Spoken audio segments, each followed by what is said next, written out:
Yin Nanfei traverses into a fantastical world, becoming the most exceptional swordsmanship prodigy of his sect in a century.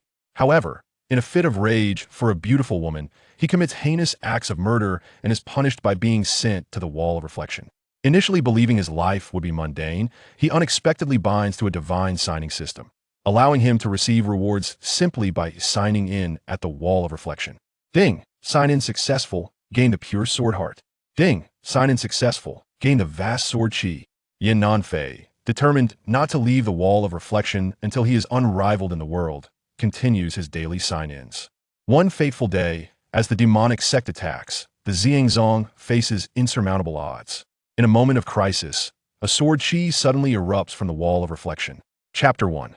The young sword Immortal, punished at the Wall of Reflection. In the vast, cold heavens, 1,000 miles are sealed in ice, and 10,000 miles are swept by snow. In the northern region, Zi Yang Sect, Zi Yang Hall. Outside the hall, snowflakes swirl, while inside, golden splendor abounds. Yin Nanfei, as my disciple of Zi Yang, you have strayed from the path, succumbed to demonic thoughts, committed unspeakable atrocities, and brought suffering to countless lives. Do you acknowledge your crimes? In the grand hall, the sect leader Zhangzi bears a solemn expression as he gazes down, radiating authority without anger, his gaze fixated on a disheveled youth clad in white.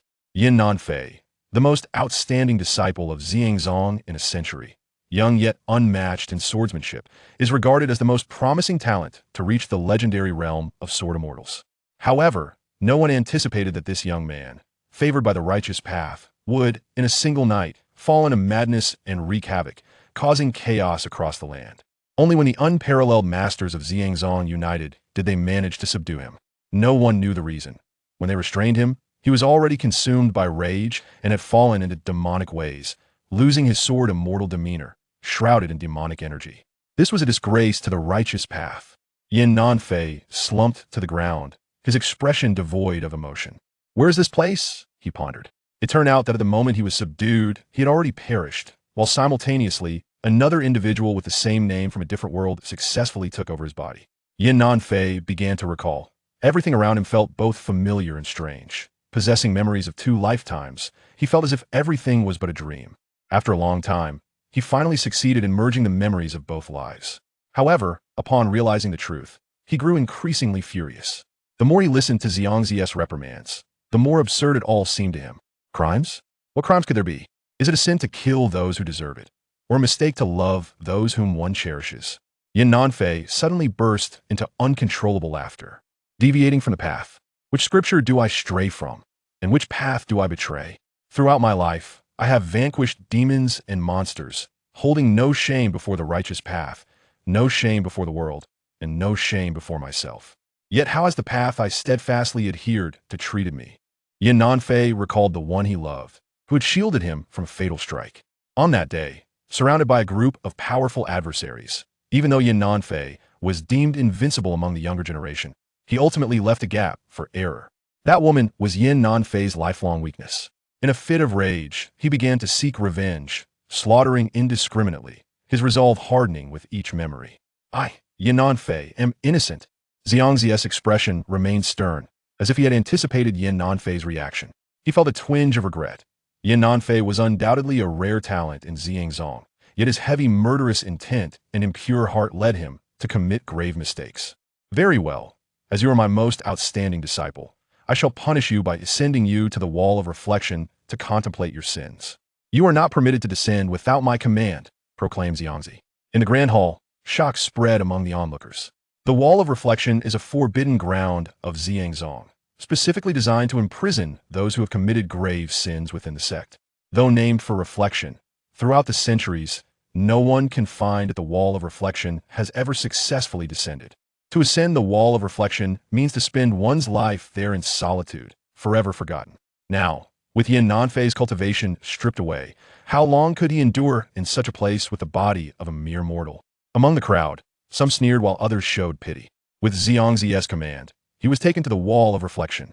From that day forth, the young sword Immortal Yin Nanfei would be erased from this world.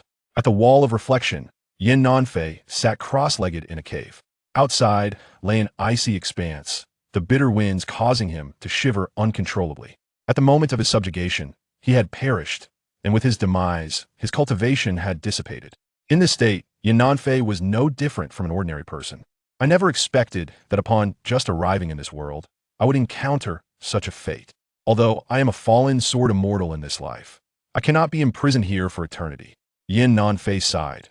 While he once regarded his past actions as magnificent, the reality of his current predicament left him at a loss for tears. If given a choice, Nanfei would never wish to be reborn into such an identity, for it is simply too stifling. At least preserve some cultivation. Without spiritual energy to protect me, I cannot even withstand this chilling air, Nanfei lamented, tightening his clothing. What of a young sword immortal? Now, he was nothing but a useless being. Oh heavens, if only I could have another chance. I would rather not be reborn than spend a lifetime in this wretched place. No, I must devise a way to escape. As long as the green hills remain, I need not fear the absence of firewood. Just as Nanfei wallowed in despair, a mechanical electronic voice resonated within his heart. Ding! Congratulations, host, you have successfully been reborn. Ding! Congratulations, host, the divine level sign-in system has been successfully bound. Nanfei suddenly straightened up. A system? A surge of joy welled up within him. As one reborn from the modern metropolis, he understood the significance of a system for a time traveler. The golden finger had arrived, and with it, joy would follow. Indeed, the heavens do not forsake those without hope. System, quickly tell me, what are your functions? Nanfei inquired eagerly, hoping the system could assist him in extricating himself from his current plight. Ding! The host can utilize this system to sign in once daily, with each sign-in yielding different rewards. Upon hearing this, Nanfei's worries dissipated like mist. He yearned to witness the day he descended the mountain, instilling fear in all his enemies. System, are there any conditions for signing in? The limitation is that you may only sign in once per day, and, currently, the sign-in location can only be at Xingzong Segoya. Nanfei pondered this. It seemed he would have to remain at Segoya for some time. In that case, system, sign me in. As the words fell, the system's voice echoed in Nanfei's mind. Ding! Congratulations, host. Sign-in successful. You have received a 9th rank elixir, the Shisui Dawn. Shisui Dawn, a 9th rank elixir. Consuming it can reshape one's roots and meridians, bestowing transformative effects upon an individual. Nanfei exclaimed in astonishment. A 9th rank elixir is a treasure of unparalleled rarity. In the realm of Shenzhou, elixirs are categorized into 9 ranks, from lowest to highest. The higher the rank, the more precious and scarce the elixir. A 9th rank elixir is indeed a rarity in the world. If the outside were to learn of its existence, it would surely incite a storm of blood and chaos.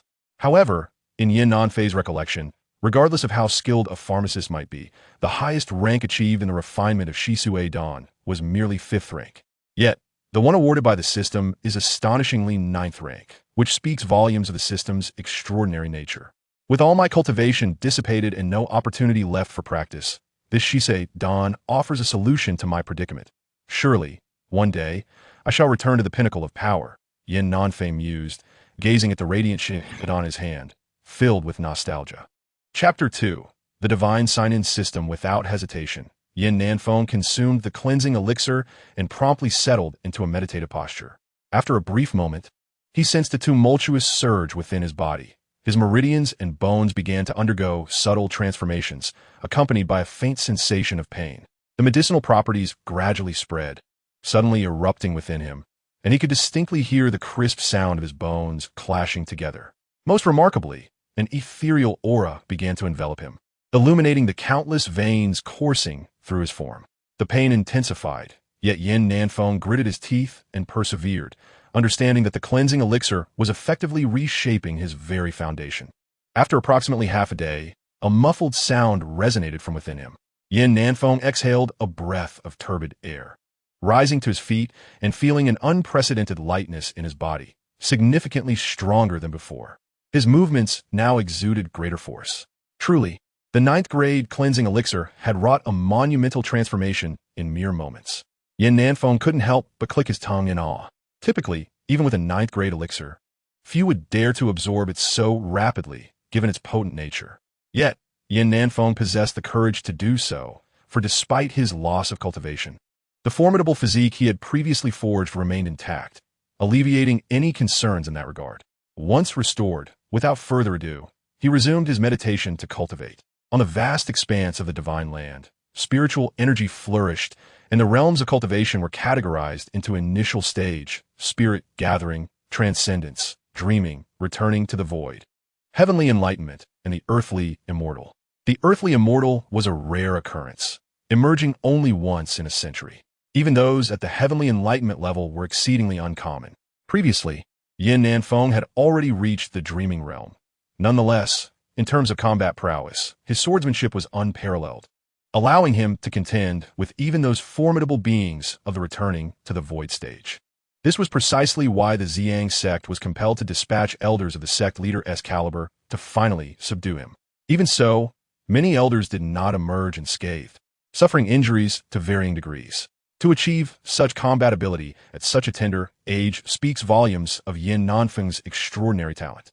After another day passed, he was granted another opportunity to sign in. Ding! Congratulations, host.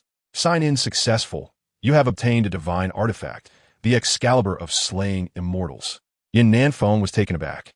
A divine artifact was a weapon that might not appear even once in a millennium. Each emergence of such an artifact was invariably accompanied by celestial phenomena and tremors throughout the world. The arrival of a divine weapon symbolized not only boundless fortune, but also the potential for countless casualties and rivers of blood. Yin Nanfei harbored concerns that the manifestation of the Excalibur would incite an awe-inspiring spectacle. Should the world become aware, his current cultivation level would be insufficient to cope with the ensuing chaos. Even the Zi Yang Sect might find itself in the crosshairs of public scrutiny. Having experienced a series of events, Yin Nanfei profoundly realized that, in the eyes of these so-called righteous paths, whether one is a celestial being or a demon can be determined by a mere utterance. The system, it seemed, had also discerned the concerns nestled within Yin Nanfei's heart. Ding! The host need not worry. The system has already isolated the area of the Cliff of Reflection. To the outside world, there will be no signs of disturbance. Upon hearing this, Yin Nanfei felt a sense of relief wash over him. Another day passed, and Yin Nanfei signed in once more. Ding! Sign in successful. You have received the primordial divine art. Once again, a divine-level cultivation technique had been bestowed upon him. Every reward from the system was far from ordinary. With a flicker of thought, Yin Nanfei seated himself in a meditative posture, diligently practicing the incantations of the primordial divine art, circulating his energy through the small circulatory cycle. The primordial divine art, a divine-level technique, when cultivated to perfection, would free one's spiritual energy from any limitations, allowing the myriad phenomena of heaven and earth to be at his command, harmonizing yin and yang, coexisting water and fire. This art emphasized the cultivation of both internal and external aspects, blending movement and stillness, strengthening the bones internally while honing the body externally. As Yin Nanfei progressed in his training, the spiritual energy of heaven and earth began to circulate rapidly around him, continuously absorbed greedily into his being. From a distance, one could observe a massive vortex of spiritual energy gradually forming around Yin Nanfei, centered on him. Due to his practice of the primordial divine art, his vitality surged dramatically. His complexion flushed, hair dancing in the air, radiating a blinding light, akin to an immortal descending to the mortal realm, exuding an astounding presence. Fortunately, this place was merely the Cliff of Reflection, quite remote from populated areas. Otherwise, had anyone witnessed the scene of Yin Nanfei's cultivation, they would surely be left agape. At this moment, Yin Nanfei's progress in cultivation was exceedingly rapid. Perhaps due to his prior experience, he was able to avoid numerous detours. Coupled with the system's enhancement, his comprehension had reached an unparalleled level. In merely half a day's time, a tremendous change had transpired in his cultivation. He had ascended from the initial stage to the peak of the initial stage, and then to the gathering spirit realm, achieving its pinnacle. Who would have thought that in such a brief span, I would reach the apex of the gathering spirit realm? Truly terrifying, Yin Nanfei mused. Previously, even with his exceptional talent, it had taken him several years to advance from the initial stage to the gathering spirit realm. Not to mention the transition from gathering spirit to the transcendent realm. In the gathering spirit stage, one's true energy transformed into spiritual power, exponentially surpassing the initial stage. Although his cultivation speed was astonishing, breaking through to the transcendent realm, or even returning to the dream realm, would likely require more time. Yin Nanfei reflected to himself. The dream realm represented a profound and ethereal state that cultivators could touch. Those at this level could wield spiritual power to an extraordinarily formidable extent, capable of shattering mountains and stirring storms with ease. Yin Nanfei's former prowess in the dream realm, wielding a 3-foot-long sword, had made him nearly unmatched among his peers. His mastery of the unparalleled techniques of the Purple Yang Sect had reached an extraordinary level, with each strike imbued with true Purple Yang energy, capable of breaking through myriad laws with a single slash. At that time, the most praised by the cultivators of the world was Yin Nanfei, renowned for his self-created sword Qi, named Purple Qi comes from East. With a single stroke, he unleashed a vast expanse of purple energy, an overwhelming display of power and extraordinary combat prowess. It seemed that a prolonged period of reflection on the cliff of remorse was indeed necessary. Yin Nanfei resolved that he would only descend from the cliff once he had truly surpassed his former cultivation and even transcended the true elite of this realm. In this world, where the martial world was fraught with peril and human hearts were inscrutable, only strength could be deemed the ultimate truth. Alone, Yin Nanfei fell into a reverie, a hint of melancholy reflected in his eyes. Had he been just a tad stronger at that time, perhaps everything would have unfolded differently. Chapter 3. The Majestic Sword Qi. In the days that followed, Yin Nanfei never descended from the cliff of remorse. His daily routine consisted solely of signing in and cultivating. Ding. Sign in successful, acquired the pure sword heart. Ding. Sign in successful, acquired the divine sword thunder control technique. Ding. Sign in successful, acquired the movement technique cloud walking technique. Ding. Sign in successful, acquired majestic sword Qi. In the blink of an eye, 10 years had elapsed. Most cultivators of the realm had forgotten that a young sword immortal like Yin Nanfei had existed in the martial world a decade ago. Even many new disciples of the Zi Yang Sect were unaware that such a person was confined on the cliff of remorse in the back mountains. To those disciples who had been initiated for over 10 years, it was likely that Yin Nanfei had already concluded his legendary life on the cliff. The once prominent genius of the sword path had gradually faded from the public's memory. At this moment, on the cliff of remorse, spring was in full bloom. Unlike the desolate winter, the cliff was enveloped in swirling clouds, resembling a realm of immortals. In the cave, Yin Nanfei remained clad in white garments like snow. Seated in meditation with his back to the wall, his eyes gently closed and hands forming seals. Behind him, over 100 long swords of considerable rank were planted in the ground, creating a magnificent sword mound. These were rewards from the system, which Yin Nanfei deemed useless, carelessly discarded on the ground. Before him, a sword of extermination floated, subtly radiating an aura of boundless celestial potential. Suddenly, a muffled sound echoed, and Yin Nanfei opened his eyes. After 10 years, he had finally ascended to the pinnacle of the returning ruins realm. In terms of cultivation alone, he was no less formidable than the sect leader of Zi Yang Sect, coupled with his myriad of ever-changing attack techniques. His overall combat strength could rank among the top across the vast land of Shenzhou. A faint smile graced Yin Nanfei's lips as he rose to his feet, his white garments billowing, akin to an immortal descending from the heavens. Stepping out of the cave, he inhaled the abundant spiritual energy of the world, feeling a sense of elation. At that moment, he was astonished to witness an unexpected scene on the cliff of remorse. For 10 years, no one had appeared on the cliff aside from Yin Nanfei.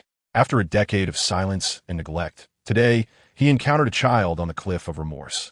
The young child, clad in a pristine Taoist robe, was evidently a new initiate of the Zi Yang Sect, blissfully unaware that the cliff of reflection was a forbidden area within the sect. He bounded up the mountain, marveling at the breathtaking scenery. The lofty peaks and flowing waters, shrouded in mist, resembled a realm of immortals. To him, even the main peak of the Zi Yang Sect paled in comparison. Yin Nanfei observed the young novice with great fondness, while the novice, in turn, noticed Yin Nanfei, who was dressed in white atop the mountain. Ah, there's another person here? The novice mused, approaching with curiosity. To him, Yin Nanfei appeared much like the immortal his master had described, evoking a sense of wonder. What is your name? Yin Nanfei inquired with a smile. Ning Kaoran. The young novice replied, his face youthful yet unafraid. After all, the Zi Yang Sect, a paragon of righteousness, surely would not harbor a nefarious villain in such a secluded forest. Little did he know that while Yin Nanfei was no villain, he was nonetheless seen as a great threat to the Zi Yang Sect. Do you reside here? Ning Haoran asked. Yin Nanfeng nodded. All alone? Ning Haoran pressed, and once again, Yin Nanfeng affirmed with a nod. Then, Yin Nanfeng turned the question back to him. Since when has the Zi Yang Sect accepted children like you as disciples? Scratching his head, Ning Haoran replied, I was brought up the mountain by the sect leader. My parents and the villagers were all killed. Yin Nanfeng fell silent. Then, with hands clasped behind his back, he turned and entered the cave of the Cliff of Reflection. Ning Haoran followed closely behind. Yin Nanfeng sat cross-legged on a stone platform within the cave, his demeanor benevolent. Meanwhile, Ning Haoran gazed in awe at the hundreds of long swords that adorned the cave, utterly astonished, convinced that Yin Nanfeng must be the legendary recluse of the mountains. How long have you been in the Zi Yang Sect? Yin Nanfeng asked. Close to a year, Ning Haoran responded, hesitating before revealing his frustration. However, my senior brothers and master seem to dislike me. They say I lack talent and will achieve little, only allowing me to fetch water and cook, even scolding and hitting me. Indeed, Ning Haoran possessed little aptitude for cultivation, but Yin Nanfeng saw no issue with this. He had spent a decade at the Cliff of Reflection, achieving a profound understanding of the sword, his heart as clear as jade. Immortal, with so many swords here, do you find use for them all? Ning Haoran inquired, curiosity piquet. Yin Nanfeng smiled gently and countered, do you have a fondness for swords? Ning Haoran fell silent, feeling somewhat bashful. Yet, Yin Nanfeng could perceive that the boy's affection for swords bordered on obsession.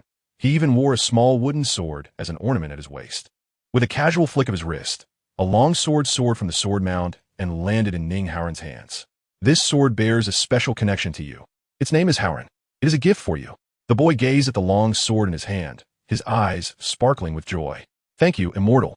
Ning Haoran sincerely expressed his gratitude. What do you believe constitutes the way of the sword? Yin Nanfeng inquired with a smile. At that moment, Ning Haoran regarded this as celestial being with extraordinary grace, fostering within him immense admiration. The way of the sword is a path meant for slaying, he proclaimed. Yin Nanfeng found this intriguing, noting that as Ning Haoran uttered these words, he exuded no murderous intent. To eliminate the wicked, to settle disputes, there is an abundance of malevolence in this world, and the righteous path alone is insufficient for restoration. Were I a master of the sword, I would eradicate all evildoers. If righteousness does not act, then I shall wield my sword to deliver justice. Ning Haoran continued fervently. Yin Nanfeng burst into laughter, convinced that Ning Haoran was far from an ordinary talent. He was, in fact, a genius with an unwavering spirit of the sword, which was more than enough. Your words are indeed amusing and quite appealing. If that is the case, do you wish to learn the sword? Yin Nanfeng asked. Ning Haoran nodded, tightening his grip on the Haoran sword. In that case, I shall impart to you a sword chi. Employ this sword chi to uphold your righteous path. Yin Nanfeng said leisurely, then unsheathed a long sword and rose to his feet. Outside the Cliff of Reflection, Yin Nanfeng's sword sliced through the air, unleashing a sword chi that soared into the heavens. In this realm, the righteous spirit endures. This sword chi shall embody the essence of Haoran. As Ning Haoran prepared to descend the mountain, Yin Nanfeng left him with a parting piece of advice. In the future, if they strike you, retaliate. Chapter 4. This sword, remarkable beyond measure. Several days later, within the Zi Yang Sect, in the Qingyang Hall, Ning Haoran went about his daily routine of boiling water and preparing meals. Behind him, he carried a 3-foot-long sword named Haoran. This sword had been imbued with a restriction by Yin Nanfeng, rendering it devoid of any spiritual energy, indistinguishable from an ordinary iron sword. As he busied himself, the kitchen door was suddenly kicked open. A Taoist clad in a Ziyang robe strode in, his gaze sharp and somewhat cunning. Ning Haoran, why is the water I ordered not yet ready? He reproached, his tone laced with admonition. Ning Haoran felt a twinge of fear. This senior brother was often sharp-tongued and harsh, and despite not being a prominent disciple, Ning Haoran instinctively felt dread. I apologize. Senior brother, I am preparing lunch and will bring it to you shortly, Ning Haoran replied respectfully. However, his senior brother's expression darkened. No, I cannot wait any longer. I'm going now. Ning Haoran found himself in a predicament. If he left to fetch water now, what would happen to the half-cooked meal? If he delayed everyone's lunch, he would undoubtedly face punishment. Seeing Ning Haoran hesitate, the senior brother became enraged, advancing to kick him to the ground. Are you deaf, you brat? Ning Haoran felt wronged, but stifled his tears as the Haoran sword fell aside. The senior brother's gaze fell upon the Haoran sword. Ah, what did you acquire this sword? As a mere servant disciple, you are not permitted to possess a sword. Are you not aware of that? The senior brother scoffed coldly, effortlessly picking up the Howren sword. Upon drawing it, he observed that it was nothing more than a crudely crafted, low-grade sword devoid of any distinction, instantly filled with disdain. A broken sword, and yet he treats it as a treasure. With that, he disdainfully curled his lip and carelessly tossed the Howren sword aside. Witnessing this scene, Ning Howren was consumed by fury. This is not a mere broken sword. He was well aware of the sword's extraordinary nature. After all, how could the Immortal on the cliff of remorse in the back mountain bestow upon him a mere piece of junk? How dare you retort? Today, I shall teach you a proper lesson. The senior brother revealed a grotesque expression, preparing to strike. However, Ning Howren cleverly evaded, swiftly positioning himself beside the Howren sword. With determination, Ning Howren drew the Howren sword, and a phrase echoed in his mind, spoken by Yin Nanfei. If anyone strikes you, strike back. Anger surged from within as he concentrated all the grievances he had endured over the past year into this one strike. This sword is not a broken sword. With a sweep of the sword, a blade of energy erupted forth. The essence of the Howren sword chi lies not in the level of cultivation, but in possessing a heart of pure and refined sword intent. With a resounding crash, the unfortunate senior brother was sent flying out of the kitchen. I wield a sword, known as the Howren sword. I possess a spirit, known as righteousness. I shall slay those deserving of death and eradicate all injustices in this world. This spectacle was fortuitously witnessed by the elder of Zi Yang Sect, Qingyang Zhenren, who arrived upon hearing the commotion. Marvelous! He exclaimed. What a remarkable strike! A year later, during the martial arts competition of Zi Yang Sect, Ning Howren, under the guidance of his master Qingyang Zhenren, participated in the tournament held at the Sect's martial arts arena. This unprecedented event aimed to assess the progress of the newly admitted disciples over the past 2 years. The favorites to claim victory predominantly belonged to the disciples of the sect leader and several other elders. Qingyang Zhenren, initially the weakest among the elders with the fewest disciples, had little to showcase. Despite having taken Ning Howren as his disciple and nurturing him as a key student over the past year, he continued to face criticism from other elders. After all, Ning Howren's mediocre talent had long been the talk of Zi Yang Sect, and no one held high hopes for him. In fact, Ning Howren was the only participant representing the entire Qingyang Hall. Soon, the martial arts competition commenced. In the first match, Ning Howren faced a formidable opponent, Mu Ruotian, the eldest disciple of Elder Tianyang. It was said that Mu Ruotian was exceptionally gifted, having reached the 8th level of the foundational realm in a short span since joining the sect. Such prowess was more than sufficient to establish him as a standout among this generation of young disciples. Naturally, Ning Howren was even more underestimated. The two individuals ascended the arena, performing the customary etiquette for the sect's martial arts competition. Ning Howren, you still have time to concede. There is no need to endure such relentless blows, mocked Mu Ruotian. Yet, Ning Howren remained silent. The disciples of the Zi Yang Sect were all clad in purple robes, save for Ning Howren, who donned a pristine white garment. This attire represented the figure he revered most, a reclusive immortal from the secluded misty cliff on the back mountain. This distinctiveness rendered him conspicuously out of place among the other disciples. Very well, let us commence. Mu Ruotian sneered, drawing forth his Zi Yang Sect sword. In contrast, Ning Howren unsheathed his Howren sword, provoking uproarious laughter from the onlookers. It bore no craftsmanship or rank, merely an ordinary iron sword, already showing signs of rust on its blade. Surely, this young lad must be jesting, remarked the other elders, even the sect leader displaying disdain. Only the revered Qingyang Zhenren wore a smile, exuding an air of certainty. With a cold snort, Mu Ruotian launched the first assault, his movements swift and aggressive. Such decisiveness in his strikes. The grand elder mused, stroking his beard with satisfaction. Meanwhile, Ning Howren appeared to be solely on the defensive. What is the matter? Are you too afraid to strike? Mu Ruotian laughed heartily, his tone dripping with contempt. This exemplifies the chasm of absolute power. I am no longer the worthless senior brother you once sent flying with a single blow a year ago, Mu Ruotian declared. Yet, Ning Howren remained unfazed. At last, after a brief moment, fatigue crept onto Ning Howren's visage. Your speed is rather slow, he spoke softly. Just then, as Mu Ruotian thrust his sword, believing victory was assured, Ning Howren's figure inexplicably vanished, reappearing behind him with astonishing speed. Mu Ruotian was taken aback, turning to slash, only to have Ning Haoran deftly disarm him, sending the Zi Yang sword flying from his grasp. "Your attacks lack sufficient force," Ning Haoran remarked, his voice calm. In that instant, Mu Ruotian began to feel trepidation. He could not have anticipated this turn of events. Initially, he believed that with his foundational cultivation at the 8th level, he might not clinch the championship, but could still secure an admirable ranking. Yet, it appeared that he was on the verge of losing in the very first match. Even several elders displayed expressions of shock. Is this Ning Haoran not supposed to be of mediocre talent? How could he possess such prowess? Suddenly, one elder with a peculiar expression rose and proclaimed, "This is not right. Ning Haoran has evidently reached the pinnacle of the foundational stage." Chapter 5. The Ancient Demon Ancestor. A single utterance rendered the arena silent. In merely 2 years, from an ordinary youth to a master at the pinnacle of the foundational stage, such rapid advancement left everyone in awe. Xiangzi felt a profound shock within. Despite the passage of several years, Nanfei had only reached this level of mastery.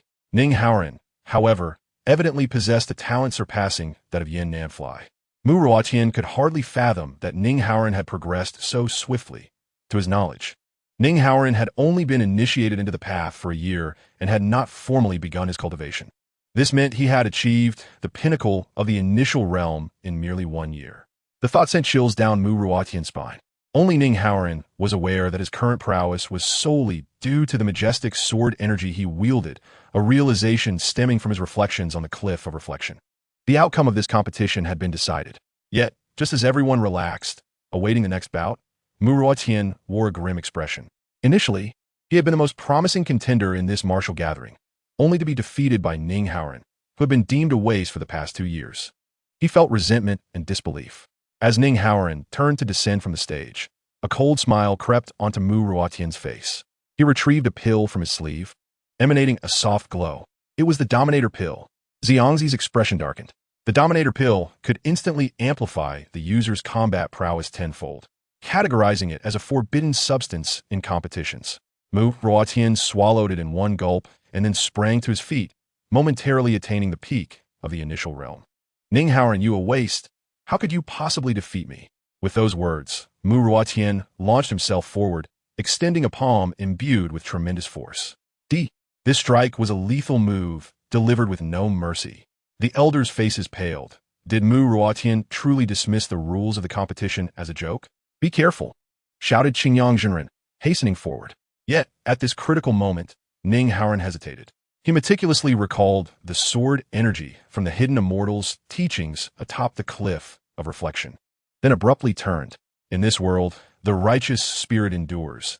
This sword of mine embodies the righteous sword energy. A sword energy was unleashed.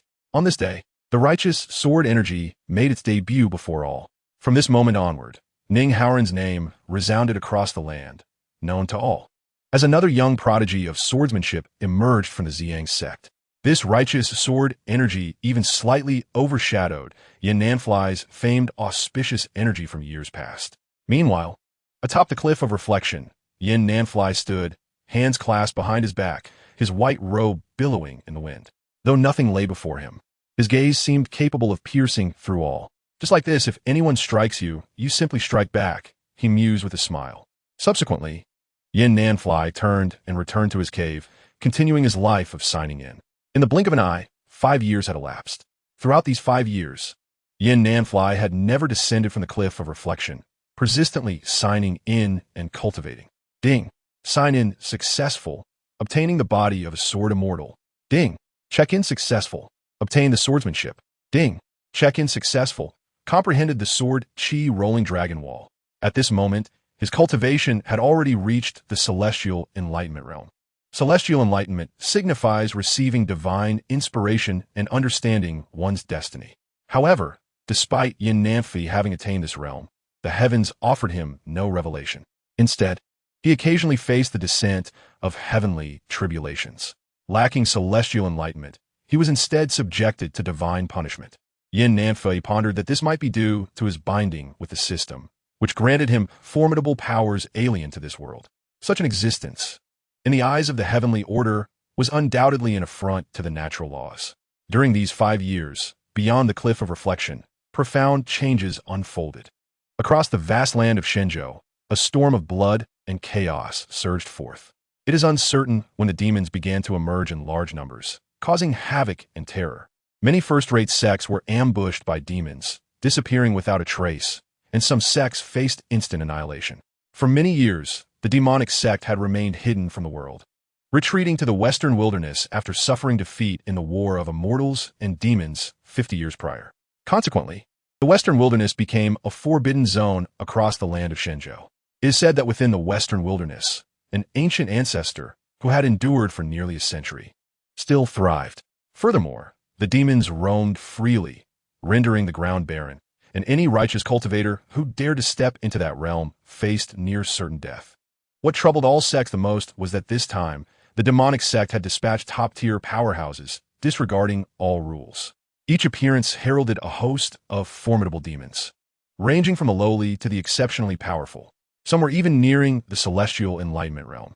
No one understood how the demonic sect could have developed so rapidly over a century. On this day, disaster descended upon the Zi Yang Sect. Nightfall. The once tranquil night sky of the Zi Yang Sect suddenly erupted with a thunderous roar. "Old dog Zi Yang, come out and face your doom." This deafening sound reverberated with immense spiritual power, causing all disciples of the Zi Yang Sect to feel dizzy. Such a display was truly alarming. At that moment, a mass of black mist hovered in the air above the Zi Yang Sect, teeming with demonic energy. No one could discern the nature of the entity within the mist, but they could see a pair of crimson eyes glowing ominously at what appeared to be the head. The demonic energy surged, and a murderous intent filled the air. Countless disciples clad in Taoist robes rushed out from the various halls of the Zi Yang Sect, as if facing a formidable foe. Following closely, beams of purple light shot into the sky, transforming into human forms. These were the elders of the Zi Yang Sect from each hall. From the main peak, a massive long sword soared into the air, upon which the stern visage of Xiangzi, the sect master, appeared, commanding the sword with authority. Heavenly demon ancestor. Xiangzi gasped in shock. He recalled, 50 years ago, personally slaying this ancient master of the demonic sect. Yet, to his astonishment, 5 decades had passed. And this demon ancestor was not only alive, but had ascended to a terrifying level, on the brink of the celestial enlightenment. Xiangzi understood that a grave crisis loomed. Among the entire Zi Yang Sect, he alone possessed the highest cultivation, yet he had merely reached the 8th layer of the returning ruins realm. This indicated that the Zi Yang Sect was on the verge of an unprecedented catastrophe.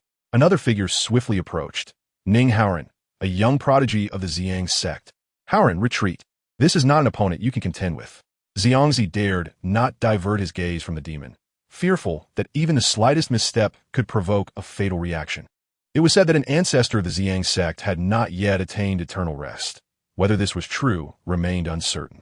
Xiangzi's heart began to race with trepidation. This was merely a legend that had circulated for over a century, and since assuming the position of sect leader, he had never encountered such a formidable figure. Chapter 6. What am I, Sword Chi? The Zi Yang Sect is in peril. Xiangzi felt a profound sorrow within. The other elders bore solemn expressions. The demon ancestor had breached the threshold of the celestial enlightenment, a level far beyond their capabilities. At their realm, even the slightest discrepancy in cultivation could lead to catastrophic consequences. Thus, despite their numerical superiority, they remained vigilant. "Zi Yang, old dog, are you curious why I still live?" The demon ancestor chuckled ominously. Xiangzi furrowed his brow in response. The demon ancestor continued, 50 years ago, during the war of celestial and demonic beings, you severed my head with the Zi Yang celestial sword, nearly causing my demise. I shall not hesitate to inform you, this time, the demonic sect has returned to the mortal realm to avenge the grievances of the past 50 years, during which I barely survived in the western wilderness. It was a powerful being of the celestial enlightenment from my sect who saved my life. Xiangzi's expression shifted dramatically. According to the demon ancestor, there existed such hidden powers within the demonic sect. How terrifying their cultivation must be. If they had achieved the celestial enlightenment 50 years ago, could it be that this formidable being had now ascended to the legendary realm of the demon god? In an instant, everyone began to tremble with fear. If this were true, it would not merely spell disaster for Zi Yang, but for all living beings across the realm. In recent years, many righteous sects had been annihilated overnight, all at the hands of these demonic practitioners. The demon ancestor laughed maniacally, then suddenly bellowed, "Demon's palm." A colossal hand, imbued with swirling demonic energy, descended from the heavens. Should this strike land, it would be no exaggeration to say that the entire Zi Yang Sect would be reduced to rubble, for the demon ancestor's power was indeed terrifying. Zi and the elders' expressions changed drastically as they could only muster their full strength in response. Zi Yang divine technique. The remaining elders exerted their strength, channeling their entire essence into the core of the sect. This was the supreme secret technique of the Zi Yang Sect, a combinatory skill that could only be executed by 9 individuals who had perfected the Zi Yang divine art. As the energies of the 9 elders converged upon Zi, he thrust his sword with fierce intensity. Zi Yang divine art, the 9 suns descend. In an instant, 9 blazing suns emerged, each a brilliant purple, radiating immense purple energy. Overwhelmingly powerful, the 9 suns collided with the colossal hand of the celestial demon, creating a tumultuous wave of energy. Despite the grand spectacle, the celestial demon ancestor merely scoffed, dismissing it as trivial skill. His cultivation had approached the realm of apotheosis, rendering him vastly superior to Zi and his companions. The celestial demon's hand clenched fiercely, shattering the 9 suns into fiery fragments that rained down upon the Zi Yang Sect. All disciples drew their swords in a desperate defense. Yet the result was that the Zi Yang Sect was engulfed in flames. Meanwhile, Zi and the 9 elders spat blood. For the 9 suns descend represented the zenith of their power. The heavens sought to annihilate the Zi Yang Sect. In their despair, their strength depleted, they began to descend slowly. Ancestors of the Zi Yang Sect, if you truly exist, please emerge from your seclusion and avert this calamity. Zi steadied himself, gazing at the heavens in utter hopelessness, and cried out with all his might. The disciples knelt in unison, placing their hopes in the rumored, ethereal ancestor, wishing for their emergence to resolve the sect as crisis. The celestial demon ancestor laughed wildly. "Zing, old dog, even now you still cling to hope in others? I tell you, true strength lies in one's own power." Just then, a figure rushed forth, Ning Haoran alone with a sword, descending like an immortal. The sword chi of Haoran. He unleashed his most formidable technique. The celestial demon ancestor sneered repeatedly. Overestimating yourself. While your sword has merit, it remains insufficiently mature. With a swift motion of his long sleeves, the sword chi of Haoran dissipated into nothingness, and a wave of demonic energy struck Ning Haoran. Blood poured from his mouth as he too fell. Nevertheless, that strike earned a begrudging admiration from the celestial demon ancestor. Indeed, that sword energy bore the mark of a master, and with time, it could unleash even greater might. However, at this moment, you are but a child, ill-equipped to wield such a so-called sword energy. The celestial demon ancestor arrogantly proclaimed. Yet as soon as he spoke, a resounding laughter echoed, its origin unknown, as if it were both distant and near. "Oh, if that is the case, let us see how I shall wield this sword chi of Haoran." The celestial demon ancestor was momentarily stunned by the sudden sound, then shouted in shock. "Who is it?" The sound, ethereal and enigmatic, resonated in the air, yet he was certain it was not a figment of his imagination. This was a divine technique accessible only to those who have transcended to the realm of enlightenment. This technique was known as the celestial voice. The expressions of Zi and the others were fervent. Could it be that the legendary ancestors truly existed? They implored the ancestors to emerge from their seclusion and alleviate the impending calamity facing the Zi Yang Sect. The disciples bowed once more in reverence. At that moment, if Ning Haoran had not been rendered unconscious, a sense of elation would surely have filled his heart. For this voice was none other than that of the immortal he had encountered atop the Contemplation Cliff. Over the years, having been advised by Yin Nanfei to avoid the cliff unless necessary, he had refrained from seeking the hidden immortal who had once bestowed upon him a measure of enlightenment, fearing to disturb the immortal's serene cultivation. In the distance, a torrent of righteous sword energy surged forth. A chill crept into the heart of the celestial demon ancestor. This sword energy was of an entirely different caliber from the one previously wielded by Ning Haoran. Xiangzi's expression grew complex. He recognized this as another manifestation of righteous sword energy, and, glancing at the unconscious Ning Haoran, he seemed to grasp something profound. As the sword energy approached, a voice as melodious as the heavens resounded. When a celestial being lowers their gaze, what discourse is there between heaven and earth? The celestial demon ancestor was suddenly enveloped in a tempest of demonic energy. The celestial demon technique, the 9 cuts of the celestial demon, was unleashed. 9 blades of demonic energy were struck forth, representing the pinnacle of the celestial demon ancestor's martial prowess. Yet, when compared to this righteous sword energy, they appeared utterly trivial. It is not the number of strikes that matters, but the potency of a single blow. With 1 sword, I can shatter myriad laws. You wield 9 swords, yet cannot withstand my one. With a resounding crash, the 9 cuts of the celestial demon vanished in an instant, while the righteous sword energy remained an unstoppable force. A flash of white light illuminated the scene, cleaving the celestial demon ancestor in twain.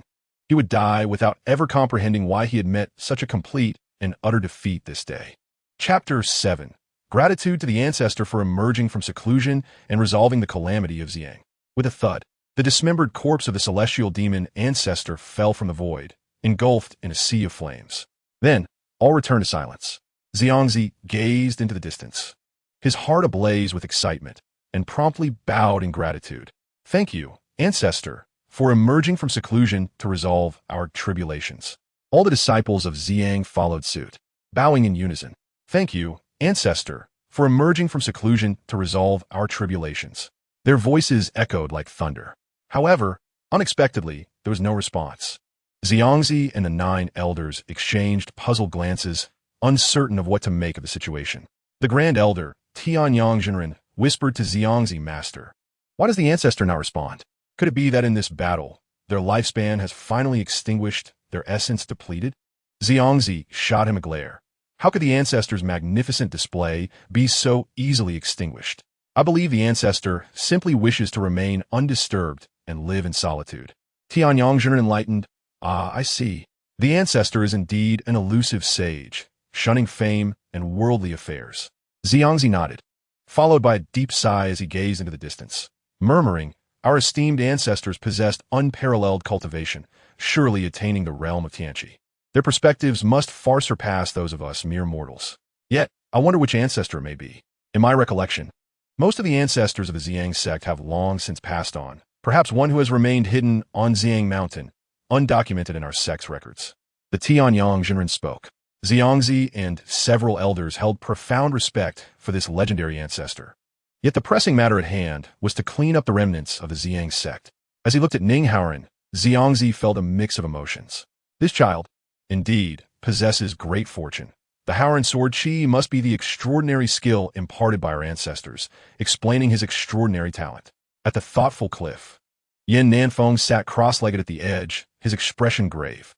Were it not for Yin Nanfeng today, even the mighty Zi Yang Sect might have faced annihilation overnight. Reflecting on this, it seemed all was preordained. Even if Yin Nanfeng had not rampaged in his youth, had he not ascended the thoughtful cliff, and had his cultivation not waned, the Zi Yang Sect would still confront a calamity today. The return of the Demon Sect heralded ominous intentions, Yin Nanfeng mused. Fortunately, he had recently broken through to the Tianqi realm. Otherwise, he would surely have faced disaster today. Yin Nanfeng felt a pang of emotion. Yet, he recalled what the ancient demon had mentioned earlier. It seemed that within the Demon Sect, there existed an astonishing powerhouse who had reached the Tianqi realm 50 years ago. Now, with 50 years having passed, it was possible that this individual had truly entered the legendary demon god realm. However, if such a formidable power existed, why had they not emerged sooner, allowing all within the Demon Sect to survive in the West Wilderness for over 50 years? Yin Nanfeng pondered deeply, then suddenly realized. The great power spoken of by the ancient demon likely had not yet become the demon god. Perhaps they had been in seclusion for these 50 years. Suddenly, a chilling thought struck him. If all members of the Demon Sect had been in seclusion during this time, their collective cultivation must have surpassed that of the righteous sects significantly. In contrast, the Zi Yang Sect and others were burdened with trivial matters, rarely able to focus solely on their cultivation. This disparity explained why, after more than a decade, Zi Yang had only just begun to grasp the 8th layer of the returning ruins. However, it should be noted that such cultivation is already considered top tier on the vast expanse of the Divine Land. It appears that a fierce battle is imminent, Yin Nanfeng concluded. Days later, astonishing news spread widely across the Divine Land. Within the Zi Yang Sect, a hidden ancestor of the Tianqi realm had intervened in a critical moment, transforming peril into safety for the sect. In no time, numerous visitors began to arrive at the Zi Yang Sect. Recently, many sects had suffered from the threats posed by the Demon Sect and had developed a palpable sense of dread. The hidden patriarch of the Zi Yang Sect undoubtedly serves as a lifeline. Setting aside this matter, the mere emergence of a formidable being at the Enlightenment realm is sufficient to cause a global sensation. Consequently, in recent times, both large and small sects have sought to establish connections with the Zi Yang Sect in hopes of securing their own safety. Many have even expressed a desire to catch a glimpse of this extraordinary elder. However, Xiangzi can only manage a wry smile. While the Zi Yang Sect boasts an ancestor of the Enlightenment realm, they remain unaware of the ancestor's whereabouts. Xiangzi once inquired of Ning Haoren, who merely remained tight-lipped, stating that he had only encountered a reclusive immortal by chance, and after a brief meeting, the immortal vanished without a trace. On the cliff of reflection, Yan Nanfeng naturally observed everything but remained indifferent. Inside a cave, Yan Nanfeng sat cross-legged, facing the wall. At this moment, he had already mastered the abilities of the Enlightenment realm. Not only could he summon sounds from beyond the heavens, but he could also perceive everything within 100 miles of the Zi Yang Sect. Should any members of the demonic sect dare to intrude, Yan Nanfeng could act preemptively, extinguishing the threat before anyone was aware. In the vast land of Shenzhou, within the concealed demon mountain of the western wilderness, darkness reigned year-round, and the overwhelming demonic aura rendered the land barren. How could such a highly skilled elder demon be severed in two by a mere sword chi? Inside a cave devoid of any light, many prominent figures from the demonic sect knelt outside, all of considerable rank. Yet they displayed utmost reverence for the being within the cave. Indeed, the Zi Yang Sect is a sect with profound heritage, harboring such an astonishing powerhouse unbeknownst to us. One of the demonic sect's guardians bowed and remarked. From the cave's entrance, a deep voice resounded, exuding an aura of terror. Merely a cultivator who has just entered the Enlightenment realm. I ascended to the Enlightenment realm 50 years ago. This individual is of no concern. All the demons quickly nodded in agreement. Lord Demon Sovereign, your might is unparalleled, unmatched across the land. A chilling laugh echoed from within the cave. It will not be long before I emerge and step into the demon god realm, at which point these so-called righteous, immortal sects will bow down before us. The demon god realm represents the pinnacle of the demonic cultivation system, akin to the terrestrial immortals of the Taoist sections. However, it would be prudent to deal with this ancestor of the Zi Yang Sect, who has inexplicably appeared, lest we foster a future threat. The demon sovereign slowly articulated. In that case, let us dispatch a powerful being to conceal their presence and infiltrate the Zi Yang Sect for reconnaissance. The guardian affirmed with a hum, contemplating for a long while before responding. What truly concerns me is not the Zi Yang Sect, but rather the vast expanse of the divine land, which is home to an abundance of sects that have perpetuated their legacies for millennia. Wudong Mountain, Longhu Mountain, and the legendary Shushan Sword Sect, which is said to be dedicated to safeguarding all living beings, are just a few among these enduring factions. With such prolonged histories, it is only reasonable to expect that one or two terrestrial immortals may emerge from them, which would indeed pose a formidable challenge. Chapter 8. The Cliff of Reflection.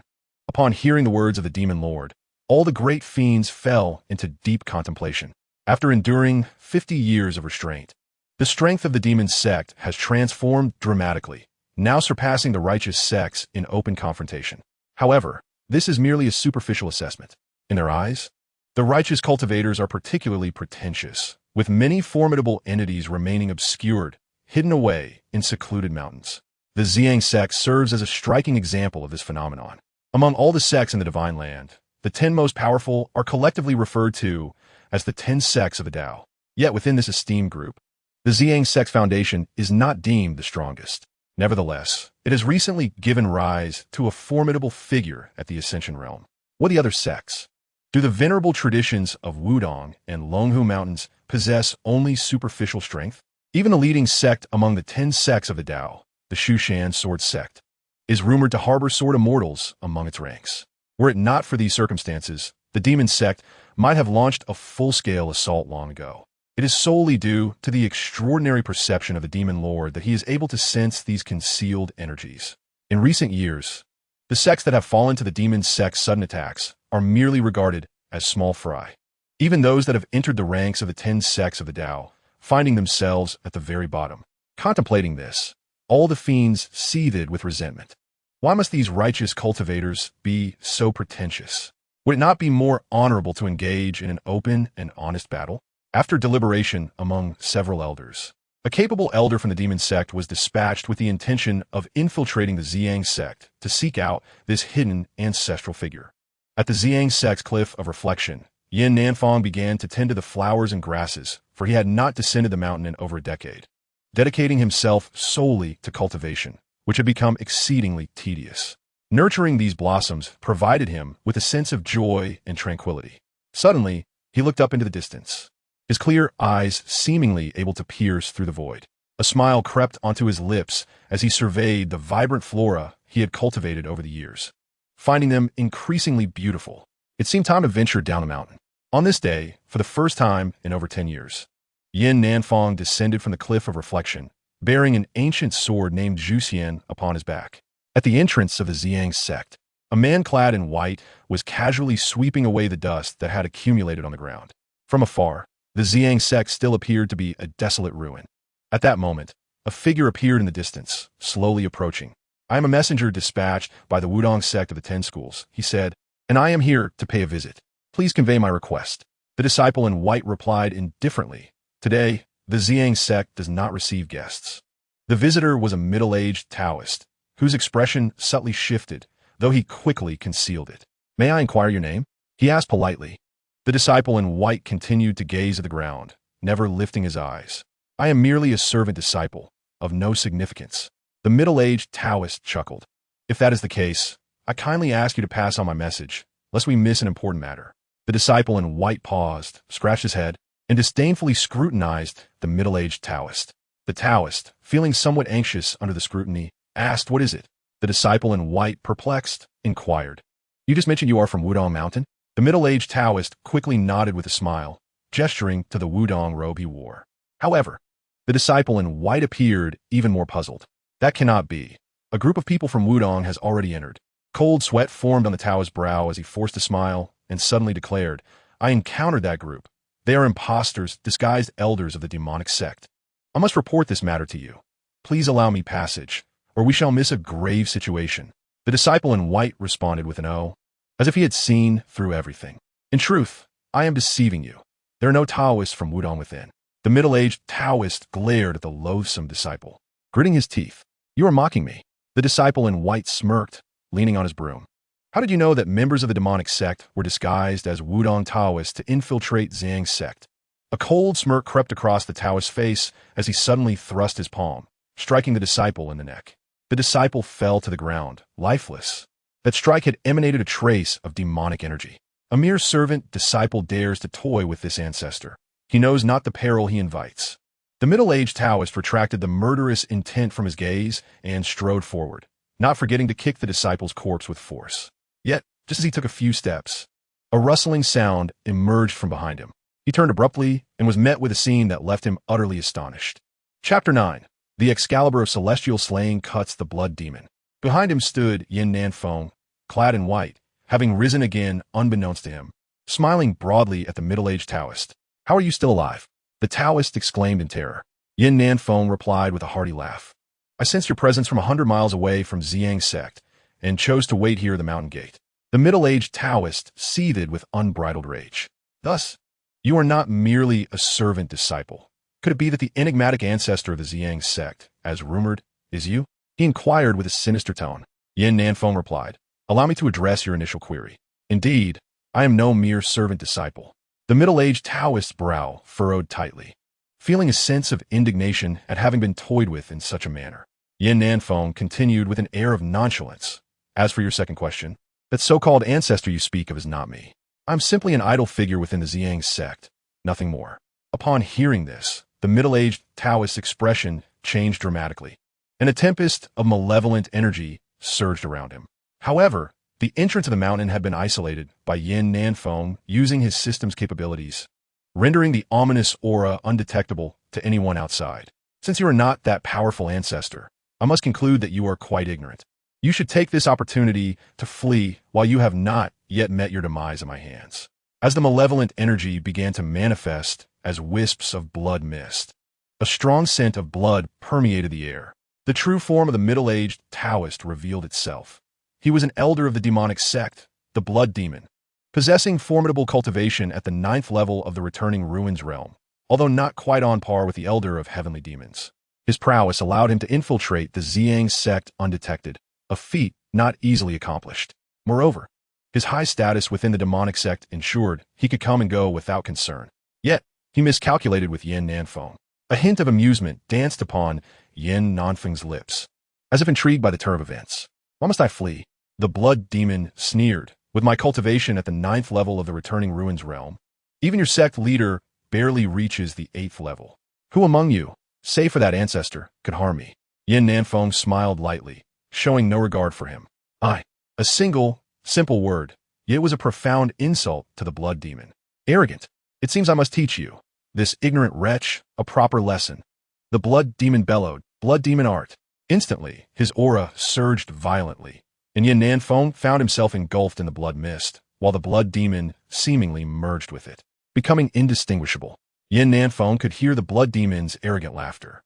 This blood mist can incessantly siphon your blood, transforming it into the purest demonic energy for my use. The stronger you are, the more potent the demonic energy I can derive. Unless you possess the cultivation of the Enlightenment realm, you can only await your demise. Gazing at the crimson haze before him, Yin Nanfei felt a spark of interest. In his previous life, he had always found the villainous techniques showcased in dramas to be quite awe-inspiring. Today, he was at least afforded a visual feast. However, such an assault held no significance in his eyes. This technique of yours may frighten children, but it is utterly ineffective against me, Yin Nanfei remarked nonchalantly. With that, the broom in his hand transformed into a radiant light, evolving into an ancient sword imbued with an aura of antiquity. Upon the ancient sword, intricate and profound patterns are etched. The sword of immortal slaying. Even the 300,000 celestial sword immortals must bow their heads in humility before me. Yin Nanfei casually unleashed a strike, causing the heavens and earth to tremble, as streams of sword energies spiraled around him. These sword energies were not expelled from the sword, yet they harbored astonishing power, enveloping Yin Nanfei, and amidst it all, one could faintly hear the sound of a dragon's roar. The momentum of the sword energy grew increasingly formidable, and the blood mist surrounding Yin Nanfei began to dissipate at a visibly rapid pace. This technique is known as the rolling dragon wall of sword energy. The Blood Demon suddenly grasped the situation, his voice filled with dread. It is you, the ancestor of the Zi Yang Sect from the Tianqi realm. It is indeed you. Yin Nanfei smiled lightly. I have stated that I am no ancestor. Yet such matters have become inconsequential. Throughout my life, though I have lost affection for many righteous individuals, there are those within the Zi Yang Sect who are of utmost importance to me. Therefore, if you seek to annihilate the Zi Yang, then I shall obliterate you. Yin Nanfei spoke with a chilling tone. With a resounding crash, the Blood Demon Elder was struck by the rolling dragon wall of sword energy, collapsing to the ground. Yin Nanfei, wielding the sword of immortal slaying, approached with deliberate steps, his white attire as pure as snow, resembling a celestial sword immortal in the mortal realm. Gazing into the eyes of the terrified Blood Demon, Yin Nanfei's expression turned stern. The enmity between the Tao sect and the Demon Sect is one I have no desire to meddle in. However, the innocent are ultimately the common people of the world. If no one else can vanquish demons and evildoers, then I shall wield my sword to slay the wicked. With that, Yin Nanfei swung the sword of immortal slaying, and blood splattered into the sky. Thus, an unparalleled demon lord met his demise.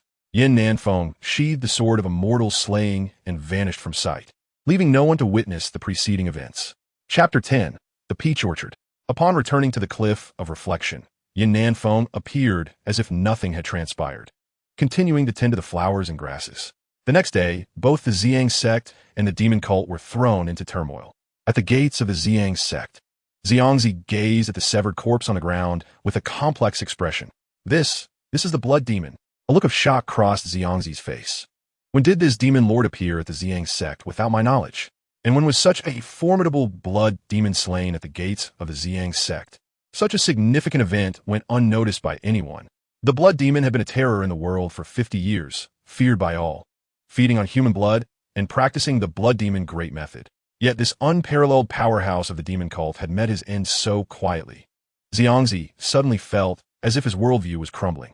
Beside him, the Grand Elder, Tianyang was equally bewildered. Could it be that the ancestor intervened? The Qingyang behind them spoke up. Zi, perplexed, replied, "But that day, the ancestor's mighty sword energy shook the heavens and stirred the spirits. In the battle against this blood demon, why was there not the slightest disturbance?" The celestial master, Tianyang, inquired, "What brings the blood demon to this place? What could his intentions be?" Zi helplessly shook his head, indicating that he too was at a loss regarding the blood demon's presence here. Meanwhile, within the ranks of the Demon Sect, the voice of the demon lord resonated with a chilling authority, leaving no room for dissent. Incompetence.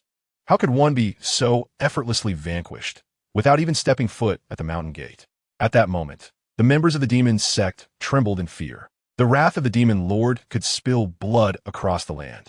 Simultaneously, they lamented this blood demon, usually so brash and carefree. Why does he falter at such a critical moment?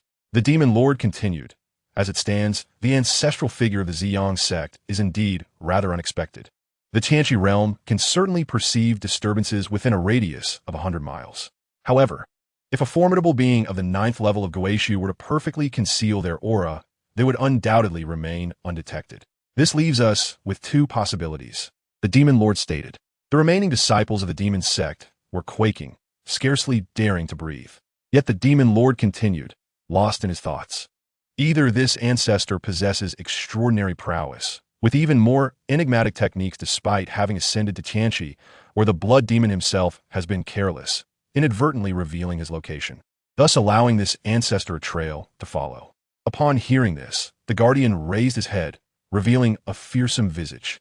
"Then we simply need to exercise greater caution." However, to everyone's astonishment, the demon lord outright dismissed the guardian's assertion. "No, everything remains uncertain. There is no need to squander our remaining elite practitioners. After all, each one is a crucial asset I have meticulously nurtured. Alas, I am still in seclusion and unable to emerge from my cave. Otherwise, I would personally confront this mysterious ancestor. But, my lord, all factions of the Tao have now grown vigilant. Allowing them to develop unchecked could be detrimental to our overarching strategy," the guardian insisted. The demon lord chuckled, though his laughter was distinctly sinister. "Fear not. I have already established contact with the demon domain in the western wilderness. Soon, the demon god will lead the entire demon race to lend us their strength." The guardian felt reassured. For 50 years, although situated in the western wilderness, the Demon Sect had never discovered the location of the demon domain, suggesting that the demon race was even more adept at concealment than the Demon Sect itself. Now that the demon lord had reached out to the demon god, the impending battle between the immortals and demons would effectively bolster the Demon Sect with a formidable ally. After all, in the previous conflict, the demon race had opted to withdraw, choosing to protect themselves. The strength preserved by the demon race over the years should surpass that of the Demon Sect. "Truly, my lord possesses unparalleled mastery," the guardian mused. On the cliff of reflection, Nanfei knelt in the earth, tenderly tending to the flowers and plants. At that moment, should anyone arrive at this serene location, they would perceive the beauty of the surroundings, akin to a celestial paradise. Subsequently, Nanfei rose to his feet, gazing at the cliff of reflection, feeling that it still lacked a certain vibrancy. Clearly, it required a splendid adornment.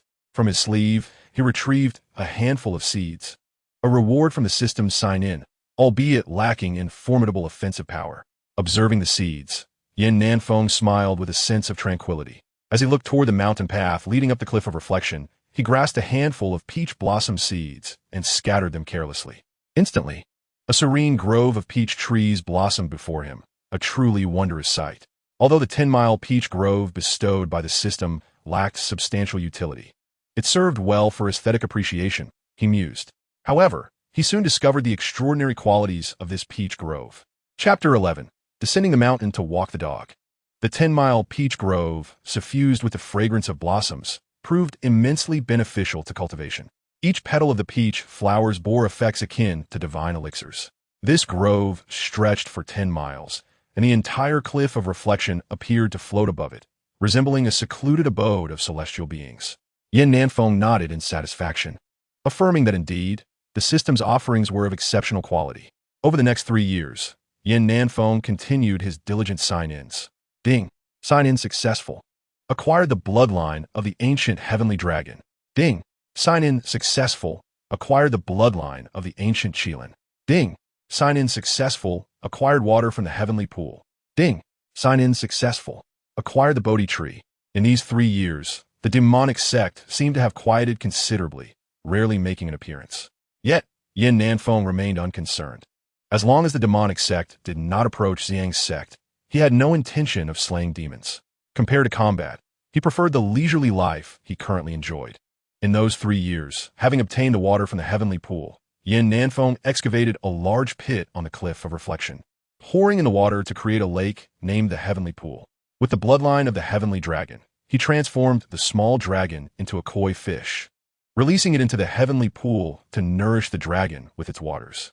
With the bloodline of the Qilin, Yin Nanfeng mischievously transformed the ancient divine beast into a charming black dog, which he raised freely on the Cliff of Reflection, naming it Xiaotian. Upon acquiring the Bodhi tree, reputed to possess the ability to illuminate the mind and reveal the essence, Yin Nanfeng planted it at the heart of the cliff, nurturing it with care, and inscribed a poem upon its trunk. The Bodhi tree has no tree, the bright mirror is not a platform. Originally, there is nothing where can dust a light. One day, as was his custom, Yin Nanfeng tended to flowers, grass, and fish while playfully engaging with the dog. Then, he stood up and beheld a figure approaching, clad in pure white, exuding grace, none other than Ning Haoran. After many years, Ning Haoran returned to the Cliff of Reflection, utterly astonished by the transformation before him. The Cliff of Reflection, in its current state, was a world apart from what it had once been. "You have arrived," Yin Nanfeng greeted with a serene smile. Ning Haoran nodded, the sword behind him emanating an inexhaustible aura. It was evident that he had acquired the ability to protect himself, and thus the barrier set by Yin Nanfeng years ago had completely vanished, revealing its original form. "I never expected this place to have transformed so beautifully. My heart truly longs for it," Ning Haoran remarked with a smile. However, Yin Nanfeng could not help but chuckle at his words. No. Do not yearn for my way of life. Your path is vastly different from mine, and there remains much for you to accomplish," Yin Nanfeng replied. Ning Haoran nodded again, seemingly grasping the profound meaning behind Yin Nanfeng's words. Soon after, he noticed a small black dog lying on the ground. The dog was rather adorable. As Ning Haoran crouched down, the little black dog appeared to possess an air of disdain. Regrettably, Ning Haoran felt compelled to reach out, but Yin Nanfeng suddenly shouted, "Don't touch it." Alas, it was too late. With a resounding thud, Ning Haoran was sent sprawling backward, landing on the ground with an expression of utter disbelief. Or perhaps bewilderment. Yin Nanfeng chuckled helplessly. "This little black dog is called the Howling Skyhound. It can be quite ferocious." Ning Haoran, feeling a sense of trepidation, swallowed hard and replied, "Yes, I can see that. Indeed, even a dog raised by an immortal is no ordinary creature." Yin Nanfeng smiled as he cradled the little black dog and then looked at Ning Haoran, gradually saying, "Come, accompany me for a stroll with the dog." Ning Haoran, at a loss for words, could only follow Yin Nanfeng down the mountain. Walking the dog, of course, could not take place within the confines of Zi Yang Sect. Otherwise, they would surely be discovered. Instead, they ventured into a forest within the jurisdiction of the Zi Yang Sect. The Howling Skyhound frolicked joyfully in the woods, while Yin Nanfeng engaged in casual conversation with Ning Haoran. In truth, by this point, Ning Haoran had only met Yin Nanfeng on 2 occasions. Yet they seemed remarkably familiar with one another. Both were the most outstanding swordsmanship prodigies of the Zi Yang Sect across 2 generations, and in a certain sense, Yin Nanfeng could be regarded as Ning Haoran's half-master. Suddenly, the two heard a loud cry emanating from deep within the thicket. They exchanged glances and then moved toward the source of the sound.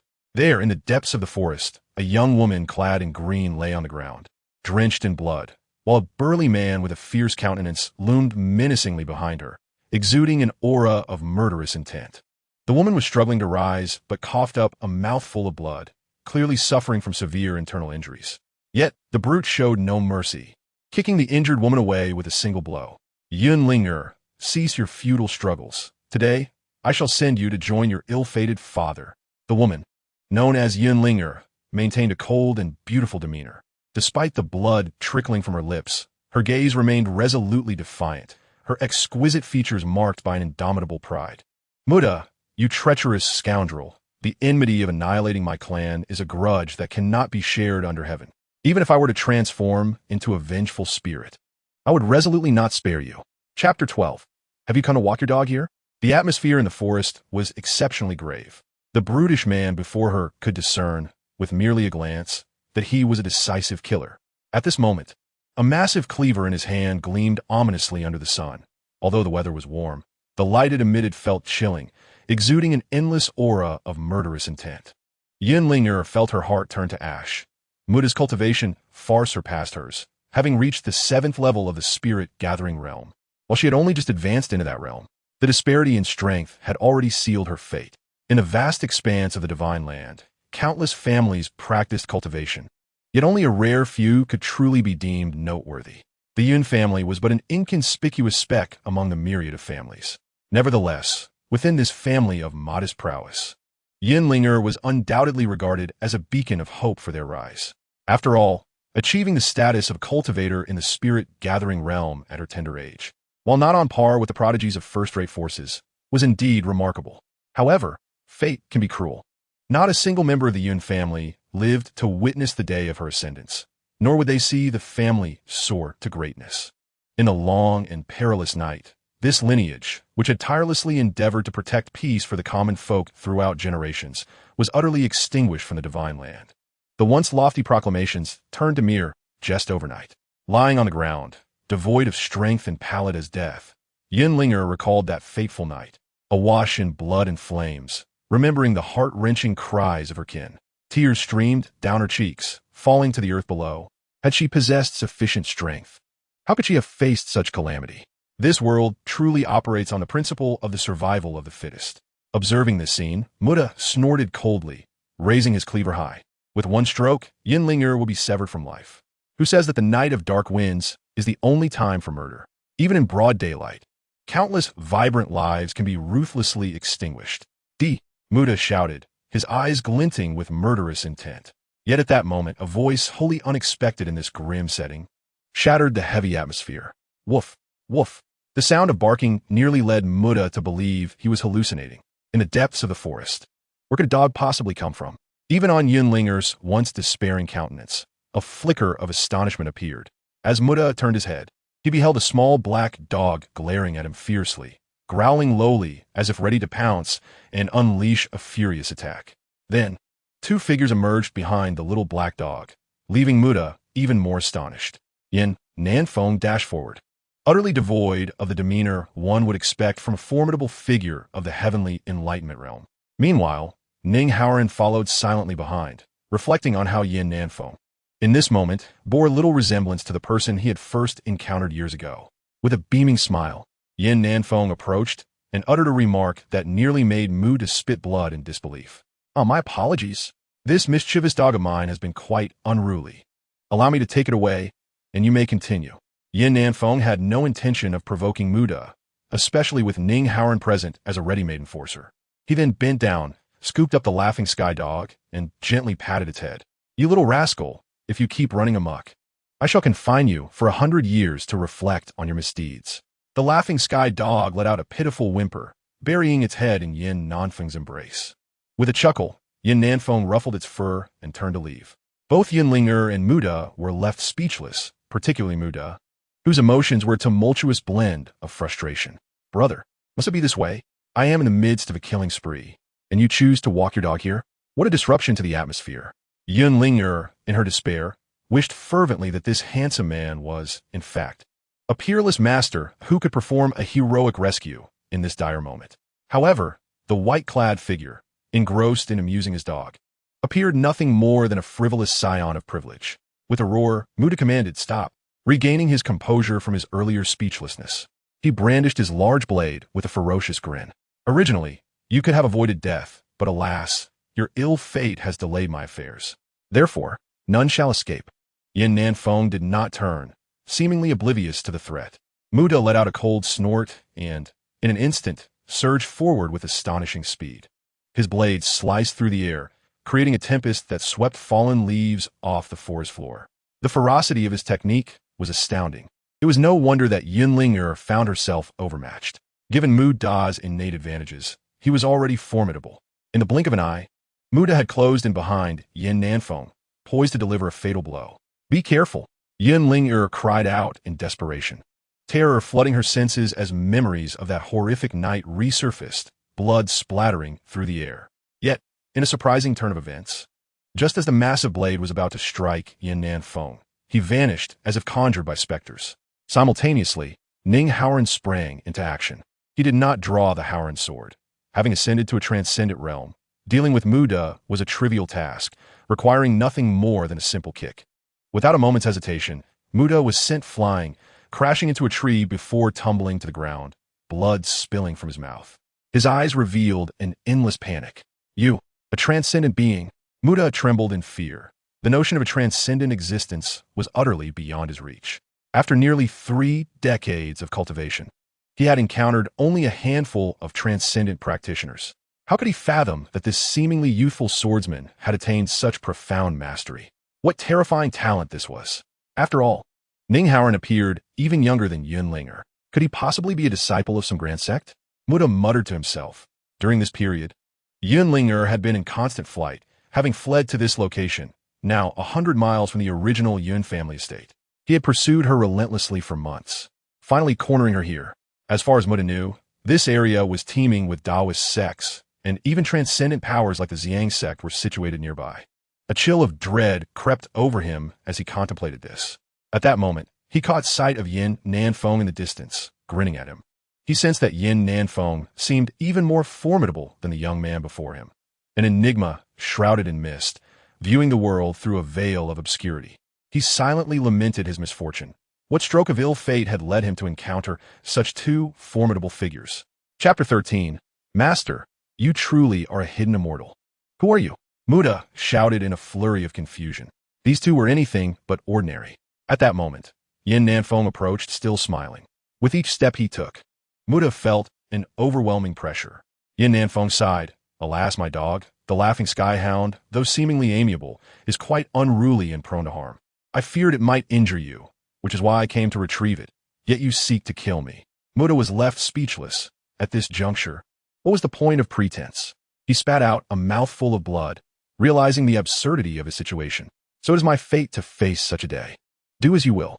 Yin Nanfei smiled kindly and patted Ning Haoran's shoulder, remaining silent. He then turned to approach Yunling, finally kneeling beside her. "You are gravely injured," he murmured to himself, though he was not overly surprised. Despite the severity of her wounds, with his celestial cultivation, healing such injuries was a trivial matter. Thus, Yin Nanfei began to mend Yunling's wounds, and she felt a warm current coursing through her meridians, gradually bringing her severe injuries toward recovery. What kind of technique is this? She marveled inwardly, recognizing that this man with the black dog was undoubtedly an extraordinary being beyond her imagination. Beside them, Ning Haoran cast a cold glance at Mu Da, who trembled at the mere sight. However, it seemed that Ning Haoran had no intention of taking his life. Instead, he turned and walked towards Yin Nanfei. Mu Da, initially taken aback, soon revealed a sinister expression. He swiftly hurled the large machete in his hand, which whirred through the air, spiraling towards Ning Haoran's head. Subsequently, Mu Da pretended to flee, for he was not foolish enough to engage in a prolonged battle with such an unparalleled powerhouse. He threw the machete merely to buy himself some time. When escape was the only truth, fighting was futile. "Be careful," Yunling exclaimed with all her might, but she felt a sweetness in her throat and spat out a mouthful of blood. Just as Mu Da threw the machete, intending to strike from behind, Ning Haoran had already embraced the intent to kill. He abruptly turned back, drew his sword, and with a resonant hum, the blade sliced through the air. A surge of sword energy was unleashed. At this moment, Ning Haoran had transcended to an extraordinary realm, and his sword energy was no longer as naive as before. This strike kicked up a storm, uprooting trees and cleaving them in two. Such was the might of a single sword strike. Boom! Dust and debris filled the air as Mu Da was engulfed in a cloud of gray. The sword energy struck through him, claiming his life. Yunling was utterly astounded by the scene before her. The sheer destructive power left her in awe. As she gazed at Ning Haoran, her eyes were filled with admiration. However, as Ning Haoran sheathed his sword and approached with measured steps, he merely stood respectfully, behind Yin Nanfei. This only deepened her curiosity about the strength of the person tending to her wounds. Before long, Yin Linger had fully recovered from her injuries, and Yin Nanfei rose with a smile.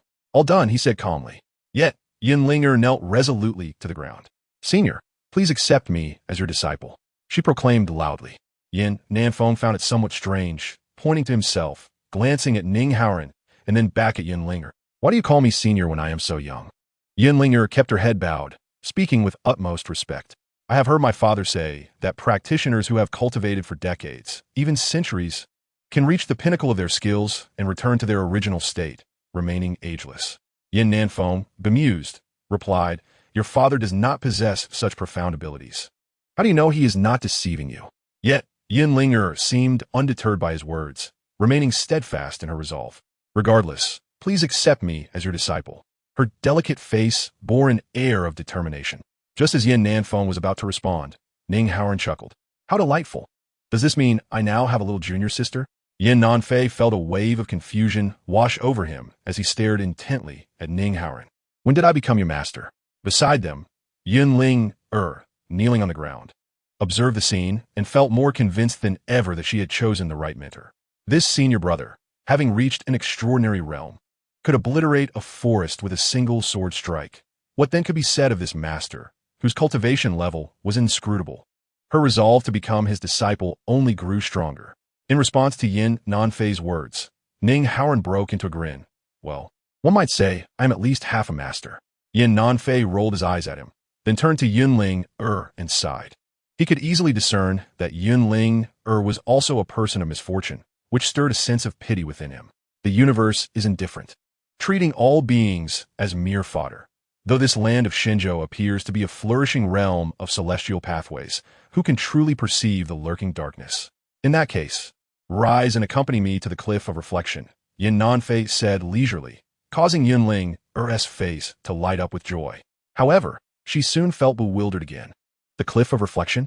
Ning Haoran explained from the side. "Junior sister, our master is a reclusive immortal of the Zi Yang Sect, residing at the cliff of reflection. Quite formidable." Indeed. Initially, Yin Linger nodded, only partially understanding.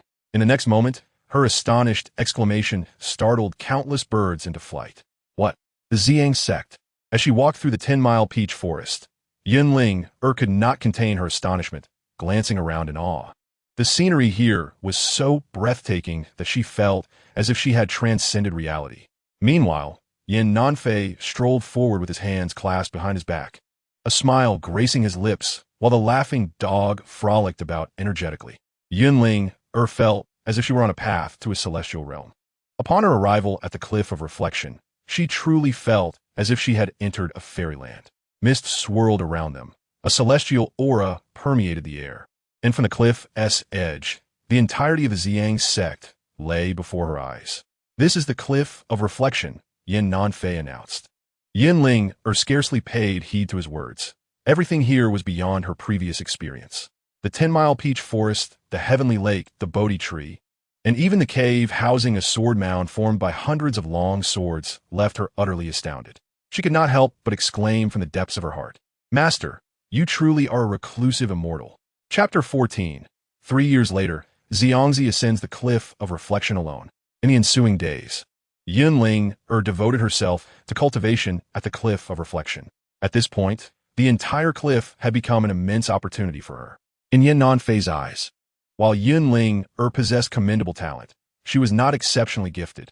Thus, each day, he would pluck several peach blossoms from the 10-mile peach forest and gather some heavenly lake water to steep the petals, brewing a pot of peach blossom tea. At noon, he would leisurely engage in conversation with Yin Linger. In the morning, Yin Nanfei would share insights on cultivation with Yin Linger, while in the afternoon, she would sit beneath the Bodhi tree to practice her skills. Such resources, when one gazes across the entirety of the divine land, how many factions can truly provide them? From time to time, Yin Nanfei would even impart a few legendary martial arts techniques that remained unrecorded in this realm. Each of these, if brought to the outside world, would incite a tempest of blood and chaos, including the likes of Xing Yanju, Taishang Gaining Pian, and Huaxian Jinfa. All the while, Yin Nanfei's primary task was merely to sign in.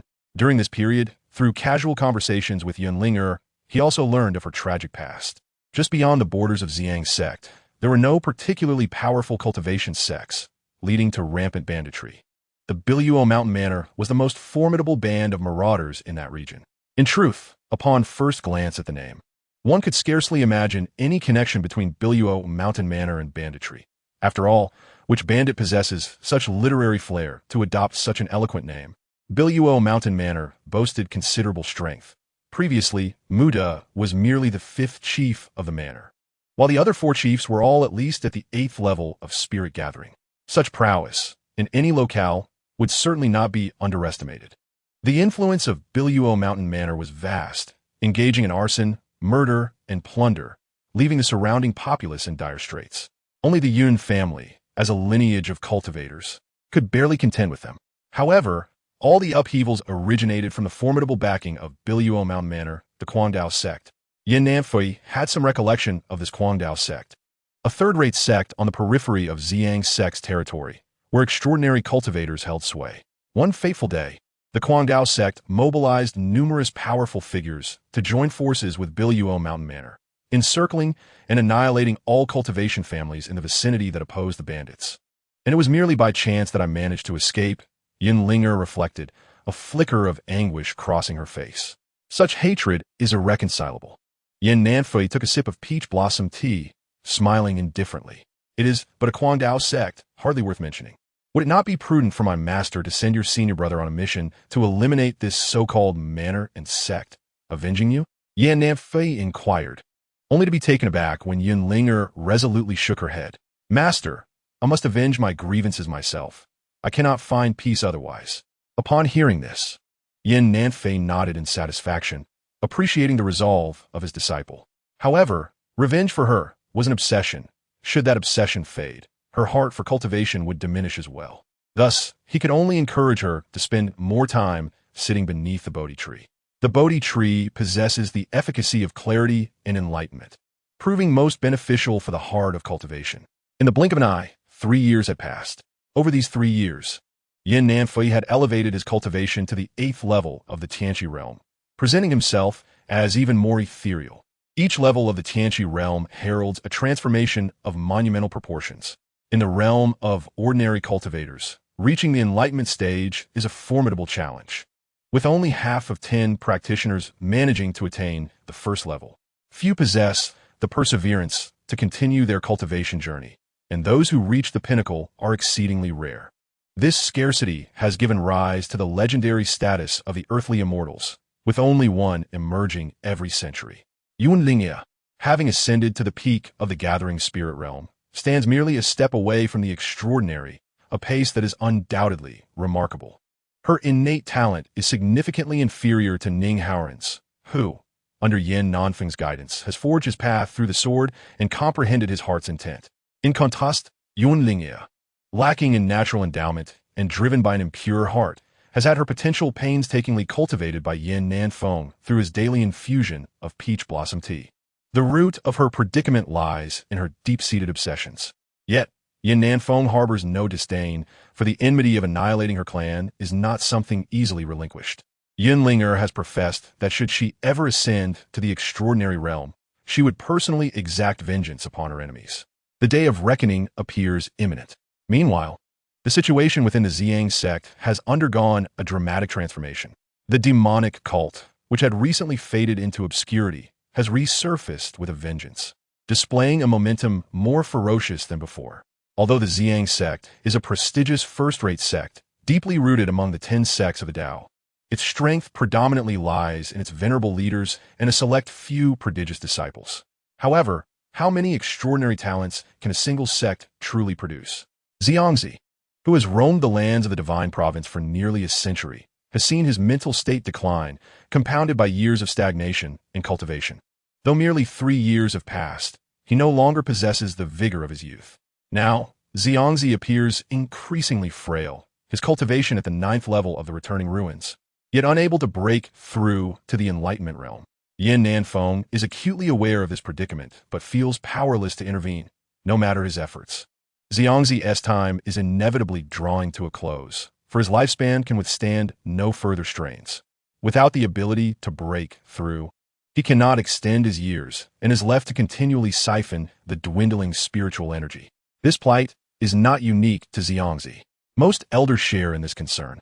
And even Ning Haoran's master, the esteemed Qingyang Zhenren, has ascended to the heavens 6 months prior, shocking the entire divine province. It is precisely for this reason that the demonic cult has begun to stir once more. Yin Nanfeng suspects that a formidable figure from the cult may soon emerge from seclusion. Observing the Dao sects, it is evident that the Zi Yang Sect has gradually lost its former glory over the past 3 years. On this day, Zi Yang Sect, his hair as white as snow and a solemn expression etched upon his face, gazes at the waning Zi Yang Sect, his heart heavy with sorrow. It appears that the sect is destined to face calamity. He offers a bitter smile, pondering how many disciples beneath the Zi Yang Sect, aside from Ning Haoran, are truly capable of bearing significant responsibilities. This has long been a weakness of the Zi Yang Sect. Thus, Zi Yang Sect could not help but reminisce about his once most esteemed disciple, Yin Nanfei. Over a decade had passed, and had Yin Nanfei still been alive, he would undoubtedly have attained the realm of Guishu by now. In such a case, he could have shouldered the heavy responsibilities of the Zi Yang Sect. However, in a fit of rage, Zi Yang Sect had cast him into the cliff of reflection. And for 10 long years, he had been forsaken, likely reduced to mere bones scattered upon the ground. A sense of regret and frustration washed over him. He felt that the current state of the Zi Yang Sect was solely his fault. He feared not his own ascension, but rather the prospect of the Zi Yang Sect becoming a target for scorn. With a sigh, Zi Yang Sect clasped his hands behind his back and walked towards the cliff of reflection. Chapter 15. Zi Yang Sect, alone with his sword, ventured into the western wilderness, beheading 800 heads of the demonic sect. When had a peach orchard emerged here?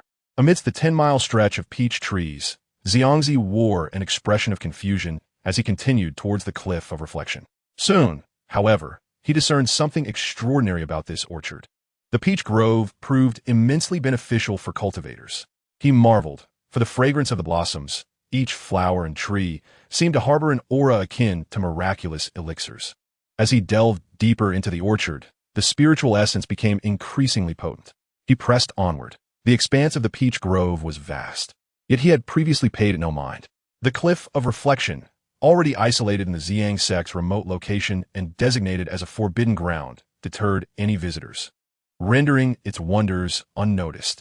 Despite the orchard's considerable size, Zi Yang Sect, with his profound cultivation, found the 10-mile distance hardly a challenge. In the blink of an eye, he approached the cliff of reflection. Yet, upon reaching its summit, he was rendered speechless, struck by a blend of familiarity and strangeness in a figure before him. Clad in pristine white garments, immaculate as fresh snow, he resembled a white lotus emerging from muddy waters, exuding an ethereal aura that even Zi Yang Sect could not penetrate. The mountains appeared as mountains, and yet not. A veil of mist obscured clarity. At that moment, the white-clad man reclined upon a rocking chair, idly humming a tune, while on the adjacent table rested a fragrant cup of peach blossom tea. Beside him lay a small black dog, sprawled on the ground. A towering ancient tree loomed over the cliff of reflection, beneath which a young woman sat cross-legged, absorbed in her cultivation, occasionally interrupted by the man's gentle admonitions. To cultivate diligently, while remaining distracted beneath the Bodhi tree, was indeed a rare talent. Zi Yang Sect found himself at a loss for words. He had initially believed that nearly 20 years had rendered Yin Nanfei a mere shadow of his former self, languishing at the cliff of reflection for the remainder of his life. After all, 20 years prior, when he had punished Yin Nanfei to the cliff, he had been stripped of all cultivation, no different from an ordinary person. Yet now it appeared that Yin Nanfei had not only survived, but had surpassed his former self, eclipsing even Zi Yang Sect. Despite his own attainment of the 9th level of Guishu, he could not fathom Yin Nanfei, indicating that Yin Nanfei had entered the realm of Tianqi, reaching an inscrutable state of existence. Zi Yang Sect found the entire situation surreal, as if he were ensnared in a dream. He was rendered speechless by the very presence of Yin Nanfei, who appeared unperturbed by Zi Yang Sect's arrival. Instead, Yin Nanfei turned with a bemused expression, maintaining a benevolent smile. "It has been a long time," he remarked casually. Zi Yang Sect remained frozen for a considerable period, and, as his consciousness traversed the entire thoughtful cliff, he beheld the breathtaking spectacle that defied conventional understanding. And it was then that enlightenment dawned upon him. A bittersweet smile graced his visage. So that is it. The so-called Zi Yang ancestor does not truly exist. What remains is this young swordsman, Nanfei. 20 years prior, the entire Zi Yang Sect had regarded him as a heinous criminal. Yet Nanfei had quietly safeguarded the very sect that had forsaken him. Memories flooded Xiangzi's mind of that fateful day in the Great Hall when Nanfei had proclaimed, "I, Nanfei, bear no shame before the world, no shame before heaven, and no shame before myself. Yet, how has the righteous path, which I have steadfastly upheld, treated me?" Reflecting on this, Xiangzi offered a wry smile, filled with self-mockery. "I never anticipated that it would take me 2 decades to realize that I was indeed in the wrong." Nanfei shook his head. "No, you're not at fault." Xiangzi grasped Nanfei's intent and nodded in understanding. In this world, matters are often devoid of right or wrong, and distinctions of justice and injustice arise from different perspectives, each necessitating its own path. Nanfei then sighed and rose from his rocking chair. "You have less than 6 months left to live," he said softly. "Indeed," Xiangzi replied with a tinge of bitterness in his smile. "I cannot assist you. Regardless of what I do, you cannot ascend to enlightenment in such a short span." Nanfei fell silent. Xiangzi continued, "I understand. I am indifferent to these matters. I only implore you, should the Zi Yang Sect face dire straits in the future, to extend your aid. If we can weather one crisis, with the profound foundation of the Zi Yang Sect, we shall surely rise to prominence once more." Nanfei nodded in agreement, acknowledging the request, as he had no reason to refuse, for he had once been a disciple of the Zi Yang Sect. Xiangzi laughed heartily. "In that case, I can rest easy." Nanfei smiled in return and then spoke with a serene conviction. "Once you are at ease, pursue whatever you desire." The final 4 words were delivered with unwavering certainty. A glimmer of brilliance flashed in Xiangzi's eyes, and he felt an unprecedented lightness, as if the burdens he had borne for nearly a century had been lifted in that single moment. He laughed boisterously, his laughter soaring into the heavens. In that instant, he was once again the master of the Zi Yang Sect, the illustrious figure known for vanquishing demons and possessing boundless elegance. "I, Xiangzi, have roamed the world for nearly a century. Though I may not be the pinnacle of strength, I am certainly a formidable force within the Taoist realm. How could I possibly meet my end in such a manner?" With a composed demeanor, Xiangzi resolved, "I shall go."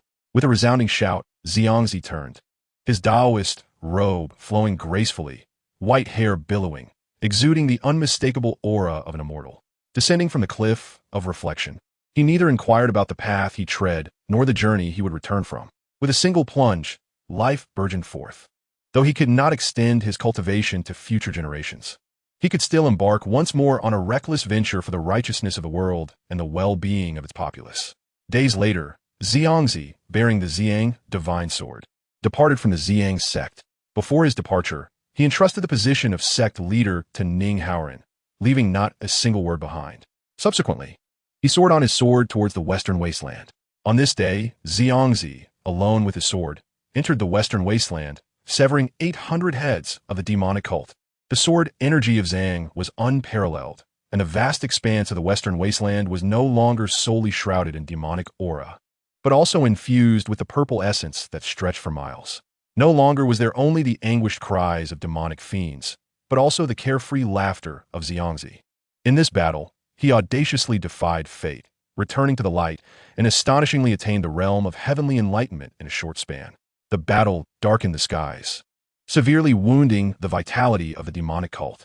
Yet, Xiangzi expended all his own spiritual essence. Furthermore, due to his transgression against the heavens, divine retribution descended, and a once illustrious lineage of Taoist immortals was swallowed by the vastness of thunderous light alongside the severed heads of the 800 demonic cultists. Soon after, this astonishing news spread across the land of Shenzhou. Xiangzi was hailed by the masses, with young cultivators aspiring to follow in his footsteps, a paragon of the righteous path.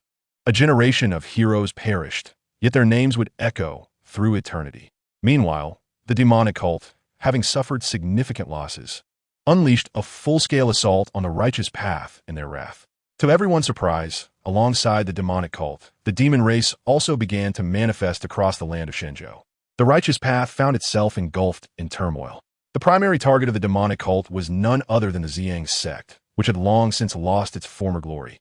Once again, the Zi Yang Sect faced an unprecedented calamity. Chapter 16. The Venomous Demon's Sacred Sound. A month had passed since Xiangzi's demise. Ning Haoran officially assumed the position of sect leader of the Zi Yang Sect. Although Ning Haoran was the most talented among the young disciples of the Zi Yang Sect, he was still not universally accepted. After all, he was still too young, and by seniority, it was difficult to justify his elevation. Moreover, if he were to truly become the sect leader, he would have to sacrifice a considerable amount of time for cultivation to manage sect affairs. For Ning Haoran, this was hardly a favorable prospect. During the succession ceremony, many displayed their discontent, yet none dared to voice their objections. For on the red carpet, Ning Haoran's countenance was solemn, and beside him, the Grand Elder, Tianyang Jinren, wore an expression of authority, standing beside Ning Haoran, exuding a natural intimidation.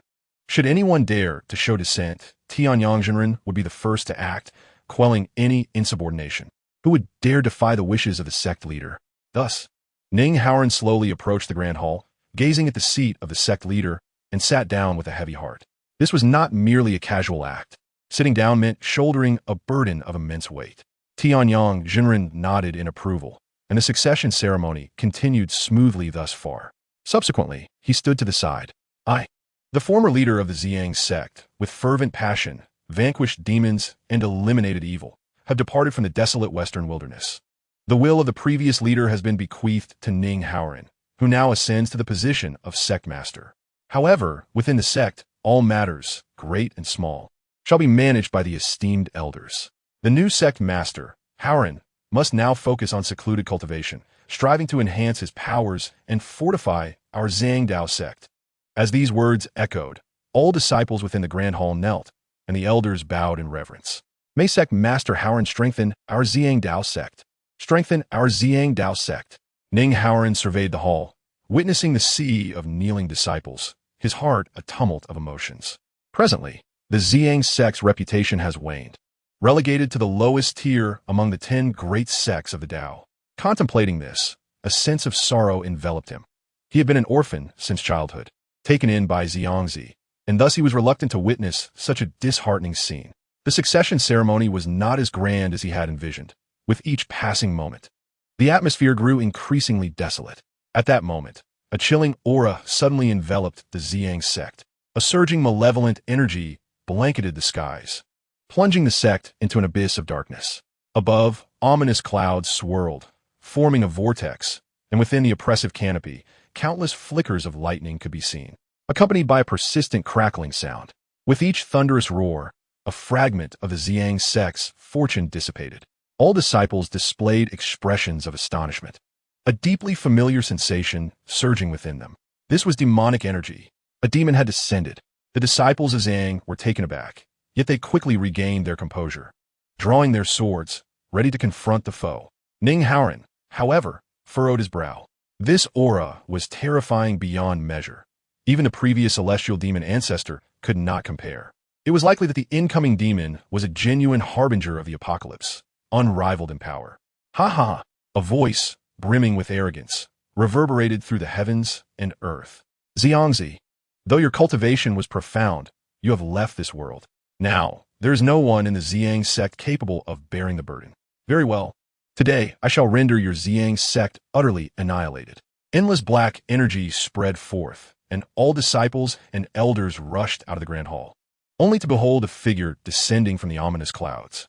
This person stood with arms crossed, exuding an aura of insidious toxicity, clad in dark garments, and wearing a mask that concealed a pair of malevolent eyes. It is the poison demon Fanine, one elder cried out in terror. The poison demon Fanine was not originally a member of the demonic sect, but rather a disciple of the righteous Buddhist path, possessing profound Buddhist wisdom. However, he had suddenly turned to the demonic path and gained renown for over a century. His strength was incomparable to that of the celestial demon ancestor. It was evident that he had become a transcendent demon of the apocalypse. Furthermore, the poison demon Fanine had not only fused demonic energy with Buddhist teachings, but was also adept in the art of poison, rendering the area around him a veritable miasma, where nothing could survive in his presence. Master Haoran, you have yet to mature. Retreat at once, for such an existence poses a grave danger. Indeed, Master Haoran, you have a far more significant mission to undertake. We, frail as we are, shall protect your departure with our very lives. As long as the sect leader remains, The Zi Yang Sect shall never perish. All the elders spoke in unison, acutely aware that their time was dwindling, while Ning Haoran, a prodigious talent, was still young and impetuous. Given time, he would undoubtedly evolve into a formidable force, ensuring the Zi Yang Sect's resurgence. Yet, in the depths of Ning Haoran's cold gaze, there was not a flicker of emotion. "I will not leave," he stated quietly, then drew forth the Haoran sword, pointing it towards the heavens. The former sect leader, Zi Yang, single-handedly infiltrated the Demon Sect, slaying 800 fiends, a feat that shook the heavens. We, the younger generation of cultivators, have long aspired to such glory. Now that the demon cult has returned, calamity looms. How can we survive alone? Sect leader, the elders stepped forward, eager to persuade Ning Haoran. However, at that moment, a voice thundered from the sky. Thinking of fleeing? Do you truly believe I, the poison demon Fanine, do not exist? Today, you shall all become souls beneath my toxic haze. None shall escape.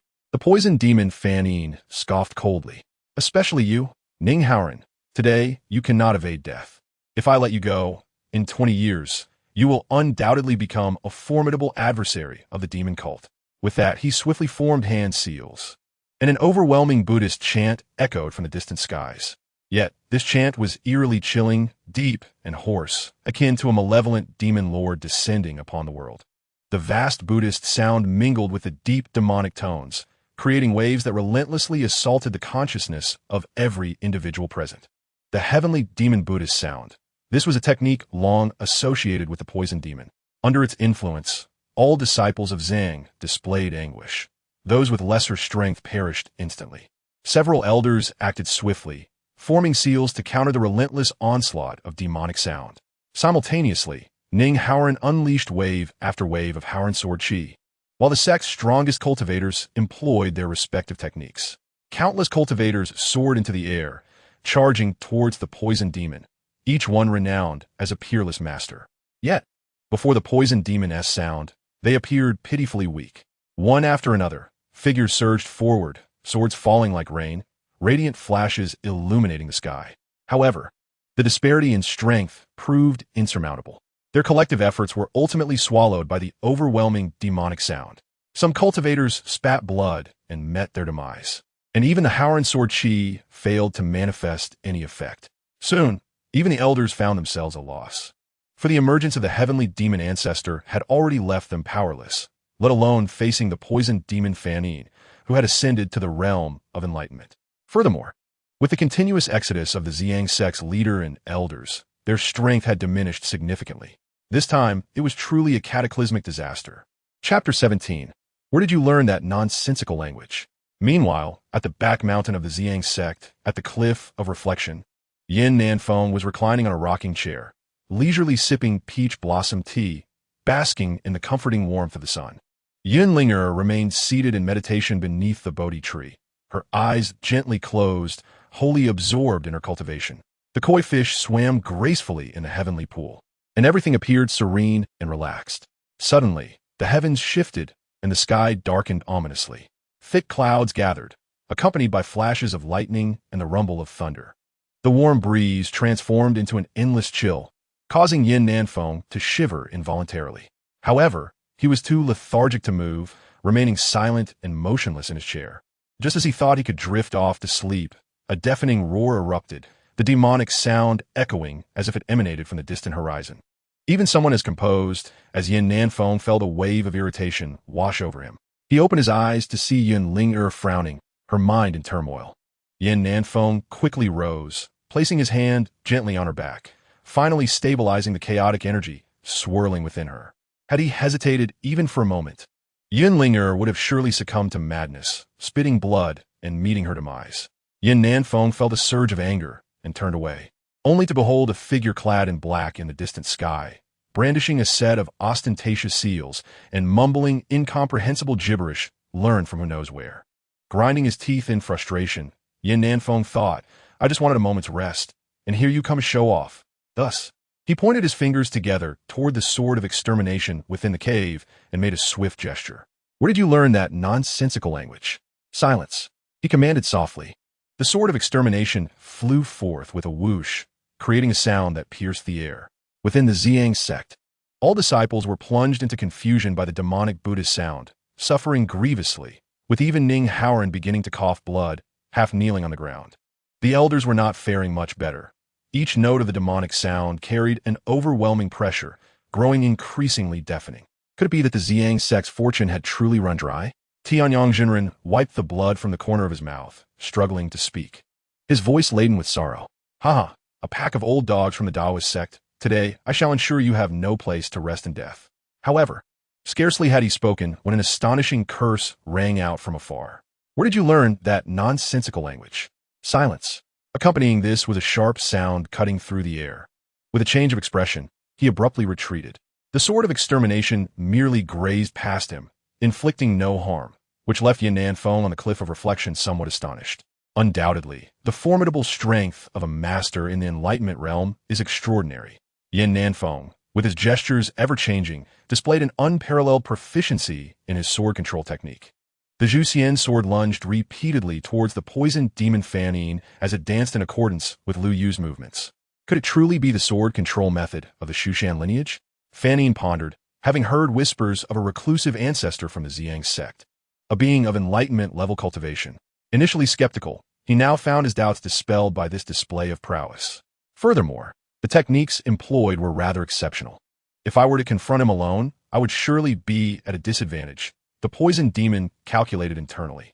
In a surprising turn of events, he made a decision that astonished all present. He fled.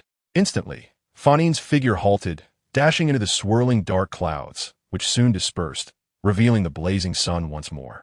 The Zhuxian sword hovered momentarily before Yin Nanfei retracted it. This spectacle left Tianyang Jinren and the others in awe. They had assumed that the Zi Yang Sect's ancestor, absent for so long, had likely succumbed to the ravages of time and passed into the void. Yet today, the ancestor had re-emerged, prompting deep reflections within Tianyang Jinren. The ancestor, indeed, was a being of great transformation and celestial cultivation. Such mastery in sword control likely surpassed even the renowned Shushan sword sect, celebrated for its invincibility in sword techniques. Contemplating this, Tianyang Jinren quickly knelt once more, offering profound gratitude to the ancestor for averting calamity. The other disciples followed suit, while only Ning Haoran perceived the truth of the situation, remaining silent yet smiling. He was unaware of the extent of Fanine's capabilities, which even his half-master could not vanquish with a single strike. After all, he had heard tales of Yin Nanfei's astonishing feat of cleaving the celestial demon elder with a surge of righteous sword energy. At the thought-reflection cliff, Yin Nanfei sheathed the Zhuxian sword, intrigued, his brow arching with curiosity. Having spent 2 decades at the cliff, he had never truly clashed with a master of the enlightenment realm, igniting his enthusiasm. A smile graced his face as he vanished from his spot like a wraith. 10 miles from the Zi Yang Sect, the poisoned demon Fanine paused, reflecting on the peril he had narrowly escaped. Truly, this mysterious ancestor of the Zi Yang Sect was remarkable. He mused. The previous sword strike had exuded a lethal intent. Had it not been for his innate perceptiveness, he might have lost his head to that very blow. A sense of dread began to creep into his heart. Fanine glanced around, ensuring no pursuers were in sight. Just then, a voice descended from above like celestial music. "Are you searching for me?" As confusion swirled within him, an instinctive sense of danger surged anew, prompting him to instinctively retreat. In the next instant, a torrent of purple sword energy descended from the heavens, piercing the ground and unleashing a staggering wave of force that compelled the poisoned demon Fanine to involuntarily retreat 2 steps. As the sword energy settled, a cloud of dust enveloped the area. Once the dust dissipated, an ancient longsword was revealed, deeply embedded in the earth, exuding an aura of infinite celestial essence. This sword, upon a mere glance, revealed its extraordinary nature. Shortly thereafter, Yin Nanfei, clad in white garments, descended like a celestial being banished to the mortal realm. With a smile gracing his face, he fixed his gaze intently upon the poisoned demon Fanine. "Are you the esteemed ancestor?" The poisoned demon Fanine sneered coldly. Yin Nanfei remained silent, his eyes unwavering. The poisoned demon Fanine scoffed. "You are indeed formidable, but that is all there is to it." Poisoned demon, great technique. As his voice echoed, tendrils of malevolent energy erupted from his mouth, each imbued with lethal toxicity, scorching the air and leaving behind traces of devastation. The surrounding area withered, devoid of life. Since ancient times, practitioners have pursued the dual cultivation of poison and demonic arts. However, few have managed to integrate toxic energy into their own demonic essence, as Fan Yin has. He had, in fact, transformed himself into a living embodiment of venomous power. Chapter 18. The Confrontation of the Buddhist Demon God and the Celestial Swordman. Madman. Yin Nanfei's face contorted with profound disdain as he regarded the poisoned demon Fan Yin. Perish. Yet, the poisoned demon Fan Yin roared in defiance, unleashing streams of toxic gas that writhed as if alive, each wave infused with formidable strength. Any ordinary practitioner within 100 paces of the poisoned demon Fan Yin would succumb to the poison, finding no remedy. However, Yin Nanfei remained unfazed. Such toxicity held no power over him. His body had ascended to the formless sword physique, impervious to all poisons and repelling all malevolence. The dark, malevolent energy swirled around him, yet could not approach him in the slightest. Your poison cannot harm me, Yin Nanfei stated calmly.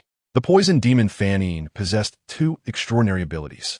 His mastery of poison was renowned, earning him fame across the realm. Yet, he soon realized that his toxic arts were ineffective against Yin Nanfei. His expression shifted abruptly. Unexpectedly, you possess not only the sword control technique, but other divine abilities as well. My poison cannot injure you.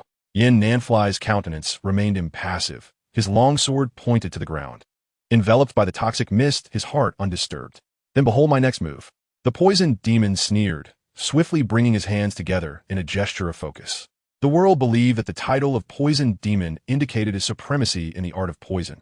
However, few knew that his most formidable technique lay within his demonic resonance. It must be said that the poisoned demon Fan Yin was a prodigious talent, once a disciple of the Buddhist order, who had seamlessly merged the transcendent techniques of both the demon and the Buddha, boasting unparalleled combat prowess. This time, he held nothing back. His hands came together in prayer, and in an instant his aura surged dramatically. Faintly, a spectral image of a Buddha flickered behind him, yet this Buddha bore eyes of crimson, having fallen into the path of darkness. A demon of the Buddhist realm. Accompanying this phenomenon were ethereal sounds from beyond the heavens, reminiscent of the Buddha and the demon whispering in unison from afar, a soft murmur. I can either attain enlightenment in an instant or succumb to madness. If I desire to become a demon, what can the Buddha do to stop me? Before long, the figure of the Buddha rose as if reaching towards the heavens, a thought transforming into demonic power, with sacred sounds erupting like the wails of vengeful spirits, sending chills down the spine of any who heard them. Yin Nanfei's expression grew stern. The demonic sound echoed in his ears, and even a powerful being at the awakening realm could not fully counter it. Moreover, with both demonic and sacred sounds resonating, had Yin Nanfei not already attained celestial mastery, he would surely have been no match for the venomous tones of the demonic Buddha. Yin Nanfei's countenance shifted subtly as he soared into the air, pausing mid-flight. Subsequently, he formed intricate seals with his hands, executing a truly legendary sword technique. Sword control. The extermination sword circled around him incessantly, morphing in a mere moment into a multitude of long swords, filling the sky with over 100 blades conjured from the extermination sword. Ha ha! Indeed a remarkable display. I, the demon of sound, have traversed the realms. Today's endeavor is not in vain. Thereafter, both combatants launched their assaults simultaneously. Waves of demonic energy surged forth, the sound of the demon's voice laden with boundless poison, akin to a legion of specters, vast and unparalleled. Meanwhile, above the firmament, Yin Nanfei waved his long sleeves, unleashing the full extent of his sword mastery. Hundreds of long swords transformed into streams of sword energy, racing forth with a deafening roar. The collision of sword energy and demonic sound shook the heavens and the earth. Yet, the power that Yin Nanfei, at the 8th level of awakening, could summon was beyond the reach of the venomous demon's voice. He was formidable, but alas, his opponent was Yin Nanfei. With a resounding crash, the demonic energy shattered, and the demon of sound spat forth a mouthful of blood, while the 100 long swords commanded by Yin Nanfei showed no signs of halting. The demon of sound hastily channeled all his remaining demonic energy to resist. Yet the long swords relentlessly pushed him back 100 paces, crashing into towering ancient trees that fell one after another. Yin Nanfei landed gracefully, extending his right hand to summon the extermination sword back into his grasp, while the demon of sound coughed up another mouthful of blood, looking exceedingly disheveled. "You are indeed powerful." The demon of sound's low voice resonated, tinged with anger, yet laced with a touch of exhilaration. Yin Nanfei pointed his sword toward the ground, gradually advancing. "I have stated before that I wish not to involve myself in the grievances between the Taoist and demonic sects. However, should you seek to annihilate the Zi Yang Sect, then I shall be compelled to eradicate you." Yin Nanfei spoke with calm resolve. At that moment, the demon of sound suddenly raised his head and cried out, "You wretched fox, if you do not reveal yourself, I shall perish here." Then, a melodious voice echoed from the heavens. Cackling, the woman chided, "Oh, you men, must you always be so impatient?" In that instant, Yin Nanfei's figure abruptly retreated, just as the air where he had stood moments before erupted violently. Had he lingered even a heartbeat longer, he would have fallen victim to this unforeseen explosion. Yet, Yin Nanfei had long been prepared. Upon pursuing the venomous demon, Fanine, into this grove, he had sensed the presence of a concealed force. The newcomer was an enchanting woman, her figure graceful, and with her arrival, the very air seemed infused with an intoxicating fragrance. A member of the demon race? Yin Nanfei pondered in surprise, struggling to fathom the reason for her presence here. The woman's countenance was alluring, her every motion replete with temptation. However, Yin Nanfei remained unmoved. With a grin, he drawled, "My dear lady, you seem to carry an unpleasant odor." The woman, upon hearing this, clenched her teeth in fury, her anger surging from within, ready to lash out. "You little rascal, dare to jest with me? Do you believe I won't render you incapable of being a man ever again?" she retorted, casting a mischievous glance at Yin Nanfei's lower half. Had he been an ordinary man, he might have succumbed to her beguiling charm. Yet, Yin Nanfei merely raised an eyebrow. "You mask a foul stench with a facade of fragrance, deceiving others, but not me. Would you not agree? A nine-tailed celestial fox." He chuckled lightly, quickly adding, "but also a venerable old fox of several centuries. The cultivation of the demon race is far more arduous than that of human practitioners. Even after hundreds of years, achieving human form remains a daunting task. However, once transformed, their subsequent cultivation becomes remarkably effortless, and their power is extraordinary. In some respects, the heritage of the demon race exceeds that of humanity." Upon hearing Yin Nanfei's teasing words, the nine-tailed celestial fox's expression hardened momentarily, but she soon regained her enchanting smile. She traced a finger delicately across her exquisite visage and purred, "Look at you, speaking like that. Don't you men all revel in such things?" Chapter 19. The Sword Immortal's Divine Art. Heavenly Sword's True Technique of Thunder. Listening to the nine-tailed celestial fox, Yin Nanfei replied with a serene smile, "I have little fondness for ancient enchantresses. I find myself far more captivated by youthful and beautiful maidens." The nine-tailed celestial fox chuckled coldly.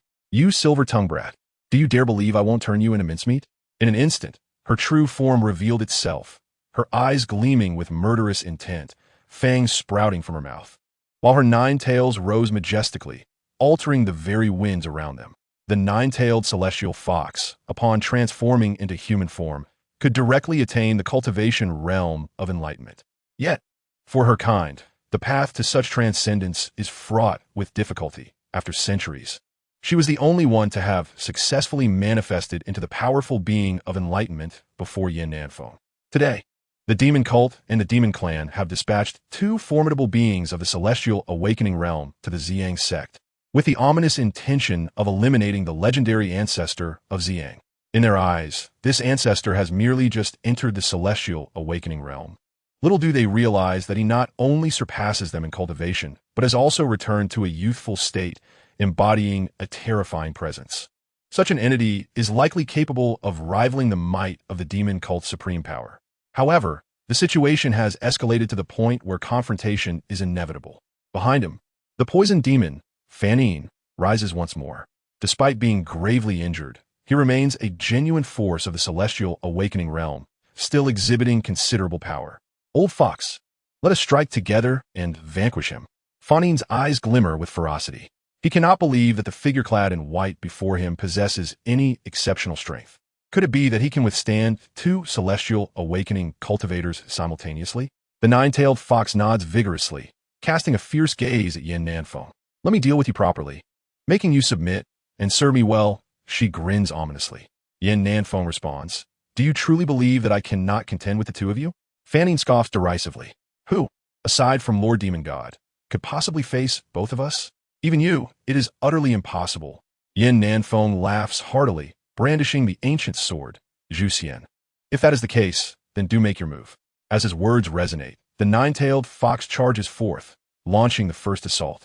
The duo, one demon and one fox, positions themselves with the fox leading the furious attack, while Fanning follows closely, unleashing a series of demonic sounds. Fox Grand Technique, demonic Buddha, S sound. The two powerful incantations pierce the heavens, their formidable aura causing all creatures to flee in panic. Amidst the flying sand and shifting stones, the heavens change color, with demonic and chaotic energy swirling. These two figures, deemed formidable foes by the outside world, have gathered here solely to confront the youthful ancestor of the Zi Yang Sect clad in white. In contrast, Yin Nanfei remains undaunted, his expression unchanged. Today, let me demonstrate the true power of what you refer to as the ancestor of the Zi Yang Sect. With a booming voice, Yin Nanfei's aura surges, his elegant white attire billowing without wind. As the atmosphere shifts dramatically, with a thunderous shout, he declares, this technique is the true art of the divine sword-summoning thunder. Holding the Zhuxian sword aloft, its essence soars towards the heavens.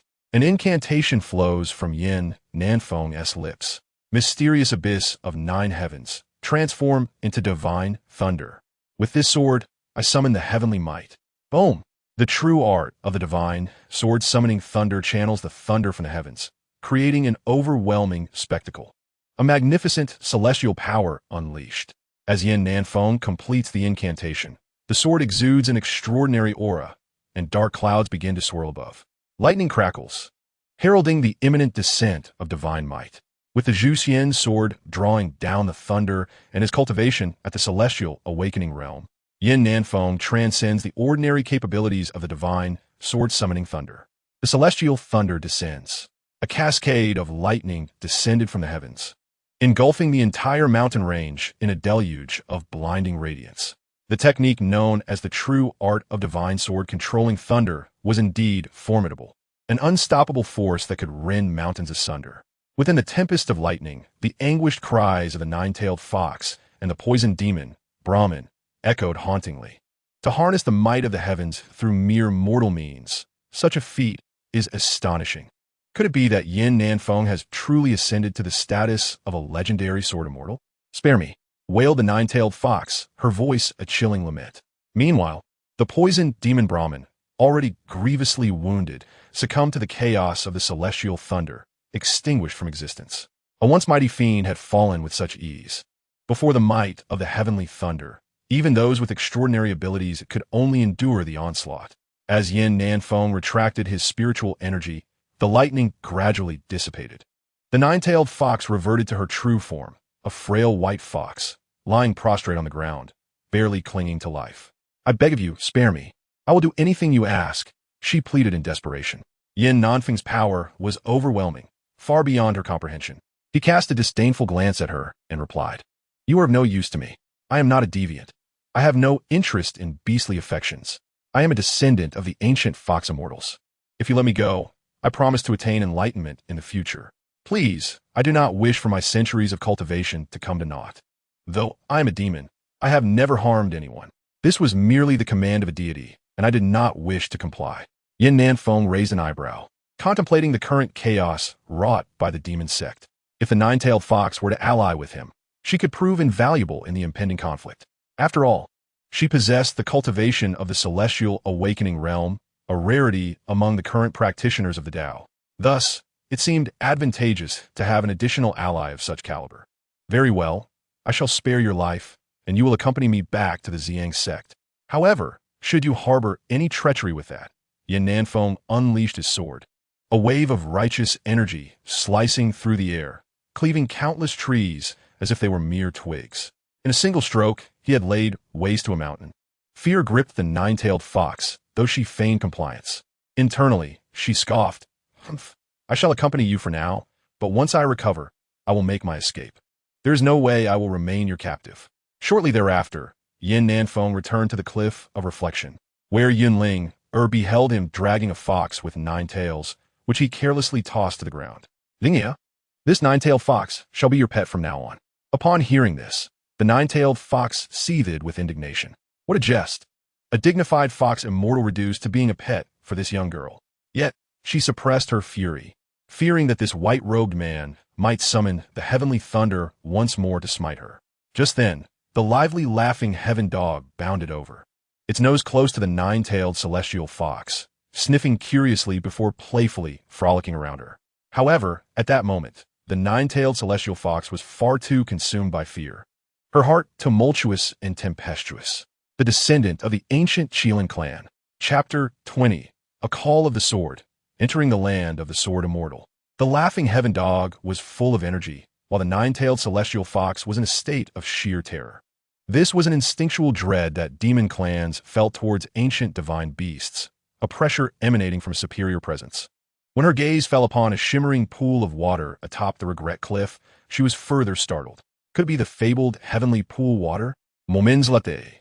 A koi fish leaped from the water, performing the legendary leap of the carp into the dragon's gate. The nine-tailed celestial fox was once again astonished. This, an ancient celestial dragon. She simply could not fathom why these legendary divine beasts would appear within the humble confines of the Zi Yang Sect. What manner of being was this Zi Yang ancestor? At that moment, she had entirely dismissed the thought of fleeing. This place was replete with opportunities and divine transformations. If she could cultivate here for an extended period, could she possibly worry about not becoming a fox immortal?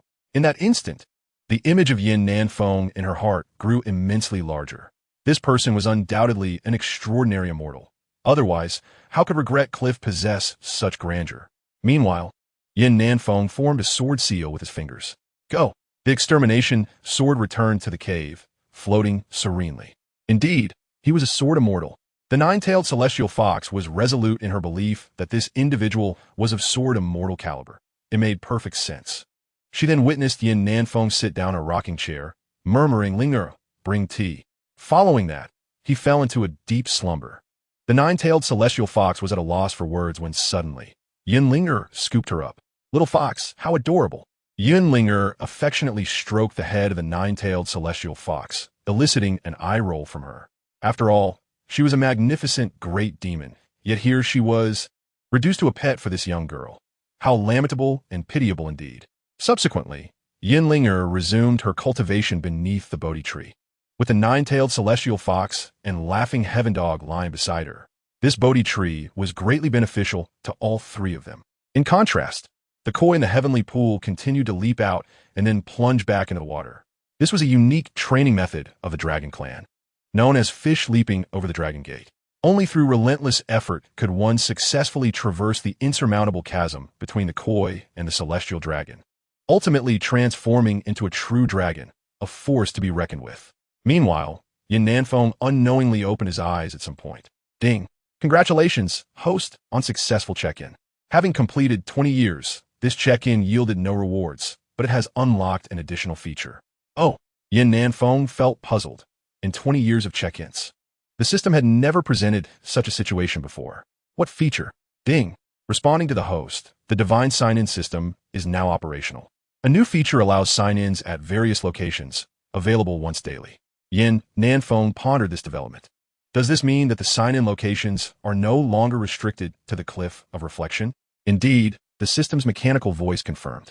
However, rewards for sign-ins at different locations will be distributed randomly, with the magnitude of rewards determined by the significance of the location. For instance, if the host signs in an open field, no rewards will be granted. Yet, signing in at a sacred site within a sect might yield unique techniques or elixirs. Yin Nanfei smiled with intrigue, though he decided to remain at the Cliff of Reflection for the time being. In the future, if the opportunity arises, it would be delightful to explore the formidable martial arts of other sections. After all, invincibility can be quite lonely, and one must seek amusement. At the Zi Yang Sect, all disciples, led by the elder, began to clear the aftermath. Previously, they had witnessed distant lightning and the clash of swords, but upon sending disciples to investigate, they found only the corpse of the poisoned demon, Fanning. Master Tianyang speculated that it must have been the actions of that mysterious ancestor striking down the demon, leaving him filled with emotion. Who could rival such astounding cultivation? Meanwhile, Ning Haoran was preparing to enter seclusion for cultivation, with the ambitious goal of advancing into the dream realm, aiming to ascend several levels within it. Currently, the Zi Yang Sect was in a state of decline, and among the first-rate sects across the vast land, all the major leaders were of the returning ruins realm. His meager cultivation level was indeed a source of shame for the Zi Yang Sect. Initially, the elder wished for Ning Haoran to cultivate within the Zi Yang Hall, where the elders could provide mutual protection, ensuring safety. However, Ning Haoran stubbornly insisted on going to the Cliff of Reflection, commanding the elders, in his capacity as the sect leader, to refrain from stepping onto the cliff. The elders had no choice but to comply reluctantly. Days later, the news spread across the world that the magic sect had dispatched the formidable poison demon, Fanine, only to meet their demise near the Zi Yang Sect. Everyone immediately thought of the mysterious figure within the Zi Yang Sect. The poison demon, possessing the cultivation of the heavenly enlightenment realm, would undoubtedly have been a leader in the Taoist sections. Yet, one after another, these formidable demons perished at the Zi Yang Sect, leaving the cultivation world astonished. The magic sect had seemingly encountered an insurmountable obstacle this time. Although the magic sect suffered significant losses, it did not cease its relentless pursuit of the righteous path. For reasons unknown, the magic sect re-emerged with renewed vigor, unleashing a series of astonishingly powerful beings. Their strength had transformed drastically compared to before. The righteous cultivators of the world could only focus more intently on their cultivation, facing a formidable adversary. They needed to elevate their power swiftly. Thus, the second battle between immortals and demons was on the verge of commencing. However, in contrast to the first, this time would undoubtedly prove to be far more arduous. After all, the first war of celestial and demonic forces felt more like a siege against the demonic sect for the righteous cultivators of the world. Yet this time, it was a matter of resistance, even at the cost of their lives, exerting every ounce of effort. No one understood why the demonic sect had developed with such astonishing speed, seemingly out of nowhere, its power surpassing that of the Taoist sections. Time flew, and 5 years had passed. On this day, at the Cliff of Reflection behind the Zi Yang Sect, a surge of sword energy erupted into the sky, accompanied by a flicker of radiant light, albeit overwhelmed by the grandeur of the sword's might. All disciples of Zi Yang were in a frenzy. After 5 years, the sect leader, the illustrious, renowned Master Haoran, finally emerged from his seclusion, yet no one anticipated the magnitude of his arrival. From the Cliff of Reflection, a voice resounded mightily. Sword comes. With a whoosh, 800 swords soared from the sheaths at the waists of the Zi Yang disciples, all flying towards the Cliff of Reflection. The world believed that Ning Haoran had transcended to an extraordinary realm. However, at the Cliff of Reflection, 800 swords floated behind Yin Nanfei. After 5 long years, Yin Nanfei finally took action again. With a call, he drew upon over 800 swords, stepping into the realm of terrestrial sword immortals. Simultaneously, Ning Haoran, with his sword pointing to the ground and an air of refinement about him, alongside Yin Nanfei's assistance, borrowed a fragment of fortune during Yan's breakthrough, becoming the youngest returned to Void Realm expert in the history of the land. Meanwhile, Yin Linger, as frosty as the winter's chill on this day. The three set forth together. Ning Haoran descended from the Cliff of Reflection, exuding an ethereal aura, wielding the Haoran sword, ready to take charge of the Zi Yang Sect. Yin Nanfei roamed the seas, unbound by any ties, seeking to learn the unparalleled skills of various sections. Yin Linger, cradling a 9-tailed celestial fox, departed from Zi Yang, journeying to the distant Biluo mountain manor, solely to avenge a deep-seated blood feud. Chapter 21. To Biluo, slay the bandits, avenge the blood grudge. 100 miles away from the Zi Yang Sect, amidst lush green hills and picturesque waters, one would hardly suspect that atop these beautiful mountains, a band of notorious bandits had established their encampment, deceptively named Biluo Mountain Manor. It was said that previously, a seeker of immortality, in pursuit of enlightenment, believed this manor to be a secluded refuge for the Taoist immortals, only to ascend the mountain and never return, lost forever in the depths of these mountains. From that point onward, the region was plagued by rampant banditry, with fire, bloodshed, and plunder, and it was only then that the villagers realized that Biluo Mountain Manor was, in fact, a den of thieves. For over a decade, the villagers suffered greatly, despite the presence of the transcendent Zi Yang Sect in the vicinity. To them, these lofty immortals were preoccupied with their myriad affairs, leaving little time to heed the plight of such a remote place. Moreover, the most formidable sect in the area. The Mad Blade sect had colluded with the bandits of Biluo Mountain Manor, bringing calamity to the region. Countless illustrious families have fallen victim to this band of marauders, their households annihilated, while ordinary folk have mourned through the night, helplessly witnessing the plunder of their lifelong savings. Even the prominent Yun family, renowned for their cultivation, met a tragic fate 5 or 6 years ago. This place resembles a purgatory, with no soul daring to flee. Many have perished at the hands of the marauders' curved blades while attempting to escape. At this moment, at Biluo Mountain and the Biluo Manor, the bandits guarding the gate have grown drowsy. The sweltering heat renders their already tedious task even more monotonous, and with no one daring to disturb the manor, they lack the motivation to remain vigilant. Yet, just as the bandits succumb to their drowsiness, one suddenly awakens with heightened alertness. Ahead, within sight, stands a young woman clad in azure, her beauty striking, cradling a pure white fox in her arms. Where could this young and beautiful maiden have come from? The bandit, puzzled, wonders which audacious woman dares to approach Biluo Manor alone. Could she be yet another seeker of immortality? However, since such a captivating young lady has arrived, there is no need for her to depart. With this thought, a sly grin spreads across his face, rousing his fellow bandits, who soon mirror his expression. Meanwhile, as Yunling ascends the mountain, her demeanor is icy, for her sole purpose is vengeance. Just days prior, her master and senior brother emerged from their seclusion, both attaining a transcendent realm she could only aspire to. That very day, the three of them ventured forth to fulfill their respective destinies. For Yunling, the most crucial task is revenge. Now, with her extraordinary cultivation, she stands unmatched against the entirety of Biluo Manor. She cannot rest easy until her enemies are vanquished. Nevertheless, her master insisted she bring along the nine-tailed celestial fox, named Hume, for it could assist her in navigating perilous situations. Yet, Yunling remains unaware of any extraordinary capabilities beyond its multiple tails. As she strides forward, the scorching sun feels almost toxic, as if laced with a poison named arsenic, capable of corrupting the very air. Yet, she remains oblivious to this danger. At that moment, she spots a group of bandits atop the watchtower behind the gates of Biluo Manor, their faces twisted with lewd expressions, and her countenance hardens. She harbors a profound disdain for such expressions. A pack of vermin, perish, she exclaims. Drawing her sword, named Facian, she unleashes a surge of majestic sword energy.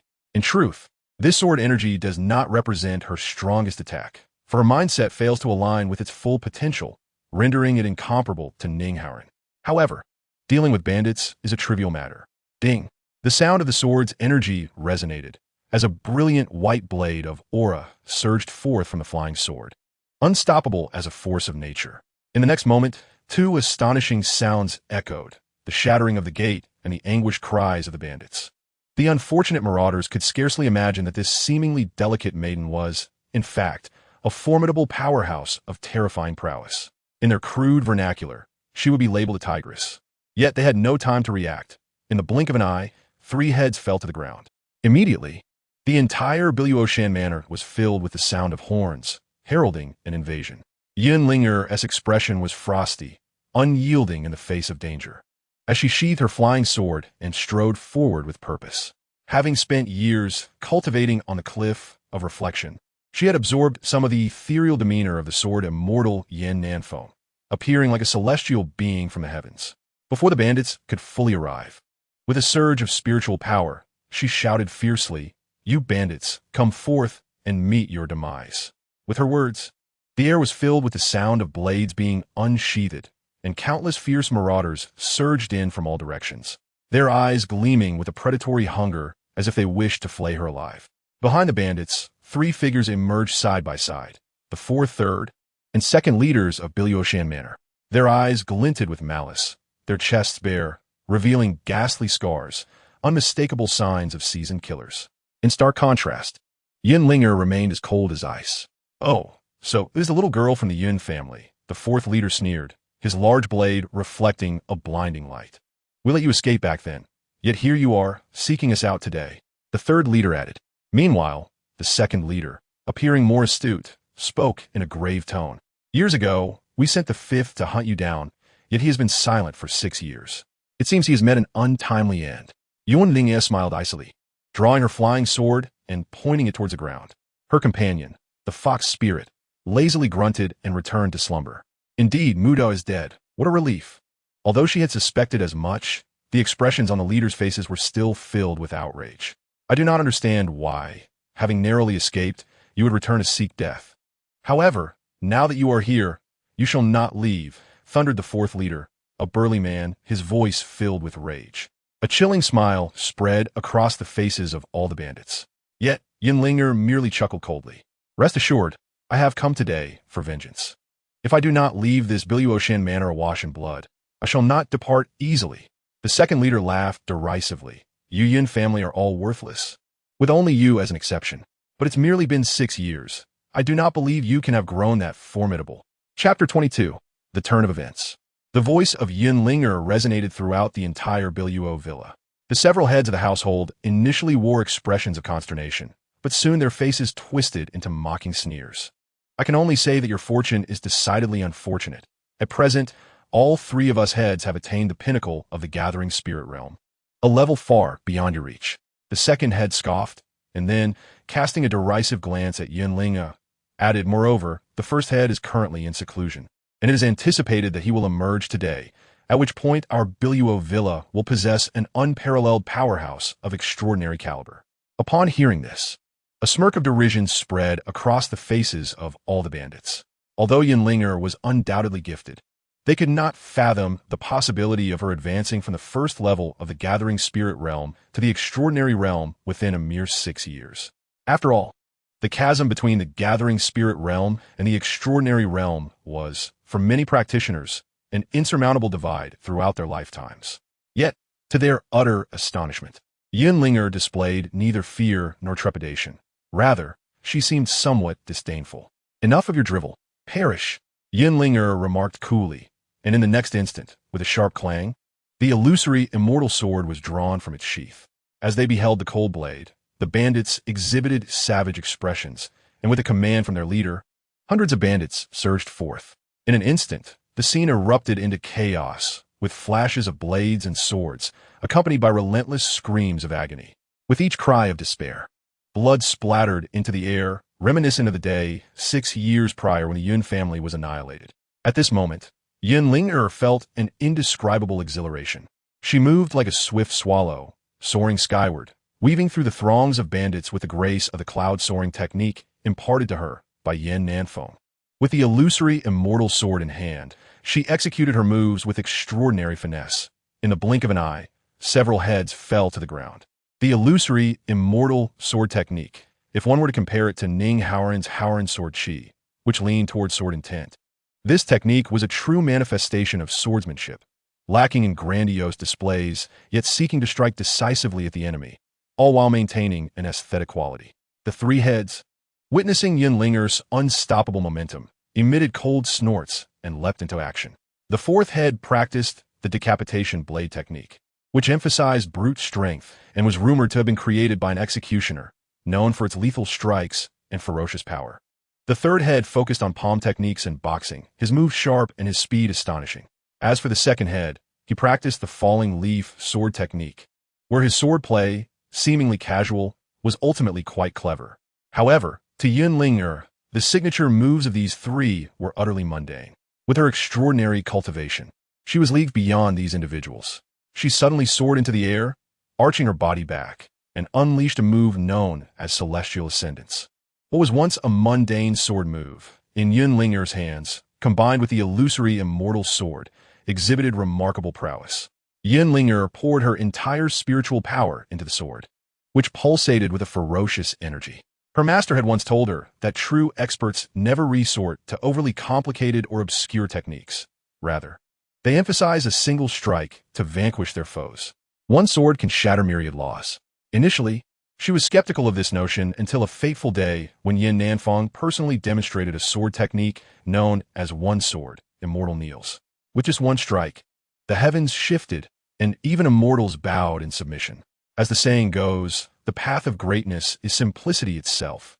Ultimately, all paths converge to the true essence. With her eyes tightly shut, she immersed herself in Yin Nanfei's teachings. Her heart was not pure, and her comprehension of sword intent was insufficient. Thus, overwhelming divine abilities like the Howren sword chi were not suited for her. However, at this moment, she felt as though she was gradually grasping that elusive sensation. Yunlinger resembled a celestial being, gracefully descending to the mortal realm in her ethereal beauty. One strike was all that was needed to conquer her adversaries. Accompanied by a resounding roar, the three leading figures spewed blood and were sent flying. In the face of absolute power, their impressive tactics appeared utterly feeble. The second-in-command's eyes reflected disbelief. You have indeed stepped into the extraordinary realm. Yunlinger's expression was as cold as ice. Her sword pointed to the ground as she regarded them with icy disdain. Surprised, are you? But it is too late. As she spoke, her sword, the illusory Immortal, rose high. In that moment, memories of past events surged within her heart. 6 years had passed, and she finally had the chance to avenge her fallen kin. 2 lines of tears streamed down her face, yet her resolve only strengthened. However, just as she was about to unleash her strike, a menacing aura erupted suddenly. With a sound of slicing air, Yunlinger was jolted, and she swiftly positioned the illusory Immortal horizontally to defend herself. With a clang, she was forced to retreat, planting the sword into the ground to steady herself. Nonetheless, the blow had inflicted significant harm upon her.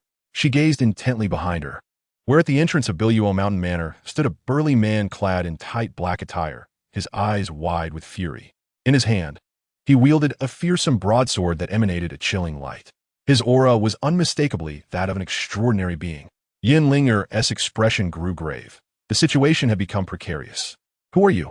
she inquired coldly, her heart now filled with caution. The dark-skinned man smirked, hoisting the massive blade onto his shoulder. "From the Mad Blade Sect, Tianba." Yunlinger was taken aback. The Mad Blade Sect was rumored to be the formidable backing of Biluo Mountain Manor, although not as powerful as the Zi Yang Sect. Their strength was certainly not to be underestimated. In a certain sense, there was a deep-seated enmity between the Mad Blade Sect and Yunlinger. On the day of her family's annihilation, the Mad Blade Sect had dispatched many skilled warriors. Otherwise, with the Yun family's capabilities, they could have at least matched Biluo Mountain Manor. At that moment, an awe-inspiring aura erupted from deep within the Biluoshan Manor. The bandits, upon witnessing this, were filled with elation. "Ha ha ha, it's the elder brother. He has entered the extraordinary realm," sneered the 4th deputy. Although Yunlinger had undoubtedly reached the extraordinary realm herself, the presence of 2 formidable masters on her side made her question whether she could still turn the tide. In the depths of the manor, a man clad in splendid robes advanced with a scholarly demeanor, appearing nothing like the notorious leader of the bandits. At first glance, how could he be the infamous brigand chief? However, this chief approached with a calm expression, holding a folding fan in his hand. Yet Yunlinger discerned a nauseating insincerity in his brow. A mere glance was sufficient for her to conclude that he was a hypocrite. Chapter 23. It is not I who is detestable, but this world. Observing the chief, Yunlinger's countenance grew grave. He too had stepped into the extraordinary realm, seemingly invincible. And with the addition of the formidable Xiang Tianba from the Mad Blade Sect, Yunlinger felt the situation becoming increasingly dire. Initially, she was unaware that the chief had begun his ascent into the extraordinary realm, and even if he truly had, it would not have concerned her. Having followed Yin Nanfei for 6 years, she had acquired many supreme skills, and in a one-on-one confrontation at the extraordinary level, she held absolute confidence. Yet, the emergence of Xiang Tianba made her furrow her brows in apprehension. Who do we have here? It is the young master of the Yun family. The chief chuckled lightly, seemingly indifferent towards Yunlinger, exuding an air of nonchalance. However, behind his seemingly tranquil gaze lay a tumultuous heart. Yunlinger had heard that the chief of Biluoshan Manor was a man of deeply twisted psyche, one who reveled in bloodshed and cannibalism, particularly of young maidens, instilling fear in the hearts of the surrounding populace. As he gazed upon the severed heads and bloodied ground, a complex glimmer passed through his eyes. "You dare to invade Biluoshan Manor and slay my men? In that case, I cannot allow you to leave today." The chief's face contorted with anguish. Hearing this, Yunlinger spat derisively. "Despicable scoundrel, cease your pretense. I have come here today to claim your head." With that, Yunlinger rose to her feet, her eyes ablaze with murderous intent. The chief's lips curled into a smirk as he turned to Xiang Tianba, who now wore a sinister expression, intrigued by the unfolding scene. Brother Xiang, having stepped into the extraordinary realm, my hands are itching for a contest. Let us see who can claim this little girl as head first, shall we? Xiang Tianba laughed heartily, brandishing his mad blade. Very well, a contest with the Manor Chief sounds exhilarating. Two monsters. Yuan Ling scoffed coldly. Soon after, the leader and Xiang Tianba leaped forth simultaneously. A single fierce blade seemed capable of splitting the heavens and the earth, while a single palm strike appeared able to command the very elements, both exuding a terrifying power. The two sounds of air being sliced apart filled the atmosphere with a palpable sense of impending doom. These two individuals unleashed lethal attacks without a hint of mercy. At this moment, the true nature of the leader was finally revealed, his eyes betraying a cruel ferocity. In his mind, the horrifying image of Yin Linger's severed head and the relentless flow of blood began to surface. Confronted by the assault of two extraordinary masters, Yin Linger found herself overwhelmed. She wielded her long sword to fend off their strikes, each move requiring utmost precision. A single misstep could lead to her demise. Xiang Tianba, a seasoned expert entrenched in the realm of the extraordinary for many years, unleashed a relentless barrage, his blade slicing through the air with a whistling sound that darkened the skies. Individually, either of them would not pose a challenge for Yin Linger. However, their combined assault left her feeling utterly fatigued. The situation was dire. A flicker of anxiety stirred within Yin Linger. Was it truly her fate to perish here today? A pang of sorrow filled her heart. For her, death held no fear, but if she could not avenge the profound enmity that stained her soul, she would not find peace even in death. At that moment, she recalled her senior brother Ning Haoran, so poised and untroubled, having grasped the essence of the sword, advancing in his practice at an astonishing pace. In contrast, she felt as though her master Yin Nanfeng's words were coming to fruition. Her deep-seated obsessions hindered her from achieving greatness. Had it not been for this, with her master's unparalleled abilities, she would not find herself in such perilous straits today. Just as these thoughts raced through her mind, a forceful palm strike from the leader and the blade of Xiang Tianba converged upon her. Yin Linger, in a desperate attempt, raised her illusory immortal sword to block the onslaught. Though she succeeded in deflecting the attacks, she sustained internal injuries.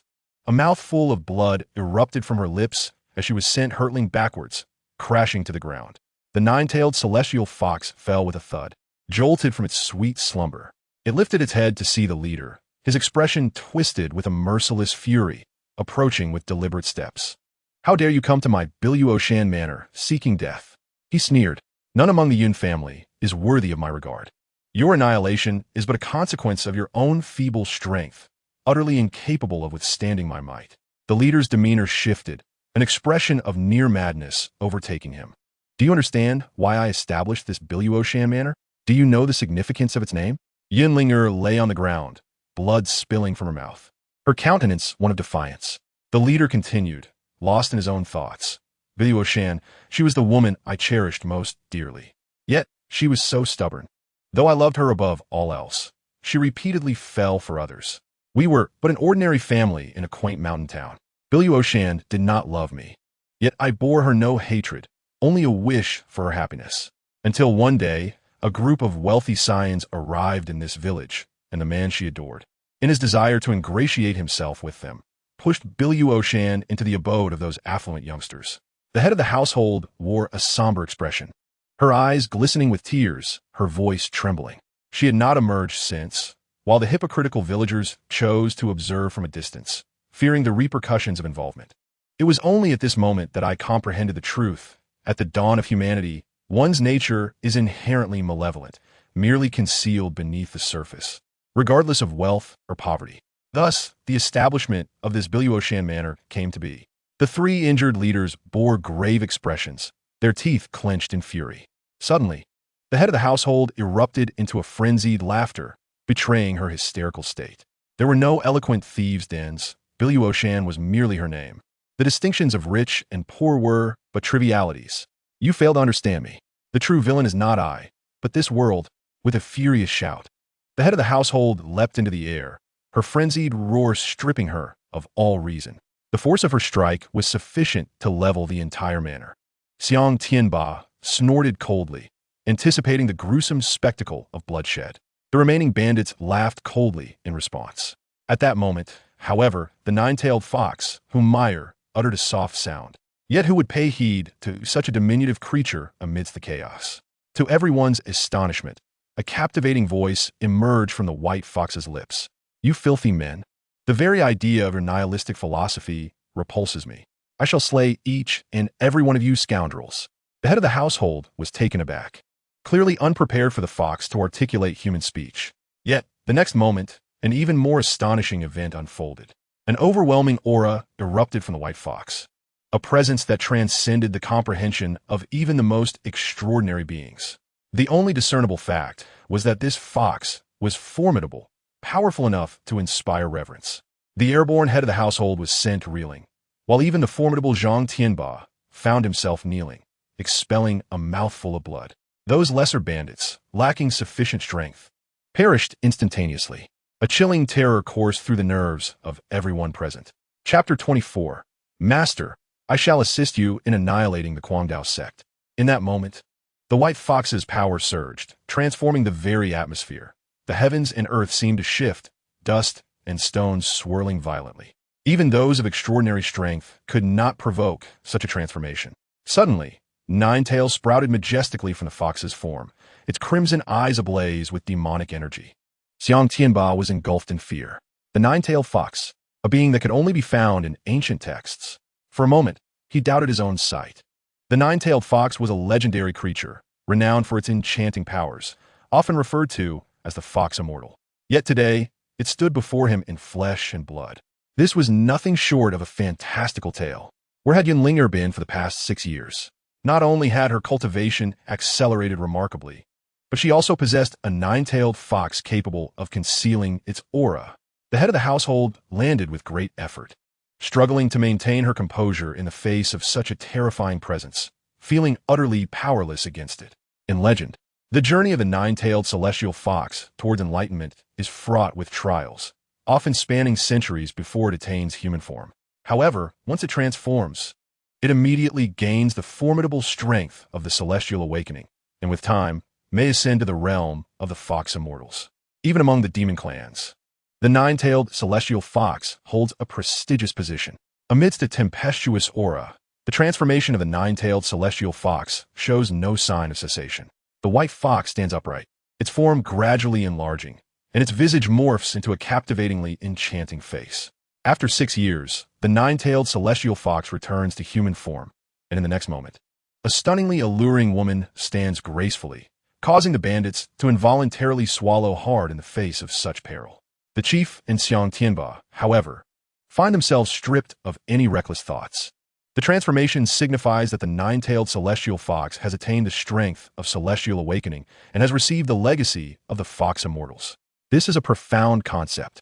For them, the transcendent realm is the pinnacle of their aspirations, while the celestial awakening is the realm of divine beings. With a charming smile, Humayer teases, "Oh, dear man, must you always harbor such disdain for this world? There remains a plethora of fascinating wonders, such as a young and beautiful woman like me." With a sudden thud, despite making no overt action, her mere words send the chief and Xiang Tianba trembling to their knees in fear. The nine-tailed celestial fox's expression darkens. Indeed, men are all of a kind, utterly tiresome. With a swift motion of her delicate hand, the skies darken and a fierce wind howls. In an instant, the Biluo mountain manor ceases to exist. The bandits hardly have time to scream or flee before they are consumed by the tempest. Subsequently, Humayer turns to Yunlinger, offering a gentle smile. Yunlinger, equally astonished, is unaware that the white fox she has held in her arms possesses such capabilities. For the past 6 years, it had seemed merely an ordinary fox. "Who exactly are you?" Yunlinger asks softly, not feeling fear, for the nine-tailed celestial fox was a gift from her master. Surely, her master would not wish her harm. Humayer chuckles lightly, placing her palm on Yunlinger's back to heal her wounds. "Master, I am but a little fox, your pet." Yunlinger nearly choked in disbelief, finding the scene bizarre. "What nonsense is this? Such powers, and you call yourself a pet? I will be fortunate not to be your pet." Yet, Humayer remains unfazed by Yunlinger's reaction and continues. The sword immortal Yan Jian has achieved mastery in his cultivation, stepping into the realm of terrestrial immortals and becoming a legendary swordmaster. He specifically instructed me to assist you in times of crisis. Onahu Mizkya, Yunling's inua is he swiftly, allowing her to rise and gaze at the enchanting woman before her. At this moment, she found it somewhat amusing that despite her utmost efforts, she could not avenge the deep-seated hatred that festered within her. To whom Meyer, however, it could be resolved with a mere flick of her delicate hand.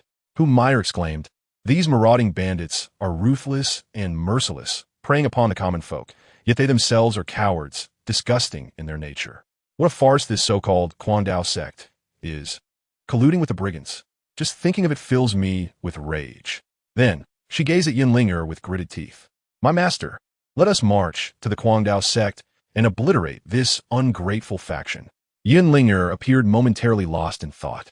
Before she could utter another word, whom Meyer seized her hand, and in an instant, the two vanished from sight, leaving behind a scene strewn with the remains of marauders and the ruins of Biluoshan Manor. Quandao Sect. At this moment, the sect leader, Xiang Quangdao, reclined with his legs crossed, enjoying a cup of tea with a sense of satisfaction.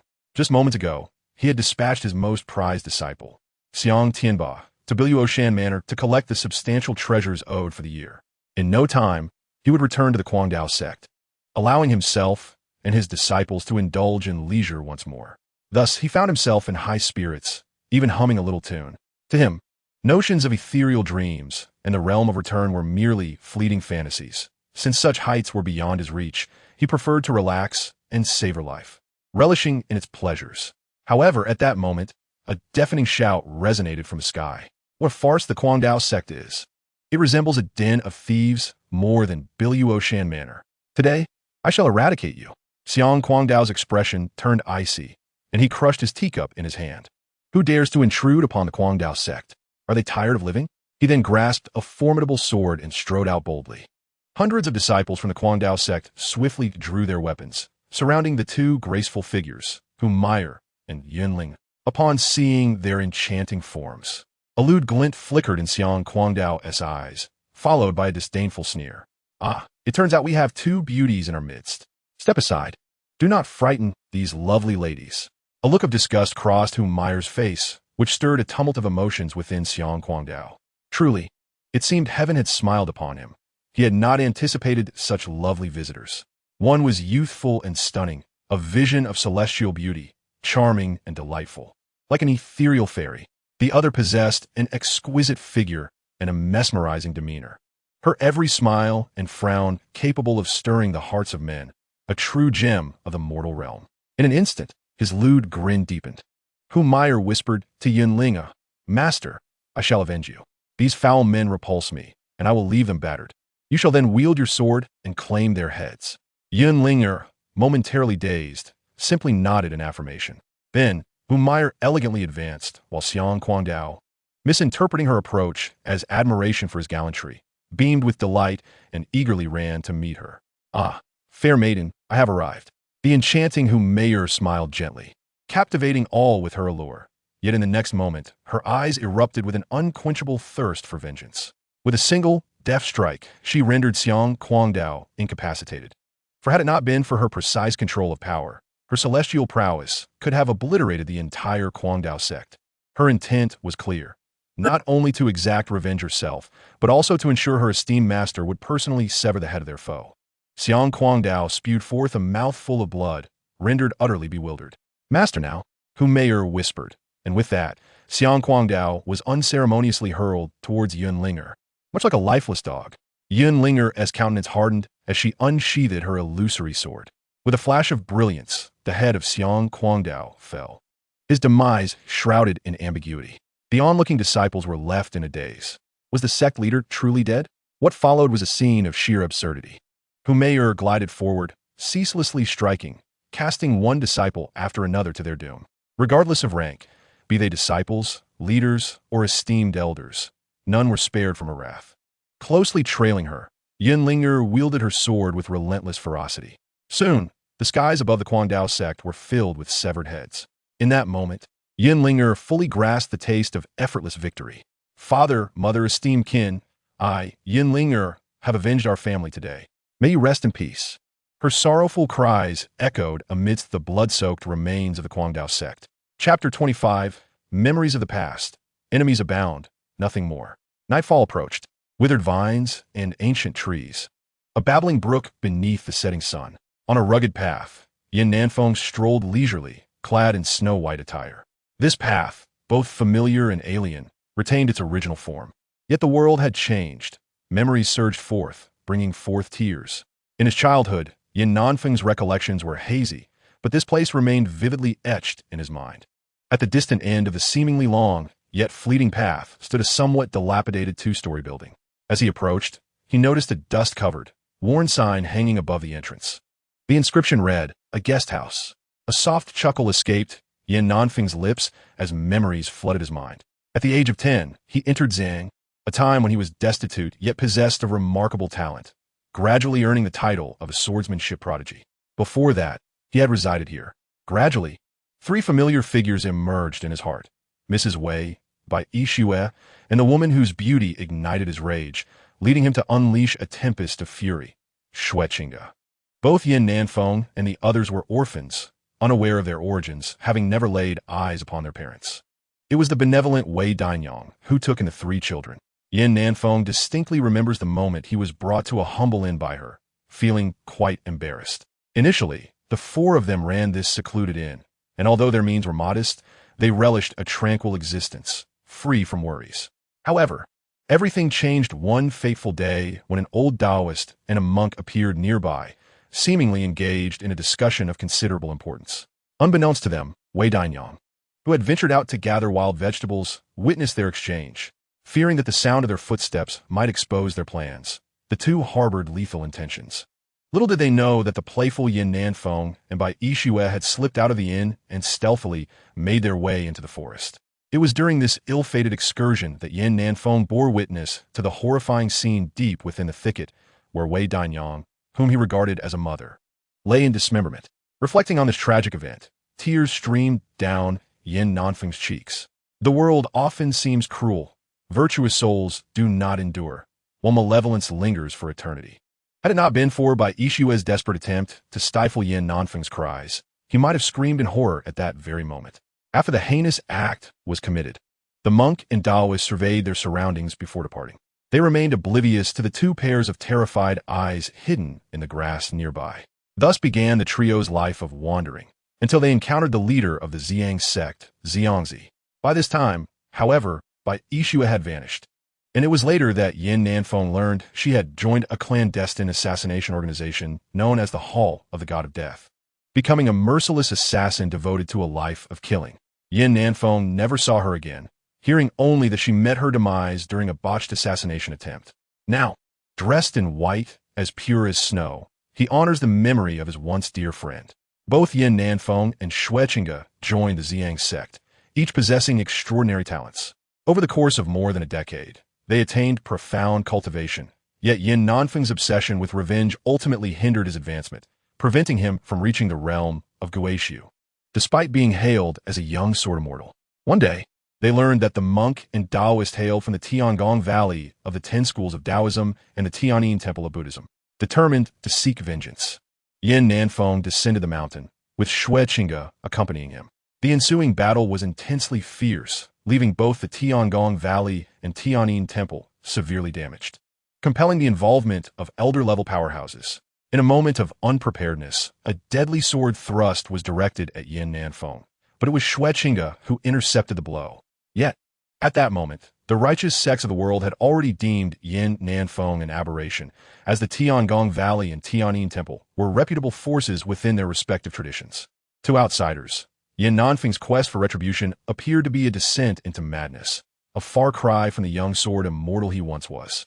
Ultimately, Yin Nanfeng felt utterly disheartened as he gazed upon the bloodied and barely breathing Shuechinga in his arms, releasing a mournful howl to the heavens. Yin Nanfeng unsheathed his sword, wreaking havoc far and wide, enveloped in a purple aura that stretched for miles. Whether they were immortals or Buddhas, none could escape his wrath. The world stood against him, and it was but a trivial matter. Eventually, it took the combined efforts of Zi and several elders of the Zi Yang Sect to finally subdue Yin Nanfeng, imprisoning him at the Cliff of Reflection. Now, 2 decades have swiftly passed. A medley of emotions swirled within Yin Nanfeng. The righteousness of the world was nothing more than idle talk. Indeed, heaven and earth showed no mercy. With a cold laugh, he strode forth purposefully. The blood-soaked vengeance he had been unable to exact 20 years ago was now poised for resolution. At Tianji Valley and Tianyin Temple, a chilling murderous intent finally emerged on Yin Nanfei's otherwise unremarkable face after nearly 20 years of mundane existence. With a frosty expression, he stepped out into the night. In Tianji Valley, the passage of 2 decades had transformed the landscape. Though Tianji Pavilion remained among the 10 sects of the Taoist school, it occupied the lowest rank. Nevertheless, there must always be one sect languishing at the bottom, and that was the once prestigious Zi Yang Sect, now fallen from grace.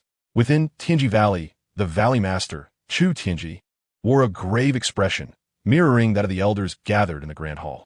Master, the demonic sect, is advancing fiercely, and the other Taoist sects are under attack. I fear that soon, Tianji Valley will also suffer. What shall we do? Sighed the elder. Indeed, the power of the demonic sect was formidable each time they struck. It was either a formidable Enlightenment realm expert or several peak figures from the Guishi realm. One could only wonder how the demonic sect had suddenly produced so many extraordinary individuals. The atmosphere grew somber. Yet, Chu Tianji, the Valley Master, smiled with nonchalance and remarked, I have already spoken with the head of the Buddhist sect, Tianyin Temple. Our alliance has endured for over 30 years. They will not stand idly by, will they? Master Ichan? His gaze fell upon the calm and composed elder monk beside him, adorned in monk's robes, exuding an ethereal presence. Master Ichan was indeed a revered monk from Tianyin Temple. Indeed, I have come to discuss this matter with your esteemed valley, the elder monk replied. In light of the rampant demonic sect bringing calamity upon the world, we, as practitioners of the righteous path, must eradicate the demons. Our temple also has high monks of the Enlightenment realm on guard. There is no need to fear the demonic sect unduly. If we endure this trial, the combined forces of Confucianism, Buddhism, and Taoism will surely prevail over the demonic sect. Several elders nodded in agreement, moved by Master Ichan's serene demeanor. A true sage, unflinching even in the face of calamity. The alliance with Tianyin Temple had been meticulously nurtured by the Valley Master over nearly 30 years.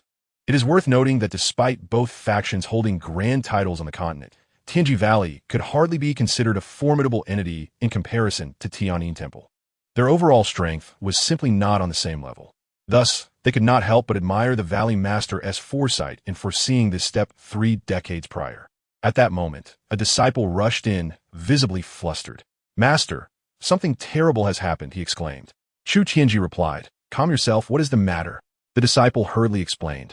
A man in white has appeared outside the valley, displaying extraordinary swordsmanship and making arrogant claims, demanding that the Valley Master come out to meet his demise. Chu Tianji let out a cold laugh and waved his sleeve dismissively. Another fool seeking fame overnight. We shall simply drive him away. He then glanced at Ichan Master. I beg your pardon for the disturbance. Ichan joined his hands in a gesture of respect and smiled gently. It is of no consequence. The Valley Master possesses profound cultivation, attracting many to seek his guidance, which the old monk greatly admires. Chu Tianji smiled faintly, but at that moment, they heard the anguished cries of several disciples outside the hall, accompanied by a slow, deliberate voice.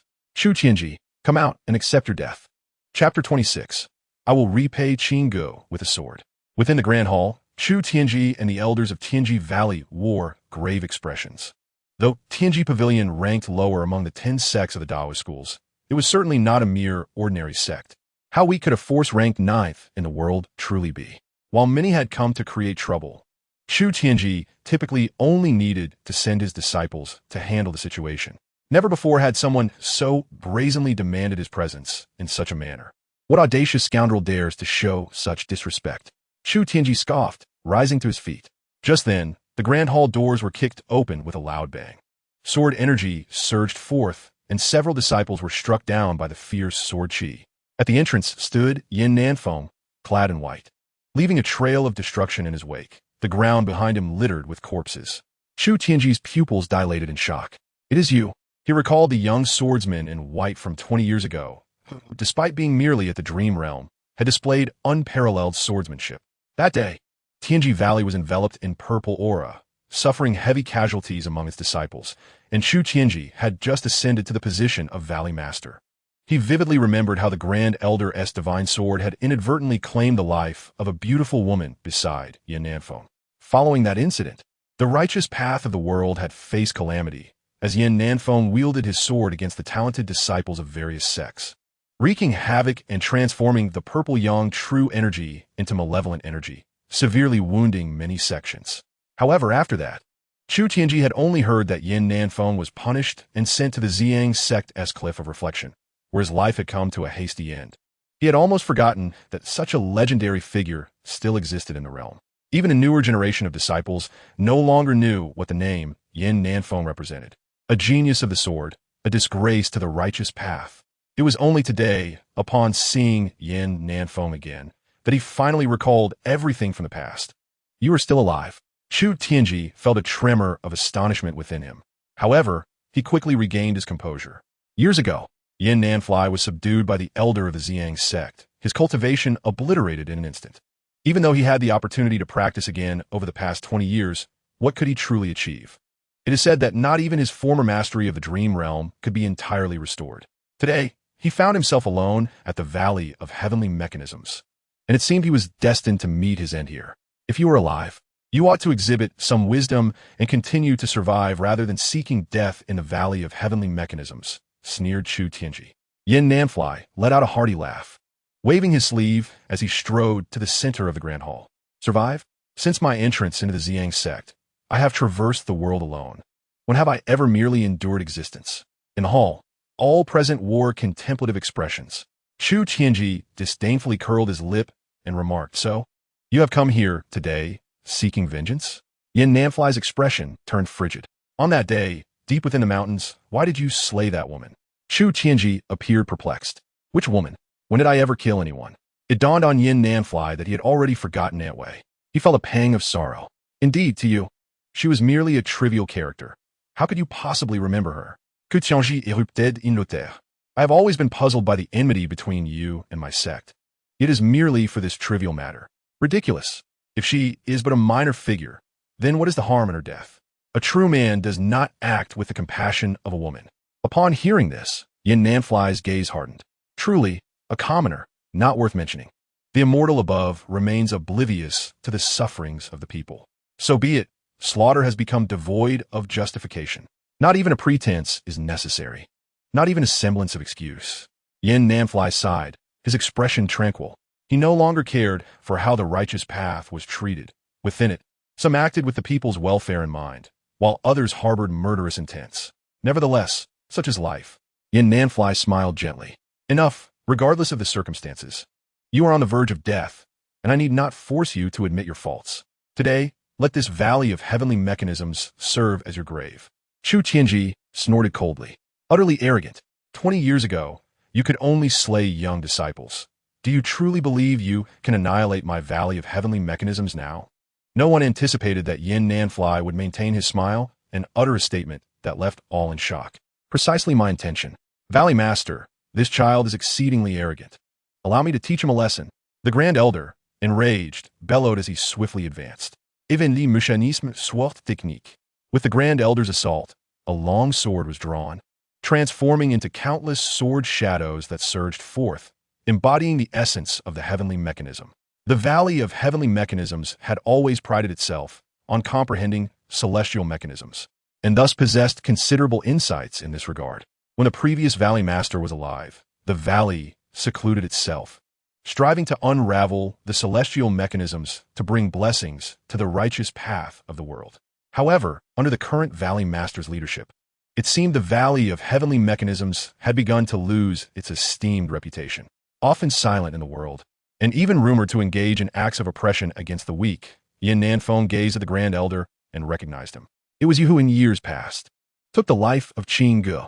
If that is the case, I shall avenge Qin Ge with a single strike. Yin Nanfei's expression was icy, and though he wielded no sword, the essence of his swordsmanship surged. Truth be told, he yearned to unleash a cataclysmic sword technique that could raise the entire Tianji Valley to the ground. However, such an act would not suffice to satiate his thirst for vengeance. Having already harbored murderous intent, he sought to find resolution. With a decisive flick of his finger, it resembled a sharp longsword. At Yin Nanfei's level of sword immortality, it mattered not whether he held a sword or not. He himself embodied a razor-sharp divine blade. With a single strike, The heavens and earth split apart. This sword could rectify the world's injustices and eradicate the heartless.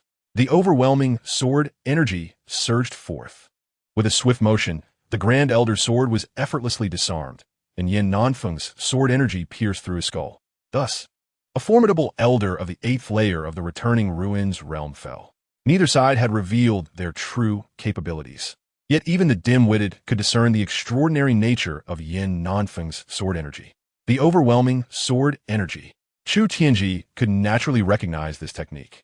After all, it was the signature move of the new generation sword Immortal Ning Haoran of the Zi Yang Sect, who had surpassed his peers in achievement and had recently ascended as the sect leader, having successfully entered the returning ruins realm just a month prior. What connection did Yin Nanfeng have with Ning Haoran? This overwhelming sword energy seemed even more formidable than that which Ning Haoran had mastered. Chapter 27. Those who stand in my way shall perish.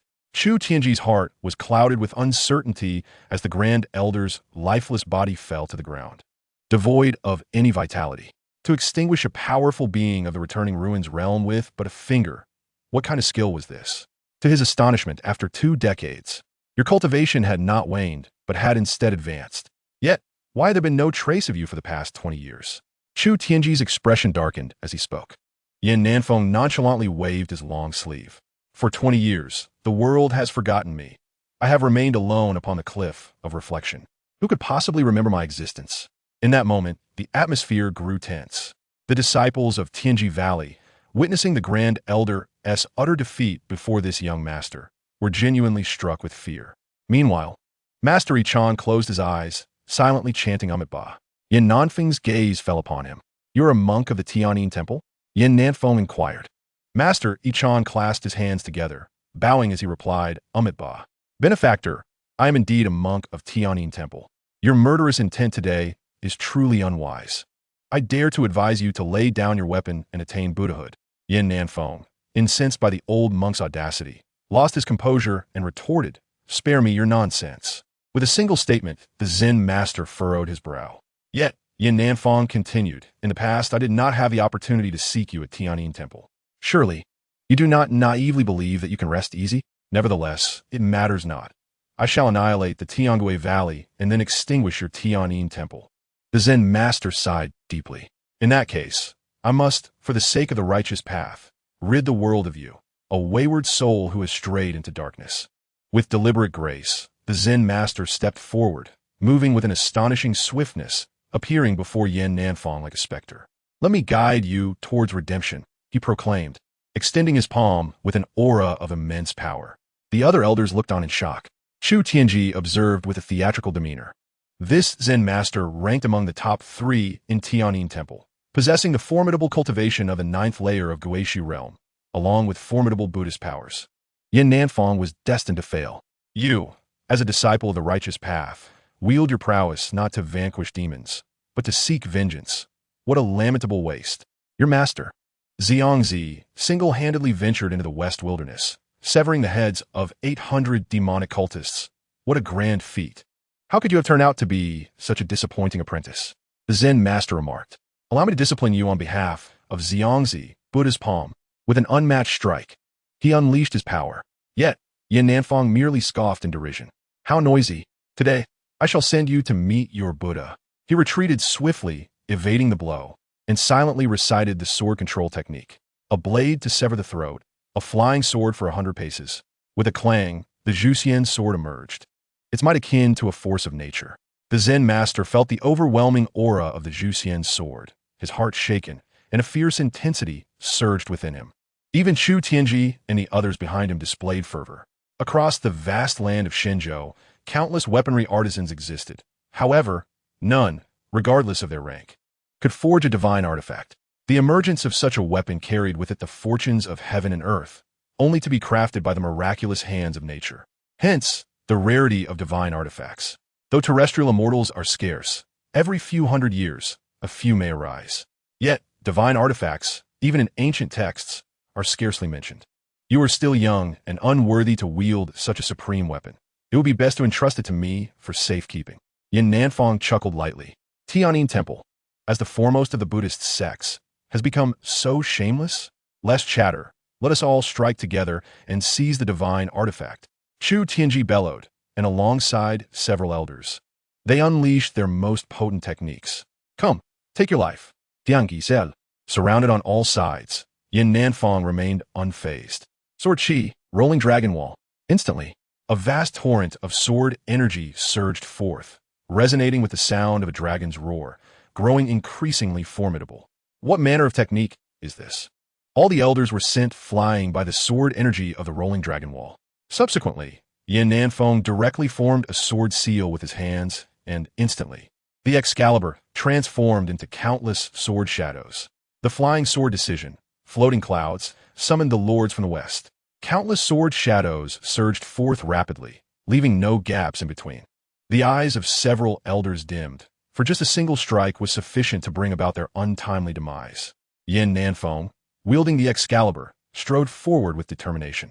Zi, are you truly prepared to strike down your fellow cultivators?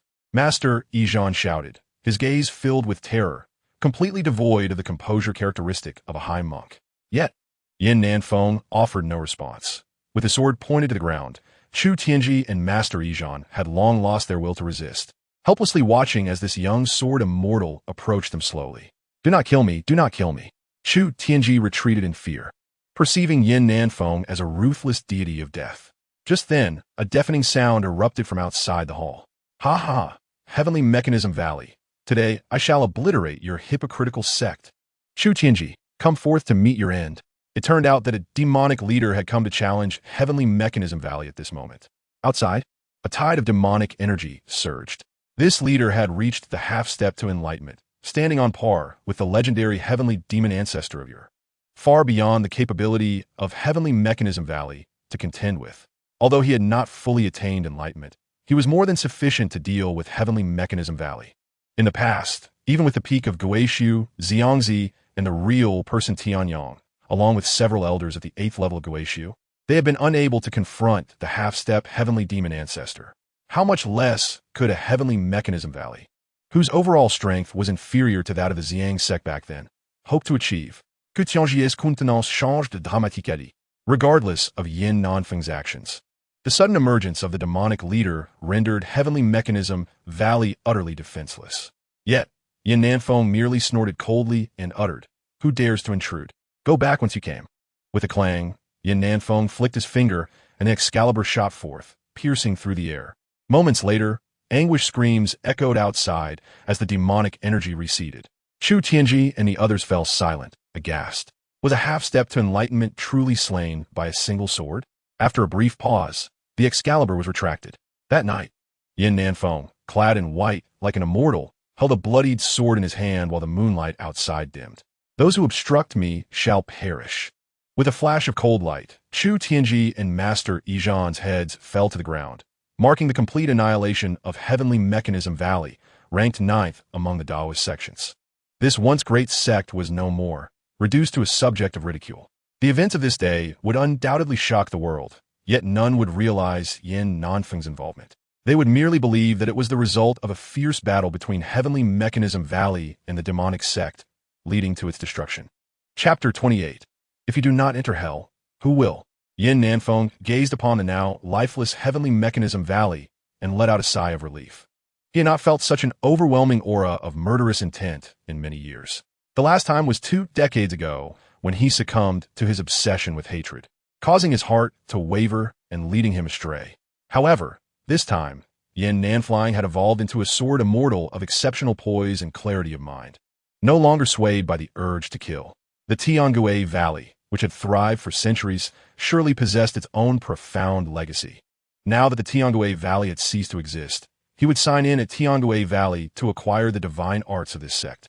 A flicker of thought crossed Yin Nanfeng's mind.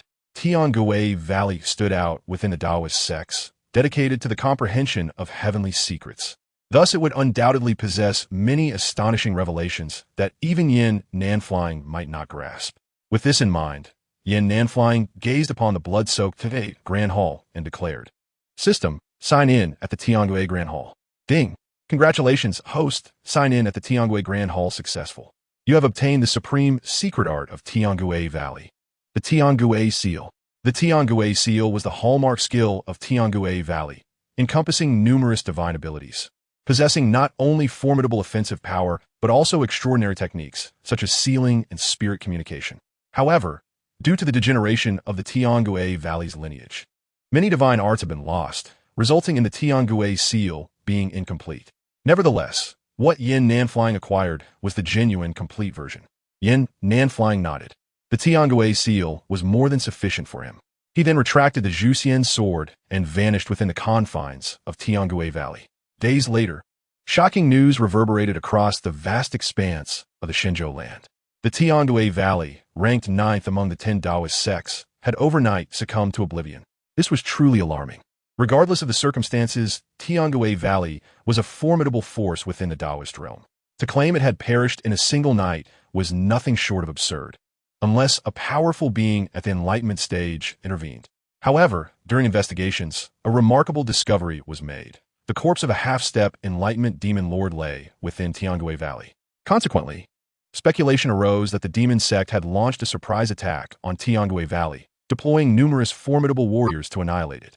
The power of these warriors from the Demon Sect was undoubtedly immense, compelling even Tiangue Valley to fight for its survival. In an instant, the righteous factions across the land were filled with profound sentiments, lamenting the disappearance of Tiangue Valley from this world. Following this, the remaining sects among the 10 Taoist factions convened urgently, intent on uniting their efforts to confront the Demon Sect. Simultaneously, at the Tianyin Temple within the hall, a white-browed monk sat with his eyes gently closed, silently reciting scriptures as the entire temple basked in the sanctity of Buddhist teachings. Suddenly, the white-browed monk's eyes sprang open. Master Chan had gone to Tiangue Valley and had yet to return, suggesting he had fallen victim to the Demon Sect's malevolence. Behind him, several young monks wore solemn expressions. Master Chan was the third most revered monk in the temple, highly esteemed, yet now it seemed they would be forever parted from him. Amitabha, what is destined must come to pass, and what is not destined shall remain absent. A disciple of the Zen master is fated to face calamity, and we shall diligently perform rites for his liberation, hoping he may swiftly ascend to the pure land, the white-browed monk lamented. As his words faded, the hall echoed once more with the chanting of sutras meant to guide the souls of the departed. Namo Amitabha, the mantra resounded. Yet, amidst the solemn recitation of the rebirth incantation by the monks, a thunderous sound unexpectedly erupted. The wretched thief, no matter the rites performed. The wicked monk shall never enter the pure land. The white-browed monk furrowed his brow, for being interrupted while reciting the rebirth mantra is a grave offense. A benefactor visiting my Tianyin temple, exhibiting such impudence, with a heart harboring murderous intent, how can one hope to attain enlightenment? Outside the hall, a voice chuckled softly. I have long heard of Master Baimei's unparalleled cultivation and his virtuous influence over the world. Yet I wonder, does the master still remember the soul of that woman from 30 years ago? Who shall guide her spirit to liberation? The white-browed monk sighed, his hands pressed together in prayer. Amitabha, this old monk has devoted his life to the study of Buddhism, rarely succumbing to thoughts of killing. However, each time I transgress the precept against taking life, I am filled with deep remorse, night and day performing rites for these wronged souls, hoping that even a fraction of my meager merits may grant them peace and health in their next lives. The person outside scoffed repeatedly. So, you have forgotten her as well? The white-browed monk rose, his expression one of profound sorrow. In this world, every life is inherently fragile. After decades of existence, death can arrive in but a single night. Though I have taken a life, burdened with guilt, it was for the salvation of many. These spirits, though wronged, have saved countless lives. Their merits are immeasurable. The white-browed monk continued. As the saying goes, if I do not enter hell, who will? He expressed deep admiration for those departed souls. As he spoke, he advanced towards the hall's entrance, where a man in white was encircled by hundreds of Tianyin monks. At that moment, Yin Nanfei emanated a chilling aura of murderous intent, sharp and unyielding. The white-browed monk sighed. Benefactor, lay down your blade. Yin Nanfei coldly scoffed. If I lay down my blade, I shall not become a Buddha, nor do I desire to. And you, if you do not enter hell, who will? The white-browed monk's expression shifted dramatically. Before the golden form of the Buddha, you dare to utter such blasphemies? With such a solemn aura of murder. You are undoubtedly a demon. The monks rallied, declaring, for the sake of all living beings, slay the demon. At the white-browed monk's command, hundreds of Tianyin disciples took action.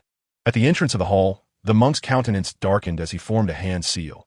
A resounding, celestial sound of the Buddha echoed from the heavens. This is the sound of the Buddha from beyond. Yin Nanfei recalled the previous poisonous demonic chant. It seemed that this malevolent sound had originated from the disciples of Tianyin Temple. Yet, at that moment, a cold smile spread across Yin Nanfei's lips. The celestial sound of the Buddha is a manifestation of spiritual assault. If that is the case, then I shall assist you in tightening your nerves.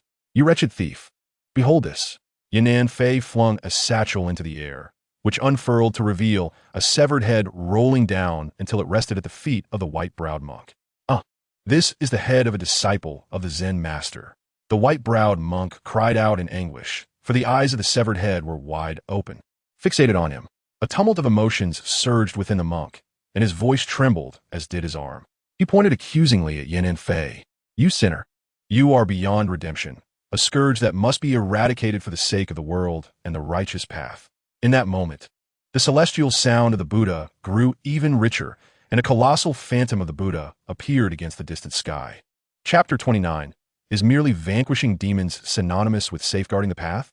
The resonance of the Buddha's sound echoed, and Yin Nanfei chuckled softly. Indeed, the celestial sound of the Buddha is remarkable, yet your sound pales in comparison to the venomous demonic chant.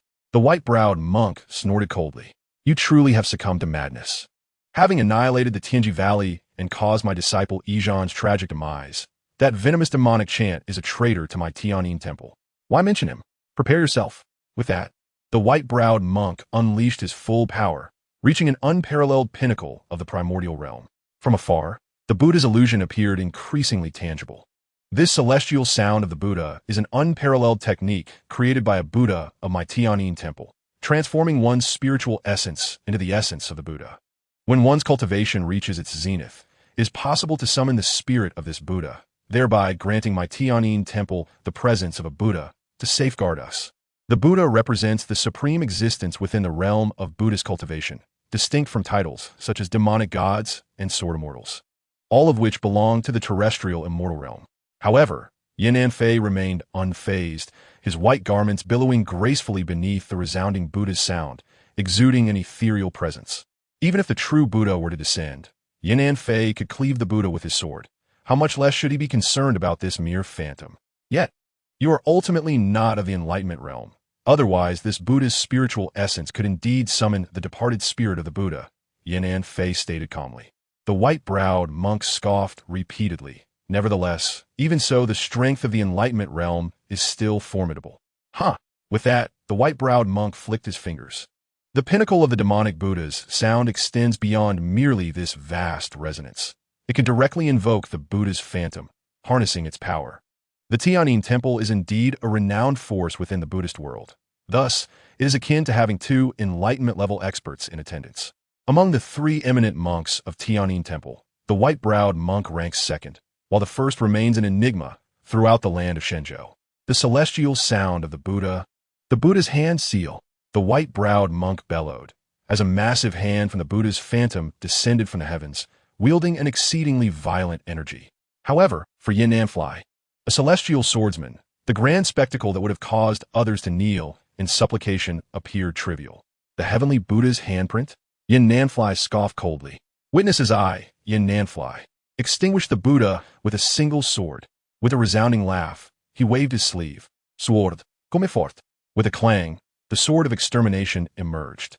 One sword shatters myriad laws, Yin Nanfei murmured, as a magnificent sword aura enveloped the sword of extermination. There is no such notion as wielding a sword without one in hand. With the sword in Yin Nanfei's grasp, he held dominion over the entire world. The righteous do not slay. I shall do the slaying. Yin Nanfei leaped into the air, resembling a celestial being, leaving the gathered monks in awe. One sword, to sever the Buddha. As he unleashed the strike, a smile graced Yin Nanfei's face. The way of the sword is meant for killing, to eradicate the heartless and to resolve the injustices of the world. This, indeed, is the finest path of the sword. With a thunderous crash, the towering phantom of the Buddha disintegrated into ashes beneath the might of his strike. The white-browed monk, immediately gravely wounded, was gently supported by several young acolytes. Avoiding a fall, you ask, should the wicked be slain, or the virtuous? Nanfei inquired solemnly. The white-browed monk coughed up blood. Naturally, it is the wicked who should be slain, he replied. But what of the virtuous? Nanfei pressed further. The white-browed monk smiled serenely. The virtuous, who do good deeds and accumulate virtue, should not be harmed. Nanfei chuckled nonchalantly, the sword of extermination aimed at the monk's head. Yet, you presume that those deserving of death are virtuous. Meanwhile, I, with my overwhelming sins, have slain only the wicked. What constitutes the righteous path? Is it merely the eradication of demons that qualifies as upholding justice? The white-browed monk wore a contemplative expression. That year, what conspiracy did you and Chu Tianji concoct to slay that defenseless woman? The monk pondered carefully, suddenly enlightened. So it is, all is bound by cause and effect. On that day, the woman learned a secret she should not have known. Even a virtuous person must be slain. With a swift motion, Nanfei silenced further words, piercing the monk's head with his sword. Your secrets merely revolve around usurping the positions of the valley master and the abbot, do they not? Nanfei's demeanor turned frigid. He had seen the confidential letter during his time at Tianji Valley in Chu Tianji's study. The pretexts for murder were merely the veils for personal ambition. Yet, just as Nanfei sheathed his sword, he suddenly sensed a formidable presence behind him.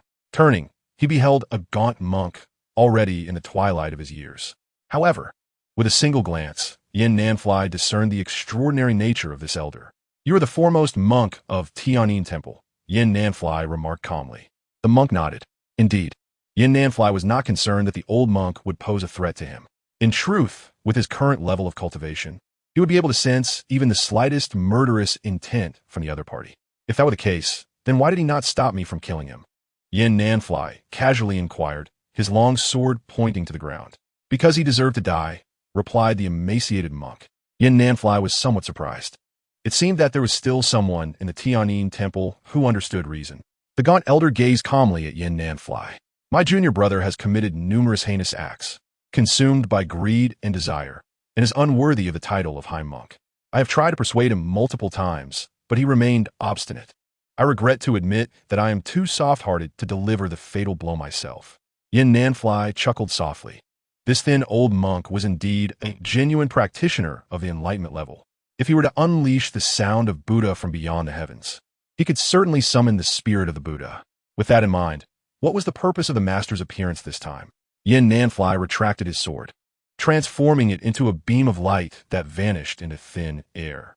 The thin old monk clasped his hands together. Amiba, today you have come, and in doing so, you have accomplished what I have long hesitated to undertake. I am here to express my gratitude for the great calamity you have removed from our Tianyin Temple.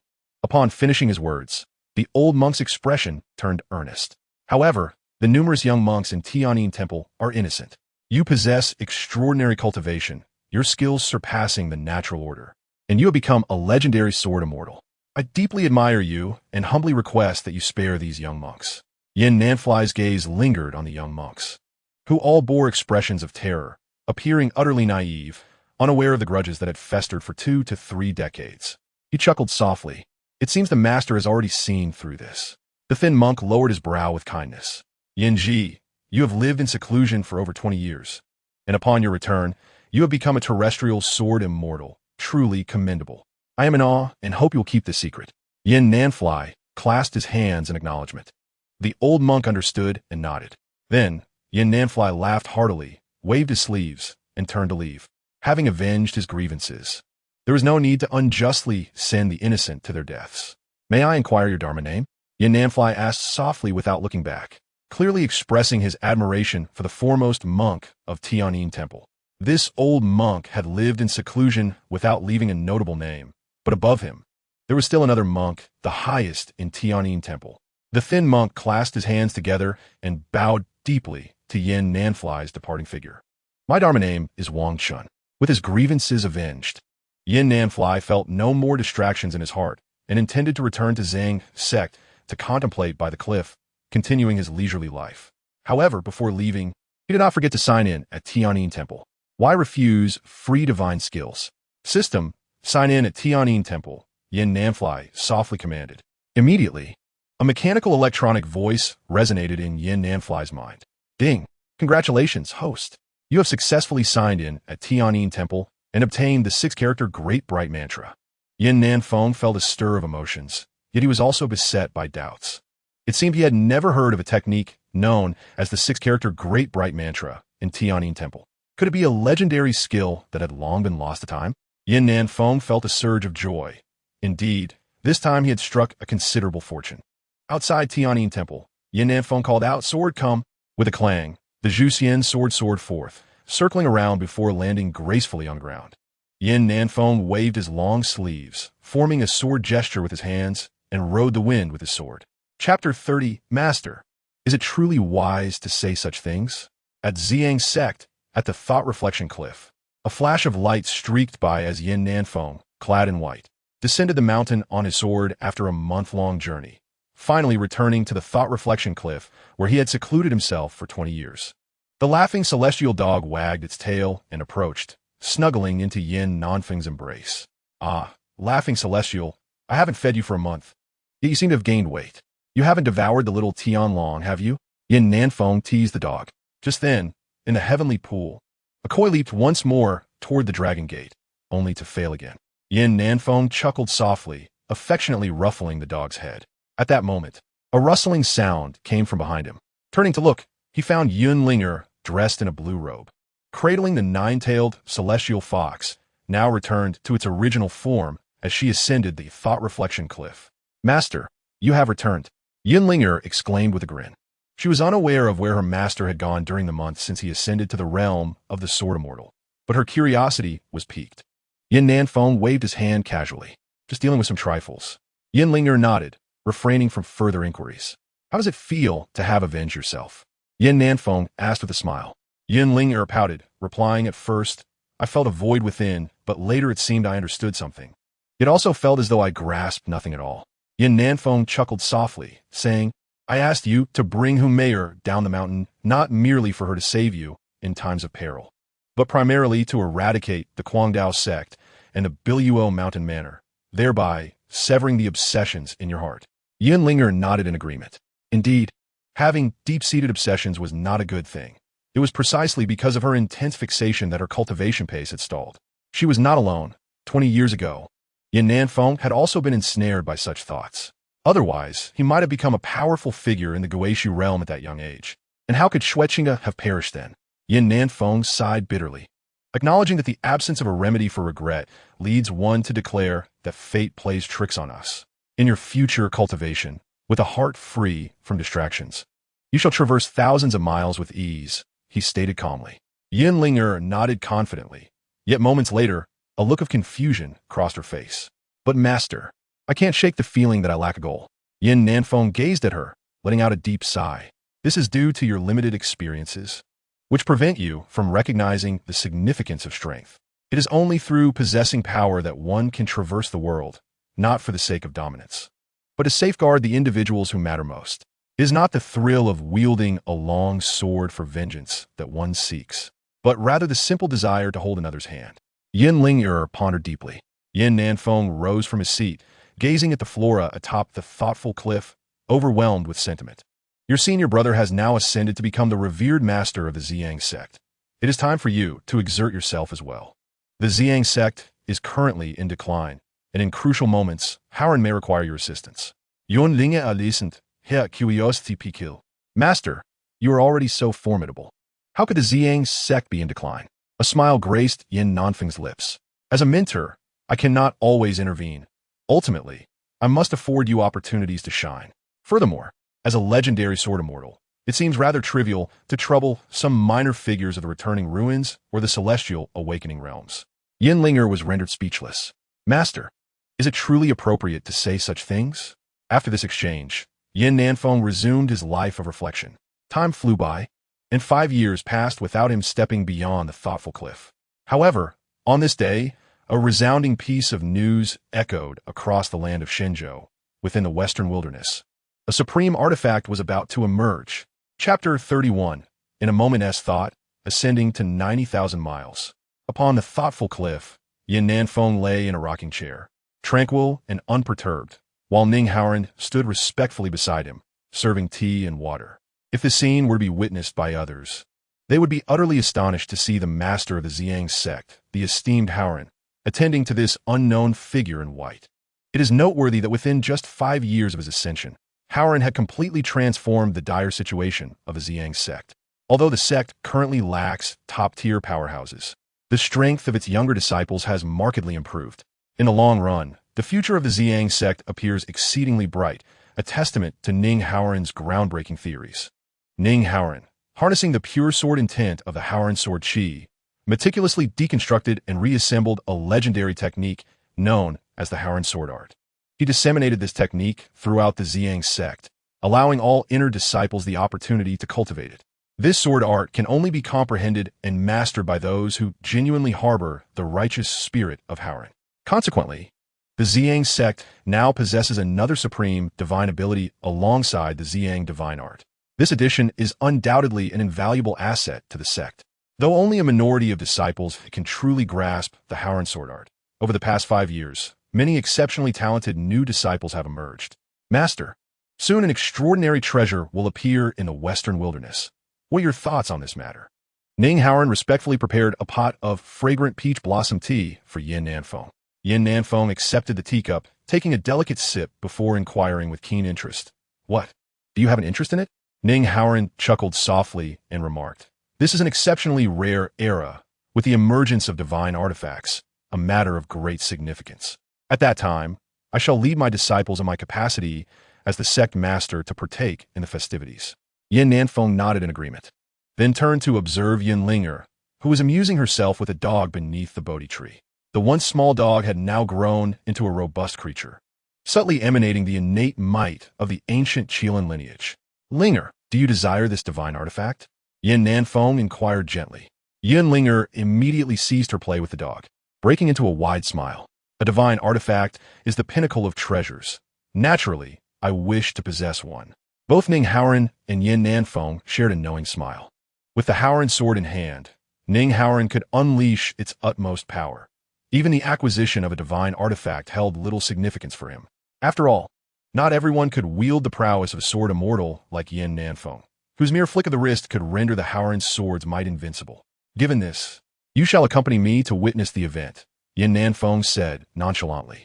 Upon hearing this, Yin Linger nodded eagerly, filled with joy. After more than a decade of apprenticeship, this would be her first opportunity to descend the mountain with her master to attend such a grand occasion.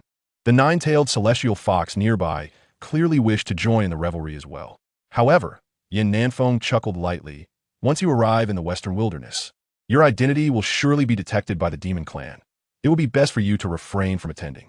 The nine-tailed fox could only murmur in discontent, lying down in a posture of resignation.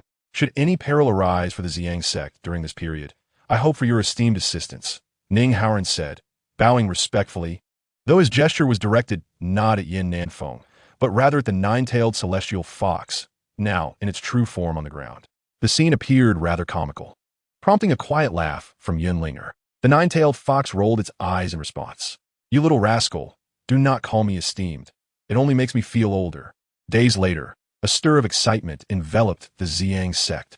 For all disciples, this was an unprecedented event, and naturally, they all wished to accompany the youngest sect master to broaden their horizons. However, only a select few would be permitted to journey alongside the sect master. In the square, Ning Haoran donned a flowing white robe, with the Haoran sword strapped to his back, exuding the aura of an extraordinary warrior. Behind him stood over a dozen of the most outstanding disciples of Zi Yang Sect. In front of him, Elder Tianyang, gaunt and stooped, looked on with concern. "The sect master's journey will be fraught with danger. Do exercise caution," Elder Tianyang warned. Happy to not be worried. Although Ning Haoran was now the sect master, he had only attained the 3rd level of the Return to the Void realm. 5 years prior, Ning Haoran entered the realm of Return to the Void, wielding 100 swords and causing a remarkable phenomenon, thus being regarded as the rare prodigy of Zi Yang Sect. After entering the Return to the Void, he received heavenly enlightenment. An ascension to the realm of heavenly enlightenment was imminent. Only Ning Haoran himself understands that the so-called borrowing of a sword was a deed accomplished by his master when he ascended to become a sword immortal. This time, The Western wilderness will witness the presence of all schools and sects, including many formidable masters from renowned sects that have long remained hidden from the world. These individuals are esteemed figures from the Taoist sects of the 9 layers of Guishu. Although Ning Haoran possesses remarkable talent, he currently finds it challenging to compete with such illustrious figures. After all, at his age, he is merely regarded as a highly qualified disciple among many prestigious sections. Ning Haoran gazed at Elder Tianyang, feeling a warmth in his heart. 5 years ago, he officially succeeded as the sect leader, lacking experience. And Elder Tianyang had provided him with invaluable assistance. Over the past 5 years, Elder Tianyang has tirelessly dedicated himself to the Purple Sun sect. With this thought, Ning Haoran immediately bowed to Elder Tianyang, expressing his gratitude. Elder Tianyang, your efforts during this time have been greatly appreciated. Elder Tianyang nodded slowly in acknowledgement. At this moment, most of the elders of the Purple Sun sect had come to terms with the circumstances faced by the former Purple Sun master. Though their cultivation is extraordinary, how many can truly remain vigorous in their advanced age? People are well aware of the allure of immortals, yet how many understand the sorrows that accompany such existence? Only upon entering the heavenly enlightenment can one gain 200 years of lifespan. Even ascending to the status of a terrestrial immortal grants merely 300 to 500 years. As for eternal life, it is likely that only the legendary true immortals can achieve such a feat unbeknownst to many. The heavenly enlightenment realm presents an insurmountable chasm for numerous elder-level figures. After performing the ceremonial greeting, Ning Haoran silently led his disciples out of the Purple Sun sect. This marks the young sect leader's first descent from the mountain to navigate the intricate web of human affairs among the various sections. Meanwhile, atop the thought-reflecting cliff, Nanfei's eyes seemed to pierce through the void. Your senior brother has already descended from Purple Sun Mountain. We shall depart in a few days. Master, will we not be too late? Yuan Lingya asked anxiously. Yin Nanfei cast her a sidelong glance and replied softly, do not worry. Even if your senior brother sets off half a month ahead, he will not be able to catch up with us. A few days later, a sword shadow shot straight into the sky from the thought-reflecting cliff. Yin Nanfei soared into the air on his sword, while Yin Linger gazed at the floating clouds beneath her, awestruck. Master, you have not deceived me. With such speed, even if we let my senior brother leave a month early, we can still catch up, she exclaimed excitedly. Yin Nanfei smiled, channeling his spiritual energy, which instantly increased their speed threefold. Yin Linger felt that everything was simply surreal. One must wonder, how many can wield a sword and fly in this manner across the vast land of the divine continent? This was the supreme divine power of the sword immortal, soaring effortlessly to heights of 90,000 miles in a single thought. Chapter 32. Strike when the time is right. In the divine continent. The Western wilderness is indeed a treacherous realm, recognized as the foremost perilous location among the 3 great dangers of the world.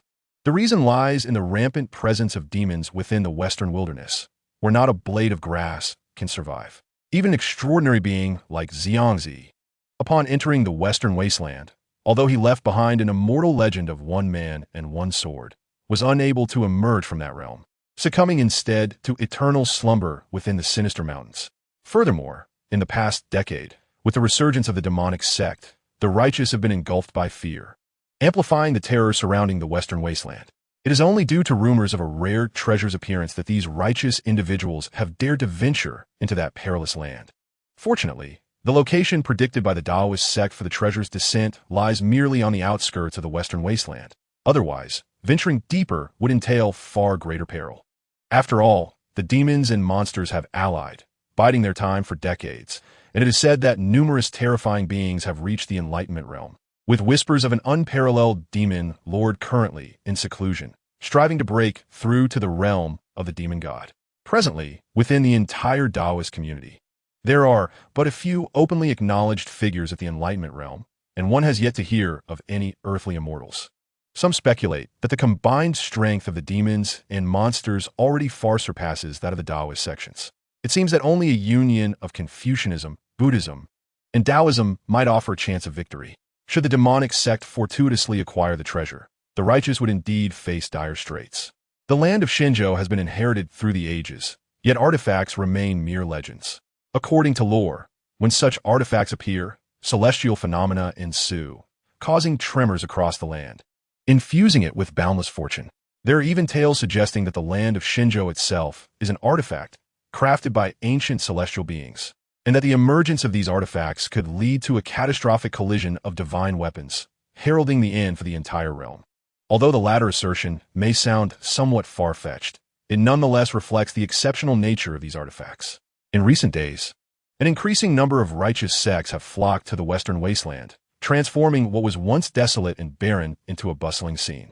At the border of the Western wasteland, within an inn, a group of burly men indulges in hearty drinking and feasting. They do not hail from any prestigious sects, nor do they even qualify as third-rate, thus opting to remain at the outermost inn, awaiting the arrival of esteemed figures from the supreme Immortal sects before daring to enter the Western wasteland in pursuit of opportunities. In truth, many sects share similar sentiments. Even if a divine artifact emerges, it bears little relevance to them. Would they dare to compete with the titans of the Taoist sects for treasures?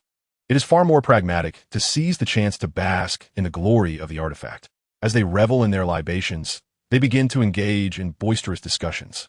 It turns out that not only the village matron indulges in gossip, these roguish heroes possess a penchant for intrigue as well. This occasion, heralding the emergence of a divine artifact in the Western wasteland, is of unprecedented magnitude. It is said that all 10 Taoist sects have dispatched their most skilled practitioners, with the exception of the Shushan Sword sect, which has not sent any disciples since the battle between immortals and demons. Indeed, this event is likely to be inscribed into the annals of Shenzhou's history. It is said that the first sect to enter was none other than the Zi Yang Sect. Ranked 9th among the 10 sects of the Tao, the esteemed Master Howren truly embodies the fearless spirit of a newborn calf, daring to venture forth first. Reminiscent of the venerable old master, Zi. Indeed, reflecting on this moment, although the Zi Yang Sect has fallen into obscurity, occupying the 9th position, had it not been for the destruction of the Tiangong Valley, it would have been relegated to the 10th. Nevertheless, its standing in the martial world remains illustrious. Behind them, a man clad in white and a woman in azure sat across from each other, savoring the signature dish of the inn. However, just as several robust men loudly extolled the virtues of the Zi Yang Sect, the atmosphere was abruptly pierced by a chilling voice. What illustrious existence is this? But a mere bottom-ranking sect at 9th place. All the brawny men displayed contempt as they turned to locate the source of the voice, only to see a group of young men in red stride confidently into the inn. You, a mere child, yet to grow into your full stature. How could you comprehend the graceful demeanor of the old Master Zi? One of the robust men stood up in dissatisfaction. Among the young men in red, the leading disciple, adorned with a sword at his waist, exuded an extraordinary presence. Yet, the era of Zi has ultimately passed. What worth is there in the Zi Yang Sect? The brawny man sneered coldly. In the battle between immortals and demons, the Zi Yang Sect played a significant role, and now, after more than 70 years, heroes have met their end, yet ignorant youths like you take pleasure in their downfall. The young man disdainfully curled his lip. The new Taoist ceremony has yet to commence. Once it does, the Zi Yang Sect will be removed from the ranks of the 10 sects, and my Finchen sect will take its place. Frankly speaking, the Zi Yang Sect is simply occupying a position without merit. The inn was filled with astonishment. The Finchen sect, a second-rate sect, has, in terms of overall strength, nearly matched the Zi Yang Sect and is on the verge of surpassing it. This has led the Finchen sect to become increasingly arrogant in recent years, often proclaiming that they would dethrone the Zi Yang Sect. The robust man never anticipated that in this moment, no one would regard the Finchen sect as merely a second-rate sect. With the obliteration of Tiangong Valley, a seat among the 10 sects is vacant, and once the next Taoist ceremony begins, the Finchen sect is assured a place among the 10 sects. Although the young man's words were audacious and exceedingly disrespectful, his identity was not something a man from a third-rate sect could provoke. The robust man could only awkwardly sit back down. However, to his surprise, the young man in red escalated his boldness. You all leave? The earlier robust man, feeling displeased, retorted, What do you intend to do? The young man smiled coldly and uttered a statement that ignited outrage throughout the inn.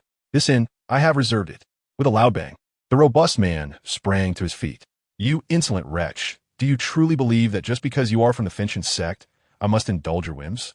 The red-clad youth's expression turned murderous, causing the man behind him, Yin Nanfei, to furrow his brow in concern. Yin Nanfei paid little heed to the situation. Turning his gaze toward Yin Linger, who had already turned a shade of ashen gray, her teeth clenched in indignation at the words of the disciple in red. "Master, may I go up and teach him a lesson?" she implored. Yin Nanfei offered a serene smile, gently replying, "Patience, the time to act will come." Meanwhile, the atmosphere within the inn had grown increasingly tense, charged with an undercurrent of hostility. "You, a mere country bumpkin, should know that I am a prodigious disciple of the Burning Heaven Sect. Do not presume that your years in the martial world instill fear in me."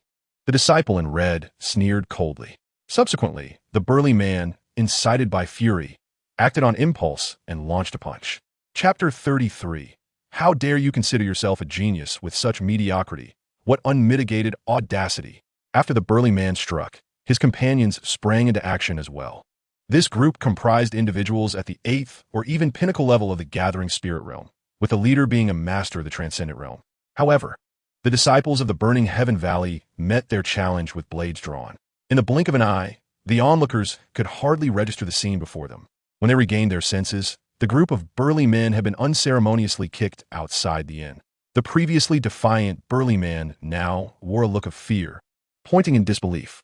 "You are so young, yet you have already reached the transcendent realm, and at the 4th level no less. Who on earth are you?" he stammered.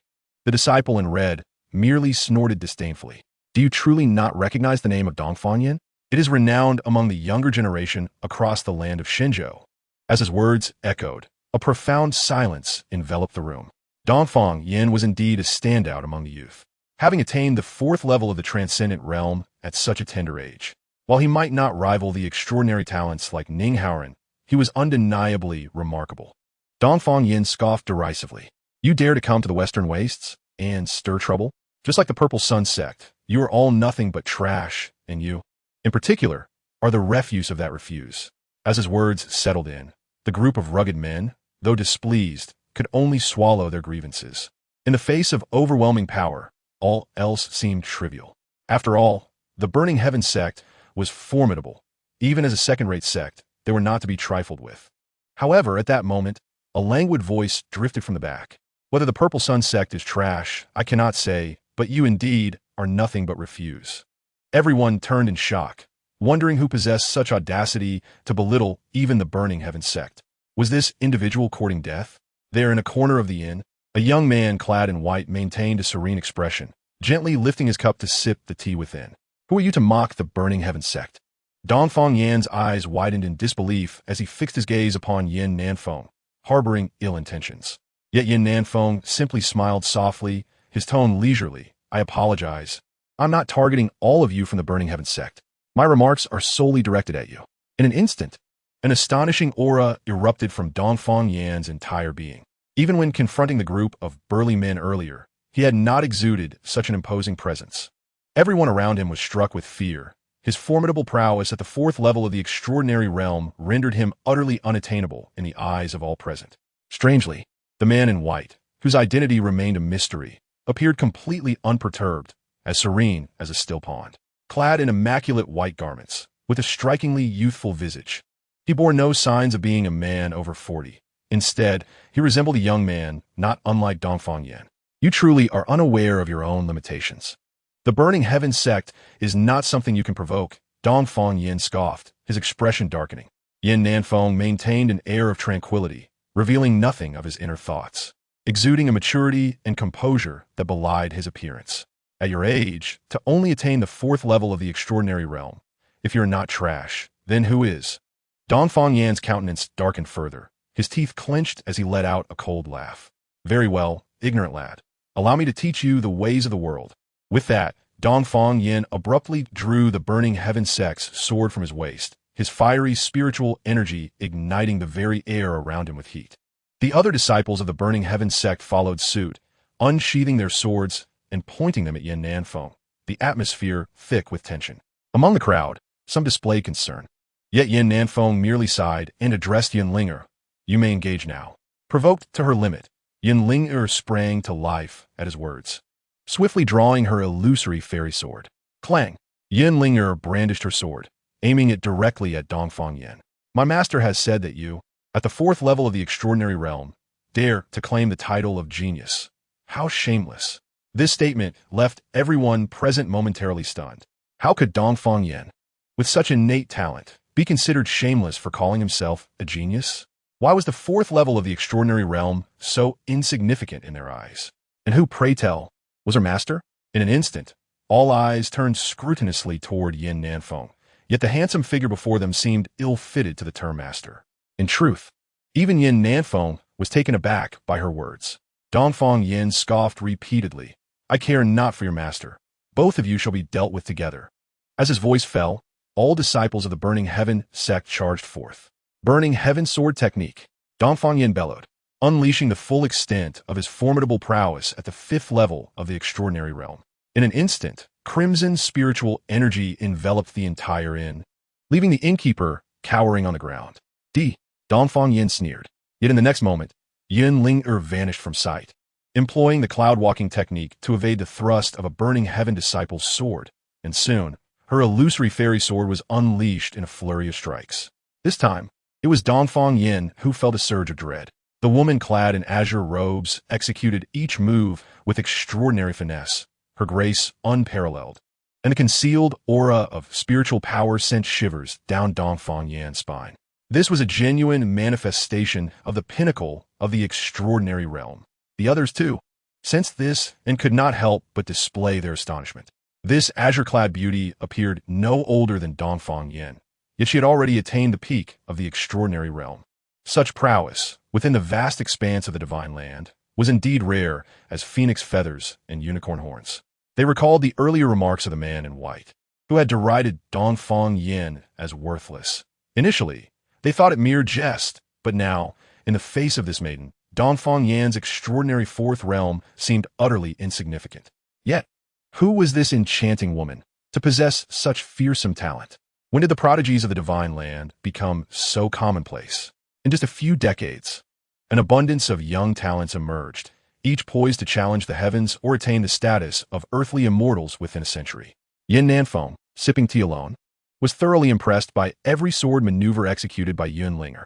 Ultimately, she deployed the Divine Sword of Thunder True technique to conclude the battle. However, due to her impure sword heart, she struggled to comprehend the essence of sword intent. Thus, when her cultivation reached a certain level, Yin Nanfei would instruct her to abandon sword intent and focus on refining this sword technique. Guiding through the sword was also a formidable approach. This time, however, Yin Linger merely summoned a hint of heavenly thunder upon her illusionary immortal sword, refraining from unleashing the full might of the Divine Sword of Thunder True technique. Otherwise, even if she could not match Yin Nanfei's grand spectacle, this would have been reduced to ashes beneath the thunder. Yet even so, the strikes of the illusionary immortal sword-wielding thunder left Dongfang Yin and the others utterly defenseless. Inside the inn, everyone was momentarily stunned. Just who was this young girl? At such a tender age, she had already reached the pinnacle of the extraordinary realm. Moreover, her sword technique was nothing short of sublime, summoning lightning upon her blade with effortless grace. The young prodigy of the Burning Heaven Sect, Dongfang Yin, seemed trivial in her presence. This maiden appeared to be only slightly older than him. Curiosity surged among the onlookers regarding the master she spoke of. What realm could he possibly inhabit? Dongfang Yin and his companions looked as though they had seen a ghost. This girl's innate talent was nearing the apex among her peers, with only the peculiar genius Ning Haoran of the Zi Yang Sect able to surpass her. Yet, how many individuals akin to Ning Haoran had emerged on the divine land, becoming sect leaders or elders before the age of 30? In a sense, Ning Haoran had already transcended their generation. Consequently, the gaze of the crowd towards Yun Linger grew increasingly fearful. Meanwhile, Dongfang Yin clenched his teeth in frustration. As a highly esteemed genius disciple of the Burning Heaven Sect, he was accustomed to arrogance and had never before encountered such humiliation. Though defeated by Yun Linger, his vengeful spirit only intensified his desire for her demise. I am a disciple of the Burning Sky Sect and a favored student of the esteemed Master Feng Yin. This time, our sect leader has also arrived in the western wilderness. How dare you treat me thus? When I report to the sect leader, he shall surely give you a proper lesson. Dongfang Yin gritted his teeth in provocation. Had it not been for the sect leader's detour to visit an old acquaintance, these two would undoubtedly meet a fate worse than death today. However, Dongfang Yin remained unhurried, a cold smirk gracing his lips. For it would not be long before Master Feng Yin arrived in the western wilderness. At that moment, he would merely embellish the tale, and these two would perish without even knowing how. Yet, just as his words fell, Yin Linger was about to speak when Yin Nanfeng rose to his feet. Dressed in flowing white garments, he stood in stark contrast to the typical attire of the martial world in the inn. Yin Nanfeng gently patted Dongfang Yin's shoulder and softly remarked, "If you do not depart soon, you may miss the chance to see your master." To outsiders, this gesture seemed a mere casual exchange. Yet, only Dongfang Yin understood the immense pressure it conveyed. Though seemingly trivial, that pat had allowed a subtle sword aura to infiltrate Dongfang Yin's body, slowly coursing through his meridians, poised to erupt at any moment. Dongfang Yin was rendered speechless, feeling his vitality waver, as if his life hung by a thread. For the first time, he experienced true terror. As a prodigy of the Burning Sky sect, he had never faced such oppression, not even from Master Feng Yin, who treated him like a treasure. This was also the first time he sensed a deathly intent. Subtle, yet brimming with latent power. In a panic, he stumbled to his feet, nearly losing his balance. Yin Nanfeng steadied him with a gentle smile, warning, "Be careful. Don't fall to your demise." While others failed to comprehend the exchange, Dongfang Yin broke into a cold sweat, realizing that the sword aura had nearly pierced his heart. He cast a fearful glance at Yin Nanfeng, who merely responded with a benign smile. "Let us go." Dongfang Yin exclaimed in dread, cautiously leading the disciples of the Burning Sky sect out of the inn in search of his master.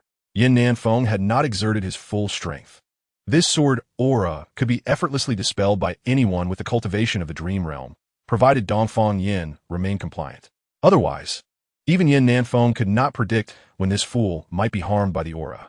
The patrons of the inn regarded the white-clad man with astonished curiosity, their minds racing with speculation about his sect, name, and level of cultivation.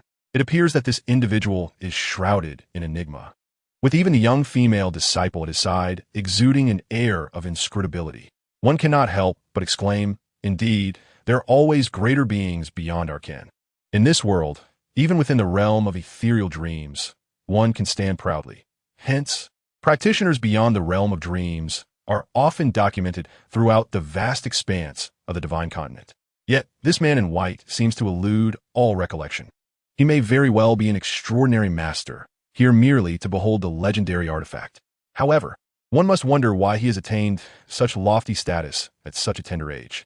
Yin Linger retracted her illusory sword and cast a glance at Yin Nanfeng, who responded with a serene smile. "What do you gaze upon me for? Pay up, huh?" Yin Linger regarded her master with a hint of disdain, as the exalted image she once held of him as a sword immortal crumbled before her eyes. Yin Nanfeng gently tapped her on the head. I have no money." His actions left the entire inn speechless. After settling the bill, Yin Nanfeng and Yin Linger exited the inn together. In truth, the pair had long since reached the outskirts of the western wilderness. However, Yin Nanfeng, ever fond of meandering through scenic landscapes, had delayed their entry. After all, it was his first visit to this desolate region, and he held a keen interest in its local customs and culture. Now, with the time for the artifact's emergence drawing near, Yin Nanfeng resolved to formally venture into the western wilderness. In recent days, numerous horse-drawn carriages had passed them by, and many agile martial artists from the rivers and lakes scoffed at the sight of the two, traveling on foot. In a certain part of the western wilderness, the formidable Master Burning Flame scrutinized his rather proud disciple, Dongfang Yin, with a serious expression.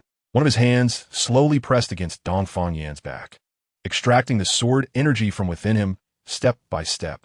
Then, with a sudden surge of power, he unleashed a palm strike into the air.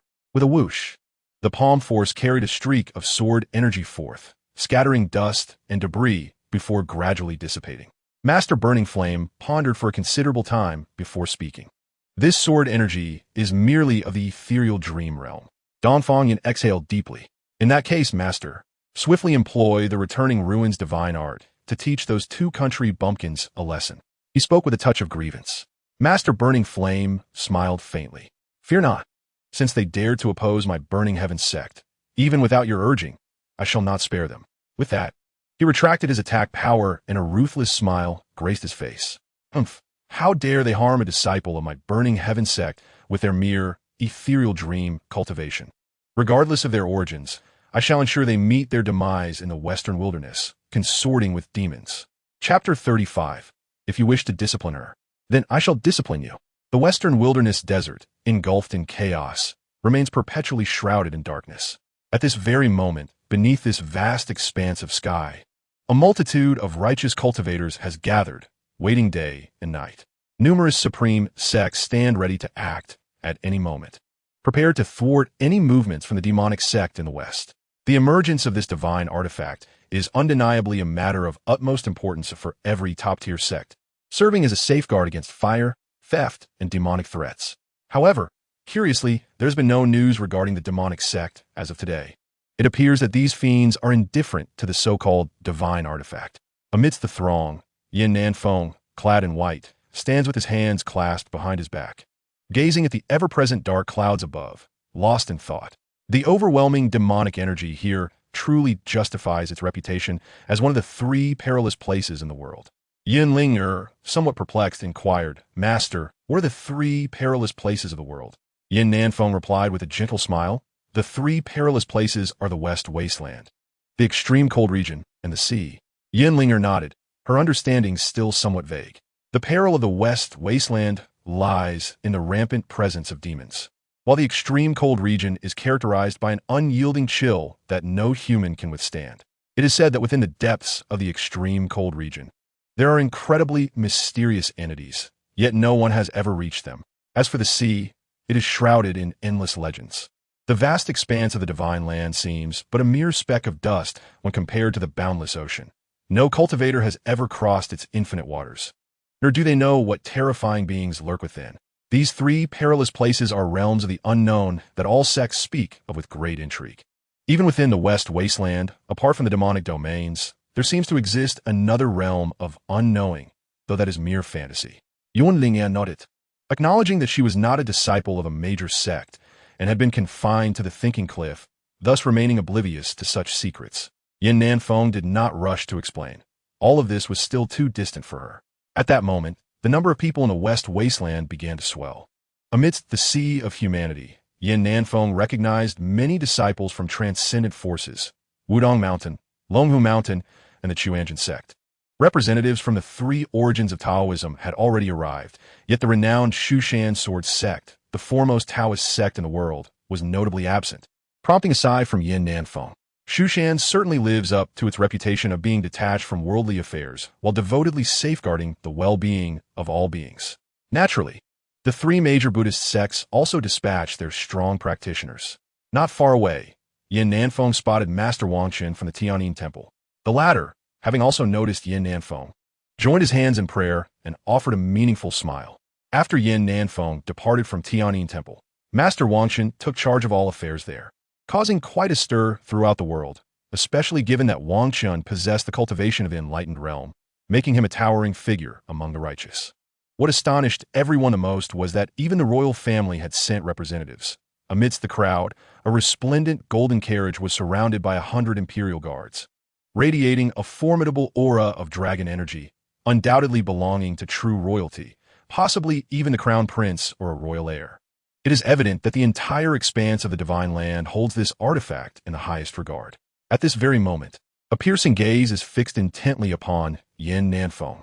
When Yin Nanfei looked over, his eyes seemed capable of penetrating the very fabric of reality. Standing there was a man clad in a resplendent crimson robe, aged beyond 50, with an imposing demeanor that radiated an aura of boundless authority. The gaze he directed at Yin Nanfei was imbued with an overwhelming intent to kill. Beside him, Dongfang Yin gestured animatedly while sneering coldly. Yin Nanfei raised an eyebrow and sighed, foreseeing yet another impending conflict. Upon hearing the word fight, Yin Linger's eyes sparkled with excitement. However, Yin Nanfei remarked, "Do not entertain such thoughts. That individual is a master of the 9th level of Goeishu. Can you truly contend with him? Allow me to participate in the fray." Yin Linger rolled her eyes and retorted, "Tsh, just earlier you mentioned it was inappropriate to engage with mere characters of the Goeishu and Tianqi realms."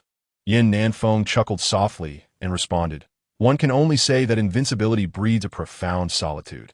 Yuan Linger fell silent, exasperated. At that moment, the revered Master Feng Yin approached, accompanied by his disciples. "Master, it is them." Dongfang Yin pointed accusingly at Yin Nanfei and his companion, his expression hostile. Master Feng Yin's gaze fixated on Yin Nanfei, his countenance darkening. Yet, Yin Nanfeng simply smiled softly. What is the matter? Unable to confront me, you resort to seeking parental assistance? Dongfeng, Yin huffed disdainfully. How dare a mere being of the dream realm act disrespectfully before my master?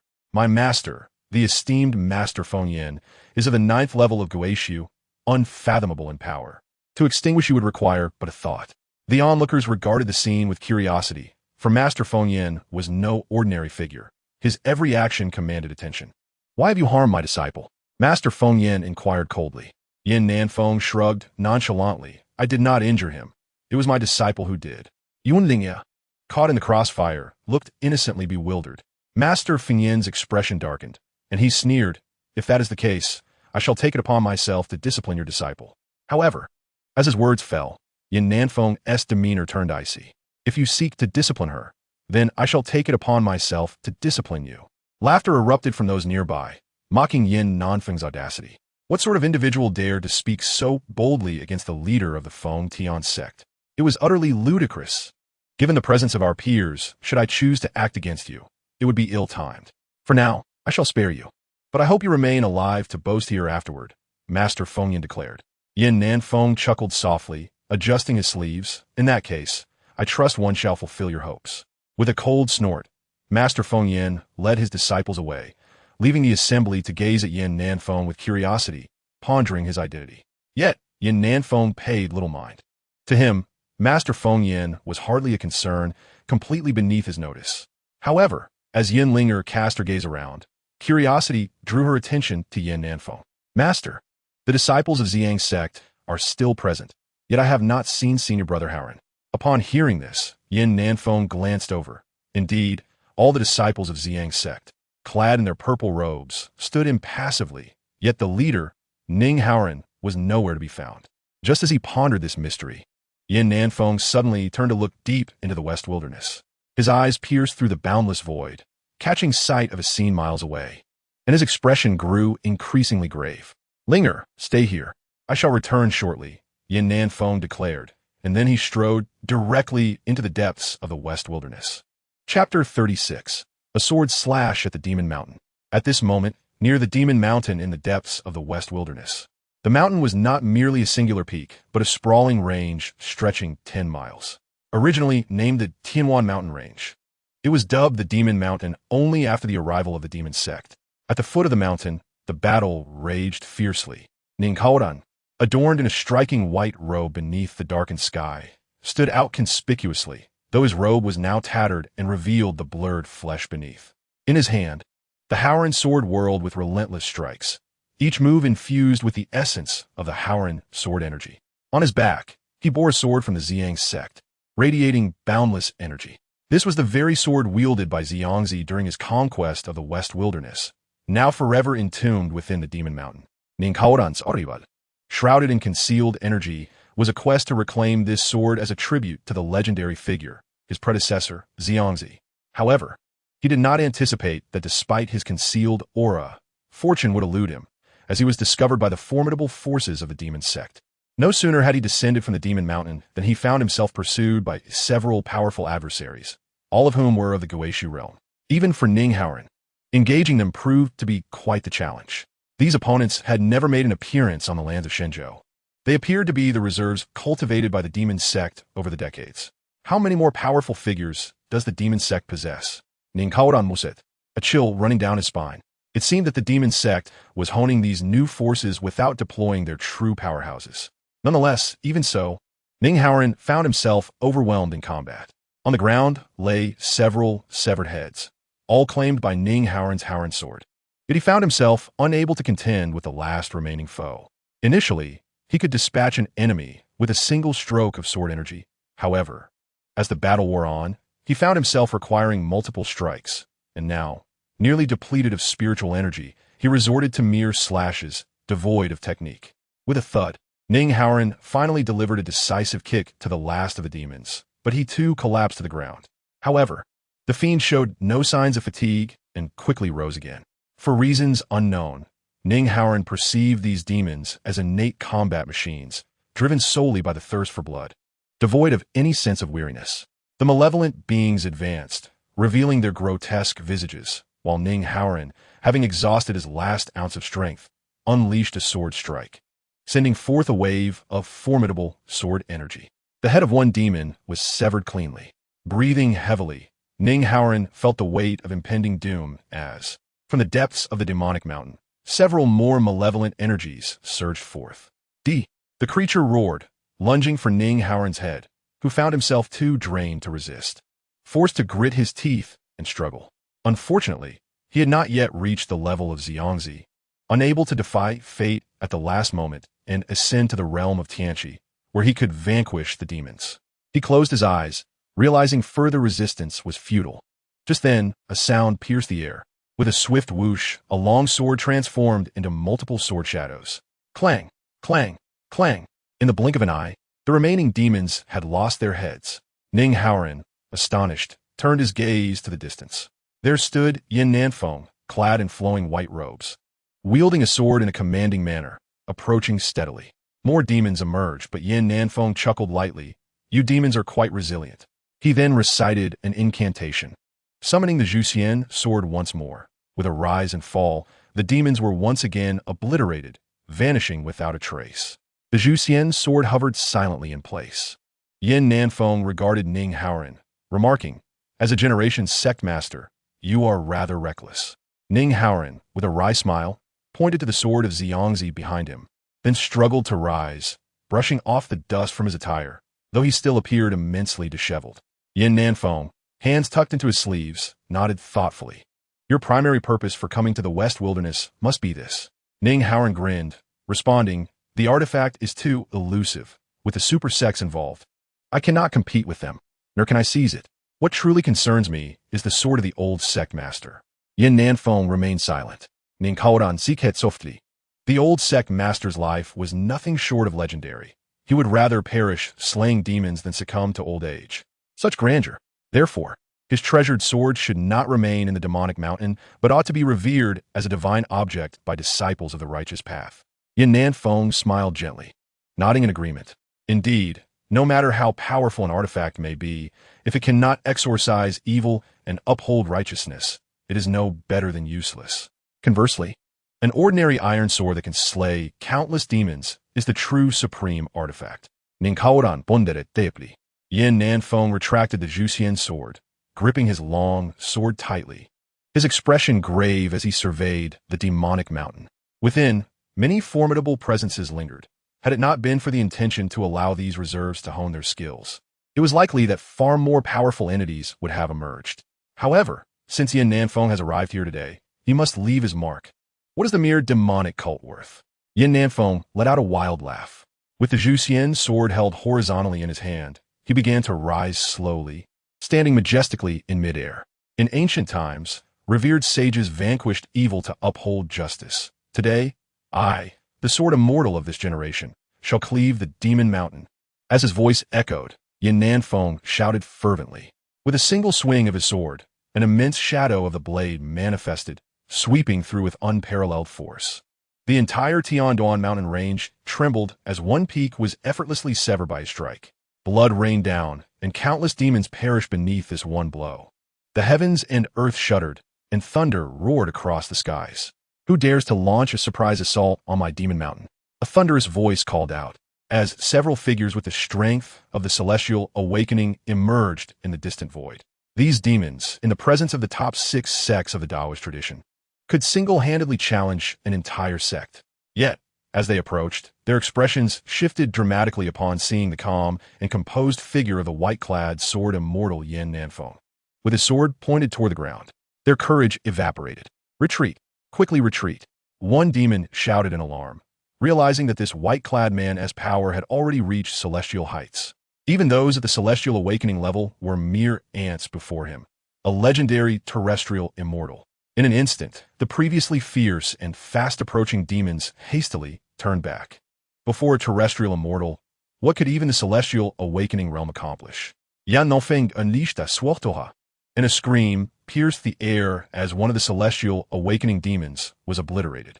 The remaining demons, already filled with dread, fled in terror. Chapter 37. Signing in at the Demon Mountain, obtaining the Demon Sword. Yin Nanfei's gaze was icy. At present, The supreme leader of the demonic cult had yet to emerge. It would be prudent to ascend the demon mountain first. Although it may not lead to the cult's immediate downfall, it would certainly inflict significant damage to its vitality. Ideally, he could conclude the life of that demon lord before he successfully breaks through.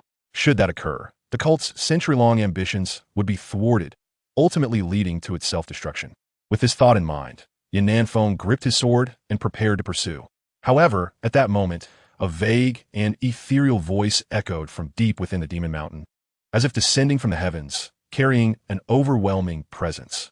Unexpectedly, a terrestrial sword immortal had emerged from the Taoist sect, truly astonishing.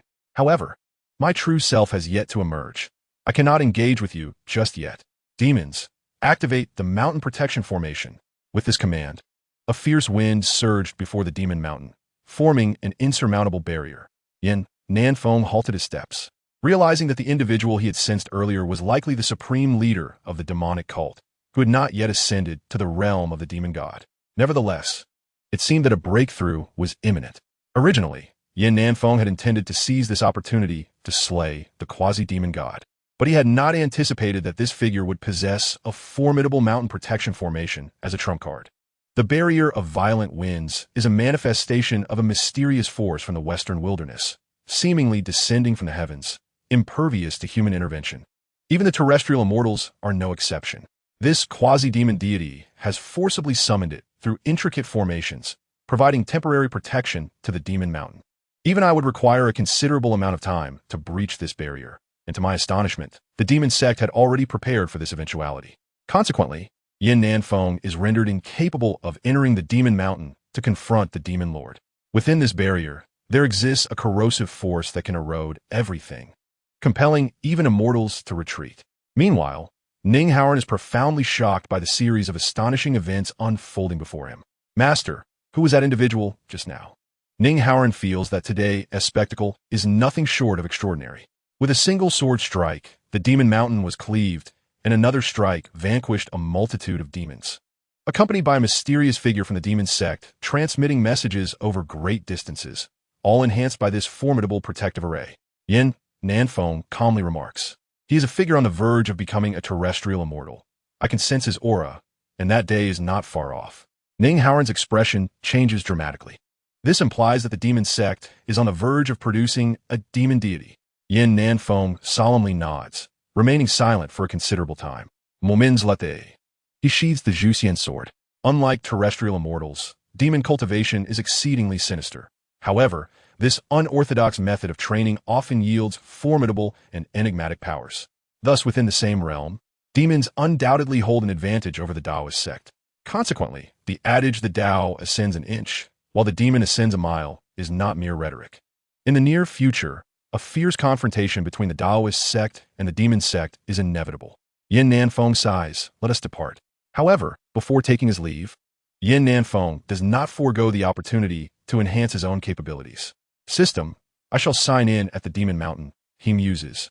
Although it is the territory of the Demon Sect, researching a magical artifact or manual acquired through sign-in is hardly excessive. Knowing oneself and one's adversary ensures victory in 100 battles. Ding! Congratulations, host. Sign in at the Demon Mountain successful. You have acquired a demon sword. Nanfei's heart swells with joy. A demon sword is undoubtedly a prized possession. Yet, the system's voice resonates once more. Ding! A reminder to the host.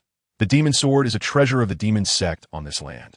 Therefore, the sword you have received is not a reward generated by the system, but a genuine demon sword from this world. However, this means the original sword has vanished. Nanfei is momentarily bewildered. So, you mean to say, upon acquiring this demon sword, it no longer exists on the side of the Demon Sect? Correct, the system confirms. A wave of elation washes over Nanfei, prompting him to lavish praise upon the system. This is undoubtedly a fortuitous development. The demon sword is of paramount importance to the Demon Sect. Perhaps it is the very sword of that quasi-demon deity? Unbeknownst to him, at that moment, in a hidden corner of the Demon Mountain, within Sword Valley, a demon sword, once embedded and radiating boundless demonic energy, vanishes without a trace, unnoticed by anyone. Upon returning to the outskirts of the western wilderness, Nanfei finds everyone astounded. The newly appointed leader of the Zi Yang Sect displays remarkable bravery. wielding a sword alone as he ventures into the desolate western wilds. Although he has not achieved the astounding feat of slaying 800 demons, he has bravely traversed the Demon Mountain to retrieve the treasured sword of the previous sect master, the legendary hero Zi Yang Sect. In that moment, all present regard him with deep respect. Truly, the Zi Yang Sect, despite its decline, remains a name of great renown. Although Ning Haoren appears quite disheveled at this time, the way the esteemed masters and elders now perceive him has transformed entirely. This young man is not only a prodigy, but also a fierce individual. Who among his peers would dare to undertake such a challenge? Even the most powerful figures of the Goeishu would hesitate to enter the western wilds, let alone Ning Haoren, who must conceal his energy while infiltrating the Demon Mountain. In the distance, Yin Nanfeng has returned to his original position. Yunling gazes at him, perplexed. Master, what has happened to my senior brother? Yin Nanfeng chuckles softly and replies, Your senior brother possesses great courage indeed. In the blink of an eye, the righteous cultivators have been stationed in the western wilds for some time. At this moment, the signs of an extraordinary treasure's emergence grow increasingly palpable. The clouds above have thickened ominously, swirling like a massive black vortex, accompanied by flashes of lightning and thunder that resonate throughout. At the center of this colossal whirlpool emanates an astonishingly violent energy. It is evident that the arrival of the divine artifact is now a certainty. The thought ignites fervor in many hearts, for such artifacts are rare, appearing only once in a millennium. When they descend, even a mere breath of their fortune can significantly elevate a cultivator's prowess. The pure power from the heavenly realm accompanying the arrival of these artifacts surpasses the spiritual energy of the mortal world. Yet, to bask in the light of such artifacts, the wait can be excruciatingly long, often spanning millennia, truly a once-in-a-lifetime opportunity. Days pass, and the signs of the artifact's arrival become increasingly pronounced. The western wilds are now besieged by fierce winds and torrential rain, reminiscent of the twilight before dawn, akin to a doomsday scenario. Yet, all understand that this precisely signifies the impending arrival of the divine artifact. Even the realms of the 9 heavens and the 9 hells would be stirred by its emergence. Anticipation fills the air. Suddenly, a voice cries out, the storm has ceased. Look to the sky. It has cleared. The artifact, it is finally about to appear. Chapter 38. The emergence of the divine artifact beneath the vast expanse of the western wilds. Tens of thousands of righteous cultivators are ablaze with excitement. Will the legendary treasures of the celestial beings finally descend upon the world this day? All feel a surge of fervor within their hearts. For us, the cultivators, to witness the emergence of the divine artifact in our lifetimes is a blessing beyond measure. Above, amidst the endless lightning and dark clouds, a gigantic black hole begins to materialize, concealing an unfathomably fierce energy within. Suddenly, a golden radiance pierced through the ominous clouds, ushering in an abundance of vitality and an overwhelming surge of energy. Beneath this powerful wave of force, the barren wasteland of the western desolation seemed to awaken with life in that fleeting moment. The earth appeared to exhibit signs of a grand resurgence of all living things. Even before the divine artifact had formally descended, merely the presence of this supreme aura was sufficient to inspire such a miraculous revival. One could only ponder the breathtaking spectacle that would unfold should the artifact fully manifest. Anticipation flickered across the faces of many. The golden light illuminated the land, stretching for thousands of miles, and even in areas far removed from the western desolation, one could feel the radiant blessings that enveloped the world. Deep within the western desolation, even the shadowy and desolate Tian Duan Mountain, steeped in malevolent energy, was aglow with this resplendent golden light. Within the ranks of the demonic sect, a guardian knelt reverently before a cavern. My lord demon sovereign, the artifact is on the verge of emergence. A commanding voice resonated from within the cave, originally intending to dispatch several potent members of the sect to seize the artifact. The unexpected appearance of a terrestrial sword immortal from the Taoist sect left the demon sovereign astounded. In light of this, any attempt to seize it would be futile. A terrestrial immortal possesses unparalleled prowess, their methods unfathomable. Our sect cannot harbor any hope of claiming this artifact. After a moment of contemplation, the guardian suddenly recalled something. But my lord, if this terrestrial sword immortal obtains the artifact, it may pose a significant threat to our sect. The demon sovereign's demeanor remained calm and unhurried. It matters not. Our sect has long retreated to the western desolation, and that time has not been squandered. The unknown realms there harbor boundless fortune and extraordinary opportunities. Otherwise, we would not possess so many formidable beings. Even if the Taoist sect acquires the artifact, they will inevitably clash amongst themselves, resulting in mutual bloodshed. This, in fact, may serve to our advantage. The Guardian pondered, recognizing the truth in the demon sovereign's words. It seemed evident that once the artifact descended, the so-called righteous practitioners would surely turn against one another for the sake of this treasure. The demonic sect merely needed to bide its time and reap the rewards.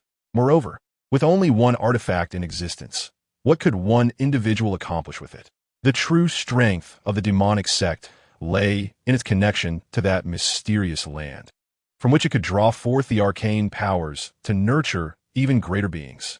This was precisely the reason for the sect's retreat to the western desolation, as that place held the promise of resurrection from the brink of annihilation.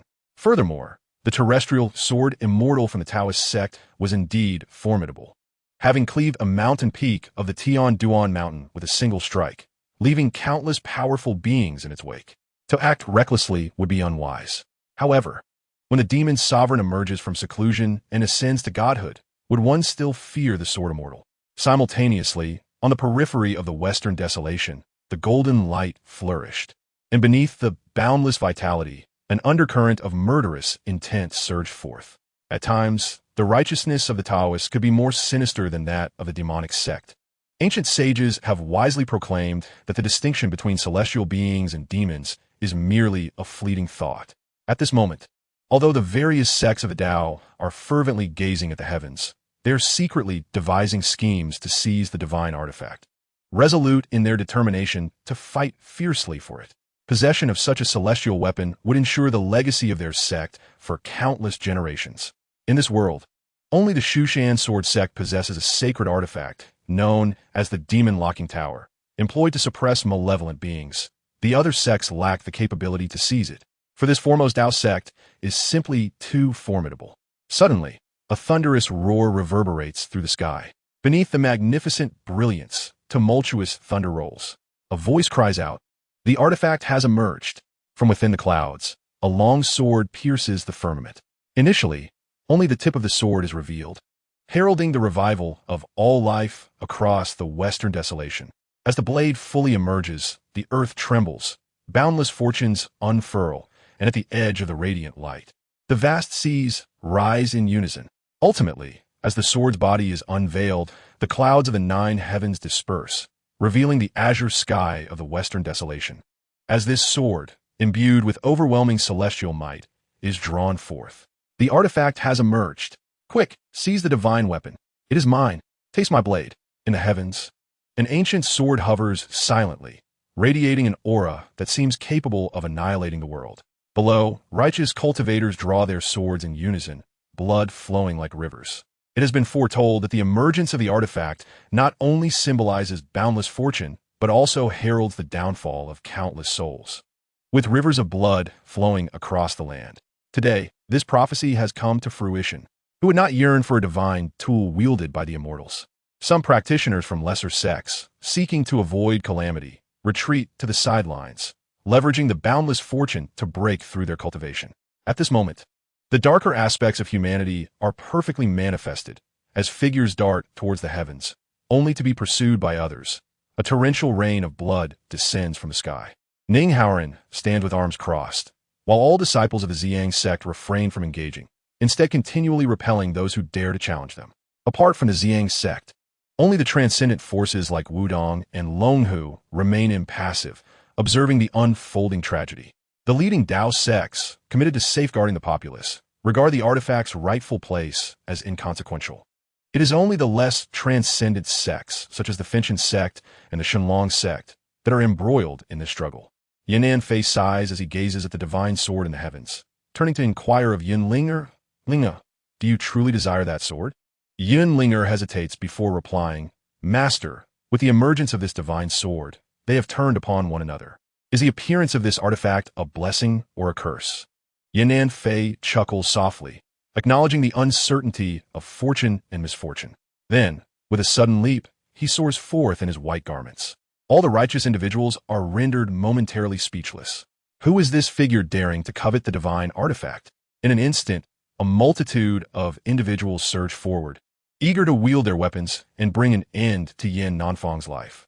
After all, in their eyes, Yin Nanfang's actions were utterly reckless.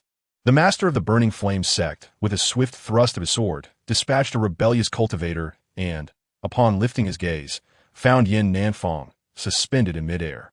It was he. A cold smirk crept onto the face of the Burning Flame master, who then formed a sword seal with his hand. How dare one of mere dream realm dare to covet an unparalleled divine weapon, completely out of their depth? The Burning Heaven sword technique. A flying sword was unleashed, radiating searing heat, aiming to tear through the void, hurtling directly toward Yin Nanfang. Chapter 39. Seizing the divine artifact, the celestial on land.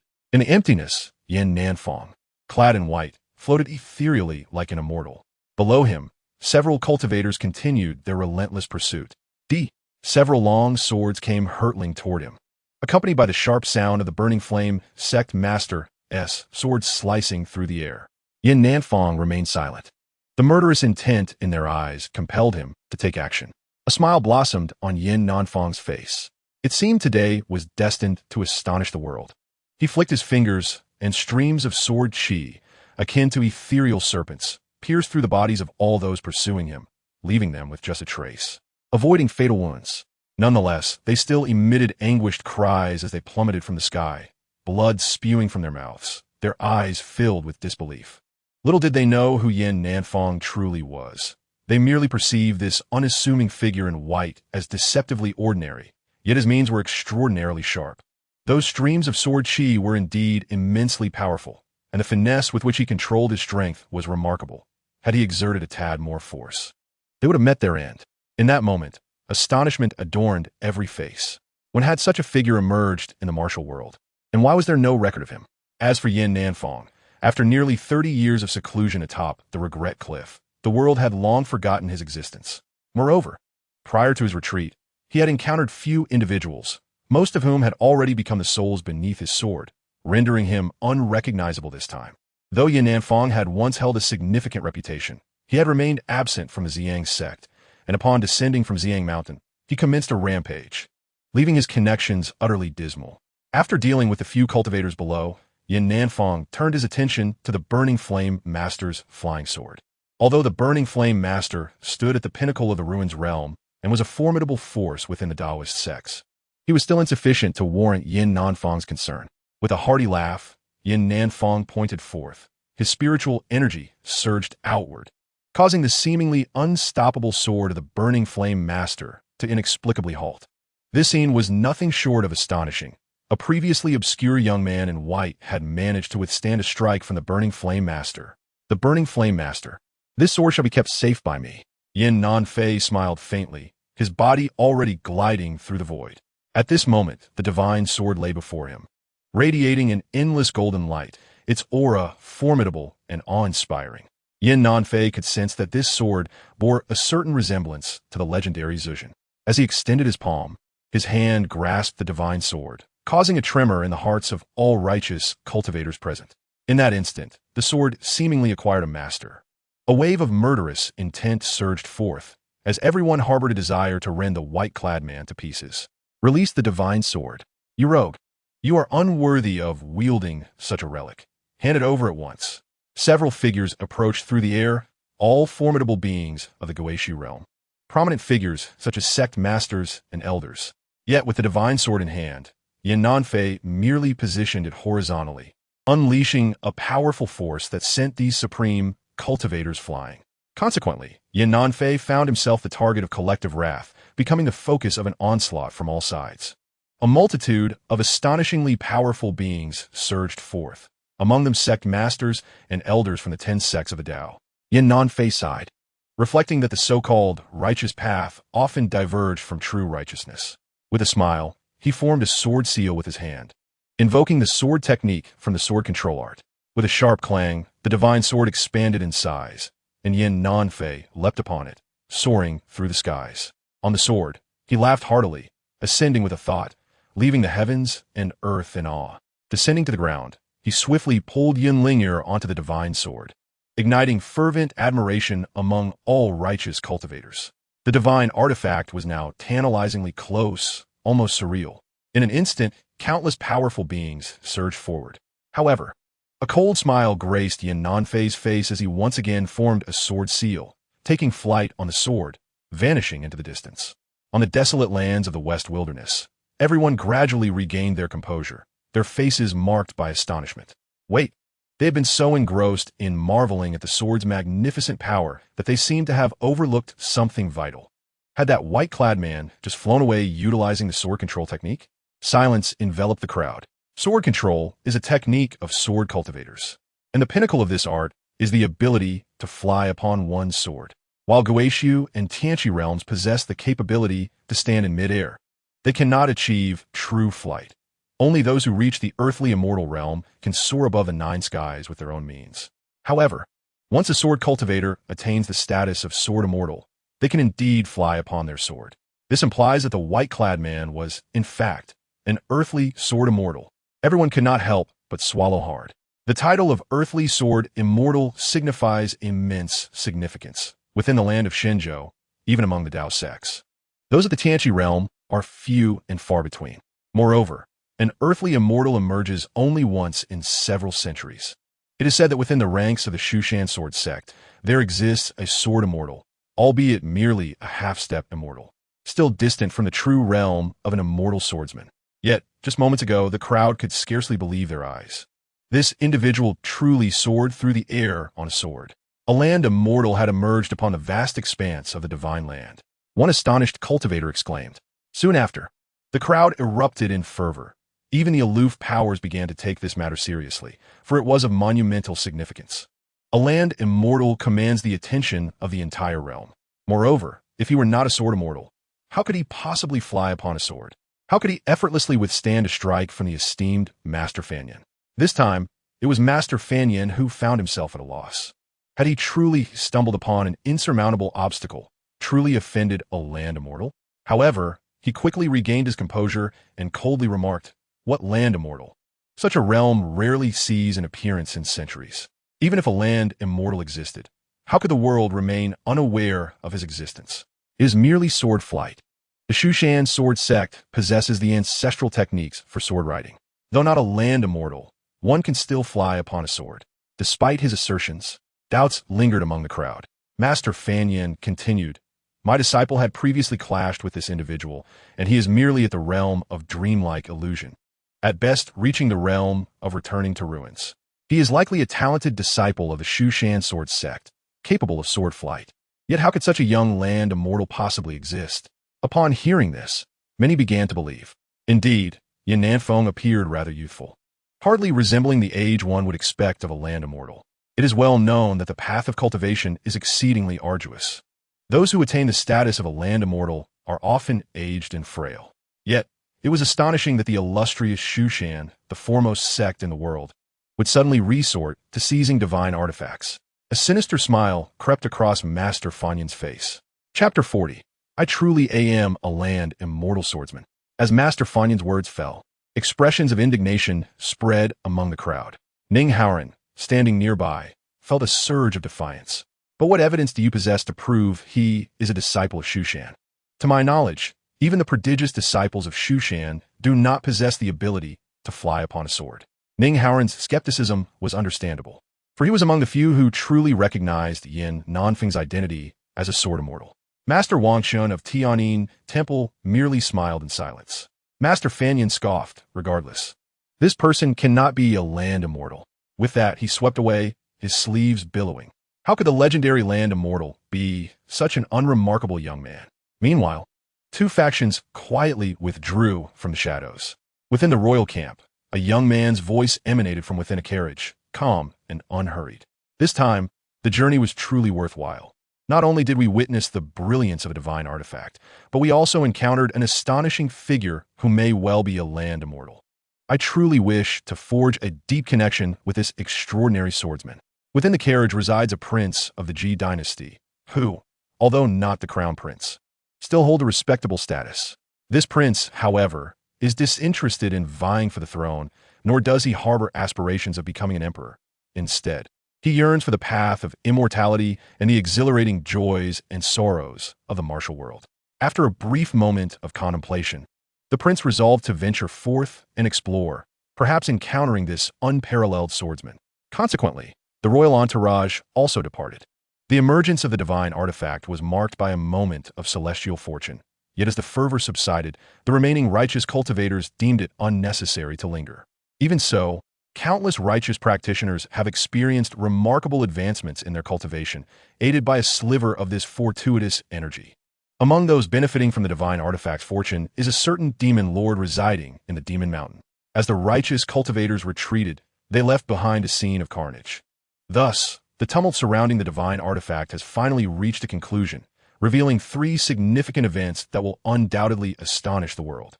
The first momentous event involves Ninghausen, who single-handedly infiltrated the Demon Mountain to reclaim the renowned sword of the heroic figure Zi Yang Sect, the former leader of the Zi Yang Sect.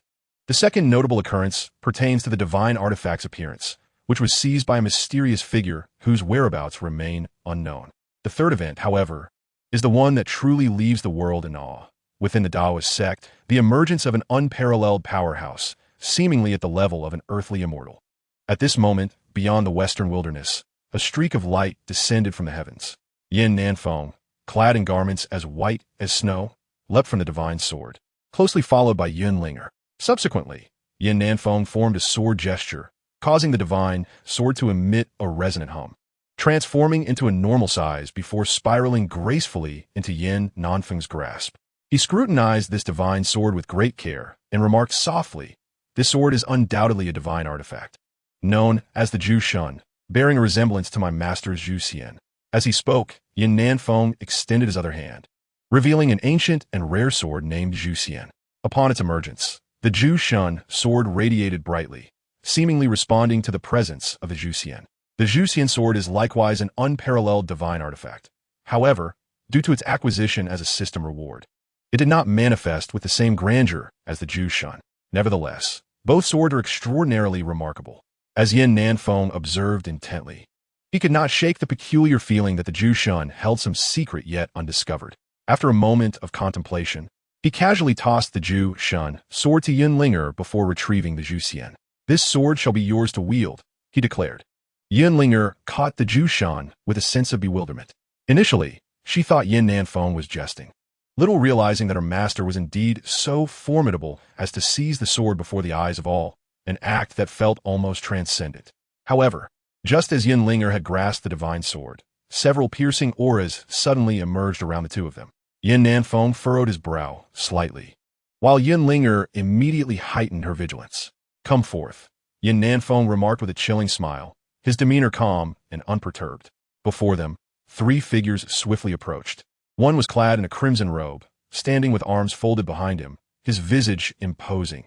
It was the leader of the Burning Heavens sect, the esteemed Master Fenyan. Another was adorned in a purple garb, exuding an extraordinary grace.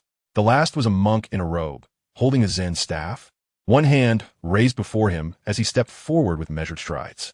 Yin Nanfei could distinctly sense that these 3 individuals harbored ill intentions.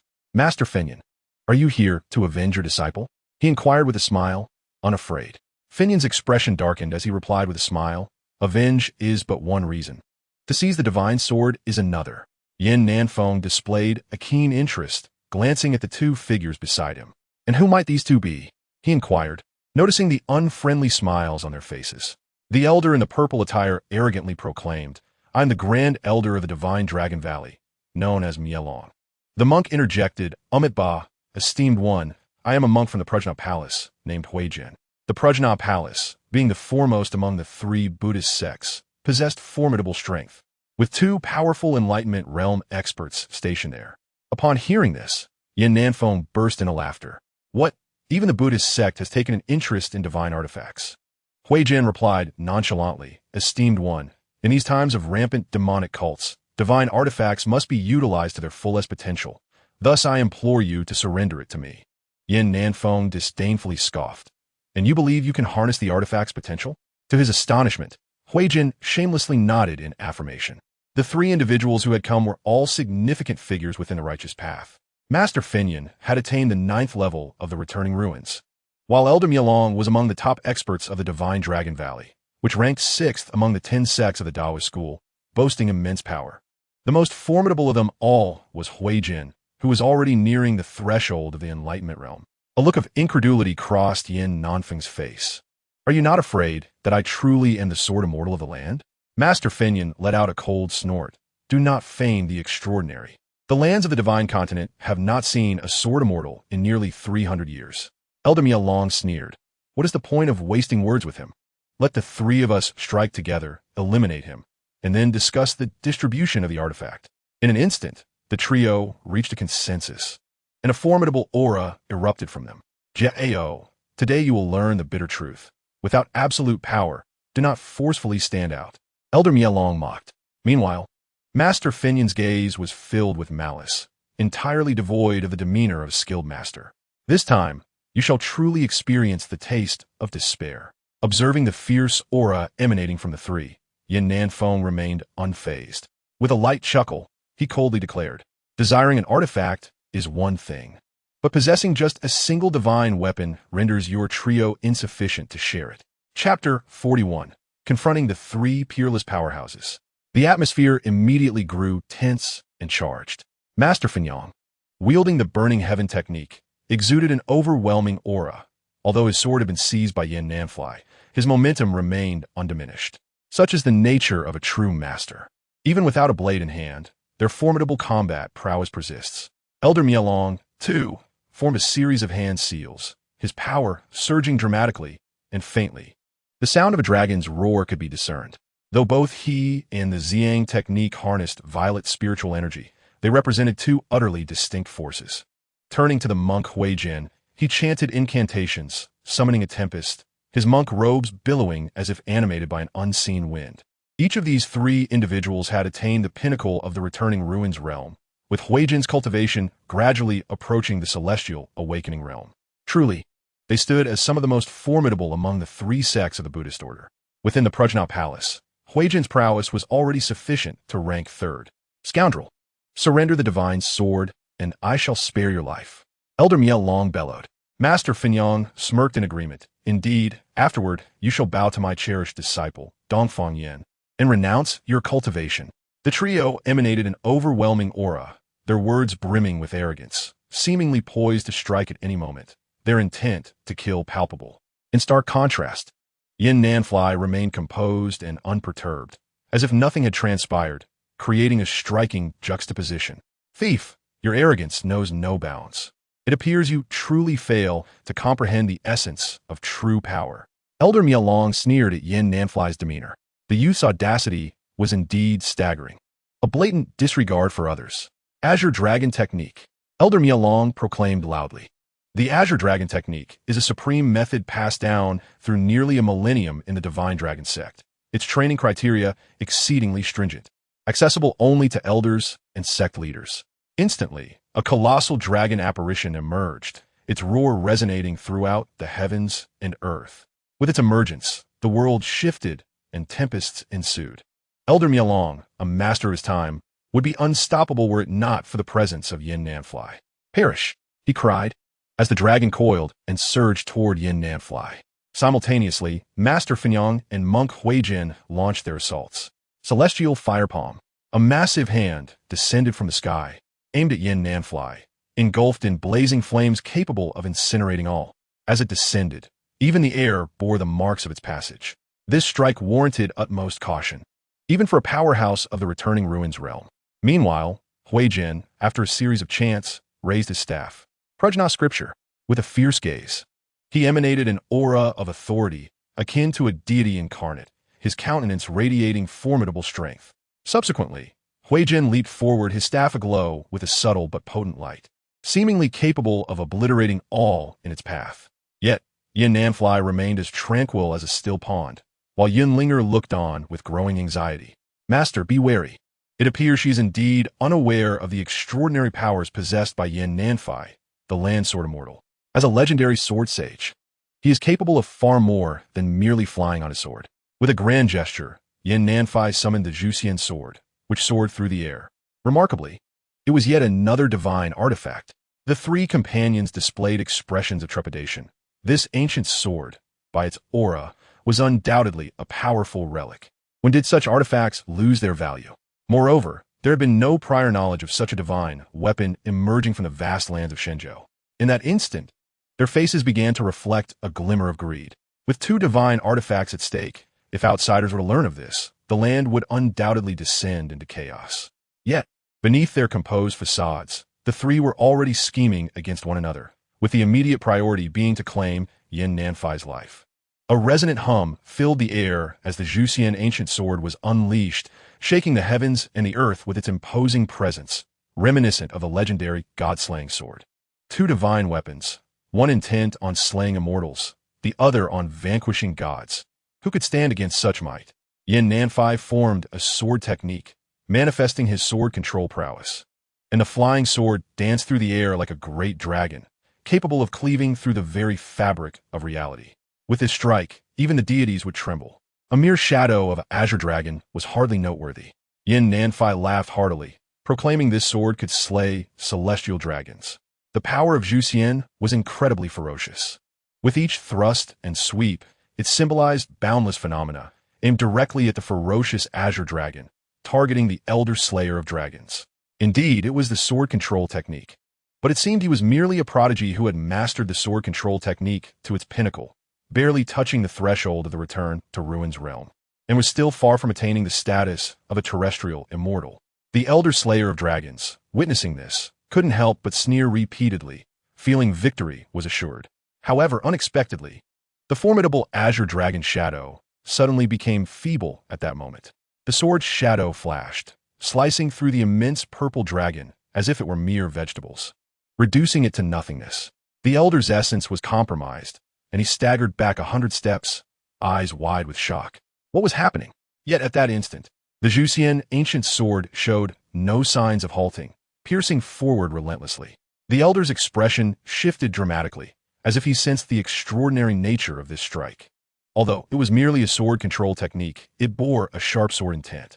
Following the Zhuxian sword, the sword intent surged forth like a mighty river, crashing towards him.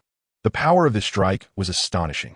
The elder hurriedly mobilized his energy, yet he was wholly engulfed by this overwhelming sword intention. Meanwhile, Yin Nanfei remained unconcerned with the elder's predicament, his hands forming a seal. Gazing at the colossal hand appearing in the firmament, he smiled softly. Behold this technique, the heavenly mechanism seal. Yin Nanfei's handprints shifted, radiating an awe-inspiring aura, as if a tempest arose from the earth. The wind billowed around him, his white robes flowing, resembling a celestial being descended from the heavens. It was, in fact, the supreme secret art of Tianji Valley. The Flame Master's face was filled with astonishment as he suddenly recalled something. However, he promptly dismissed the notion. The Valley of Celestial Secrets is one of the 10 sects of the Taoist tradition. Without the cultivation of the heavenly enlightenment realm, who could possibly extinguish such a sect? Yin Nanfei might have merely stumbled upon fragments of the celestial secret seal. Yet, the subsequent scene filled him with dread. Yin Nanfei formed a hand seal that struck the heavens, unleashing a talisman that collided with the blazing palm of fire. An astonishing spectacle unfolded. The fiery palm had no capacity to resist before this talisman. The celestial secret seal could invoke a thread of heavenly mystery. Even a mere return-to-emptiness realm cultivator from the valley could traverse the world with this technique. Moreover, Yin Nanfei was a peerless sword immortal of his generation.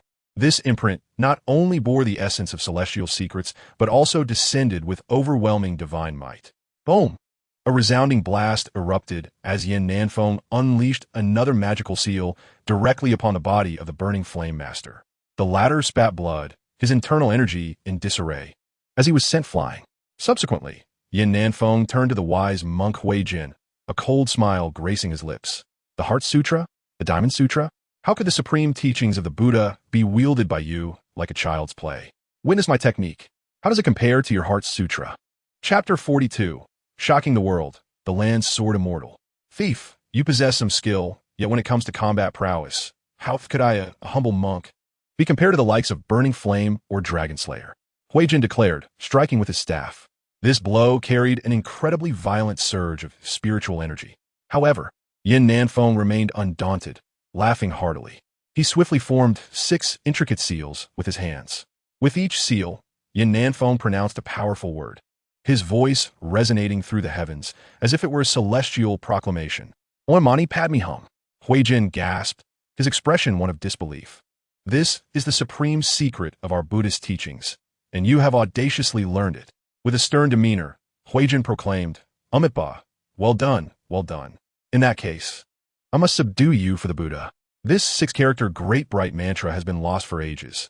If you are willing to surrender the Heart Sutra, there may yet be a glimmer of hope. Upon hearing this, Nanfei let out a cold laugh, deeming Huijin utterly shameless. As the final syllable of the mantra escaped Nanfei's lips, a tempest arose, and a verdant azure light enveloped him. The 6-character great bright mantra can connect with the very fabric of creation. Reciting it can cleanse one of worldly dust, purify the heart's mirror, and lead to the utmost joy and bliss. At this moment, Nanfei invoked the sword energy with the supreme Buddhist secret of the 6-character great bright mantra. With a single thought, a sword energy erupted forth. Huijin swung his staff, narrowly deflecting the attack, but in the next instant, a smile appeared on Nanfei's face. That was merely a test. Behold the upcoming move. Instantly, the true energy surged with the Buddhist azure glow, exquisite beyond compare. Beneath the azure light, the energy surged like mountains and rivers. The Heart Sutra, Master Huijin exerted himself with all his might. Yet he was utterly unable to contend with the formidable force before him. The 6-character great bright mantra truly lived up to its reputation as a supreme secret scripture of the Buddhist realm. Struck by the azure light, he immediately coughed up blood. Concurrently, Nanfei once again unleashed his sword-controlling prowess. Sword, come. With a swift whoosh, Nanfei wielded the Excalibur, piercing through Master Huijin's skull. In the fleeting moment from life to death, he departed with unclosed eyes. Nanfei summoned his sword once more, releasing the sword of the Flame Master. With a lethal thrust aimed at the throat, the flying sword traversed 100 paces. In the distance, the Flame Master staggered to his feet, gazing at Nanfei with a face full of dread. However, just as he stood, another sword struck him in the chest. The Flame Master violently coughed up blood, overwhelmed by the surreal nature of the events unfolding before him. How could this young man in white possess such extraordinary strength?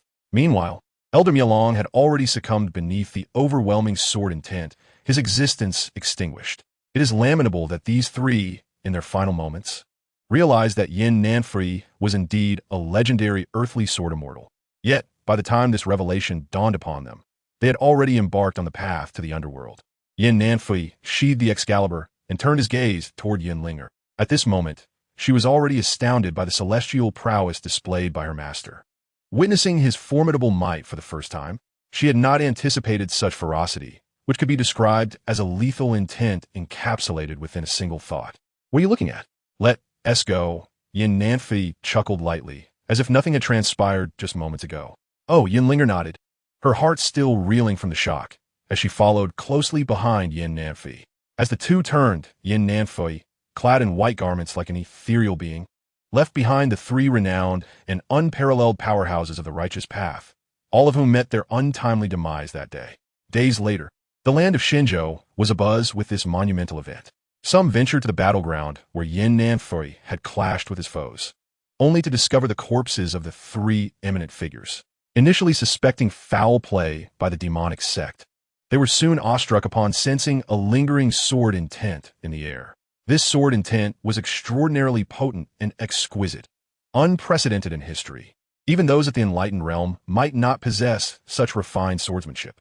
In retrospect, the white-clad man who had seized the sword and departed from the western wilderness was indeed a true earthly sword immortal. It appeared that the three had deliberately sought to obstruct him, aiming to seize his divine artifact, yet they had not anticipated their tragic end beneath his blade. Some recalled the derision with which the Flame Master had regarded the white-clad sword immortal, further solidifying this perspective. Consequently, the world was left in astonishment. The legendary earthly immortal had truly manifested in reality, and with a single strike, he had concluded the lives of three distinguished figures. Yet, no one knew to which sect this earthly immortal belonged, nor did anyone discern the name of this white-clad sword immortal. Even the cultivation method he practiced remained a mystery. All that was known was that this sword immortal possessed unparalleled prowess, unrivaled across the realm. It seems that one ought to be a wanderer amidst the mountains and rivers, an individual untouched by the mundane world. Regardless, the emergence of an earthly sword immortal from the Taoist sect is hardly a misfortune. It is sufficient to instill dread in those audacious demonic sections. Across the realm, none can refrain from marveling at the graceful demeanor of this sword immortal. With a single strike, 3 formidable beings from the Return to Void realm met their silent demise, truly a spectacle that defies common understanding. After all, many who witnessed that grand scene of the white-clad sword Immortal soaring on his sword in the western wilderness can attest to its magnificence. The Divine Dragon Sect, the Burning Heaven Sect, and the Prajna Palace dared not utter a word. The Divine Dragon Sect and the Prajna Palace even lamented the recklessness of Huijin and Yelong, questioning why they would provoke such an extraordinary figure, potentially inviting calamity upon their own sections. Should the sword Immortal unleash his wrath, extinguishing several top-tier sects would be a mere trifle. Furthermore, beings of such extraordinary caliber often possess eccentric temperaments, rendering their next actions utterly unpredictable. As for the Burning Heaven Sect, they have vanished from sight. Their sole representative, the Flame Master, met a grim fate beneath the unparalleled sword of the Immortal, leaving the remaining small fry to ponder their fate. As long as the sword Immortal does not turn his ire upon them, they consider themselves fortunate. The death of their sect leader is a trivial matter in the face of such a formidable adversary. However, after this, the world seems to have heard naught of the sword Immortal. This enigmatic figure has not targeted any sect, disappearing without a trace. Even the divine artifact has seemingly vanished alongside him. Meanwhile, in the western wilderness, within the Demon Mountain, the demonic sect convened a council due to the imminent emergence of their supreme demon lord. Previously, when the divine artifact descended, the demonic sect refrained from action. Yet the demon lord seized a fragment of fortune for contemplation. Now, the day of breakthrough is drawing near, with 10 more years of patience. The demon lord shall ascend to the realm of the demon god. Such a level is exceedingly rare throughout the ages for an unparalleled being of this caliber. 10 years is but a fleeting moment. Moreover, the demonic sect can utilize this decade to harness the unfathomable power of the western wilderness, further amplifying their strength. Good fortune is never too late. Only through ample preparation can one ensure success. When the time comes, the demonic sect will possess a formidable force capable of rivaling the earthly sword Immortal of the Taoist sect. Furthermore, with the added strength of the demon domain, this time, they shall compel the righteous celestial sects to bow in submission. Thus, the demonic sect will fulfill its century-long ambition, unifying the realm and becoming the sovereign of this land. Chapter 43. Indeed, I have chosen the right ally. At the Zi Yang Sect, on the Thought-Reflection Cliff, Yin Nanfei returned on his sword, exuding an ethereal aura. Yun Ling'er cradled the divine sword, her face brimming with delight. Upon witnessing this scene, the nine-tailed celestial fox felt a tumultuous storm brewing within her heart. She had thought that Yin Nanfei's descent from the mountain was merely for a glance. She never anticipated that he would truly bring back the divine artifact. It is known that with the emergence of a divine artifact, myriad practitioners from the righteous path have gathered in the western wilderness, vying for a supreme weapon that can only be described as a hot potato. Truly, he is worthy of being a sword immortal, exuding an extraordinary demeanor. Yin Nanfei smiled softly, inquiring, Fox Meyer, has there been any unusual activity from the Zi Yang Sect during this time? Fox Meyer murmured in response, reporting to the Immortal. There have been several fiends attempting to assault Ziyang Mountain, but I have driven them away. Yin Nanfei was somewhat taken aback. Are there still remnants of the demonic sect outside the western wilderness? Fox Meyer nodded. It appears so. They seem to intend to strike while the practitioners are preoccupied with the western wilderness, aiming to inflict severe damage upon the Immortal sect. Yin Nanfei chuckled. Their schemes run quite deep. Fox Meyer continued. However, many Immortal sects activated their protective formations before departing, thus the losses among the righteous sects have not been too severe. Yin Nanfei acknowledged this with a nod. The protective formation serves to harness the energy of heaven and earth for safeguarding a territory. Once activated, it is impervious to assault. However, the activation of such a formation entails significant consumption, so it is rarely engaged unless absolutely necessary. Previously, the demonic sect's mountain protecting formation had been activated, utilizing the gale winds of the western wilderness as a barrier. Even with Yin Nanfei's mastery as a sword immortal, it would be impossible to breach it immediately. This demonstrates that such formations, having been passed down through the ages, represent the true foundation of a sect. Yet, many sects lack such heritage. For instance, the Zi Yang Sect does not possess a mountain-protecting formation. Reflecting on this, Nanfei pondered deeply. The Heavenly Mechanism seal from the Valley of Heavenly Mechanism, though incomplete, has yet to establish a mountain-protecting formation. However, having acquired the complete text, it would be prudent to utilize this seal to craft a protective formation for the Zi Yang Sect. As a precaution, Nanfei mused. Nevertheless, as a sword cultivator, he was rather ignorant of formations. Even with the complete Heavenly Mechanism seal, comprehending it would require time. Thus, the Bodhi tree would naturally serve a purpose for Nanfei. Moreover, having now ascended to the earthly immortal realm, further cultivation seemed devoid of meaning. Nanfei felt he had reached his pinnacle, unable to break through any further. Yet, although his realm could not be elevated, his strength could still be augmented. Nanfei resolved to continue his reflection at the cliff of reflection, contemplating formations and other matters, thereby enhancing his capabilities. Subsequently, it seemed he recalled something. From the depths of the system space, he withdrew a long sword of purple-black hue, exuding an overwhelming demonic aura. This was indeed a demonic sword. Foxmeyer was taken aback, astonished. Who would have imagined that this immortal would be so formidable?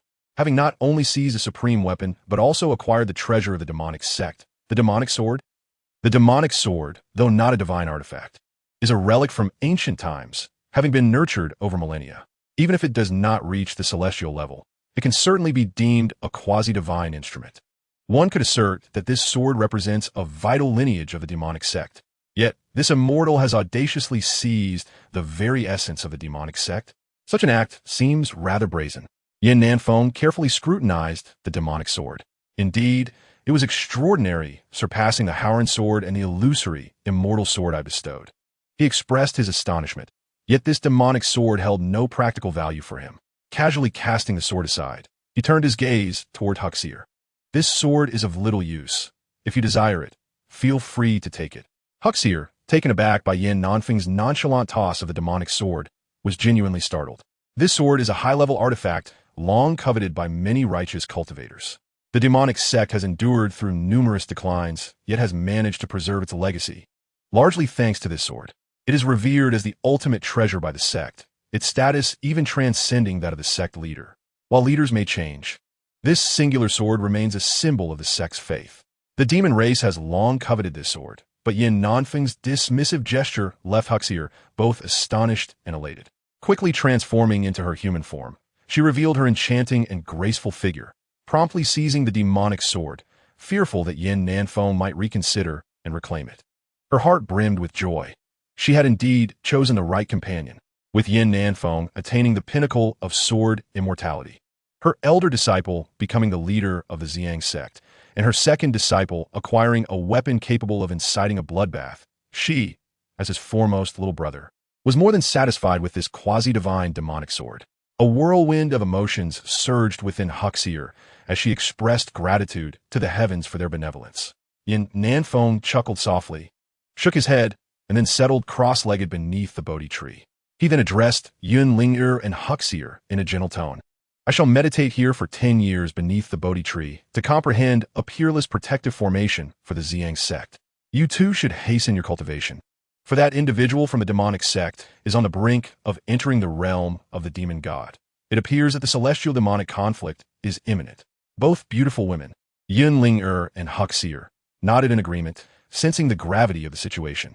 The earthly immortal realm rarely produces an individual in centuries.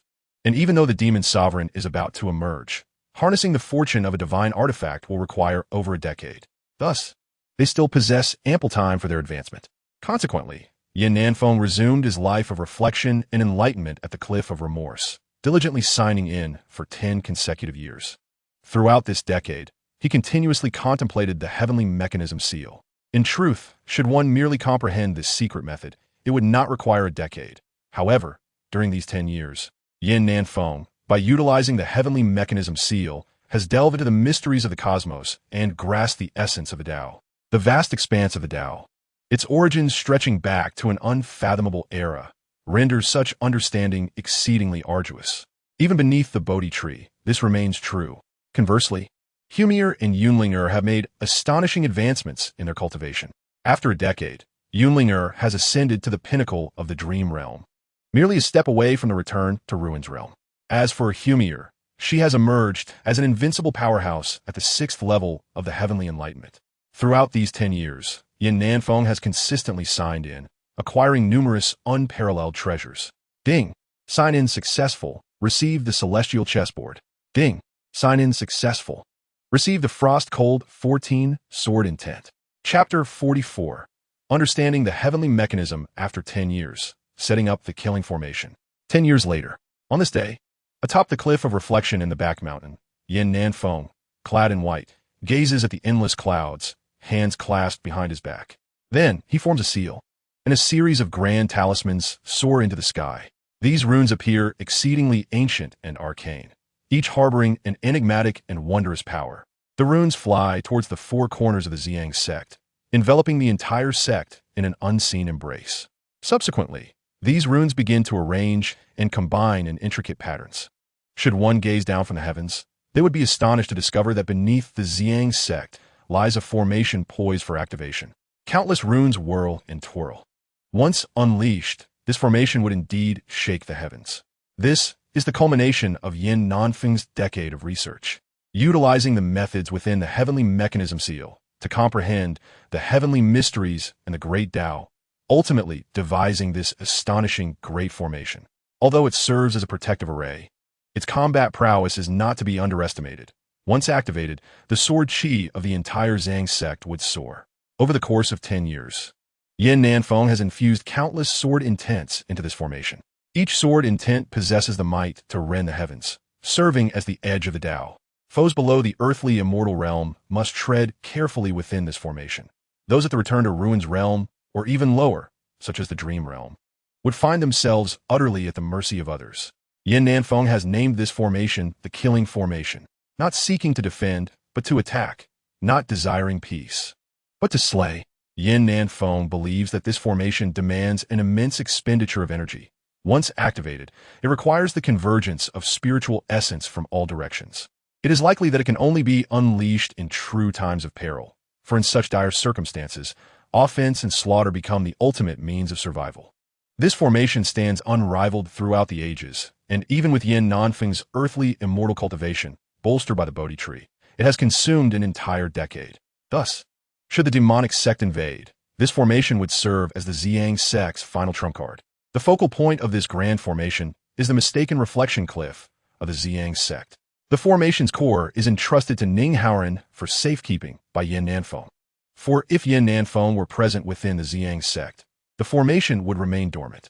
It is only in his absence that the guardianship of the formation becomes necessary. A decade has elapsed, and the landscape surrounding the mistaken reflection cliff has transformed remarkably. The celestial hound lies quietly beside Yin Nanfeng, its imposing stature generating waves of energy. At this moment, Yin Nanfeng sits beneath the towering Bodhi tree, leisurely sipping peach blossom tea. Before him rests a chessboard. Ning Haoran, his brow furrowed, gazes intently at the chessboard, pondering his strategies with meticulous care. 10 years have passed, and the leader of the Zi Yang Sect has transcended worldly affairs, achieving an unparalleled pinnacle of cultivation at the return to the Void Realm. It is precisely for this reason that the Zi Yang Sect has managed to maintain its esteemed status among the 10 great sects of the Taoist tradition. During the grand ceremony of the Taoist sects, the disciples of the Zi Yang Sect demonstrated an impressive amalgamation of the Haoran sword technique and the Zi Yang divine art. Although they did not claim the top prize, their performance was remarkable, garnering admiration even from the elder figures of the Shushan sword sect. Renowned for their mastery of the sword, Ning Haoran, too, shone brightly in this competition among sect leaders, showcasing his Haoran sword aura, which truly set him apart. Consequently, the Zi Yang Sect continues to hold a prestigious position within the 10 great sects of the Taoist world. In the realm of righteousness, possessing a peak expert at the return to the Void Realm ensures a sect's stability among the first-tier sections. Subsequently, the sect's foundation and overall strength determine its eligibility for inclusion among the 10 great sects of the Taoist tradition. While all 10 sects are the strongest in the world, the distinction between the top 5 and the bottom 5 is stark. The foremost 5 are genuine super sects, steeped in profound heritage. For the past 200 years, The Shushan Sword Sect has consistently stood as the pinnacle of righteousness in the martial world, unwavering as a mountain. At this moment, Yin Nanfei chuckled softly. If you make your move here, you shall lose everything. He then delicately picked up a piece and placed it upon the celestial chessboard. Instantly, the situation on the board was determined. With Yin Nanfei's move, it felt as though the very fabric of this realm began to shift. This is the ability of the celestial chessboard, which can alter the mountains and terrain in accordance with the game, though it remains an illusion. Only outsiders can find themselves ensnared in this maze. The disciples within the Zi Yang Sect remain oblivious. Thus, it can be said that this celestial chessboard serves as the core of a grand formation, capable of manipulating every shift in circumstances. And this formation weaves through the entirety of the Zi Yang mountain range. Ning Haoran smiled wryly, acknowledging, "My master is indeed superior." Now, in his middle age, Ning Haoran exudes the aura of a Taoist sage. His junior sister, Yun Ling'er, along with the nine-tailed celestial fox, has descended the mountain. Over the past decade, he and Yun Ling'er have developed a deep affection for one another, becoming a pair of celestial lovers. Yin Nanfei was indeed quite elated. His open-minded nature led him to never oppose the affection shared among disciples of his sect. Yet, he could not help but feel a tinge of envy. Lamenting the whims of fate, had circumstances been different, he too might have enjoyed the company of a beloved songstress. Often, he would find himself alone atop the cliff of remorse during the late hours of the night, pondering that had the songstress still been by his side, it would matter not if his prowess as a swordsman had diminished. If time could be rewritten, he would rather wish that the songstress had not shielded him from that fateful sword, for enduring a lifetime of regret was far worse. The two would engage in a game of chess atop the cliff of remorse, sharing delightful conversations in a relaxed manner. Suddenly, Yin Nanfei lifted his gaze towards the distant west, his eyes piercing through the void as if seeing all. "Master, what troubles you?" After a prolonged silence, Yin Nanfei chuckled softly. That individual has emerged from seclusion. Chapter 45. Where is the sword? In the land of Shenzhou, the western wilderness lay shrouded in darkness, dominated by the Tianduan mountain range. Beneath this gloomy sky, relentless, ominous winds howled, resembling the mournful wails of vengeful spirits, sending chills down one's spine.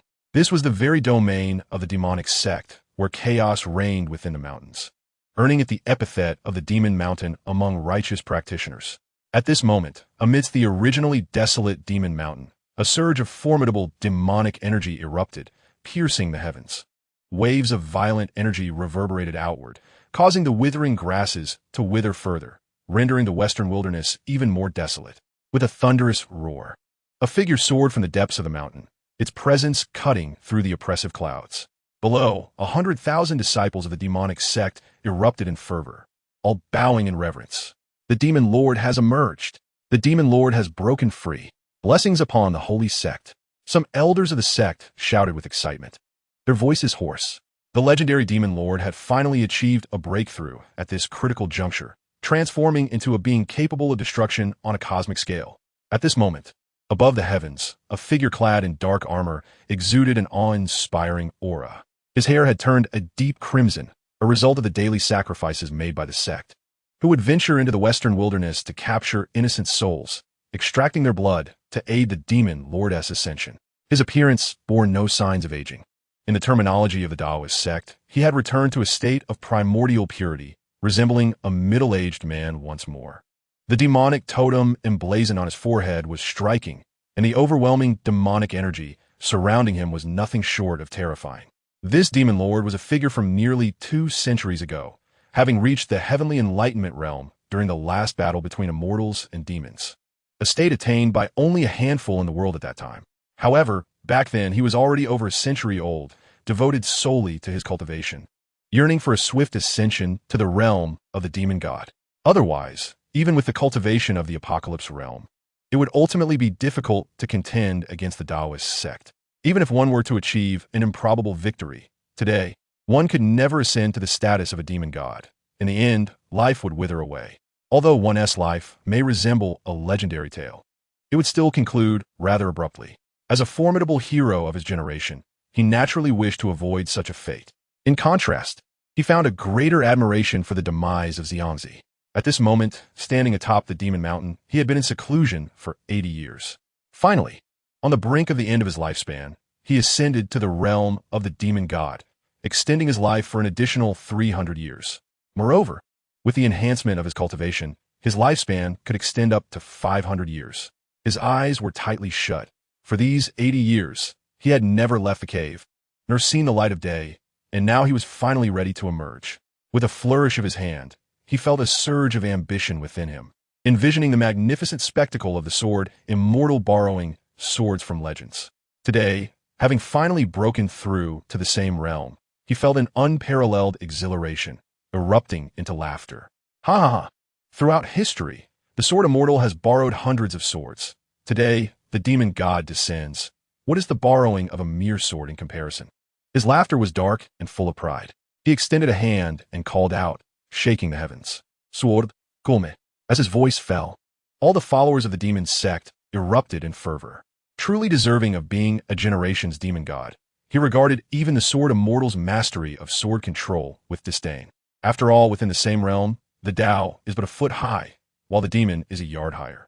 If the sword Immortal could command hundreds of swords, why cannot the demon god? However, in the minds of all present, the spectacle of the demon sword erupting from the earth and soaring into the hands of the demon god did not materialize. The sky fell silent. The scene frozen in stillness, devoid of any movement. The atmosphere grew awkward. The demon god pondered for a moment before stretching out his hand again, calling out once more. Sword, come. Silence prevailed again. Sword, come. The stillness persisted. Ultimately, even the exalted demon god could not suppress an expletive. Damn it, where is the sword? The situation was exceedingly awkward, leaving the demon god in disarray amidst the void. Meanwhile, atop the cliff of reflection, Yin Nanfei and Ning Haoran burst into laughter simultaneously. Ning Haoran exclaimed in delight, so that is it. The demon sword has long had the mark left by the demon sovereign removed by the master and was gifted to the elder Fox Mayor. Yin Nanfei simply smiled without a word. Ning Haoran continued, when this demon god ascended, he called out for the sword, but it refused to come. Yet when a master appears and calls for the sword, 100 swords fly forth. In comparison, this demon god is truly rather pitiful, making it hard not to chuckle. The two could not help but laugh, feeling the demon god's embarrassment and confusion even from a great distance. Chapter 46. The demon god confronts the tranquil Taoist of Shushan. In the western wilderness, the demon sovereign descended from the heavens, standing with arms crossed, his visage imposing. However, upon reflecting on the recent scene, a tinge of embarrassment lingers. Several elders of the demonic sect approached and knelt in reverence. We pay homage to the demon lord, no, to the lord of demons. The demon lord nodded, exuding an aura of authority without anger. Hasten to the sword valley. The demon sword may be in peril. Upon hearing this, the elders' expressions shifted dramatically. The demon sword was a priceless treasure of the sect, of utmost importance. Previously, when the demon lord borrowed the sword with no word in return, doubts had already begun to fester within their hearts. Now, with the demon lord's proclamation, a sense of foreboding enveloped them. If something were amiss with the demon sword, this formidable being might unleash his wrath indiscriminately. Instantly, all the elders rushed to lead the way to the sword valley, where the sword had been venerated for generations. The disciples guarding the valley, upon witnessing the arrival of the demon lord, were struck with dread and collapsed to the ground, awed by the presence of such a preeminent figure in the history of the sect. We pay homage to the demon lord. With hands clasped behind him, the demon lord advanced into the sword valley. The remaining elders hurriedly followed, but once inside, they were left dumbfounded. The treasured demon sword, once proudly displayed on the sacrificial altar, had vanished without a trace. Where could the demon sword be? A wave of despair washed over the elders. How could the sword have simply disappeared? In an instant, all eyes turned anxiously toward the demon lord. As anticipated, he was visibly trembling with rage, an ominous and formidable aura enveloping him. The valley was thick with the scent of impending doom. Where's the demon sword? The demon lord's voice was low, yet it instilled a profound fear that rendered them breathless. At such a moment, who would dare to respond to the lord's inquiry? Surely, one would have to be reckless to do so. A heavy silence fell upon the air. The demon lord let out a cold snort, and in a fit of rage, seized an elder on the verge of transcending to the enlightenment realm, his hand pressing down upon the elder's crown. I ask you, where is the demon sword? This once mighty elder, capable of suppressing an entire region, appeared as insignificant as an ant before the demon lord. with a mere flicker of murderous intent from the demon lord. The elder would meet an immediate and untimely demise. "My lord, I do not know." The elder was on the brink of tears, utterly terrified. A cold smirk appeared on the demon lord's face. In an instant, he unleashed his power, and the elder had no time to utter a cry before his body erupted, reduced to a mist of blood. The remaining elders gasped in horror. Indeed, this demon lord was merciless beyond compare. The demon lord extended another hand, grasping the air forcefully, pulling over a disciple tasked with guarding the Sword Valley. "Do not be afraid. Tell me, has anyone come to the Sword Valley?" The guard, already paralyzed with terror, nearly wept as he vehemently shook his head. Unable to contain himself any longer, the demon lord struck again, and the guard's body exploded violently. Subsequently, the demon lord erupted into furious curses. "You incompetent fools! The demon sword, a treasured artifact of our dark sect, has inexplicably gone missing. Is it possible that one among you has hidden it away?" The assembly trembled in fear, kneeling upon the ground. "Mighty demon lord, we implore you to investigate thoroughly. The demon sword is of paramount importance to our sect, and how could we harbor any intent of concealment?" The demon lord gritted his teeth. Yet his thoughts drifted back a decade to a fateful day when a swordsman clad in white had visited Demon Mountain. Could have been him? The demon lord scoffed inwardly, for despite such speculation, it seemed implausible. This white-clad swordsman appeared never to have truly set foot on Demon Mountain. Even if he had, how could the demon lord have remained oblivious? Nevertheless, at this juncture, the demon lord would not overlook any possibility. "You useless fools, upon my return, I shall ensure you receive a proper lesson." As his words echoed, he cast a cold glance at the prostrated elders, causing them to break out in a cold sweat. The demon lord then exited the Sword Valley, stepping into the demonic aura as he vanished into the horizon. His heart was heavy with concern. The demon sword was crucial, and it must be retrieved. Thus, the demon lord resolved to spare no elite sect, intent on locating the white-clad swordsman. In his eyes, only that individual possessed the means to stealthily seize the demon sword. He was unaware of the sect to which this earthly swordsman belonged, relying solely on chance. Yet, such prowess could undoubtedly be traced back to the 10 sects of the Taoist school. After all, how many reclusive masters could exist in this world? With this thought, even the exalted demon lord felt a twinge of vexation. Who would have thought that after a life steeped in legend, on the very day of his ascension to demon lord, he would face such tribulations? Days later, at the foremost Taoist sect, the Shushan Sword Sect, two radiant auras soared into the sky. One was a dark, menacing magic, while the other wafted ethereally like a wisp of white smoke. In the heavens above, the demon lord, wielding his mystical power, unleashed a palm strike capable of altering the very colors of the world. The opposing figure, clad in a tattered Taoist robe, bore the unmistakable signs of neglect regarding his appearance.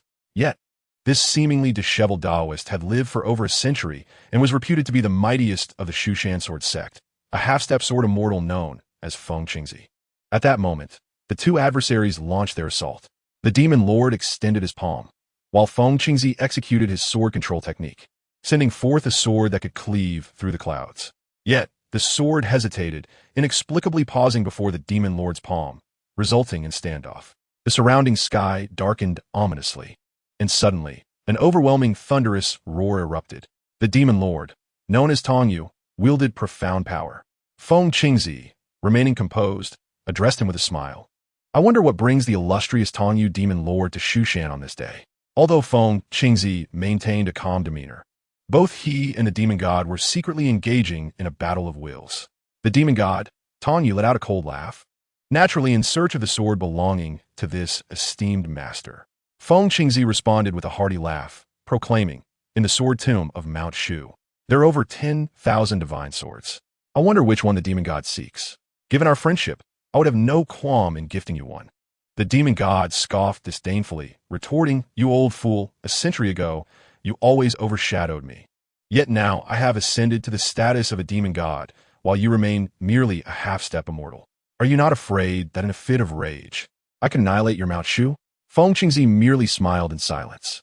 The demon god contemplated deeply, realizing that he sensed no trace of the demon's sword in Mount Shu.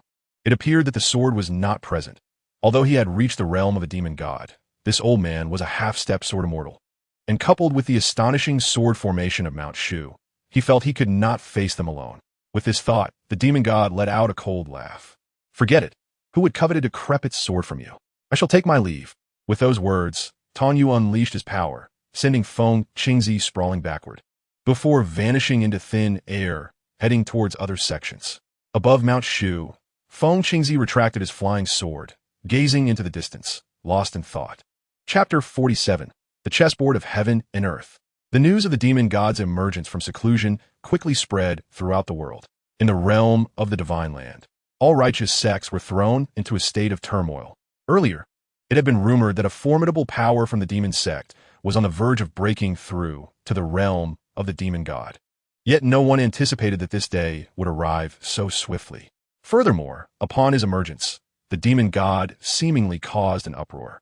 His first act was to confront the half-step sword immortal of the Mount Shu sword sect, leading to a fierce battle. However, this was merely the beginning. In the ensuing period, the name of the demon god Tan Yu echoed across the lands. His mastery of the prison soul great method instilled terror in the hearts of the righteous. The demon god made numerous appearances among the 10 sects of the Taoist order, wreaking havoc upon Wudong, Longhu, Chuanjin, and other sections.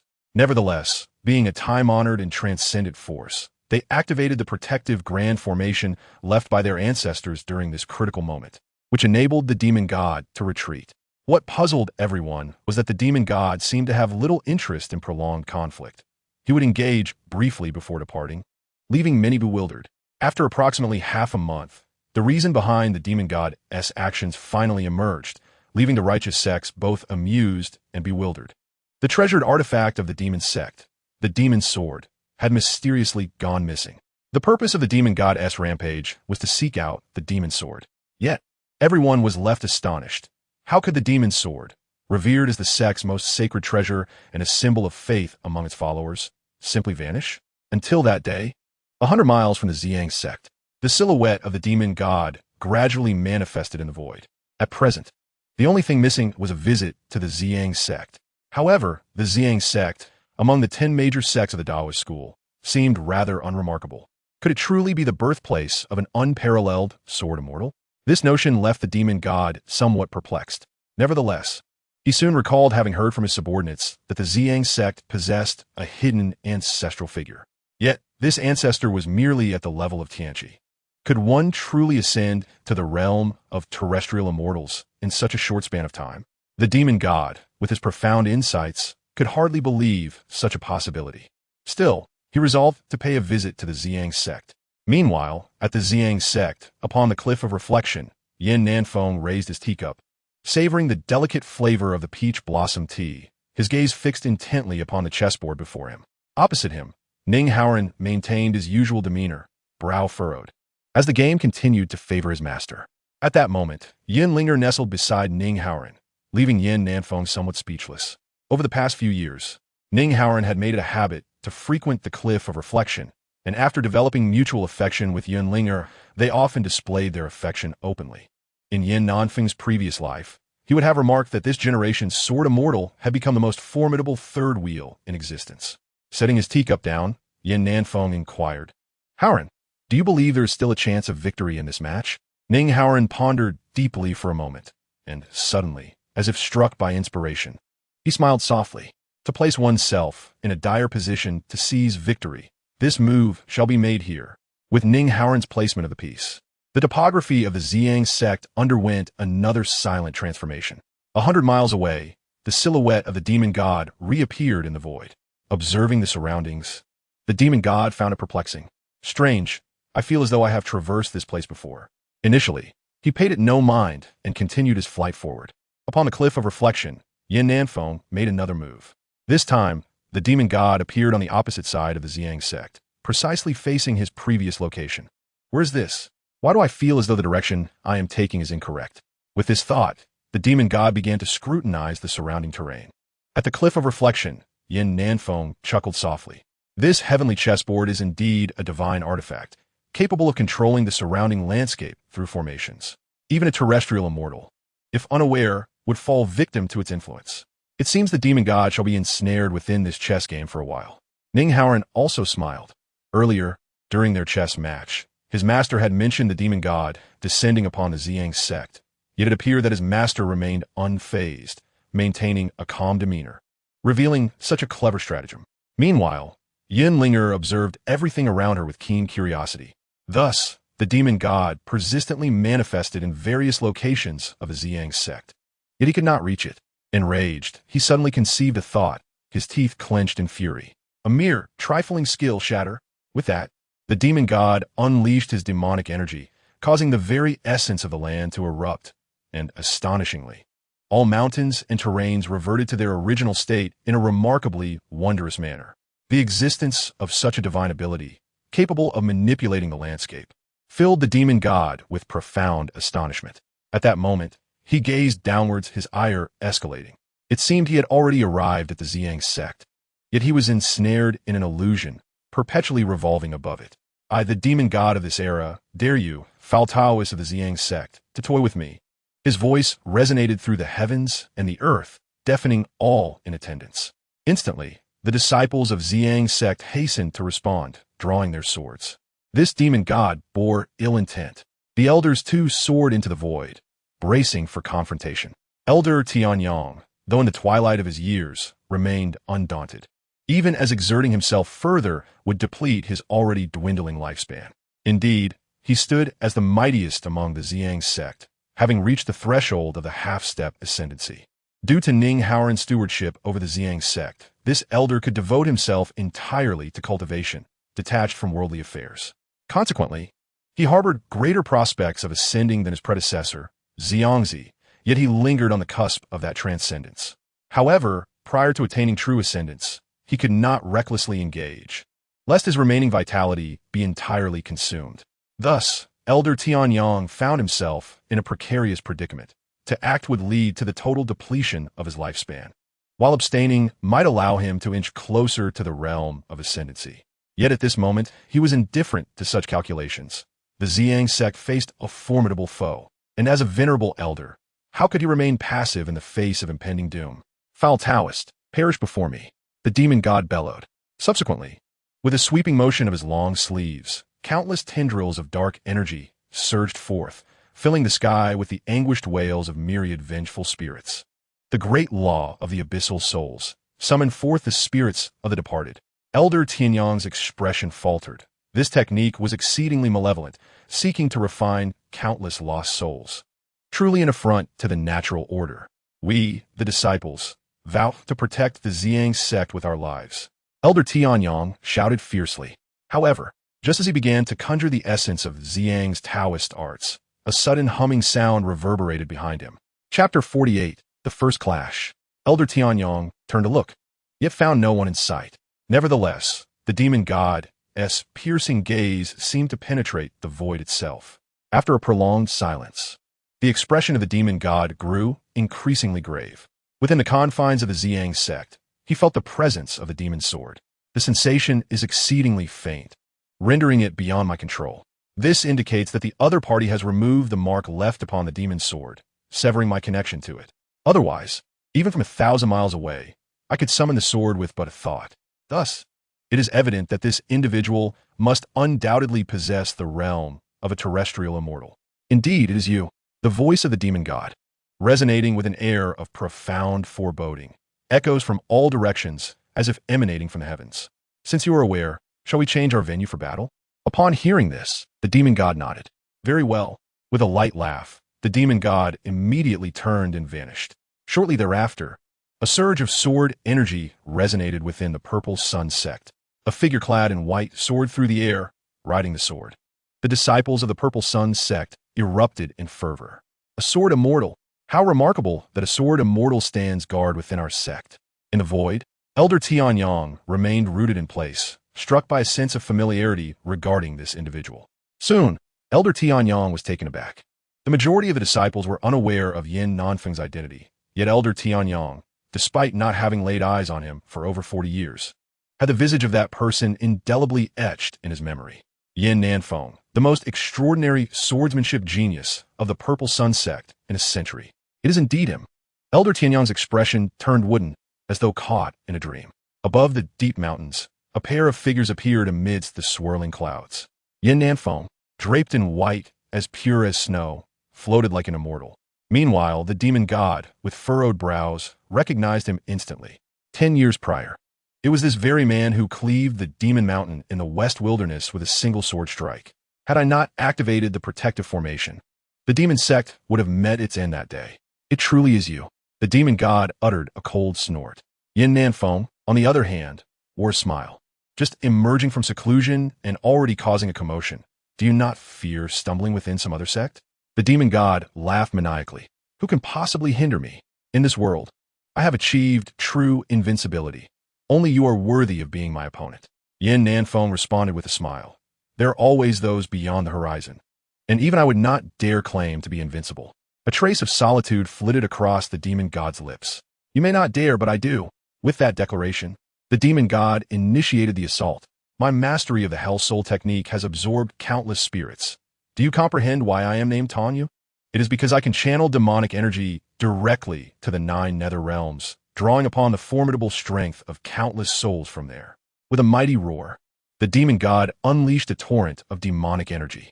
Countless resentful spirits floated in the void, as the demon god resembled a specter, akin to a hell itself, perpetually releasing endless spirits. Vengeful spirits come to claim their due. As the spirits surged forth, the entire sky was engulfed in an oppressive darkness. The overwhelming aura of malevolence and demonic energy coexisted, instilling a sense of dread. Such was the might of the demon god. Yin Nanfei began to tread carefully, as this marked his first encounter with an adversary formidable enough to rival the celestial beings of the terrestrial realm. With a decisive gesture, Yin Nanfei formed a sword technique, invoking the chilling essence of frost.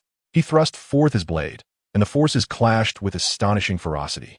From the demon side, countless wailing spirits surged forth from the depths of the netherworld, seemingly intent on obliterating all in their path.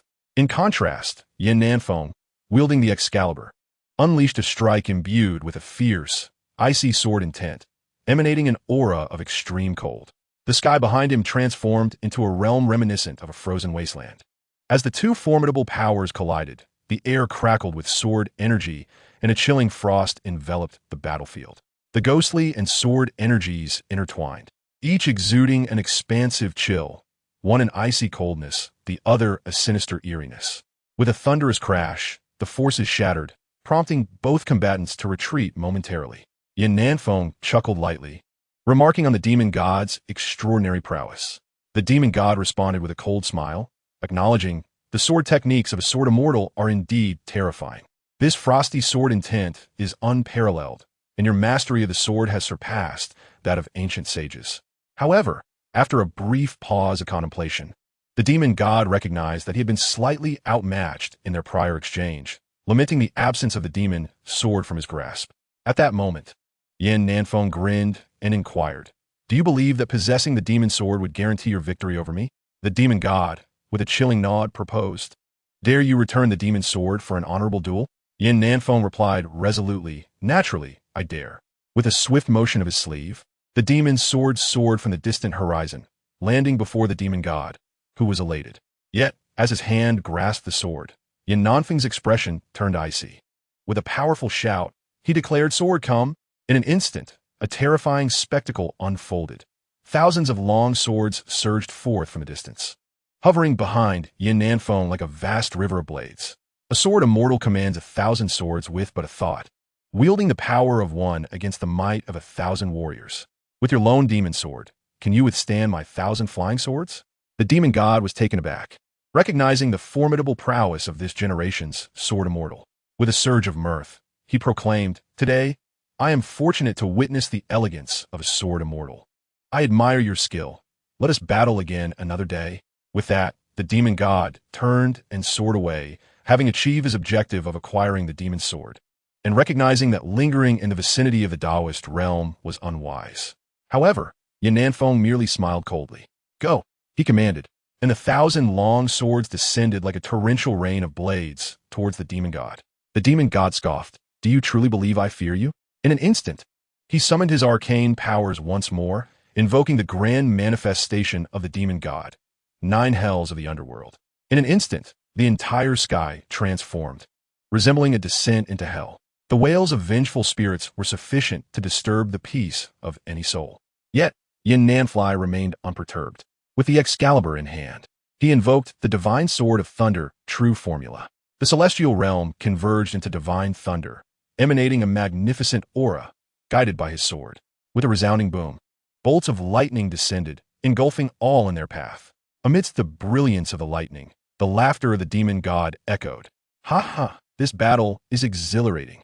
However, as the words faded, the demon god, Tanyu, burst forth from the tempest of lightning, fleeing at an astonishing speed. Yin Nanfei let out a cold snort and clenched his hand. He unleashed a strike, piercing the distant arm of the demon god, causing the demonic sword to fly from Tanyu's grasp, floating in the void behind Yin Nanfei. With a frosty demeanor, Yin Nanfei gazed at the retreating figure of the demon god. Chapter 49. The Sword Immortal of a Generation, Yin Nanfei. At this moment, all disciples of the Zi Yang Sect awaited the return of one individual, each heart brimming with mixed emotions. Excitement and fervor surged within them.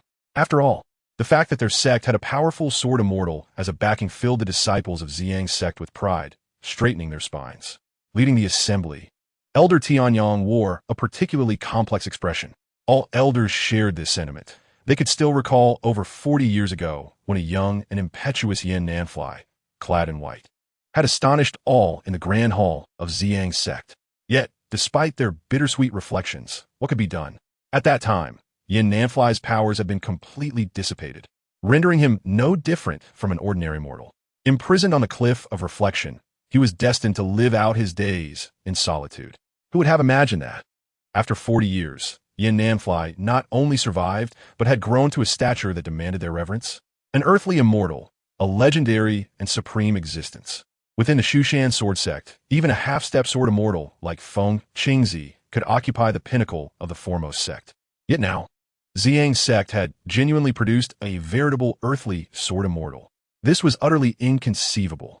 In the distance, Ning Haoran approached with his hands clasped behind his back. Elder Tianyang offered a respectful greeting, saying, "Real Master Haoran." Ning Haoran returned the gesture, smiling as he regarded Elder Tianyang. A trace of a bittersweet smile emerged on the elder's aged face. He had never anticipated that, 40 years ago.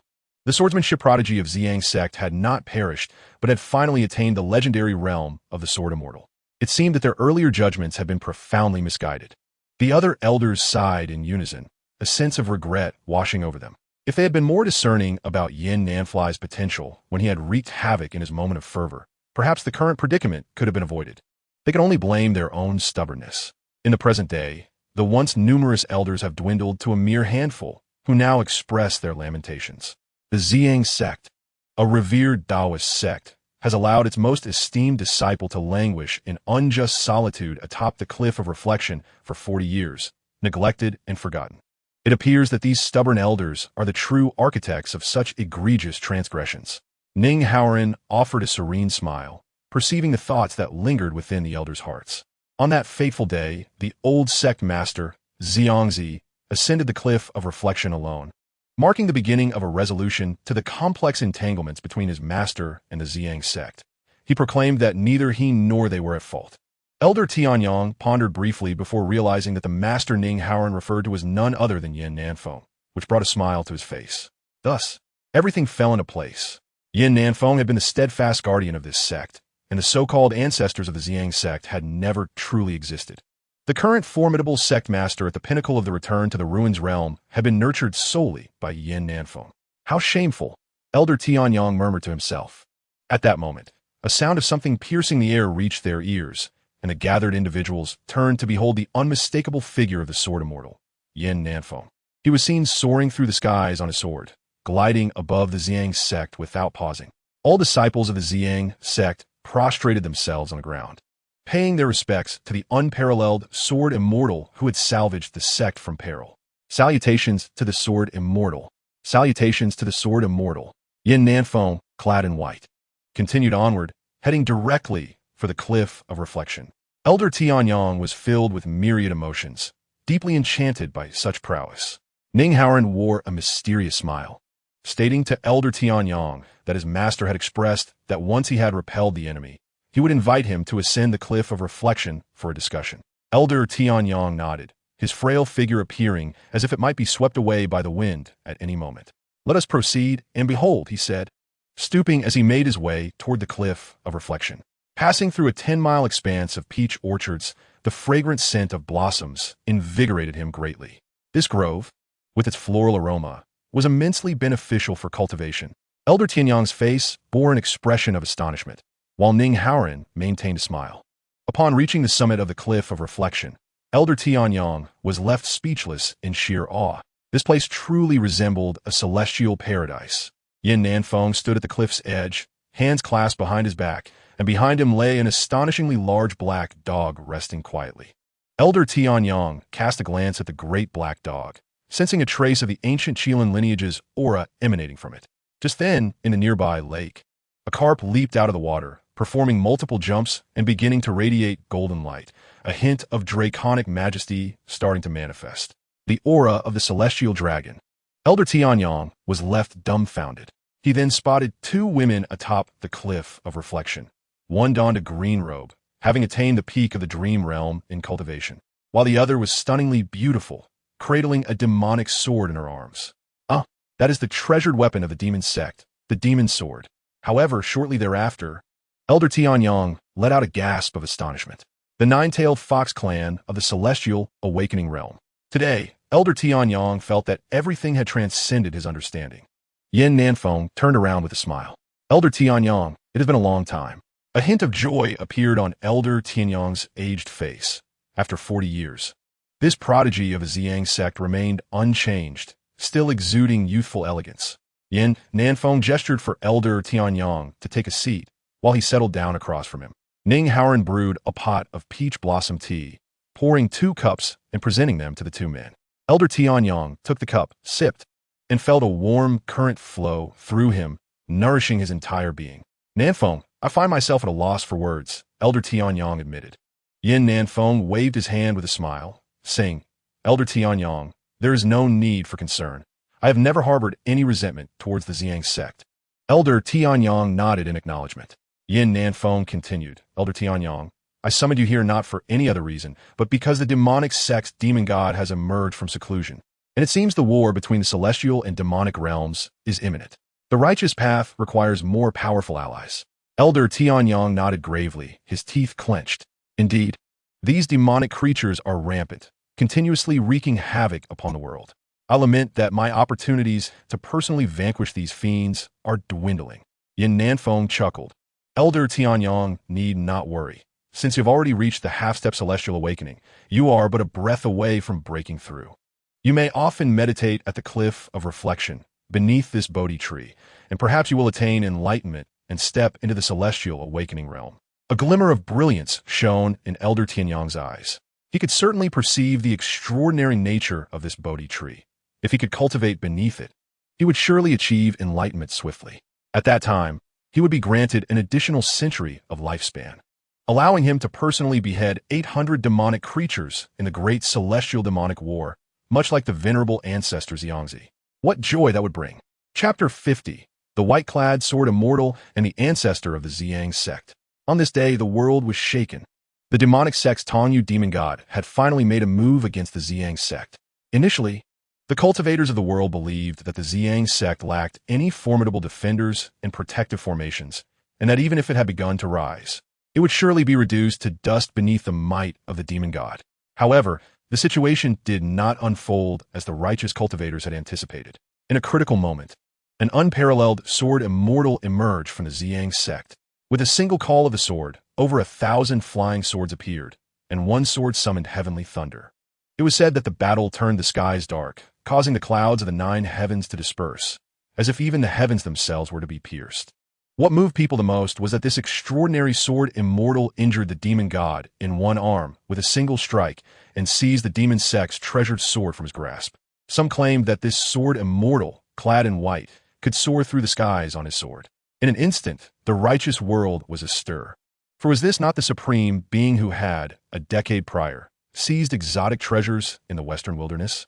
At this moment, though it was known that this terrestrial sword Immortal was a reclusive powerhouse of the Zi Yang Sect, none could discern that Yin Nanfeng was indeed this unparalleled sword sage.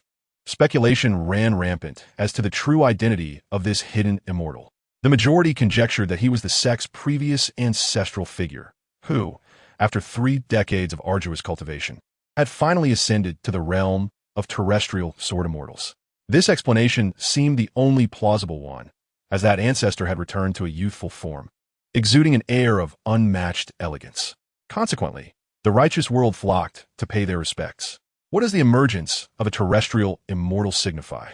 In a realm where all beneath the terrestrial immortals are but ants, even the mightiest of sects could scarcely withstand the ire of such a being. Throughout history, each terrestrial immortal has invariably become a legendary figure, renowned for eternity. The inaugural leader of the Shushan Sword Sect, the Sword Saint, was a terrestrial immortal. The first celestial master of Longhu Mountain, Dao Lingjinren, was likewise a terrestrial immortal, and the revered ancestor Sanfeng Jinren of Wudong Mountain was also among their ranks. These individuals, without exception, became legends of their era, forging enduring sects that have persisted for millennia. However, following this period, the appearance of terrestrial immortals within these sects became exceedingly rare. Yet today, 2 supreme beings of the terrestrial immortal realm have emerged simultaneously: the demon god's enigmatic sorcery and the reclusive sword immortal of the Zi Yang Sect. This truly heralds an age of prosperity, with even a half-step sword immortal residing within Shushan. Such occurrences are indeed rare throughout the ages. The presence of a terrestrial immortal alone is sufficient to draw the veneration of all Taoist sections. Even a decade ago, those who had wronged this celestial figure, such as the Shenlong Sect, the Finchen Sect, and the Prodigy Palace, would need to personally seek forgiveness. Nonetheless, Yin Nanfei remained unperturbed by these matters. He bore no deep-seated enmity towards them, and thus saw no reason to engage in arrogant acts that would vex others. However, should they seek vengeance, he would be ready to receive them, provided they possessed sufficient strength. A rather unrealistic expectation, it seemed. At this moment, atop the Thinking Over Cliff, Elder Tianyang sat cross-legged beneath the Bodhi tree, hands forming mystical seals. His countenance was serene as he endeavored to grasp a thread of heavenly insight. Should he seize even a hint of this, he would have the opportunity to break through his bottleneck and ascend to enlightenment. Suddenly, his eyes snapped open, and the entire atmosphere of the Thinking Over Cliff shifted. In that instant, he appeared rejuvenated, as a surge of formidable vitality erupted forth with the opening of his eyes. Above, it seemed as though boundless fortune descended, illuminating Elder Tianyang. Xiao Tianxiu, wagging his head, appeared thoroughly enraptured by this aura. Drawing glances from both Yunlinger and Humeyer, the old man truly possesses remarkable prowess. Within mere days atop the cliff of reflection, he effortlessly achieved a breakthrough. Humeyer let out a light chuckle before lowering her head to continue polishing the enchanted sword nestled in her embrace. Meanwhile, Yunlinger gazed on with a sense of yearning, aspiring to one day grasp such profound realms. Elder Tianyang, on the other hand, felt a surge of energy, hastily channeling his inner force to regulate the energies within his body. Gradually, even the elder's visage appeared less aged, rejuvenating by several years. Ultimately, Elder Tianyang ascended to the enlightenment realm upon the cliff of reflection. This newfound power also granted him an additional century of lifespan, signifying that the Zi Yang Sect had gained yet another unparalleled powerhouse. At this moment, Elder Tianyang's eyes sparkled with vigor. He was almost eager to descend the mountain and vanquish a few demonic foes to test his newfound abilities. Yin Nanfei smiled and casually waved his hand. With a resonating hum, a long sword emerged from the cave behind them. Elder Tianyang deftly caught the sword, scrutinizing it closely. The weapon, imbued with an ancient essence, bore intricate dragon patterns, radiating a formidable aura. As it was wielded, faint echoes of dragon roars seemed to resonate. After a moment's contemplation, Elder Tianyang pondered the weapon's significance. Yin Nanfei spoke, "This sword is named Dragon Slayer." At that moment, the little heavenly dragon, a koi that had just leaped from the celestial pond, quickly retreated. Yin Nanfei sighed with a wry smile. Though the Dragon Slayer could conquer many dragons, it could not harm his little heavenly dragon. "This sword is a gift for you, Elder Tianyang," he gently stated. However, Elder Tianyang, now a powerful figure of the enlightenment realm and having lived for over a century, felt a twinge of embarrassment. "Nanfei, you have already bestowed upon me the great favor of helping me ascend to the enlightenment realm. How could I possibly accept this divine sword?" Yin Nanfei replied with a smile. "This sword is one you must accept, Elder. With the impending battle between celestial and demonic forces, You will undoubtedly serve as a formidable asset to our Zi Yang Sect. Elder Tianyang nodded, caressing the dragon slayer sword. Yin Nanfei continued, I also possess a sword technique, which I shall impart to you. This technique is named the true technique of slaying demons and gods. Remember, only with the dragon slayer can the true might of this technique be manifested. Upon finishing his words, Yin Nanfei flicked his fingers, transmitting the true technique of slaying demons and gods to Elder Tianyang. The elder's face revealed astonishment. This technique was astoundingly exquisite, rendering the supreme doctrines of the Zi Yang Sect almost trivial in comparison. Bowing in gratitude, Elder Tianyang found himself in deep admiration for this younger generation. Recognizing the immense poise and strength of character possessed by this formidable sword immortal. Simultaneously, the demonic sect began to stir restlessly. In the western wilderness within the demon mountain, the demon god had returned. The assembled demons gasped in shock upon noticing the injuries on the demon god's right arm. How could someone of such cultivation be wounded? Was there truly an incomprehensible supreme being within the Taoist sect? My lord demon god, several elders hastily approached. The demon sovereign waved his hand dismissively and declared, no matter. He then strode forward with purpose, arriving at the forefront of the grand hall of the demon mountain, where he took his seat upon the highest stone chair. Regrettably, he had failed to reclaim the demon's sword on this occasion. However, having ascertained its whereabouts was sufficient. It was time to swiftly contact the demon god, for it seemed our plan was about to commence. The demon sovereign snorted coldly, and immediately 100,000 disciples knelt in unison, their voices resounding like thunder. Lord Demon Sovereign, your might is unparalleled. Chapter 51. Once again to the Western Wastes. In the aftermath, the Demon Sect ultimately allied with the demon race, officially launching an invasion of the central region of the Divine Land. In an instant, demons and monsters ran rampant. And what infuriated the righteous practitioners across the realm was that these ferocious fiends did not directly assault the Taoist sects. Instead, they wreaked havoc upon the innocent. The mortal realm resembled a hellish purgatory, as countless demons emerged in the world of mortals, leaving an untold number of defenseless beings to suffer their wrath. In many forsaken villages and cities, abandoned due to the demons' onslaught, tendrils of dark energy continued to waft through the air. The demon sect's cultivation methods predominantly drew upon external forces for their own gain, inevitably employing some brutally cruel tactics such as blood-sucking, heart extraction, and yin-yang manipulation. The entire human realm lay strewn with corpses, cries of despair filling the heavens. At last, in this moment, the righteous practitioners united, determined to stand against the common foe. They resolved to send disciples from their respective sects down the mountains to protect the innocent and eliminate the demons. At this juncture, at the Zi Yang Sect, the sun blazed fiercely, illuminating the martial arts arena where a group of disciples clad in purple robes stood solemnly, swords drawn. Before them stood Ning Haoran, hands clasped behind his back, flanked by several elders of the Zi Yang Sect. In a world where evil now reigns and the innocent lie in heaps, we, as practitioners of the Tao, bear a grave responsibility to eradicate evil and uphold the righteous path. I shall select a cadre of elite disciples from amongst you to descend the mountain with me and vanquish these demons. As his words resonated, Ning Haoran's countenance grew grave as he drew forth the Haoran sword, pointing it skyward. This blade could slay countless rampaging fiends. The moment the sword was unsheathed, the disciples of the Zi Yang Sect erupted with fervor. We, as practitioners of the righteous path, vow to slay demons and uphold justice. Ning Haoran surveyed the impassioned disciples of the Zi Yang Sect, nodding in satisfaction. As the Haoran sword was returned to its sheath, he turned to Elder Tianyang, who had attained the pinnacle of the Tianqi realm.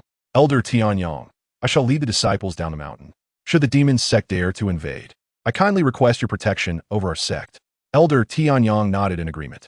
Rest assured, Sect Master, you may proceed without worry. Should any fiend dare to encroach, I shall eradicate them, even at the cost of my own life. Ning Haoran offered a respectful gesture and subsequently selected over 20 individuals from among the 1,000 disciples of the Zi Yang Sect. Upon descending the mountain this time, it was imperative to maintain a low profile. Firstly, there were concerns regarding the potential depletion of the sect's numbers, which could invite an incursion from the demonic cult. Secondly, a larger contingent would only serve to hinder our progress. Should we encounter formidable demons, the disciples would be ill-equipped to confront them. Thus, an increase in numbers would merely become a burden. The selected disciples are the young prodigies of the Zi Yang Sect. This expedition serves as a valuable opportunity for these disciples, a form of training. As long as they do not face an overwhelmingly powerful demon, Ning Haoran would refrain from intervening. Observing the disciples, Ning Haoran felt a sense of foreboding. This descent would undoubtedly involve several fierce battles. The demonic cult was rampant. Although the visible threats were merely minor members of the cult, Ning Haoran was acutely aware that the truly formidable entities lurked in the shadows, awaiting the emergence of experts from the Taoist sections. This campaign against the demons was initiated by the 10 Taoist sects, with numerous righteous factions across the land participating. It heralded the onset of the second battle between immortals and demons and marked the first formal confrontation between the Taoists and the demonic cult since the last Great War. The purpose was to gauge one another's strength. It was a foregone conclusion that the cult's power had vastly surpassed its previous capabilities, yet they too harbored concerns over the numerous hidden masters within the Taoist sections. The white-clad sword Immortal represented an unpredictable variable that none within the cult had foreseen. Initially, they believed their true adversary to be the semi-mortal Fengqin Taoist from the Shushan Sword Sect. On the martial arts arena of the Zi Yang Sect, with a single command from Ning Haoran, over 20 elite disciples embarked on the mission to vanquish the demons. Simultaneously, other sects dispatched their own elite forces, each led by a powerful elder. Taoists from Shushan, Wudong, Longhu, and various other sects continued to descend the mountain to eradicate demons. Meanwhile, on the Cliff of Reflection, Ning Haoran had already led his disciples down for several days. Yin Nanfei stood, gazing into the distance, and after a long pause remarked, "You have now reached the pinnacle of the dream realm. It would be wise for you to join us in this endeavor. Remaining on the Cliff of Reflection, despite your celestial abilities, may leave you vulnerable in future confrontations."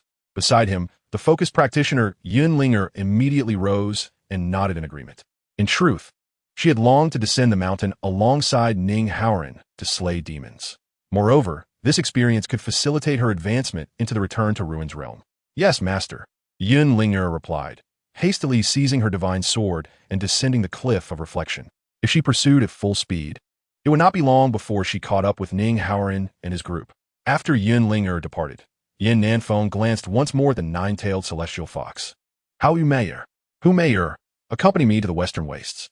Hu Meier, who had been diligently polishing her demonic sword, immediately lifted her head, her expression one of delight. At last, she would have the opportunity to stretch her limbs. However, her countenance soon shifted to one of confusion. "Immortal, what purpose do you have in the western wastes?" Yin Nanfei gazed toward the west, pondering aloud. "I cannot fathom why the demonic sect possesses such an abundance of Tianqi and Guishu realm experts this time. It feels rather unsettling. During the last battle between immortals and demons, apart from the demon god present today, the sect did not have any Tianqi realm practitioner stationed. Yet now, it seems that every casual encounter reveals either a peak Guishu or a Tianqi expert, which raises suspicion." He continued in a contemplative tone. "Moreover, I previously sensed something peculiar at the Shihuang Demon Mountain, a fleeting intuition that I initially dismissed. However, upon reflection, I am convinced that matters are far from simple." Foxmeyer nodded in agreement, saying, "In fact, even Lord Yaoshan harbors doubts. Many elders of the demonic sect have approached him for negotiations, displaying considerable confidence, even arrogance. It is well known that the demonic sect would never dare to negotiate with the demon race in such a manner, and their boldness stems from their overall strength now surpassing that of the demon race, with countless Tianqi realm elders and a significant number of Guishu and Yumei realm practitioners." Yin Nanfei turned with a smile, stating, "Thus, you and I shall venture to Shihuang and uncover the truth. With your celestial swordsmanship, is there any need for me to accompany you? A mere gesture from you could cleave the demon mountain in two." Foxmeyer flattered with a charming smile. Yin Nanfei chuckled. "This journey is not one of conflict, and should a confrontation arise, it would be unwise for me to intervene. If that demon god were to notice, it would evolve into an endless struggle." Foxmeyer nodded, effortlessly shouldering a massive demon sword that seemed incongruous with her delicate frame. Yin Nanfei waved his sleeve, declaring, "Let's depart." He then formed a sword seal, summoning his sword to soar into the skies, heading straight for Shihuang. Chapter 52, Celestial Phenomena and Barrier of Gale. Within Shihuang, a streak of light descended from the heavens, the resonance of sword energy filling the air. As the long sword struck the ground, Yin Nanfeng and Foxmire leaped gracefully from its blade. Subsequently, Yin Nanfeng formed a hand seal, causing the Zhuxian sword to tremble before being retracted. At this moment, just a few miles behind Yin Nanfeng lay the sprawling Demon Mountain Range, and he had indeed ventured deep into the heart of Shihuang, further than the Demon Sect's own mountains. In Shihuang, the air was thick with demonic and monstrous energies, creating an atmosphere that was neither a true wasteland nor desert, but instead a realm perpetually assailed by chilling winds. Were it not for the protective aura surrounding Yin Nanfeng and Foxmire, they would have been shivering uncontrollably from the biting chill, akin to icy landscapes. Yin Nanfeng's gaze fixed intently upon the west, and, at that moment, the strange sensation he experienced a decade ago in Shihuang became even more pronounced. However, back then, he had dismissed it without further inquiry. This time, he was determined to uncover the secrets hidden within the depths of Shihuang. Having ventured deep into the western wilderness for hundreds of miles, it is likely that no righteous cultivator from the world has reached this place, remarked Foxmire. Yin Nanfeng nodded in agreement. With his formidable prowess akin to that of a sword immortal, he could traverse the heavens. Otherwise, any righteous practitioner entering the western wilderness would soon attract the attention of malevolent creatures. Even those at the celestial enlightenment stage might find it challenging to reach this location. Of course, Foxmire was different, as she hailed from the western wilderness herself, being a remarkable powerhouse among the demon race, especially with Yin Nanfeng accompanying her. Immortal. The further we go into the western wilderness, the more extraordinary it becomes, Foxmire stated. Yin Nanfeng, intrigued, nodded once more, for he had already sensed this truth. Continue, he urged. Foxmire pondered briefly before continuing. Previously, the demon god had led us deeper into this realm.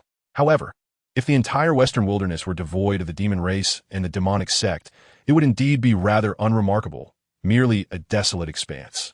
Yet, the innermost depths are inexplicably obstructed by a barrier of fierce winds. Yin Nanfeng contemplated this. If it were merely a barrier of fierce winds, it should not deter the demon race, considering that nearly a century had passed, and they would certainly have discovered a means to overcome it. Even the demonic sect could harness formations to manipulate fierce winds, creating protective barriers. What more could be said of the demon race, which had resided in the western wilderness for generations? Seemingly aware of Yin Nanfeng's suspicions, Foxmire elucidated, the fierce winds there differ from those of the demonic sect. In fact, the barrier of fierce winds is exceedingly dense, rendering it impassable for us. A century ago, even the demon god, using a treasured artifact passed down from the ancestors of the demon race, could only traverse 10 miles within the fierce winds, while we could only gaze from afar, unable to proceed. Ultimately, the demon god was forced to retreat, returning in a state of disarray. Yin Nanfeng grasped the situation. The barrier of fierce winds was a manifestation of the extraordinary phenomena of the western wilderness, capable of corroding spiritual energy and scorching souls. Only with formidable cultivation could one withstand its effects temporarily. Foxmire's account suggested that, despite having ventured dozens of miles into the barrier, the demon god could not breach it and had to retreat, indicating the astonishing thickness of this barrier. It was evident that what the world could currently explore the western wilderness was merely a fragment of its entirety, and beyond that barrier lay an expansive unknown, waiting for humanity to uncover its secrets. Yin Nanfeng mused upon this. With newfound determination, he addressed Foxmire. Come, let us investigate further. Foxmire nodded. The last time they ventured westward into the western wilderness, she had still been in her demon form, at the return to ruin stage, and now, she anticipated being able to delve deeper than before. Moreover, with Yin Nanfeng, a peerless sword immortal, whose strength surpassed that of the legendary demon god of the 8th layer of celestial enlightenment, there was a genuine possibility of penetrating that terrifying barrier of fierce winds. With their thoughts aligned, the two swiftly propelled themselves westward. As they delved deeper, the western wilderness indeed began to reveal a distinct transformation. The once sunless western wilderness seemed to have descended into an even deeper darkness, with the chilling winds howling ever more fiercely. Clad in white, Yin Nanfeng felt the relentless gusts whip around him. In that moment, a rather untimely thought unexpectedly sprouted in his mind as he turned his gaze upon Foxmire. The sudden focus of the white-clad sword immortal left her feeling somewhat unnerved. In this desolate wilderness, with such a tempestuous wind, could it be that this sword immortal harbored intentions here that were rather peculiar? Young Nanfeng spoke slowly. Fox Mayer. Startled, she let out a soft exclamation. Her usual allure momentarily forgotten. Aren't you cold-dressed so lightly? He observed her scanty attire, which, in a frigid atmosphere akin to an icy wasteland, sent shivers down the spine. After speaking, Yin Nanfeng offered a gentle smile and turned his head, continuing onward. As Fox Mayer ventured further, she began to feel a growing discomfort within her body. At this point, they had already entered the barrier of fierce winds, which now bore a distinct greenish hue. The howling winds seemed to sear her spiritual energy. Hastily, she focused her cultivation, pressing onward for several more miles, surpassing her previous venture into the gale's barrier. Noticing her unusual state, Yin Nanfeng remarked, "You may stay here, or retreat to await my return." She nodded in agreement, ceasing her advance. Left alone, Yin Nanfeng braved the onslaught of the greenish winds, pushing forward. The intensity of the winds was indeed formidable. He reflected on the situation, gathering more energy for an offensive. With each mile traversed, the pressure upon him intensified. If this continued, he would have to abandon all restraint. He mused. "System, can you isolate this area?" He inquired inwardly. A notification resonated. "Host, you are currently amidst the anomalies of the divine land, making isolation of this scope impossible. However, I can shield your presence within a radius of 100 steps from external detection." A smile graced Yin Nanfeng's face. That would suffice. With this, he could unleash any of his abilities without drawing attention, save for those of a wide-ranging destructive nature, such as the divine sword thunder control. Once the isolation was enacted, Yin Nanfeng formed a sword seal, enveloping himself in an endless sword aura, continuously clashing against the oncoming winds. Nevertheless, his pace gradually slowed, each step becoming a laborious endeavor. Previously, it seemed the demon god had also traversed this path. At this juncture, Yin Nanfeng felt as though he were trudging forward beneath the weight of a mountain. It was no wonder that none had been able to penetrate the gale's barrier. The deeper one ventured, the denser the winds became, rendering progress nearly impossible. One could only imagine the peril the demon god faced in traversing this treacherous expanse, risking life and limb. Yet, in this moment, Yin Nanfeng possesses his own means. Chapter 53. Unprecedented, mysterious black chi. Amidst the boundless verdant gale, Yin Nanfeng, clad in white, ascends with grace, his fingers weaving a sword decree. With a resonant hum, the sword of extermination bursts forth into the void. Grasping the ancient sword, Yin Nanfeng thrusts it fiercely, subsequently imbuing it with a surge of sword intent, an overwhelming sword aura. As two energies collide, the very atmosphere trembles violently in response. The gale barrier, reminiscent of a towering wall, astonishingly begins to yield beneath the onslaught of this razor-sharp sword energy. With a powerful shout, Yin Nanfeng propels this fierce sword aura forward, advancing steadily. The sword energy surges forth, resisting the relentless gales, expanding without cease. Thus, Yin Nanfeng trudges onward, and as he delves deeper into the tumult, each step becomes laborious, necessitating an augmentation of the sword energy to ease his passage. In this moment, he feels akin to wielding a blade, painstakingly cleaving through a mountain range. This is indeed a contest of whose spiritual power can endure the test of attrition. No wonder none have managed to reach this point. Even with Yin Nanfeng's sword immortal prowess, he finds it exceedingly arduous. Moreover, with the aid of his system, his capabilities surpass those of previous terrestrial deities, indicating that his current location is truly unparalleled in history. Yin Nanfeng continues to unleash his techniques, the heavenly mechanism seal, the frost blade intent, the sword chi rolling dragon wall. However, even with such prowess, he ultimately finds himself unable to advance further after reaching a certain threshold. Before him lies the almost tangible end of the gale barrier, yet all he can perceive is a veil of obscurity ahead. Having hit a standstill, Yin Nanfeng halts his movements, scrutinizing the scene before him. At the terminus of the gale barrier, an abyss of darkness looms, steeped in desolation. Yet, through layer upon layer of gales, he seems to faintly discern an extraordinarily peculiar sound. Today, I, Yin Nanfeng, shall undoubtedly uncover the truth. With his words, Yin Nanfeng forms a seal, invoking the supreme sword decree from the sword control technique, the 10,000 swords returning to their source. A surge of energy envelopes him, and countless sword phantoms materialize behind him, akin to the very essence of sword energy. In this moment, devoid of a sword grave, He transforms his spiritual cultivation into ethereal sword shadows. Though formidable, this consumes an immense amount of spiritual power. Go! With a commanding voice, in the blink of an eye, myriad sword shadows dart forth, plunging toward the final, rock-solid gale barrier. The collision of sword shadows halts momentarily, yet this is not the end. The subsequent sword shadows intertwine, their resounding chorus reverberating through the heavens, gradually coalescing into a colossal divine sword apparition. This strike stirs awe even among the gods. Break! With a thunderous cry, the immense sword lunges forward, finally piercing a small hole in the last gale barrier. However, the 10,000 swords returning to their source technique has dissipated into the ether. Through the tiny aperture, the shadowy scene within becomes faintly visible, and beneath the shroud of darkness, Nanfei is enveloped in profound perplexity. Could it be that behind this barrier of fierce winds lies an endless expanse of ethereal realms? Nanfei pondered for a moment before chuckling and shaking his head. Surely, he was being overly fanciful. Could it be that this sword could sever the shackles binding heaven and earth? At that instant, a surge of astonishing malevolence erupted from the small hole. Nanfei could distinctly hear a cacophony akin to the wailing of tormented souls.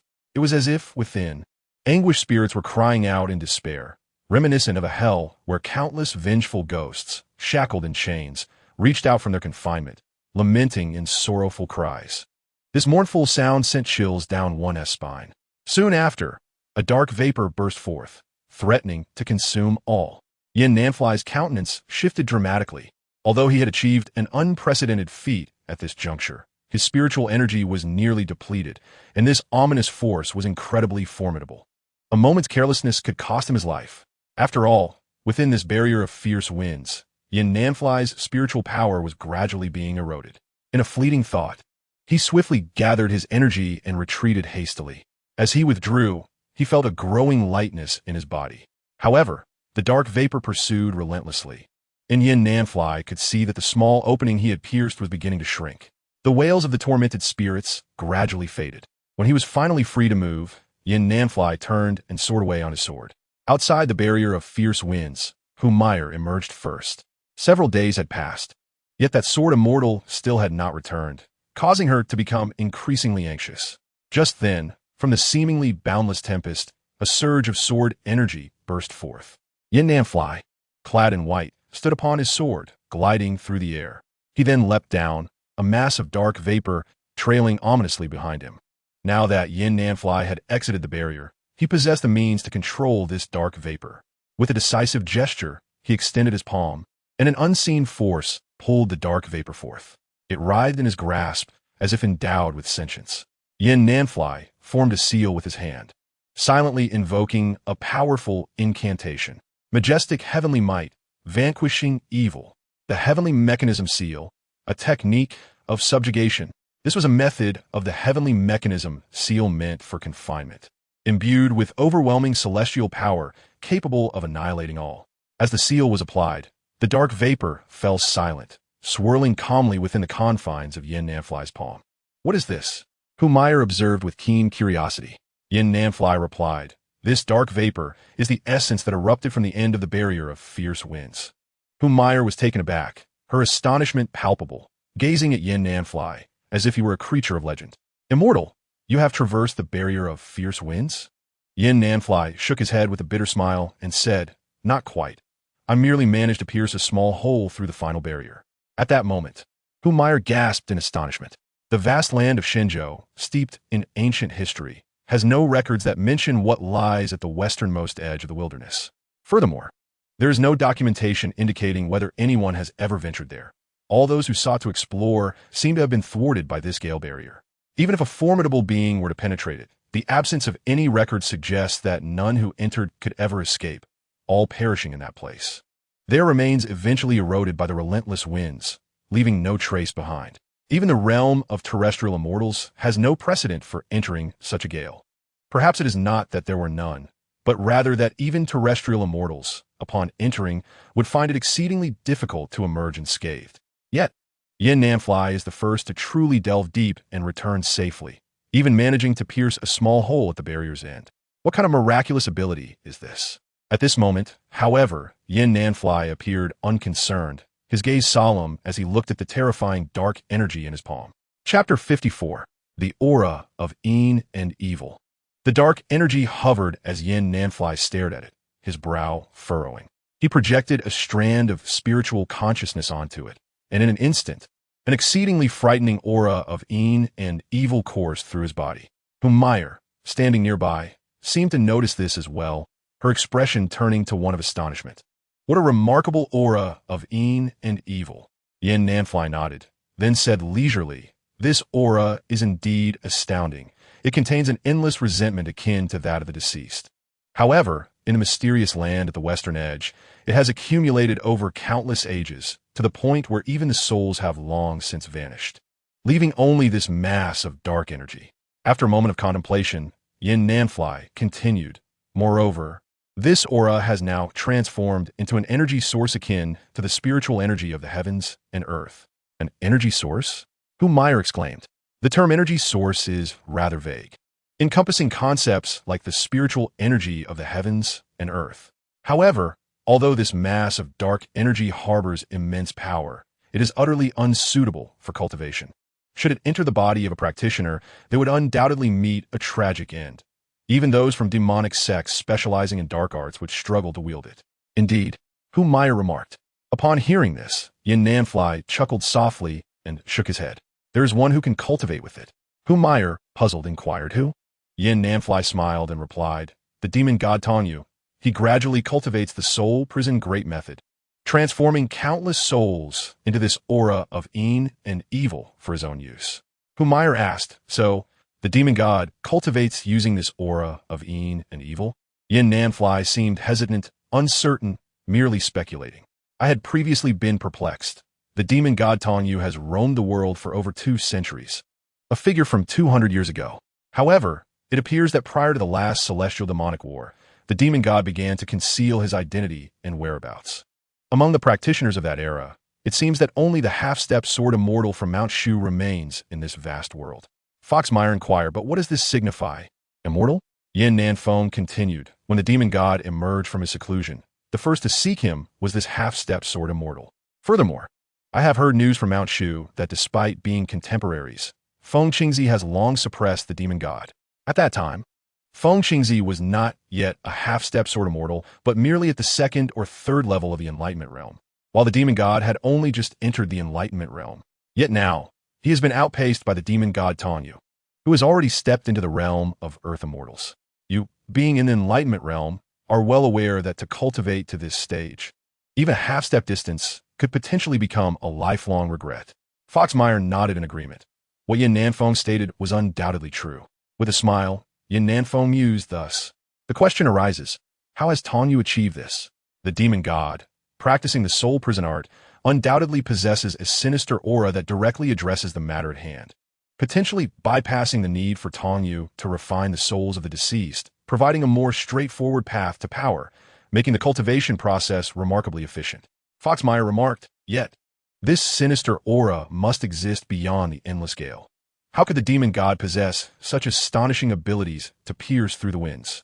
Yin Nanfei replied, "That remains uncertain. I can only speculate, as the sinister aura feels somewhat reminiscent of the essence I encountered during my battle with the demon god." Meyer added, "One more thing is perplexing. If the members of the Demon Sect cannot absorb this sinister aura, how could their overall strength have risen so swiftly? Is there another secret at play?" Yin Nanfei pondered this, acknowledging it as a question that had long eluded him. After a lengthy silence, he replied indifferently, "Perhaps the demon god Tongyu has his own methods." He then added, "Even at the far reaches of the western wastes, we remain ignorant of what truly lies there.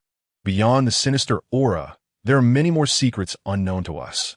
Currently, Ning Haoran has led 20 elite disciples from the sect down the mountain to eliminate demons for a month. Since their descent, they have been relentless in slaying demons without pause. At this moment, within a secluded tavern far from towns, several righteous practitioners clad in Taoist robes have been out honing their skills for some time.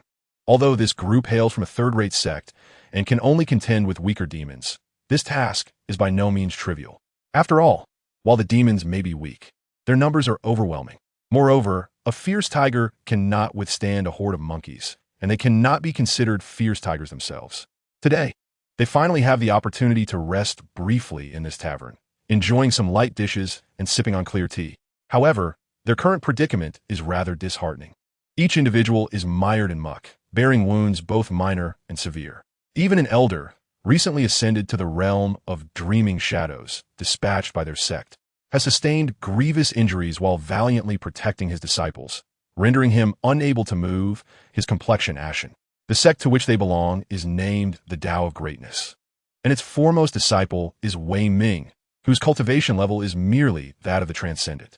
Wei Ming poured a cup of tea and gently offered it to the elder's lips. "Elder, please take a sip of water," he urged. The elder managed a wry smile and took a sip of tea, but was soon overcome by his injuries, erupting in a violent cough that expelled a mouthful of blood. This scene struck terror into the hearts of the remaining disciples of the Tao of Greatness. The innkeeper hastily provided a towel. This esteemed elder is gravely injured. "In these times of rampant demons, we owe much to you, noble Taoists," he said. The disciples exchanged nervous smiles, while the elder, his face pallid, spoke slowly. "As practitioners of the Tao, we are duty-bound to vanquish demons and malevolent spirits. Even in the face of death, what does it matter?" The innkeeper grinned broadly, for the elder's sentiments seemed far removed from his everyday life. At that moment, a large group of young Taoists emerged at the entrance, clad in resplendent purple robes, none of whom bore any injuries, exuding an air of distinction. Esteemed guests, please take a seat," the innkeeper promptly invited. Under the innkeeper's guidance, the group settled down, but one among them stood out, garbed in white and wielding a long sword. He cast a scrutinizing gaze upon the elder, his brow furrowed in contemplation. The elder mistakenly assumed that this young man in white looked down upon his ragtag group, dirty and stained, with the remnants of his own blood still on the floor. The elder forced a bitter smile. "I beg your pardon, young friend, for the unsightly sight." Ning Haoran waved his hand dismissively, replying, "No offense taken." The elder smiled awkwardly in response. After a while, the Taoists of the Purple Sun sect were engrossed in their tea, yet for some unknown reason, their ordered dishes had yet to arrive, a plight shared by the Tao of Greatness. An uneasy feeling settled over Ning Haoran. Suddenly, an ominous aura of malevolent beings wafted in from outside the inn.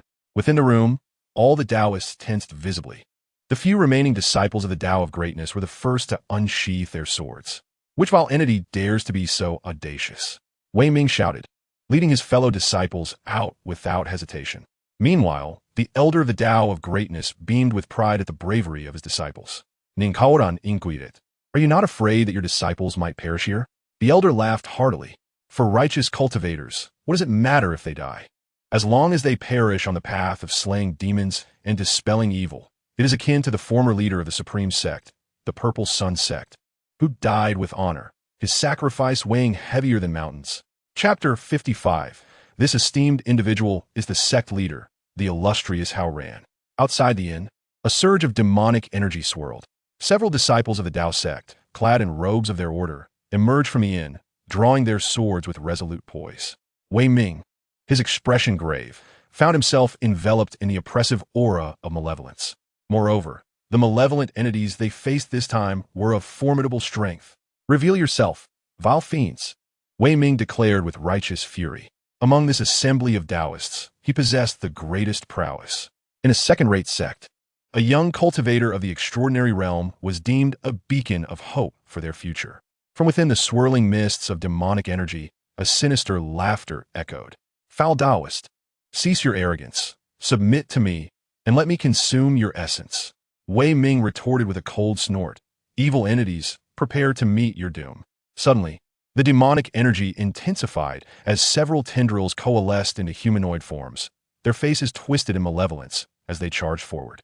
Inside the inn, the elder began to show signs of anxiety, having finally realized the exceptional nature of this encounter with the demons. 8 distinct entities of extraordinary caliber emerged from the mists, and behind them lurked an even more terrifying presence. This time, the malevolence they faced was beyond their capacity to confront. In a fit of urgency, the Grand Elder attempted to rise, but was swiftly met with a spurt of blood.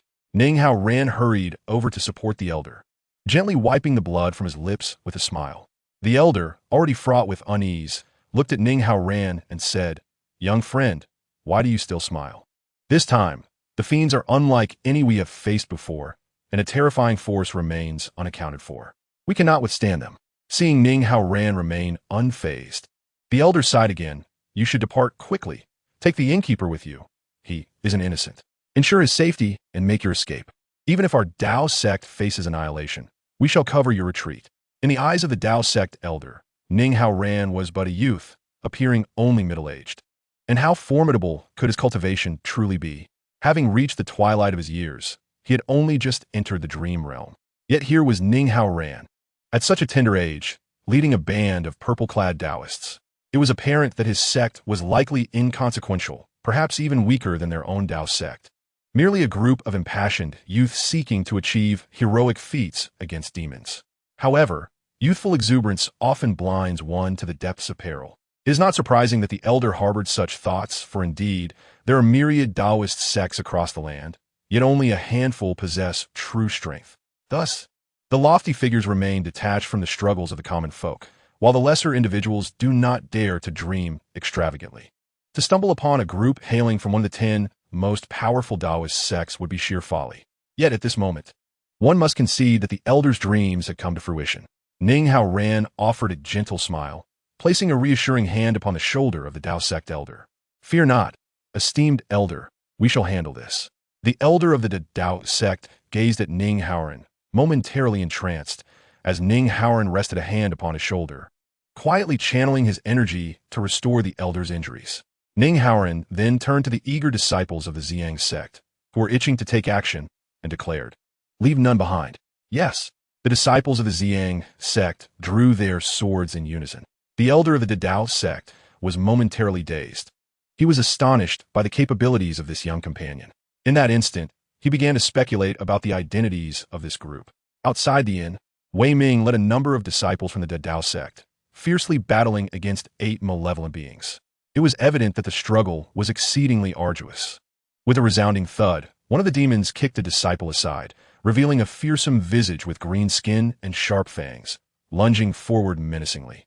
The life of this disciple was perilously close to being extinguished by this fiend. In alarm, Wei Ming thrust his sword forward, only to be intercepted by another demon.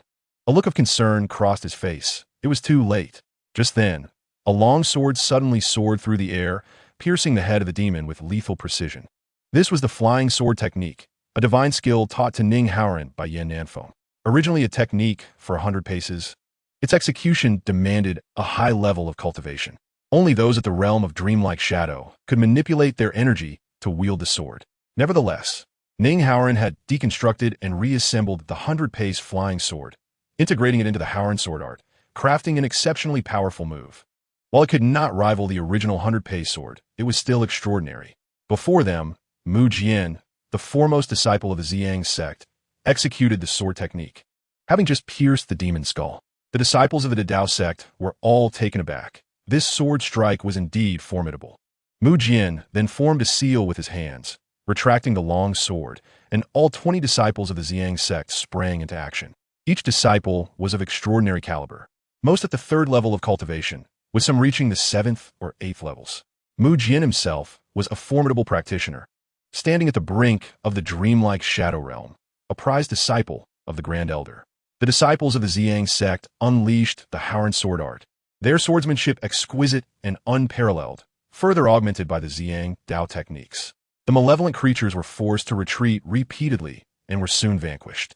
Thank you, fellow Taoists, for your assistance. Several disciples of the Dao Sect expressed their gratitude as they escaped their dire predicament, feeling indebted to these purple-clad practitioners. The disciples of the Zi Yang Sect returned their swords and performed a respectful bow in acknowledgement. Only Wei Ming remained in place. Initially, he had held a dismissive view of these individuals, much like the elder of the Dao Sect. However, it now appeared that these purple-clad Taoists were indeed remarkable. Furthermore, the aura of spiritual energy they exuded, enveloped in purple mist, caused Wei Ming to be struck with sudden realization and alarm. Could you all be disciples of the Zi Yang Sect? He felt that the waves of purple aura were unmistakably the manifestation of the Purple Yang Sect as technique. The Purple Yang Dao, Mu Jian and the others exchanged smiles and nodded in agreement. In that fleeting moment, an overwhelming fervor surged within the hearts of all disciples of the great Dao Sect. The Purple Yang Sect stood as an illustrious and exalted immortal sect among the 10 sects of the Taoist lineage, serving as a paragon of righteousness in the world. Four-way Ming and his companions. The Purple Yang Sect represented an unattainable ideal. At that moment, the door of the inn swung open, revealing Ning Haoran alongside the elders of the Great Tao Sect. The elder wore an expression of astonishment. He had not anticipated that this group would act with such decisiveness, resolving the conflict in mere moments after their emergence. He cast a glance at Mu Jian, his heart brimming with admiration. Truly, the Purple Yang Sect was remarkable. Its disciples, at such tender ages, had already reached the threshold of the half-step dream realm, a feat that left others in their wake. Mu Jian inclined his hands in respect, a subtle smile gracing his lips. The elder of the Great Tao Sect turned to Ning Haoran, who had yet to reveal his prowess. To this elder, the enigmatic figure in white suddenly seemed inscrutable. It was evident that this white-robed Taoist was extraordinarily formidable. He inquired, "Might I ask if you are a teacher or a steward from the Purple Yang Sect, here to lead the disciples in vanquishing demons?" With a broad grin, Mu Jian replied unabashedly, "No, indeed. This esteemed figure is none other than our sect master, the illustrious Haoran Jinren." Chapter 56. The Man-Eating Elder, the Blood-Sucking Fiend. As his words echoed, the disciples of the Great Tao Sect felt as though their jaws might drop in disbelief.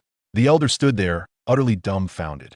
Haoran Jinren, a legendary figure among the righteous sects, the youngest pinnacle of the returning void realm in history, a prodigy of the Tao, to the world of cultivators. It seemed almost a foregone conclusion that he would soon ascend to the realm of terrestrial immortals. Even Feng Qingzi, the half-step sword immortal from Mount Shu, could not help but commend Ning Haoran as a formidable youth. Moreover, his mastery of the Haoran sword Qi rendered him invincible, earning him the title of the Young Sword Immortal. The disciples of the Great Tao Sect could scarcely fathom that the seemingly unremarkable figure before them was, in fact, the revered sect master of the Purple Yang Sect. It all felt like a surreal dream. For them, Ning Haoran embodied a living legend. At that moment, gazing upon this esteemed personage, the disciples of the Great Tao Sect felt an overwhelming urge to prostrate themselves in reverence. The elder of the Great Tao Sect hurriedly bowed to Ning Haoran, realizing that it was indeed the revered Haoran Jinren who had personally descended to eradicate demons and uphold righteousness, apologizing for his earlier ignorance. Ning Haoran smiled gently and replied, "There is no need for such formalities, Taoist. As you have stated, it is the duty of righteous cultivators to vanquish demons, and I too must fulfill my obligations." The elder of the Grand Tao Sect remarked, "Furthermore, I must express my gratitude to the esteemed Master Haoran, who recently healed my wounds and sent his disciples to rescue my fellow disciples from peril." Ning Haoran replied, "We are all practitioners of the same path. Assisting one another is only natural. Yet, it is your fearless resolve to vanquish demons, undeterred by the specter of death, that truly exemplifies great magnanimity, earning my utmost admiration." The elder of the Grand Tao Sect forced a bitter smile. However, at that moment, Ning Haoran lifted his gaze towards the inn behind him. With a chilling smile, he declared, "I have long sensed something amiss with your establishment. There is no need to continue concealing your aura. Reveal yourself." Everyone was taken aback, bewildered, including the disciples of the Zi Yang Sect. Yet, as Ning Haoran's words faded, a tremendous surge of demonic energy erupted from within the old inn. A deep, gravelly voice resonated within the inn. "Ha ha, truly worthy of being the sect leader of Zi Yang. Your wisdom is remarkable. Despite my efforts to conceal my aura, you still discern my presence." Shock registered on the faces of all present. It was astonishing that such a formidable demonic entity lurked within this inn. The elder of the Grand Tao Sect felt a chill run down his spine, realizing that they had unknowingly existed in a perilous situation. Had it not been for the appearance of Master Haoran from the Zi Yang Sect, they might have all perished here. Suddenly, a tempest of malevolent energy surged forth, and a figure enveloped in darkness swiftly darted out, slicing through the air with a whoosh to appear behind the crowd. Ning Haoran turned to face this figure, an aged innkeeper who, despite his hunched stature, exuded an overwhelmingly terrifying presence. This was a great demon, already having reached the return to Ruin's realm, with a cultivation level of at least the 8th tier. It was the first time the disciples of Zi Yang Sect had encountered a demon of such caliber since their descent from the mountain. At that moment, the disciples of the Grand Tao Sect were thoroughly shaken. The return to Ruin's realm. This demon could annihilate them without lifting a finger. Merely its aura could cause them to explode. How could they, Mere ants, so comfortably sip tea under the shadow of this demon. Ning Haoran, however, merely chuckled coldly. Earlier, he had heard whispers of elders and disciples from the Dragon Sect among the 10 great sects mysteriously vanishing in this vicinity. Otherwise, why would I lead my disciples directly here? The demon laughed heartily. That group, though they consumed some of my time, unfortunately met their end at my hands. I must say, their flavor was exquisite. The elder of the Grand Tao Sect furrowed his brow tightly. Although he dared not even breathe under the overwhelming aura of this monstrous entity, he could not suppress his indignation. You actually consume humans. The demon disdainfully curled its lip. To be devoured by me, to transform into my power, is their honor. Besides, I am a demon, as a demon lord. What harm is there in feasting upon a few? Subsequently, the nefarious creature fixed its gaze upon the disciples of the Taoist sect, sinisterly licking its lips. Had it not been for your fortuitous luck, I, the old man, would have already feasted upon you, for I sense the presence of a formidable master nearby. To my surprise, it is none other than the leader of the Zi Yang Sect. Ha. Ning Haoran furrowed his brows and murmured, the man-eating old monster, Chilian Hu. All the Taoist disciples involuntarily shuddered at the mention of this name, which resonated like thunder.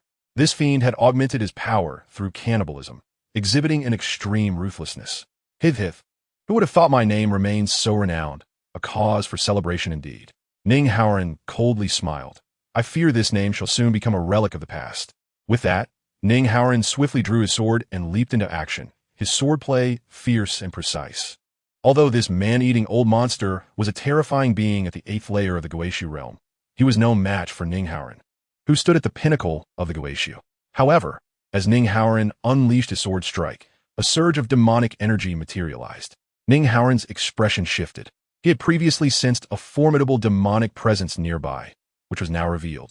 The elder dispatched by the Divine Dragon Sect was likely at the 7th or 8th layer of the Guishu realm, indeed a strong contender. But even he would fall in this generation's calamity. If it were solely the man-eating old monster, such a feat would be difficult to achieve. There must be accomplices. Moreover, Ning Haoran discerned that this newly emerged fiend was truly terrifying, also a master at the pinnacle of the Guishu realm. At this moment, it was no longer surprising that the demonic sect had produced numerous peak masters, for his mentor, Yin Nanfei, had speculated that the current strength of the demonic sect's heavenly realm masters was beyond reckoning. Who goes there? Ning Haoran Belovet, turning to unleash a wave of radiant sword energy.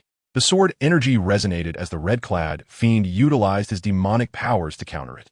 Nonetheless, he was pushed back several steps by the overwhelming sword energy before he regained his footing, though he staggered backward. Hith. The radiant sword energy cultivated by Master Haoran is indeed extraordinary. The blood-sucking fiend, Ning Haoran exclaimed in astonishment. Previously, the blood demon elder had been slain by his mentor Yin Nanfei, and this blood-sucking fiend, a disciple of the blood demon elder, had now reached the pinnacle of the Guishu realm. It appeared that this encounter would culminate in a fierce battle. Chapter 57. I am Yunlinger from the Zi Yang Sect. To my surprise, in this place there exist 2 of you vile fiends. I had assumed that the demonic sect lacked any true powerhouses. Ning Haoran's countenance grew solemn. The blood-sucking fiend replied with a mocking laugh. This is merely the beginning. This time, our demonic sect shall avenge our past grievances and capture all of you cowards in one fell swoop. As the blood-sucking fiend finished speaking, he waved his long sleeves. All demons arise. With a single command, waves of demonic energy surged from all directions. The expressions of the Taoist disciples shifted dramatically.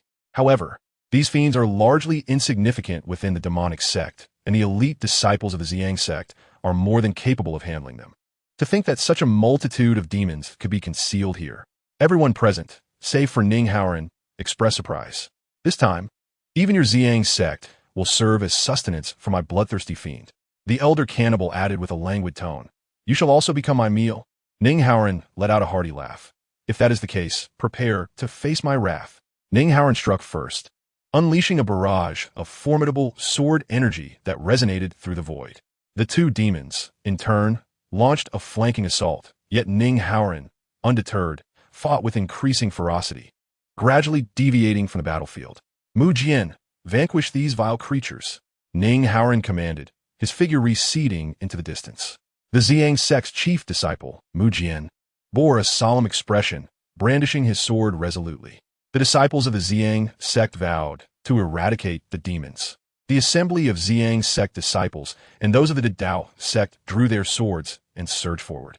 A horde of demons clashed with these righteous warriors in a fierce melee. Meanwhile, in another part of the void, Ning Haoran descended to the ground. The bloodthirsty fiend scoffed coldly. In this desolate wilderness, it would be ideal for the Zi Yang Sect's leader to perish silently. Yet, Ning Haoran merely smiled coldly. The outcome remains uncertain. Though his adversaries are formidable, Ning Haoran, is far from weak. The two fiends had each unleashed their formidable techniques. You, with your arrogant demeanor, shall see whether you can contend alone against two formidable foes from the Goetia realm. The bloodthirsty fiend sneered. Blood demon great technique. The cannibal's vile art, a malevolent craft. In this forest, the demonic aura surged, yet Ning Haoran remained unperturbed amidst his battle with the two fiends. Blood clouds enveloped him, encasing him in a shroud. The blood demon great technique drains life force, defying the heavenly order, while the cannibal's art is exceedingly sinister. You two demons practice such vile arts, yet still dare to argue? Today, I shall ensure you do not escape. Ning Haoran positioned his sword before him, forming a mystical seal, and suddenly, sword energy and intent surged forth like a startled dragon. Before this onslaught of sword energy, the blood clouds and demonic miasma could not breach Ning Haoran's defenses. The faces of the bloodthirsty fiend and the elder cannibal changed dramatically. This was an exceptionally pure sword intent, and beneath its overwhelming force, it seemed capable of obliterating all. The rolling dragon wall of sword energy. It turned out that, unbeknownst to him, Ning Haoran had mastered another unparalleled technique from Yin Nanfei. Furthermore, with his prodigious talent, he had combined the Haoran sword energy with the rolling dragon wall, amplifying its power significantly. You possess such a technique, the elder cannibal hissed ominously. Yet Ning Haoran merely chuckled coldly. Not only that, but behold this maneuver. The purple aura rises from the east. With a single stroke, Ning Haoran unleashed a torrent of sword energy, enveloped in a magnificent purple mist, creating an overwhelming spectacle. The gluttonous elder, already lacking in strength, found himself utterly incapable of responding. Conversely, the bloodthirsty fiend grew bolder with each encounter, as he was indeed a formidable opponent of equal standing to Ning Haoran. Thus he would not succumb easily. The two adversaries surged forward, and the gluttonous elder reluctantly made his move. The demonic energy surged mightily, yet it paled in comparison to the might of Ning Haoran's blade. The trifling beings of the 8th level of Goetia should return and train for a few more years. Ning Haoran channeled a formidable sword energy onto his blade and struck. A flash of cold brilliance severed a head from its body, leaving the gluttonous elder no time to utter a cry of despair. With a frigid countenance, Ning Haoran proclaimed, "Evil beings act against the heavens, bringing calamity to the world. Their demise is of no lament." He then swung his sword, directing it toward the bloodthirsty fiend. The Haoran's sword swept forth, unstoppable in its might. Although they were of the same tier, it quickly became evident that the bloodthirsty fiend was waning. Blood demon grand technique, the art of blood extraction. The blood fiend bellowed, retreating momentarily before extending a hand, channeling the blood demon grand technique. This maneuver allowed him to siphon blood within a certain radius. Unlike the previous blood clouds, which absorbed both blood and the spiritual energy of cultivators, this fiend had once drained an entire village of its lifeblood from 100 meters away, an utterly despicable act. Ning Haoran chuckled disdainfully. Such tactics were only effective against the weak. Closing his eyes, Ning Haoran suddenly felt an explosive surge of energy. At that moment, his aura reached its peak. The flying sword darted forth. The blood fiend twisted his form to evade, but upon glancing back, he was met with terror. Ning Haoran had appeared behind him like a specter, leaving trails of shadow in the air. The cloud flow technique. At that moment, the fiend found himself gripping the sword that had just been unleashed. A sense of foreboding coursed through him. Ning Haoran shouted, "The sword path is one of slaying. If the righteous do not kill, then I shall wield my sword to bring death." The bloodthirsty fiend's pupils dilated in horror, releasing a wail of despair. With a single stroke, a head fell. However, on another front, a shift occurred. The disciples of the Zi Yang Sect and the Dao Sect had already concluded their battles. Though many fiends had ascended to the extraordinary realm, with some even reaching their peak, the cooperation of the Dao Sect elder and Mu Jian was more than sufficient to handle the situation. However, at this moment, after all the demons had been vanquished, the seemingly concluded battle was unexpectedly reignited, and the situation took a sudden turn. Behind these malevolent beings, there were astonishingly sinister figures who had already entered the realm of Dream Void. It was truly unexpected that the demonic sect would wield such formidable power. The elder of the great Tao sect wore a grave expression. At this moment, the master of the Zi Yang Sect, the illustrious Howren, was still engaged in a fierce battle with the blood-sucking fiend and the cannibalistic elder from a distance, clearly unable to lend assistance here. As for these 4 demons, it was evident that they were beyond the capabilities of the gathered cultivators. Haha, you righteous ones are doomed. With that, the 4 demons charged forward. The elder of the great Tao sect's visage grew heavy. Alas, it seems I can only take down one of them. Mu Jian let out a cold snort. Even if we must perish, let it be with valor. That shall suffice. However, just as the group of Taoist priests prepared to fight to the death, another long sword descended from the heavens. The figures of the 4 demons were instantly pushed back by an overwhelming aura. Who dares to lurk in shadows? Show yourself. As the words fell, a melodious female voice echoed forth. I am Yunlinger of the Zi Yang Sect. Chapter 58. The Sect Master's Wife? Upon hearing this voice, all present exchanged bewildered glances. The elder of the great Tao sect looked at Mu Jian with confusion, pondering, why has someone from the Zi Yang Sect arrived here? Are they late? Mu Jian himself was equally perplexed. He could not recall any woman named Yunlinger from the Zi Yang Sect and had no familiarity with her. Furthermore, this woman had just repelled 4 demons of the Dream Void realm with a single stroke of her sword, a display of might that was truly formidable. In the entirety of the Zi Yang Sect, there was not a single female disciple with such prowess, given their already limited numbers. Yet, as the onlookers beheld this sword, they rubbed their eyes in disbelief, the 4 demons included. They seemed to recognize the extraordinary nature of this blade. The sword emanated such a potent energy. It was indeed a divine artifact, a supreme weapon. The elder of the great Tao sect gasped in astonishment, feeling as though his experiences today were akin to a dream. Why were various prominent sects, powerful figures, and formidable demons appearing one after another? And now, out of nowhere, a divine artifact has emerged. He recalled the legendary sword that had once surfaced in the Western Wastelands. Suddenly, the elder's expression changed in shock. He had indeed been to the Western Wastelands, fortunate enough to witness the true form of the divine artifact, which was none other than the one before him. However, he distinctly remembered that at that time, a superlative being, akin to a terrestrial sword immortal, had flown away with the sword. Subsequently, news spread that this terrestrial sword immortal hailed from the Zi Yang Sect of the 10 great Taoist sects. But why had this sword now come into the possession of this woman? And what connection did she have with that legendary sword immortal? All of this remained shrouded in mystery. At that moment, a graceful figure adorned in azure robes descended from the heavens, her long hair cascading like a celestial being, standing poised behind the divine sword. All the cultivators were momentarily entranced. This woman possessed an extraordinary beauty, pure and ethereal, evoking a sense of reverence that forbade any impudence. Who might you be, and how does the divine sword come to rest in your hands? A demon lord let out a cold snort, his expression darkening. Yunlinger, with an icy demeanor, slowly spoke. I am Yunlinger, hailing from the Zi Yang Sect. As her words echoed, the disciples of the Zi Yang Sect found themselves momentarily dumbfounded. It appeared that none recognized this woman, nor had they ever heard her name. Yet, Yunlinger seemed unfazed, swiftly drawing the divine sword, a smile gracing her lips as she declared, You 4 demons dare to harm the disciples of Zi Yang Sect? Today, I shall put an end to your tyranny. The 4 demon lords exchanged glances, silently acknowledging that this woman clad in azure was no ordinary foe. Truly, her audacity was unparalleled. Even with the divine sword in her possession, what could she accomplish?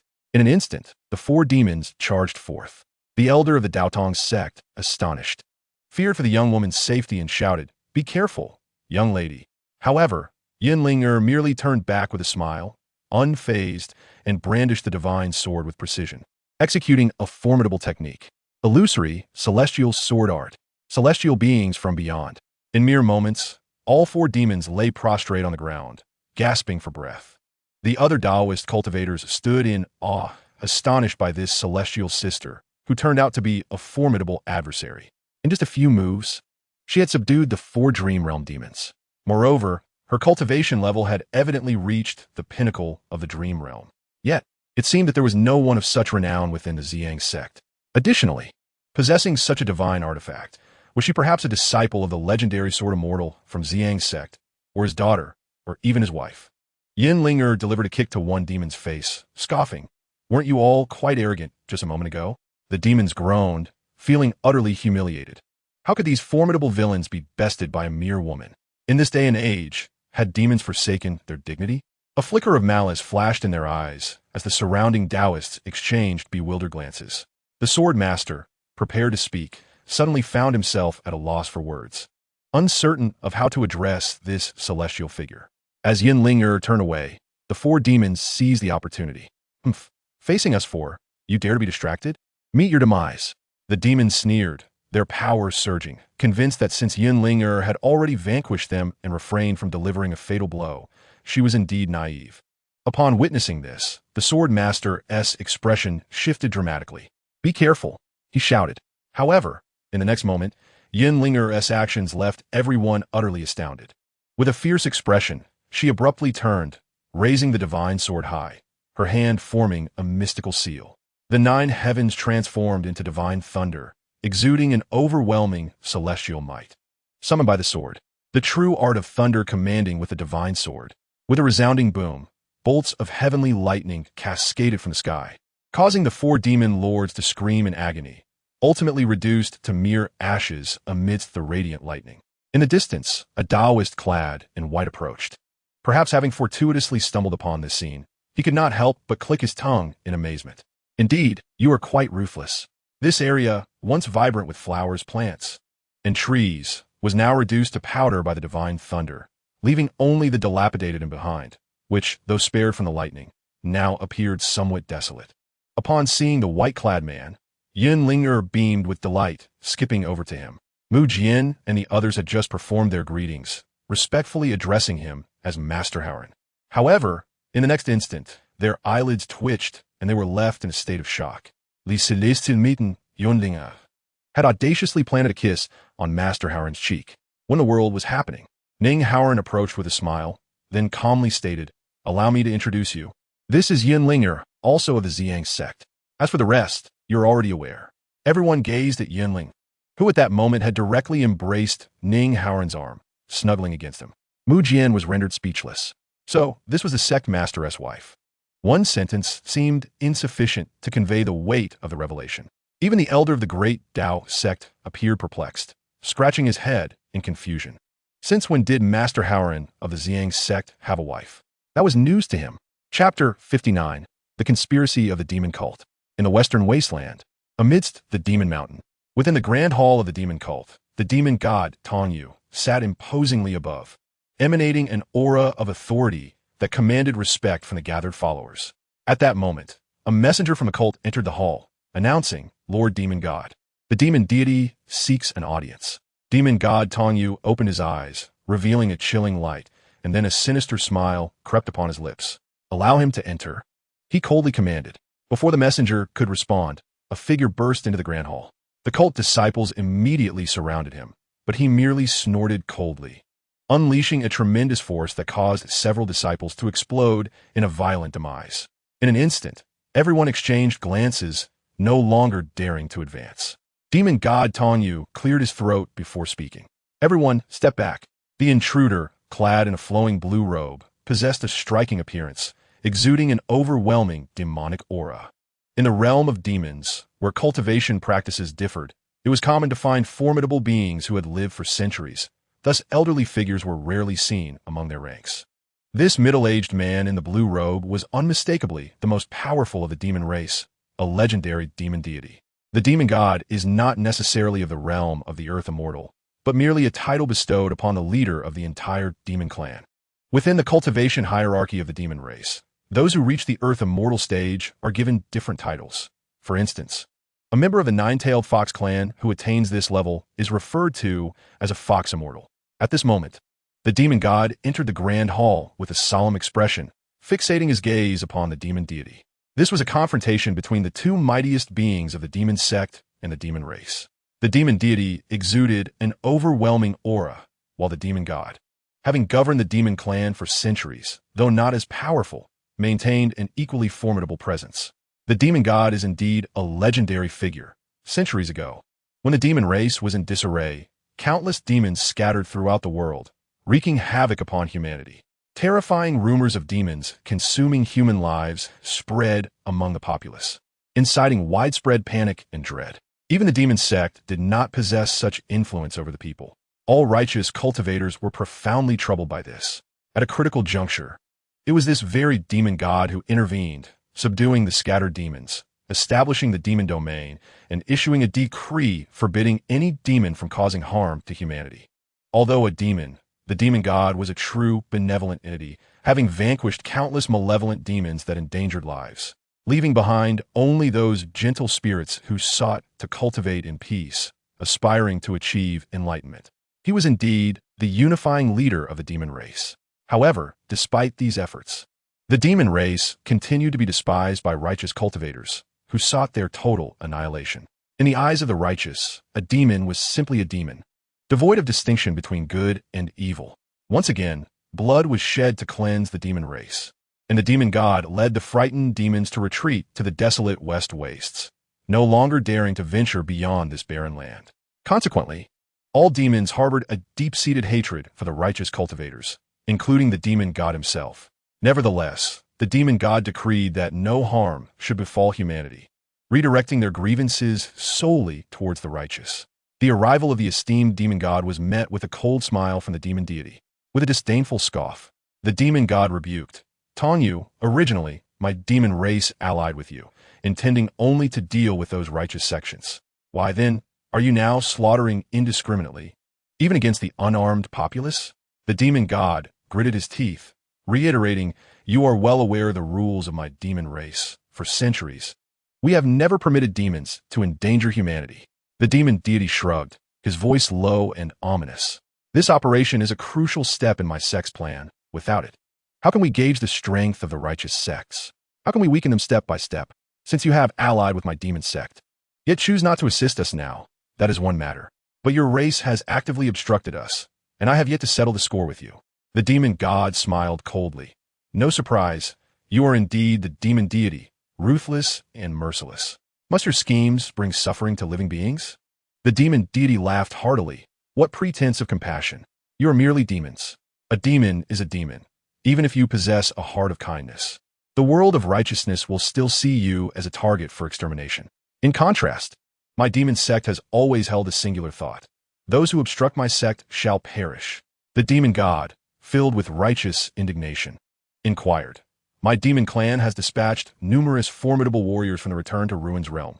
Where are they? I have come to dissolve the pact and reclaim my clan's powerful members to the demon domain." The dark god, with a sinister smile, replied, "I have stated before, those who obstruct me shall perish. They have repeatedly refused to assist me and hindered the grand ambitions of my demonic sect for a century. Their demise is of no consequence." Bang! The demon god's aura erupted violently. "I never anticipated your cruelty. A century ago, when you were still at the Enlightenment realm, I should have eliminated you. Had I done so, we would not find ourselves in this predicament today." The dark god laughed arrogantly. "However, I have ultimately ascended to this legendary realm. My previous alliance with your clan was merely due to your numerous demon kin. Today, I shall first subjugate you, then command your proud demon clan to serve as my formidable army." As these words fell, the dark god swiftly advanced. The demon god, possessing the formidable strength of the 8th level of enlightenment, nevertheless found it exceedingly difficult to contend with the dark god. The dark god appeared before the demon god like a specter, and his eyes glowed with a crimson radiance, a stream of light piercing into the demon goddess' eyes. Seizing his soul, the soul of the abyss, "You have actually cultivated this sinister art to such a degree," the demon god exclaimed in shock. Yet, before he could utter another word, silence enveloped him. The 8th level of enlightenment is inconsequential before the divine beings of the land. In a mere thought, the dark god had seized control of the demon god's soul, leaving behind a mere shell, akin to a soulless puppet. This exemplifies the might of the soul of the abyss. A once great demon god is reduced to a mindless combat puppet, destined to follow orders without awareness. Currently, the dark god has transformed countless followers of the demonic sect into such killing machines. From the perspective of the Dark God, he does not require thousands of sentient followers. Rather, an inexhaustible army of puppets, devoid of fatigue and solely focused on slaughter, proves far more advantageous. The elders of the sect merely need to manage various affairs and oversee the grand scheme. How dare a mere 8th level of enlightenment act so impudently before me? The demon god is nothing. Beneath the divine beings, all are but ants. Return to your demon domain, lead your myriad of demon spirits, and come forth to meet me. Prepare to heed my command. Yes, the demon god replied, his expression devoid of emotion, before turning and departing for his clan. Following the demon god's exit, the dark god revealed a cunning smile. Soon, I shall transform a legion of demon warriors into my puppets, and with the addition of those foolish righteous sects, conquering the world will be merely a matter of time. Poor demon god, believing that an alliance with the demonic sect would restore his honor, has unwittingly fallen into the trap of the sect.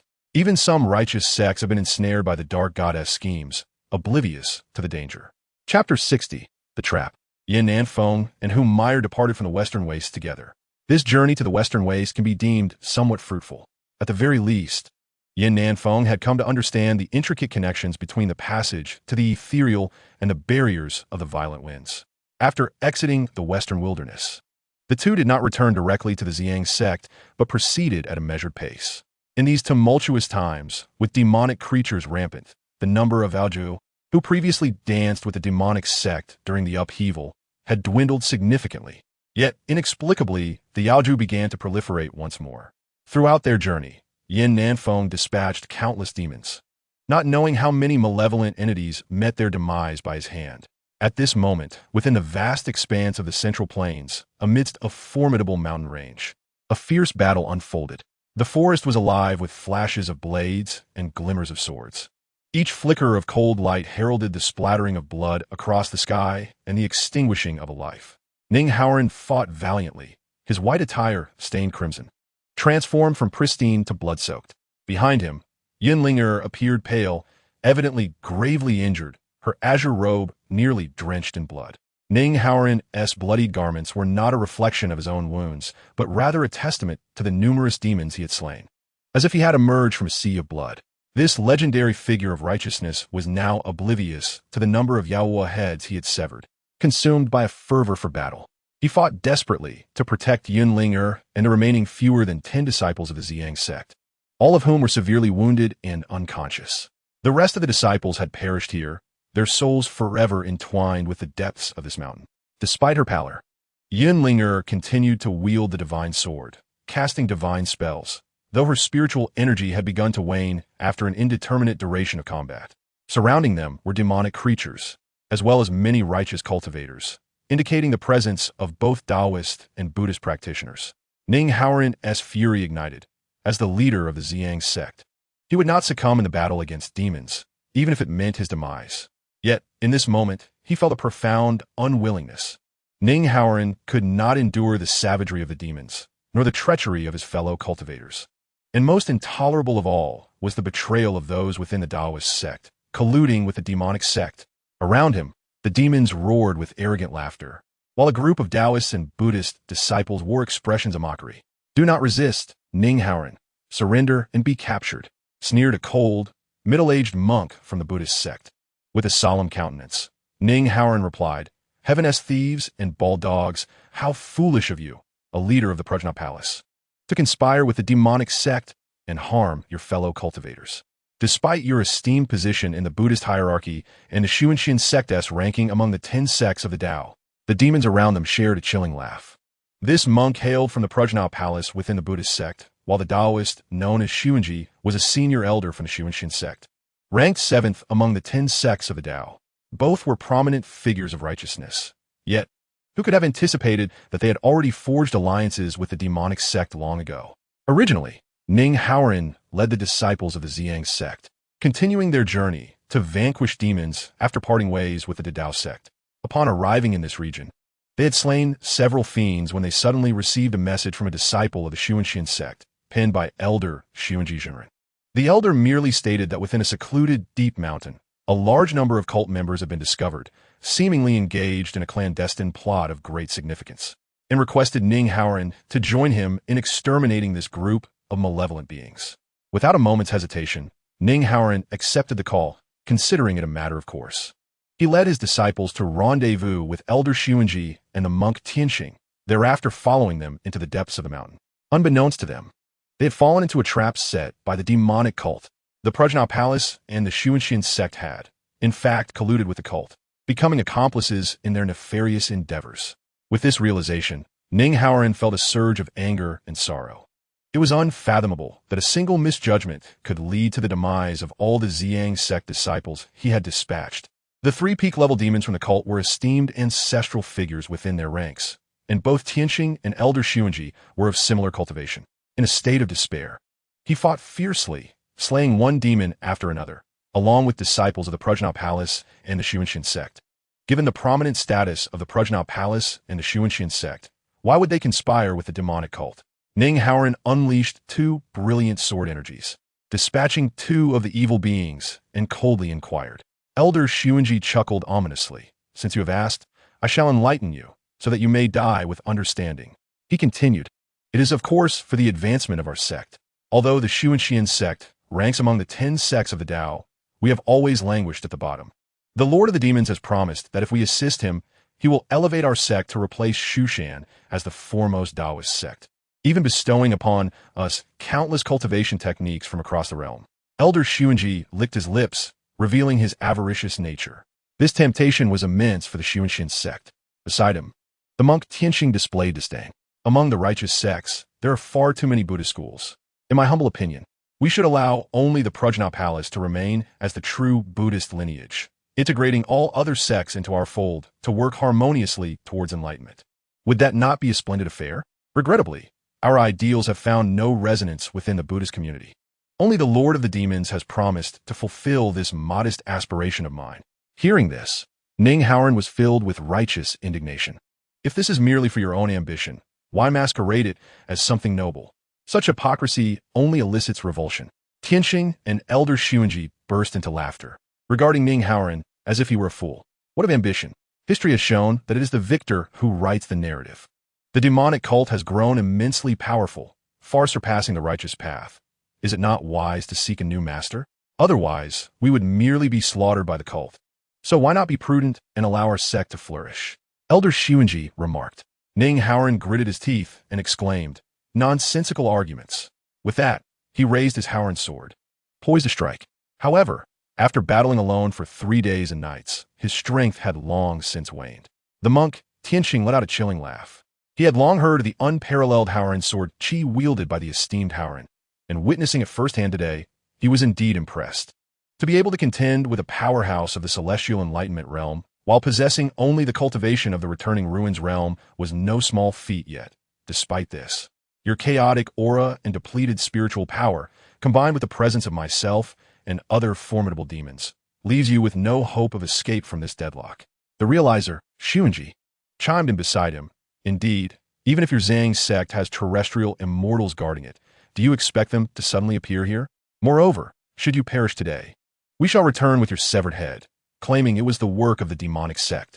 Who would ever suspect? Such tactics, if employed against several sects, would surely diminish the power of the Taoist sects by half when the war between gods and demons ignites.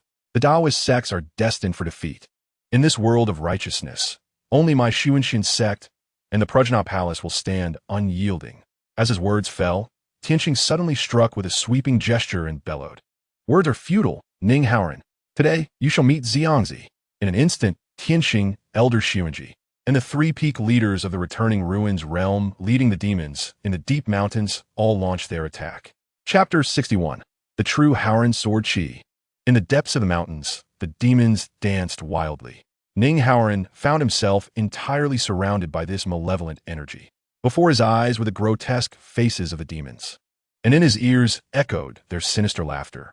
At this moment, Ning Haoran fought valiantly against 5 peak leaders of the returning ruins realm. Though he found himself at a disadvantage, his formidable battle prowess allowed him to hold on for a while longer. He unleashed wave after wave of Haoran sword Qi, and after each strike, he utilized the flying sword technique to maneuver his Haoran sword. A step to seal the throat, 100 steps to fly the sword. However, he He noticed that Yunlinger behind him was increasingly in poor condition. In this fierce battle, she, along with the severely injured and unconscious disciples of the Zi Yang Sect, had become a burden to him. "Howren, I have dragged you down," Yunlinger said, her eyes reddening with guilt. Ning Howren gritted his teeth and released another fierce sword chi, temporarily pushing back a leader of the demonic sect. Yet, he was now feeling utterly exhausted, gasping for breath. "What burdensome matters are there? It is I who fell into the schemes of those two treacherous villains, causing harm to you all," Ning Howren admitted, already showing signs of fatigue. Just then, the monk Tianxing had somehow circled behind him, suddenly launching an assault with his staff. Ning Howren turned to block with the Howren sword, but at that moment, Elder Xuanji also made his move. Ning Howren die. The Elder Xuanji wielded his sword without the slightest hesitation. The sword energy of the Xuanxian sect encapsulated formidable power, infused with the essence of celestial opportunity, a manifestation of the sect's unwavering pursuit of enlightenment. Caught in a pincer attack, Ning Howren found himself overwhelmed. The three leaders of the demonic sect sneered, certain that this time, Ning Howren would meet his demise, thus ridding their sect of a formidable adversary. Yet at that moment, Yunlinger shouted, "Howren, be careful." She bravely surged forward, positioning herself directly behind Ning Howren, sacrificing her own flesh to absorb Elder Xuanji's strike. Meanwhile, Ning Howren's own sword energy had waned significantly, barely managing to withstand the monk Tianxing's blow from his staff. However, he soon heard a sound emanating from behind. Whirling around, he was met with the sight of the long sword piercing through Yunlinger's body, blood cascading from the blade's tip onto the ground, staining her azure robe crimson. Even Elder Xuanji was taken aback, failing to anticipate such a selfless act from the unknown woman in azure. A surge of boundless fury ignited within Ning Howren. With a thunderous roar, he summoned a strength from deep within his exhausted body and delivered a powerful kick to Elder Xuanji, sending him staggering back as the sword was drawn from Yunlinger's body, trailing blood in its wake. Yet, Ning Howren's strike was a mere flicker of his former might, unable to inflict further harm. He held Yunlinger tightly, his heart a tumult of emotions, grief overwhelming him as a tempest of rage brewed within. Linger, he cried out in anguish. The Elder Xuanji and his companions merely chuckled derisively.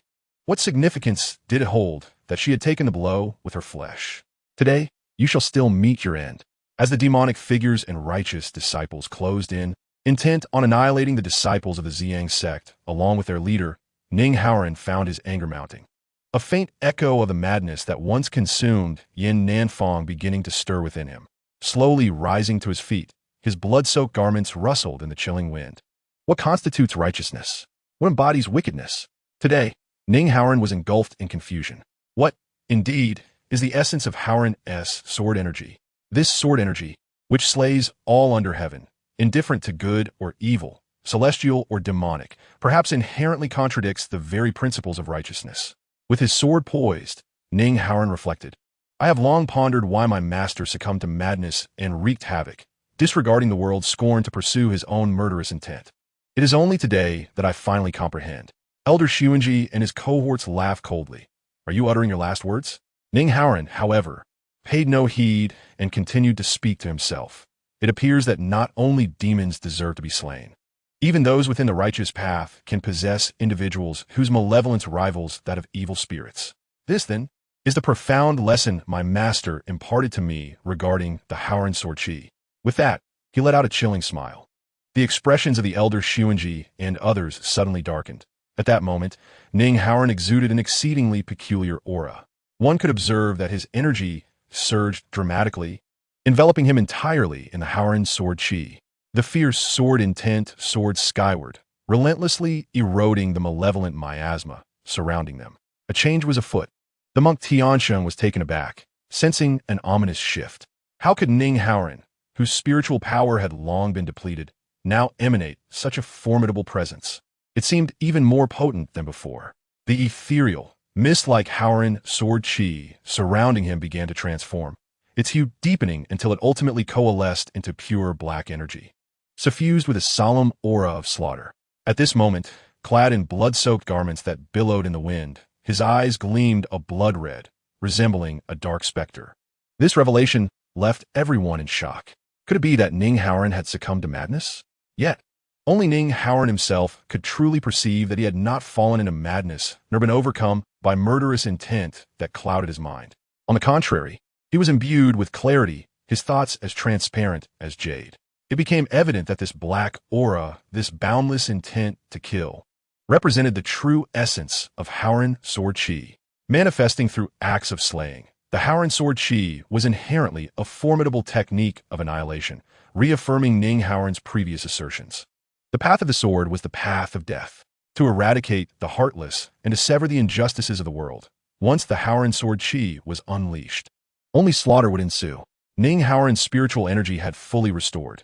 Despite his resemblance to a demonic entity, his essence had transcended the mundane.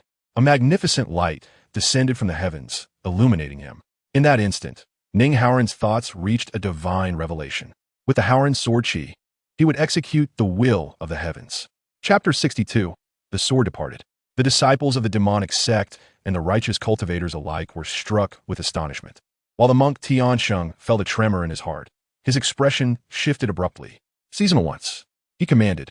As his words fell, everyone surged forward, unleashing their most formidable techniques. At this juncture, it was evident to all that Ning Haoran was in a state of abnormality.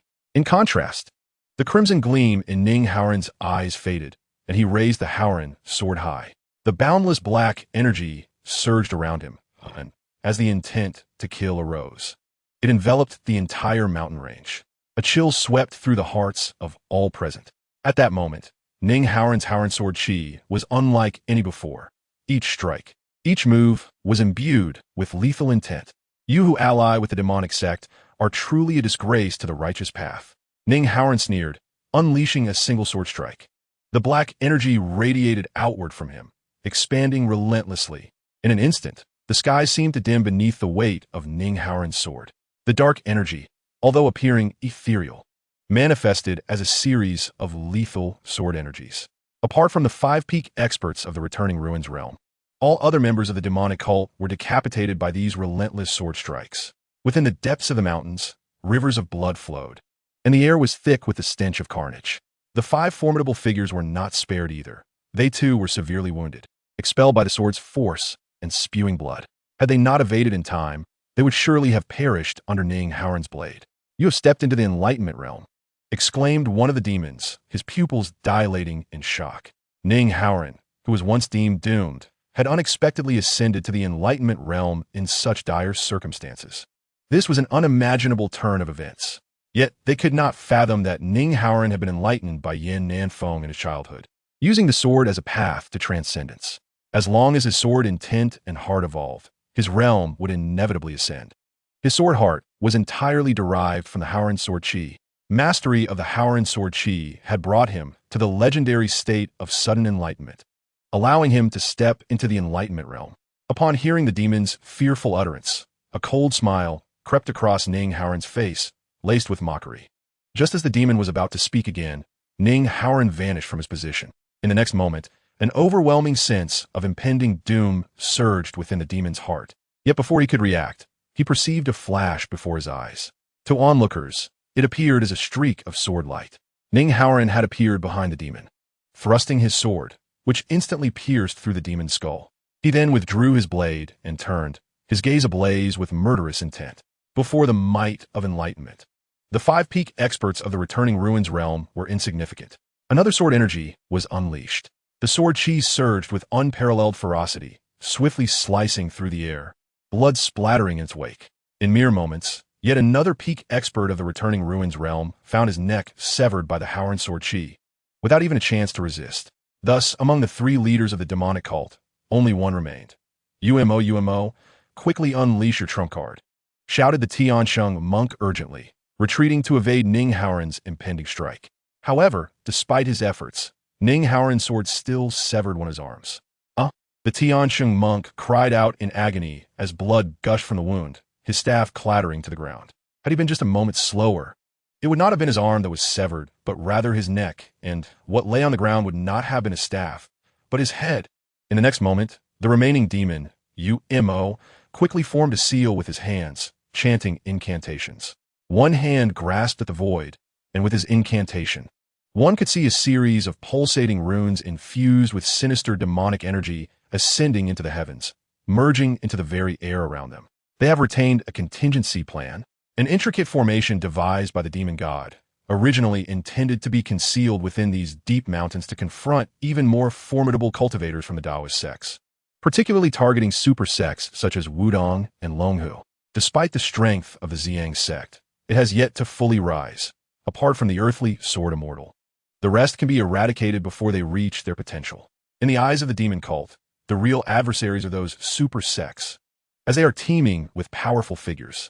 As for the earthly sword Immortal, the demon god has his own means to deal with him. Yet, unexpectedly, just as they commenced their actions against the Zi Yang Sect, they found themselves compelled to resort to this ultimate measure for survival. With the incantation spoken, a grand formation enveloped the area. This formation, laid out by the demon god, could summon countless vengeful spirits from the realm of the dead, transforming them into malevolent puppets, akin to the sword formation of Shushan. Each puppet possessed formidable lethality. This was the demon cult's secret weapon, originally reserved for those super sects, but it had inadvertently benefited you. The might of this formation was immense. Even those at the Enlightenment realm would find it hard to escape its grasp. Your demise is assured. The demon leader chuckled ominously. Elder Xuanji and the monk Tianxing finally exhaled in relief. At this moment, the monk, having lost an arm, was drenched in cold sweat, no longer resembling a monk, but instead glaring with a ferocious expression. Grant me a breath of life, and I shall rend you limb from limb for my vengeance. With a thunderous roar, the formation activated, shrouding the land in darkness. The air was soon filled with the wails of vengeful spirits, as countless souls were drawn into the formation. Indeed, this formation was extraordinary, resembling the Shushan sword formation, yet devoid of sword energy. Only spirits remained. Though the formation's power was limited in this location, if activated by the demon god himself, its might would surpass even that of the Shushan sword formation. Ha ha ha ha, Ning Kaoran. Even if you have entered the Enlightenment realm, what difference does it make? You and your beloved shall descend into the underworld together. The arrogant laughter of the demon echoed. Ning Haoran's countenance was solemn as countless spectral figures surged towards him, a chilling aura enveloping the surroundings. I, Ning Haoran, even if I perish here, shall ensure that you accompany me and linger to the grave. With a thunderous shout, Ning Haoran's form surged forward. He disregarded the multitude of vengeful puppets charging at him, instead wielding the Haoran sword straight toward the trio of Tianxing monks. The expressions of the three shifted dramatically. Ning Haoran had become utterly reckless, unafraid of death. Elder Xuanji, with a swift glance, tilted his body to the side and struck a palm against Yu Mo's back, seizing the formation diagram used to control the array. Yu Montak, my brother, allow me to borrow this. Mo was unexpectedly thrust forward by Elder Xuanji, caught off guard as he became a human shield, crashing directly into Ning Haoran.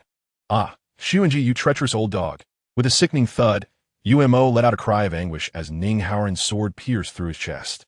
Ning Haoran's expression tightened. Indeed, Elder Xuanji was ruthlessly formidable. With a surge of sword energy, the feather demon was reduced to a puddle of blood beneath the overwhelming force of his blade. Meanwhile, Elder Xuanji manipulated the formation, summoning countless vengeful spirits from the void, poised to strike at Ning Haoran's back. A cold smile crept across Xuanji's face. If I must bear the world's burden, let not the world bear mine. The feather demon's grace shall be eternally etched in my memory. Ning Haoran, today you shall meet your demise. However, as soon as his words fell, a voice echoed from the distant horizon. What a bold declaration. It seems that the righteous path of the world is but a facade. Following this, a resounding sword energy reverberated from beyond the sky. A sword Immortal bellowed from afar. Sword go. Chapter 63. I shall cut down all with one sword. A thunderous cry of sword go resonated from the heavens, shaking the earth. Ning Haoran's countenance shifted slightly, while Elder Xuanji and the monk of the celestial path exchanged glances of astonishment. Who dares to play tricks? The monk of the celestial path shouted. Yet, in the next moment, an ancient sword, radiating boundless celestial energy, descended, adorned with a cascade of seven-colored light. The sound of the sword echoed as it seemed to contain the might of the heavens and the earth. It was widely known that the Zi Yang Sect's flying sword technique was renowned for its lethal precision from 100 paces. However, this sword, descending from the sky, was as if it had been launched from 100 miles away, Indeed, it was a 100-mile flying sword. With a commanding sword go, this unparalleled divine blade shattered the demon god formation, piercing through the void, a true masterpiece of an immortal's hand. This sword also annihilated the endless spirits, scattering their souls. With a clang, the sword was plunged into the ground, sending ripples of energy cascading outward. The infernal soul formation was utterly dismantled by this single sword strike. The demon god formation was no match for such power. The monk of the celestial path and Elder Xuanji were struck with fear. In the realm of righteousness, few could wield such might. Only two could be named: Feng Qingzi, the half-step sword immortal of Mount Shu, and a legendary sword immortal of the Zi Yang Sect. At that moment, a young man clad in white slowly descended from the sky, accompanied by a captivating woman. The monk of the celestial path and Elder Xuanji were rendered speechless by this sight. For the woman following the white-clad man emanated the aura of a celestial enlightenment, and even bore hints of demonic lineage. A powerful demon could only serve as a mere attendant to this man.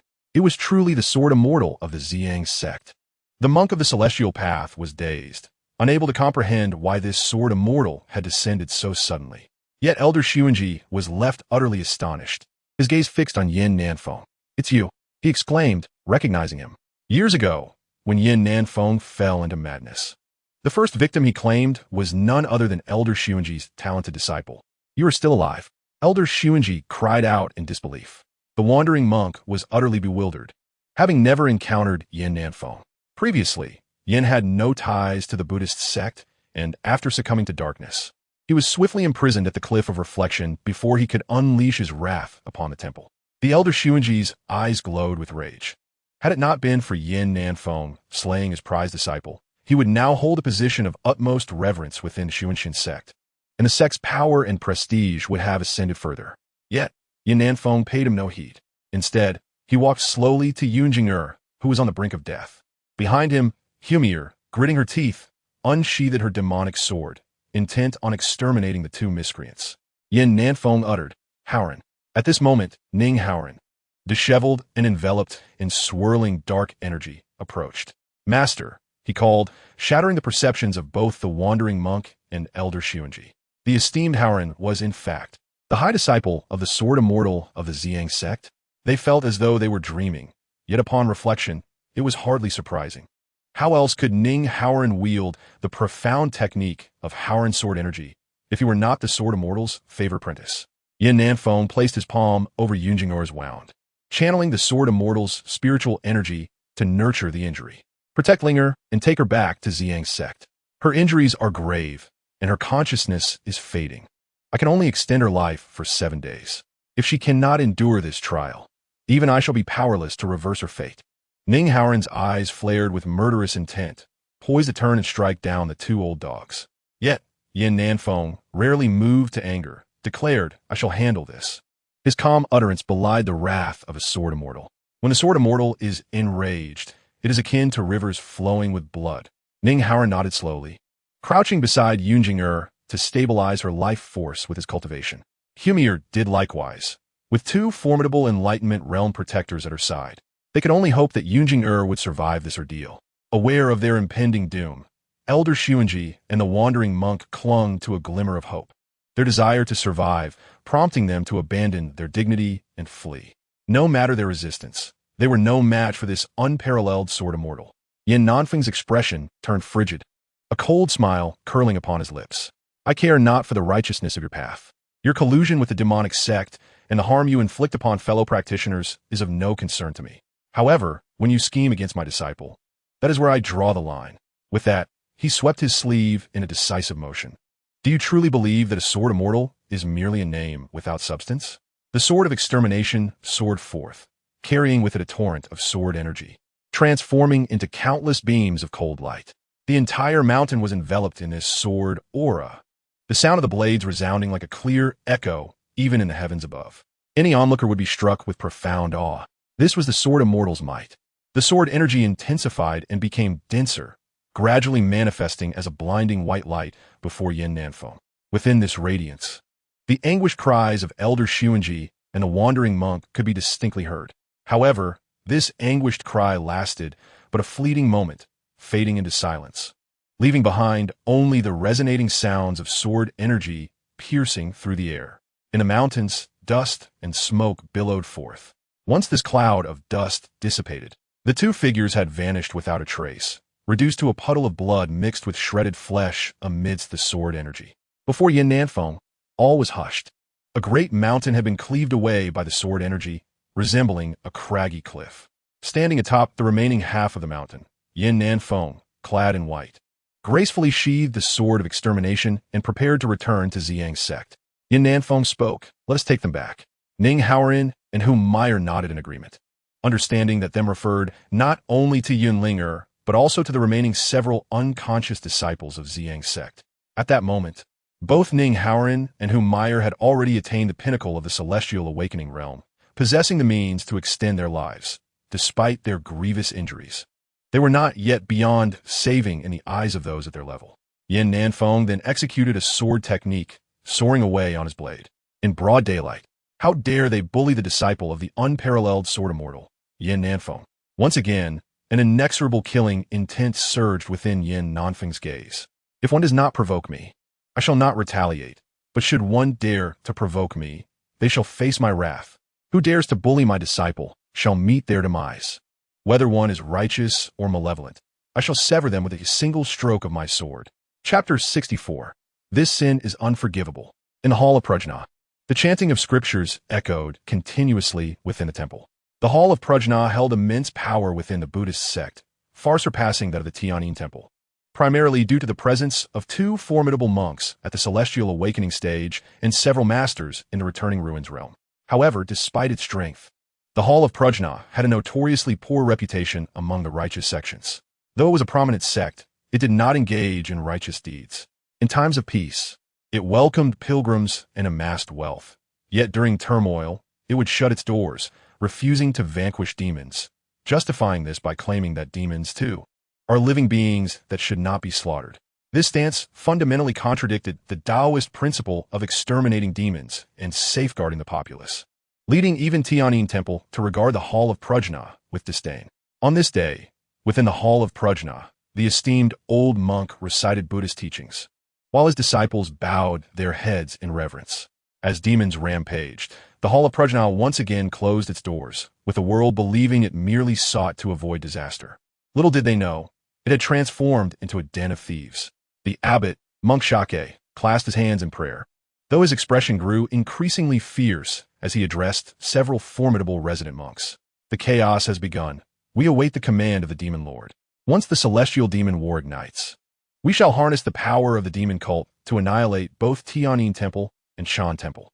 At that time, the Hall of Prajna shall emerge as the true orthodox sect of Buddhism. A glimmer of cunning shone in Monk Shake's eyes decades prior. The Hall of Prajna had already forged an alliance with the demon cult, yet they had remained patient, biding their time until the demon lord finally emerged. However, as the celestial and demonic conflict is poised to reignite, the long-held aspirations of the Boar Temple are on the verge of realization. The sinister smiles of all the abbots reveal their scheming intentions, while the monks of the temple exhibit an overwhelming fervor. Unbeknownst to them, they have been brainwashed by the daily recitations of the malevolent scriptures by the abbot, blindly following in his and the abbot's footsteps. In a few days, the celestial traveler is expected to return. One wonders how many hypocrites from the righteous sects he will join forces with the demonic cult to eliminate this time.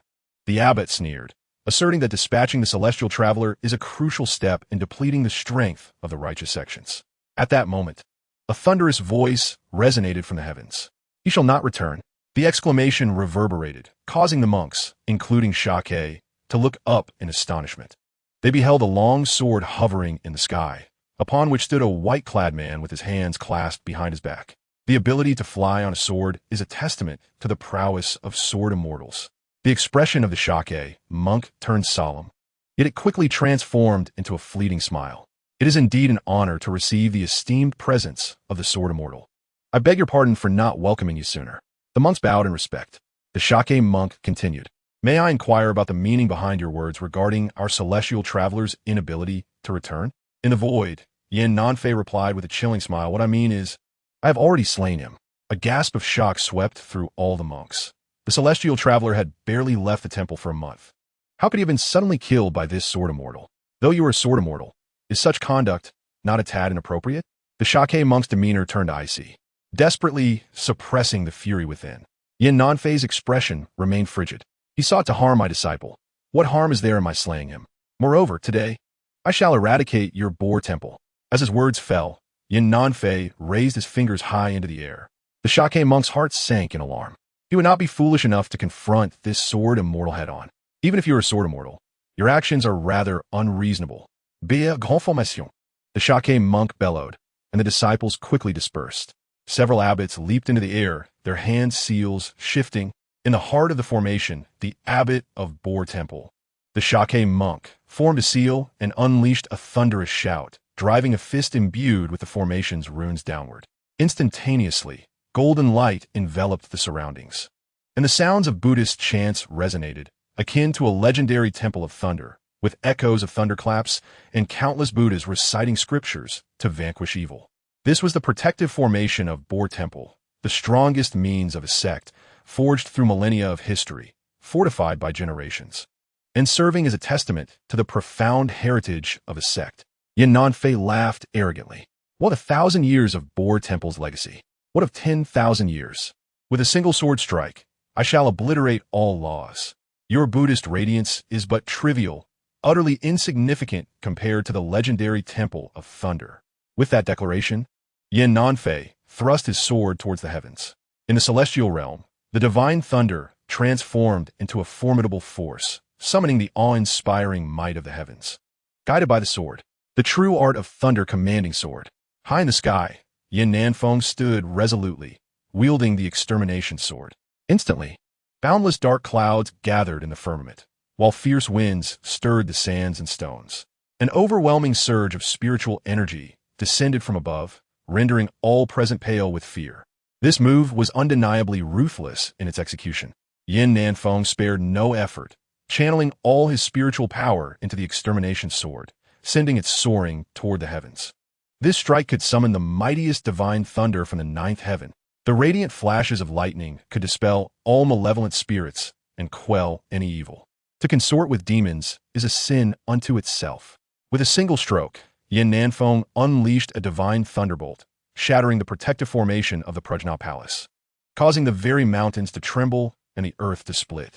The monks staggered, struggling to maintain their balance. To harm fellow practitioners is a second sin. Another swing of the sword, and yet another divine thunder descended, cleaving the ground that bound the Prajna Palace in two.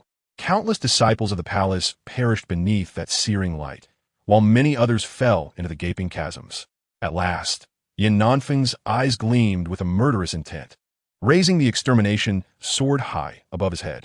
The fluctuations of spiritual energy intensified in the skies above.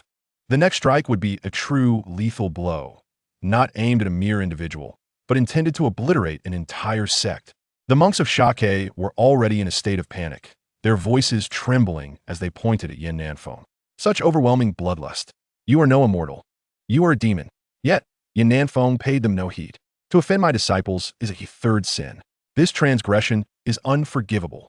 With those words, he struck mercilessly, summoning countless divine thunderbolts from the heavens. The lightning engulfed the area around the Prajna Palace, illuminating it brighter than day, even in daylight. The brilliance could be seen from afar. The monks of Shake and the various abbots fought desperately, unleashing their utmost techniques. The Great Prajna Palm, the Great Burning Prajna Technique, the Celestial Buddha's Supreme Palm. However, these esteemed Buddhist masters, renowned for their prowess across the land, found themselves no match for Yin Nanfeng's sword. The entire Prajna Palace was submerged in a sea of lightning. The radiance of the thunder extinguished the light of the Buddha, while the thunderous roars drowned out the chants. The astonishing aura of the lightning could be seen from miles away, its brilliance aspiring to cleanse all sins. Observers in the distance were left in utter shock. That direction leads to the Prajna Palace. What transpired? Did it provoke the wrath of divine thunder due to the palace's inaction amidst chaos, avoiding the extermination of evil? Just as this thought crossed their mind, another voice cried out, "Look, a figure in white, their face obscured, is departing on a sword." It was none other than the sword Immortal of the Zi Yang Sect. The sword Immortal struck, utterly annihilating the Prajna Palace. Chapter 65. The Wrath of the Sword Immortal. Blood spilled for 1,000 miles. The following day, this monumental event rapidly spread like wildfire. The unparalleled Sword Immortal from the Zi Yang Sect had unexpectedly intervened, destroying the foremost sect of the Buddhist order, the Prajnapalas. To the practitioners of the realm, this occurrence was nothing short of astonishing. Naturally, none could fathom the true motives behind the Sword Immortal's actions. In a time when demons roamed freely and the celestial demon war loomed ominously, the Prajnapalas undeniably represented a formidable force for the righteous path. Yet, it was obliterated by the Sword Immortal.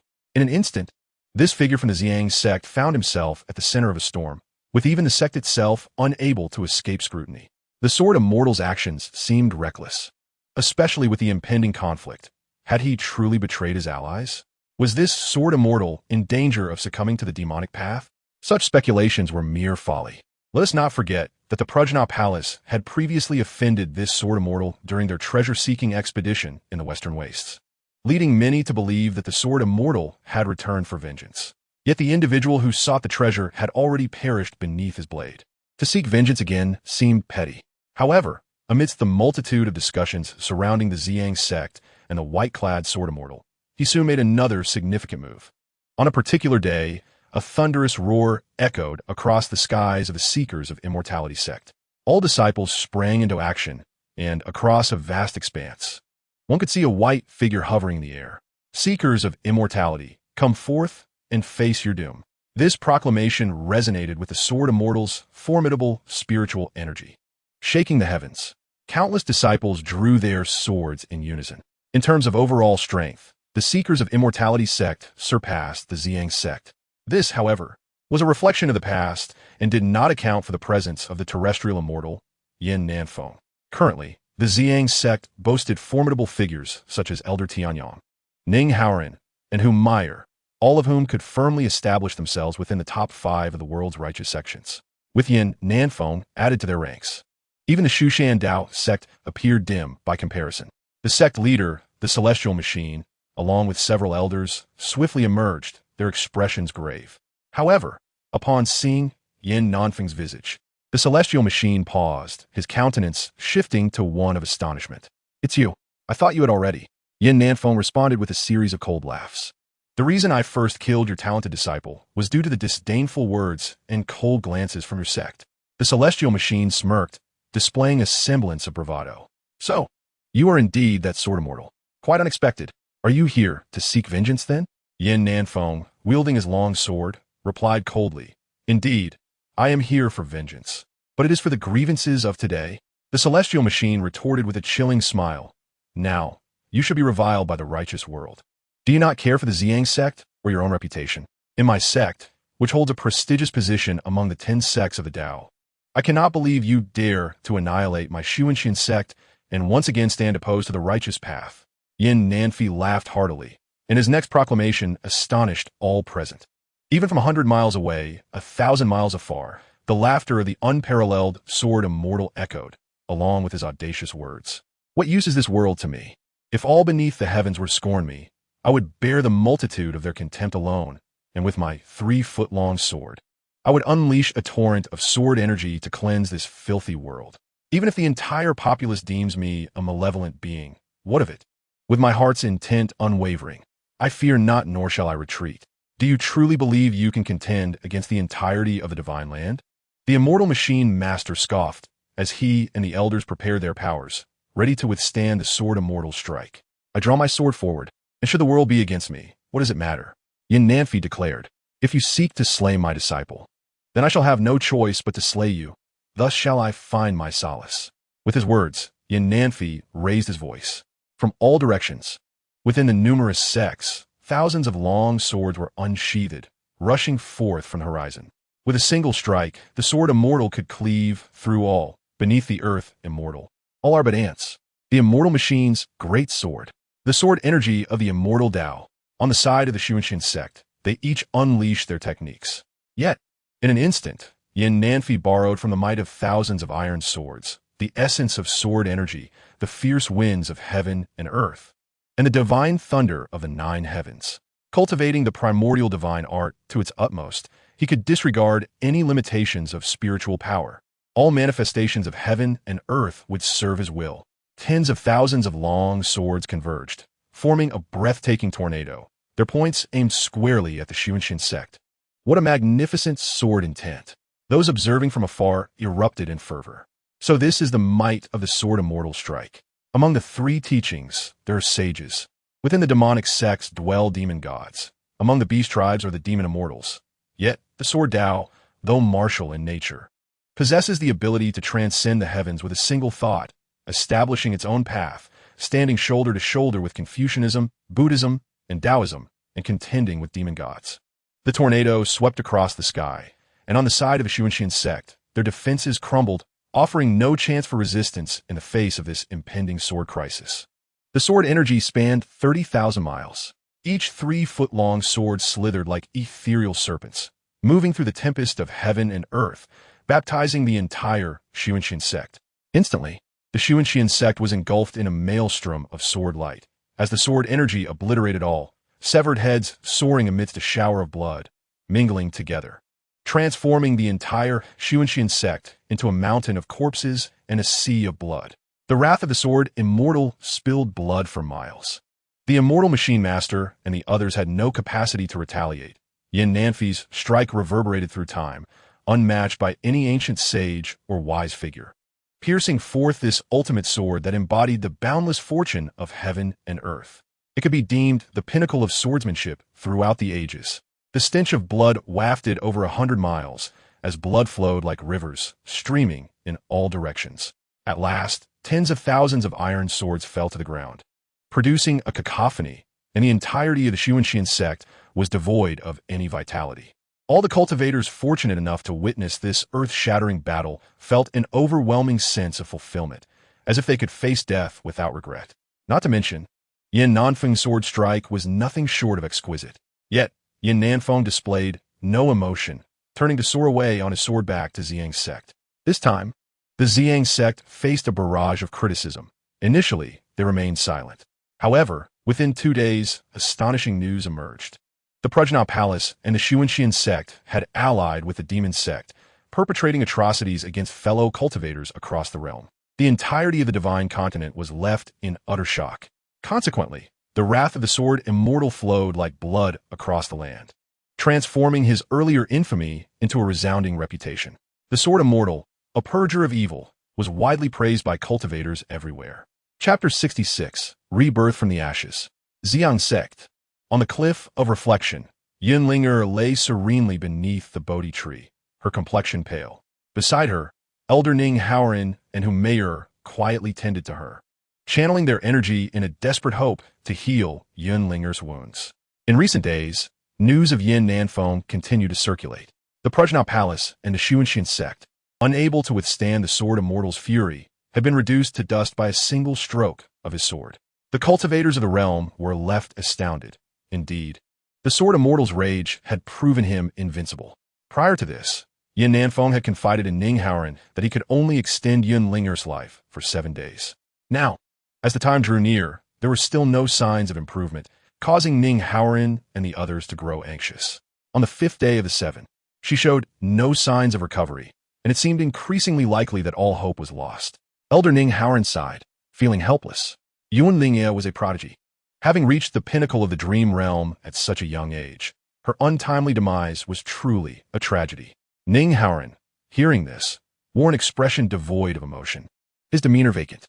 Clad in blood-stained garments, reeking of iron and sorrow, his disheveled appearance hardly resembled that of a sect leader. Meanwhile, above in the sky, the air thrummed with sword energy. The onlookers looked up to see Yin Nanfei returning, soaring through the void on his sword. Upon landing, he was dressed in white, performing a sword gesture to summon back the Zi Yang sword. A glimmer of hope flickered across the faces of Humayer and the others. Yin Nanfei turned his gaze toward Ning Haoren. Such a state for a once great leader. Ning Haoren remained expressionless, slowly speaking. If Linger cannot survive this ordeal, what does it matter if I renounce my position as sect leader? The righteous path now seems a mere farce. Yin Nanfei's expression grew solemn. At this moment, Ning Haoren bore a striking resemblance to his former self, teetering on the edge of madness. Ning Haoren had comprehended the essence of Haoren sword chi, but had also recognized its adverse effects. This sword energy was born from murderous intent. easily disturbing the minds of cultivators. Do not worry, Howren, there is still hope, Yin Nanfeng reassured him. Ning Howren's eyes finally glimmered with a spark as he gazed at Yin Nanfeng. You three have each attained the enlightenment realm, with your hearts of Tao illuminated. Now, please take your seats beneath the Bodhi tree. The trio complied. Yin Nanfeng nodded and continued. Her injuries are grave, and her vital energy is depleted. However, the enlightenment prowess each of you possesses allows for the flow of your respective great paths. By channeling your energies into Yun Ling'er's sea of Qi, she may harness your enlightenment to gain insight beneath the Bodhi tree.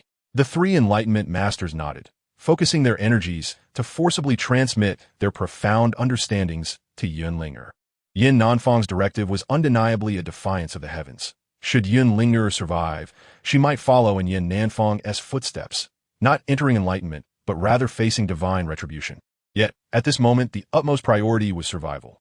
This was their singular opportunity. Yin Nanfeng aimed to use her sword Immortal cultivation to mend Yun Ling'er's injuries and reconstruct her sinews and bones. Thus, for the dwindling days that followed, they dedicated themselves to healing Yun Ling'er.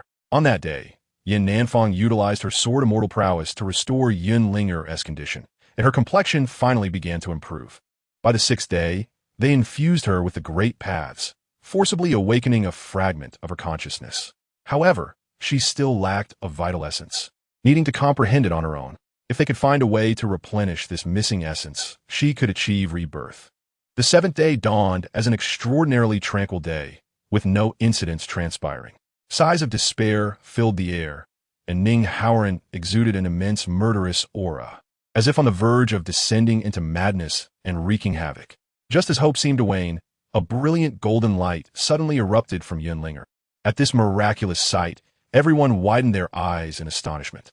The spiritual energy in the air surged rapidly. Within the 10-mile peach grove below the thought-reflection cliff, every peach tree trembled violently as spiritual energy surged forth with the sweet fragrance of blossoms. Yin Nanfeng was overjoyed and exclaimed, I never expected her to absorb all the spiritual energy from this 10-mile peach grove, transforming it into her own vital essence. At this moment, she and the grove are as one, not only enabling her rebirth, but also significantly enhancing her strength, propelling her directly into the returning ruins realm. Everyone cannot help but marvel in awe. Simultaneously, the fragrance of the peach blossoms in the grove transformed into pink spiritual energy, flowing into Yun Ling'er's body. Suddenly, she opened her eyes, which sparkled with the brilliance of a peach blossom. Then, her entire being soared into the sky, her vital energy surging exponentially. In the void, Yun Ling'er appeared radiant, her injuries seemingly healed, adorned in azure garments and surrounded by swirling peach blossom petals. With a wave of her hand, countless petals rose behind her, and a sharp sword intent, imbued with the lingering fragrance of flowers, struck towards the heavens. Yin Nanfeng could not help but gasp in astonishment. This sword, exquisite in its craftsmanship, astonishingly discovered the available aura amidst the heavens and earth, finding its essence atop the 10-mile peach grove, the originally impure heart of the sword wielder. Yun Ling'er unexpectedly grasped the profound meaning of the peach blossom sword intent, a remarkable feat indeed. Everyone present was taken aback. At that moment, Yun Ling'er experienced a significant elevation in her cultivation, directly ascending from the ethereal dream realm into the Guishu realm, even breaking through several layers to reach the 5th level of the Guishu realm. Such prowess is certainly among the elite within the vast expanse of the divine continent. In a first-rate sect, she would enjoy the status and privileges akin to that of an elder, wielding considerable influence. After a brief moment, Yun Ling'er descended to the ground and, facing Yin Nanfeng, knelt down. Thank you, Master, for saving my life. Yin Nanfeng beamed with joy. Even he was left in awe of that peach blossom sword intent. As she rose, it seemed as if she had forged an intricate bond with the 10-mile peach grove, transforming the entire expanse into an extension of the sword in her hand. In the realm of swordsmanship, there exists sword intent, sword energy, sword techniques, and sword formulas. Holding a sword or being without one presents two entirely different vistas. With a formidable sword intent, one can achieve the state where the absence of a sword surpasses its presence. For the practitioners, formidable is akin to wielding countless swords. Within the Zi Yang Sect, Ning Haoran comprehended the Haoran sword intent, while Yunlinger grasped the Peach Blossom sword intent, both reaching this remarkable level. However, Ning Haoran's sword intent is unique.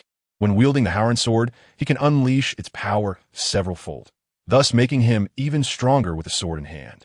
Yin Nanfei, as a sword immortal, possesses unparalleled mastery in the realm of swordsmanship. Chapter 67.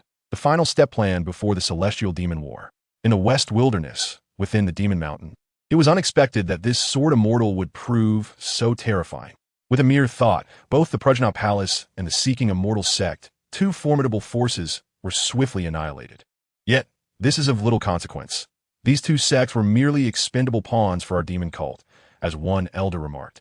In the Grand Hall, the demon god nodded thoughtfully before speaking in a deep voice. This time, we have dispatched only a small fraction of our strongest members. Although the righteous forces of the world have sent forth their champions to confront us, our objectives have already been fulfilled. The Taoist sect has suffered significant losses, and their overall strength is quite limited. It is merely the Sword Immortal and Feng Qingzi who pose a considerable challenge. Another elder inquired, Demon God, if the Celestial Demon War commences, you will need to focus entirely on that white-robed Sword Immortal. How shall we deal with Feng Qingzi? That old man, standing at the threshold of Sword Immortal, seems to have no match within our demon cult. All members of the demon cult fell into deep contemplation. Feng Qingzi, having achieved fame for a century, steadily ascended to the half-step Earth Immortal realm. Though his cultivation may not surpass that of the white-robed Sword Immortal in this century, he has undoubtedly acquired numerous supernatural abilities, rendering him a formidable adversary within the demon cult. The demon lord smiled coldly and remarked, "It matters not. Within the Shushan Locking Demon Tower, there lies a being whose power rivals that of Feng Qingzi, and this individual was indeed part of my grand design." The adherents of the Demon Sect exchanged puzzled glances, for the Shushan Locking Demon Tower is known to suppress myriad demons, many of which are formidable entities. Yet, could there truly be one who could contend with Feng Qingzi? The demon lord continued, "In years past, aside from myself and Feng Qingzi, another unparalleled powerhouse graced this land of Shenzhou. However, this person was eccentric with a penchant for slaughter. Before he could truly gain renown, he was subdued by the Shushan Sword Sect." "Who?" inquired an elder. The corners of the demon lord's mouth curled slightly as he rose, his black armor exuding an aura of frigidness. He then uttered the long-forgotten name of the being who had been sealed by Shushan for nearly a century, the Sword Demon Ancestor. This Sword Demon Ancestor, whose origins are shrouded in mystery, was not of my demon sect. At times he was mad, and at others, lucid. When sane, the world enjoyed peace. But in his madness, blood flowed freely. Thus, the world deemed him a malevolent being. In those days, I and Feng Qingzi were regarded as the two strongest in existence. Yet we both acknowledged our inferiority to the Sword Demon Ancestor. Ultimately, he single-handedly stormed Shushan, but was suppressed for nearly a century by the Shushan Sword Array and the Locking Demon Tower, fading into obscurity. All the followers of the Demon Sect were astounded. Even someone as legendary as Feng Qingzi had felt himself lacking in comparison. What realm had this Sword Demon Ancestor truly attained? However, the Demon Lord seemed lost in thought thereafter. The identity and background of the Sword Demon Ancestor remain an enigma. He once claimed he did not hail from this land, yet no one knows his true origins. He appeared suddenly in Shenzhou and, having entered the world only once, was confined within the Locking Demon Tower. Moments later, the Demon Lord let out a chilling laugh. "Gather the army of demons. The final step in our plan before the Celestial Demonic War is to assault Shushan." The members of the Demon Sect knelt in fervent submission, their hearts ablaze with excitement. After enduring for decades, they were finally poised to avenge their past humiliations. The Demon Lord then cast a cold gaze upon a wooden coffin beside his throne, inscribed with profound runes, a smirk playing upon his lips. "What a theft to my magic sword! Do I lack other means?" Chapter 68. The Assault on Shushan. Half a month later, the Demon Sect's offensive against the righteous forces of the world had fully commenced, with Shushan as the first target. Speculation arose that this was due to the supreme artifact known as the Locking Demon Tower, which contained countless demons. It seemed the Demon Lord sought to breach Shushan, or, at the very least, release the myriad powerful demons imprisoned within the tower to bolster the strength of the Demon Sect. Those entities sealed within the locking demon tower are universally deemed as supreme beings, impossible to annihilate completely. They can only be subdued through binding methods. There are even rumors of exceedingly potent demons whose release could plunge all of Shushan into catastrophe. Some speculate that the demonic deity's ulterior motive for assaulting Mount Shu is none other than Feng Qingzi, unable to eliminate Yin Nanfeng at present. It would be more advantageous for the demon to first vanquish a half-step sword immortal when breaching the demon locking tower. A half-step sword immortal is of paramount importance to the righteous sects. As anticipated, a formidable demonic army has suddenly emerged, launching multiple offensives against Mount Shu. The entire mountain is engulfed in turmoil and despair. The Shu Mountain Sword Sect, known for turning a blind eye to worldly affairs, has seldom intervened even when divine artifacts have manifested, content to fulfill their duties in safeguarding the lives of the populace. This is precisely why they hold the esteemed title of the foremost righteous sect. However, the multitude of disciples at Mount Shu struggles to withstand the onslaught of the demonic forces. After all, this large-scale assault by the demonic sect was abrupt, catching all righteous cultivators off guard. While they dispatch supreme powerhouses, it will take time for them to reach the Shu Mountain Sword Sect and provide assistance. In the void, the demonic deity exudes an extreme arrogance. The army of demons is preparing for yet another assault, and it is evident that these Taoists of Mount Shu will not hold out for long. As the words echoed, a massive demonic army, numbering in the tens of thousands, launched their attack. Once again, the half-step sword immortal, Taoist Feng Qing, emerged from the mountain, his expression grave. The intentions of the demonic deity have become exceedingly clear. All disciples, activate the mountain protecting formation. At Feng Qing's command, a sword formation spontaneously arose atop Mount Shu, with sword energy surging forth. Thousands of flying swords soaring through the sky in a breathtaking display. The Shu Mountain Sword Formation, established by the ancestors of the Sword Sect, boasts formidable power, capable of summoning myriad swords, serving as a significant trump card for the Shu Mountain Sword Sect. However, the activation of this sword formation incurs enormous consumption, only capable of temporarily warding off threats. It is insufficient to contend with a vast demonic army. What kind of profound techniques has the demonic deity cultivated over the century, enabling the demonic sect to grow to such magnitude? Moreover, the sudden resurgence of the previously reclusive demon race is perplexing. Feng Qing's expression darkened. There must be some underlying mystery. The sudden offensive from the demonic sect has left the entire Mount Shu unprepared, as thousands of demons attack simultaneously. The disciples of Mount Shu draw their swords to vanquish the demons, yet the sheer scale of the demonic forces is overwhelming. The demonic sect has existed for countless ages, akin to the righteous path, enduring several suppressions, yet continuously persisting, which cannot be without reason. Protected by the Shu Mountain Sword Sect, the disciples remain fearless, bravely advancing with their swords drawn. The air is filled with flashes of sword shadows, as the entire Mount Shu is swept into a tempest of blood and carnage. In the void, the half-step immortal Feng Qing wields his sword immortal techniques to slay the demon heads, with flying swords swirling, leaving no demon unscathed. Just then, however, at another end of the sky, a figure cloaked in hues of dark purple and black, exuding an astonishing aura of malevolence, swiftly approached. Chapter 69. Borrowing from the Grave of Swords, thousands of ancient blades, to confront the demonic deity's malevolent spirit sword. In the sky, two fierce forces suddenly collided, casting a violent tempest below that left the disciples of the Demon Sect and the Shushan Sect unable to open their eyes or discern the figures amidst the sword light and demonic glow. However, the majority could perceive that this vast sword light appeared somewhat feebler than the demonic radiance. This exemplifies the terrifying prowess of the demon god realm. Even Feng Qingzi, a half-step earth immortal, had to exercise caution. Soon, the sharp sword energies emitted by the surroundings of the demon god Tanyu were gradually devoured by the ghostly aura that enveloped him. In the void, Feng Qingzi's countenance was grave, as if facing a formidable adversary. Meanwhile, a playful expression surfaced on the face of the demon god Tanyu.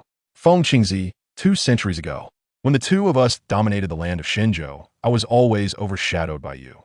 Today, I shall finally avenge my past humiliation. The demon god Tanyu remarked with a cold chuckle. 200 years, an ancient history indeed. Across 3 generations, only Feng Qingzi the demon god Tanyu, and the sword demon ancestor within the Tower of Demon ceiling remained alive. Countless powerful beings from that era had turned to dust. Feng Qingzi managed a strained smile. He found himself laboring significantly against the demon god Tanyu. The difference of merely half a step to an earth immortal was a chasm of disparity. With a hint of derision in his voice, Feng Qingzi appeared to look down upon the formidable demon god before him. Do you think I am unaware of the wicked techniques you have cultivated to fortuitously ascend to this realm? Upon hearing this, the demon god erupted into a boisterous laugh, brimming with arrogance. Regardless, the stronger individual now is I, not you, old dog. Strength is the true capital. With that, the demon god ceased his words and directly invoked the Hell Soul Great Technique. The gates of the underworld swung wide as countless vengeful spirits surged forth from the rifts in space, enveloping the air with an overwhelming chill. Casting a shadow over the skies of Shushan, Feng Qingzi let out a cold snort. The Hell Soul Great Technique in the past. You could dominate the world merely with the fragments of this nefarious art, yet you suddenly vanished. I surmise you must have finally acquired the missing parts of this technique, which led to your century-long seclusion. Even during the war between immortals and demons, you allowed the Demon Sect to suffer a crushing defeat without making an appearance. Feng Qingzi unveiled the truth. In that era, the demon god Tanyu wielded the Hell Soul Great Technique to near invincibility.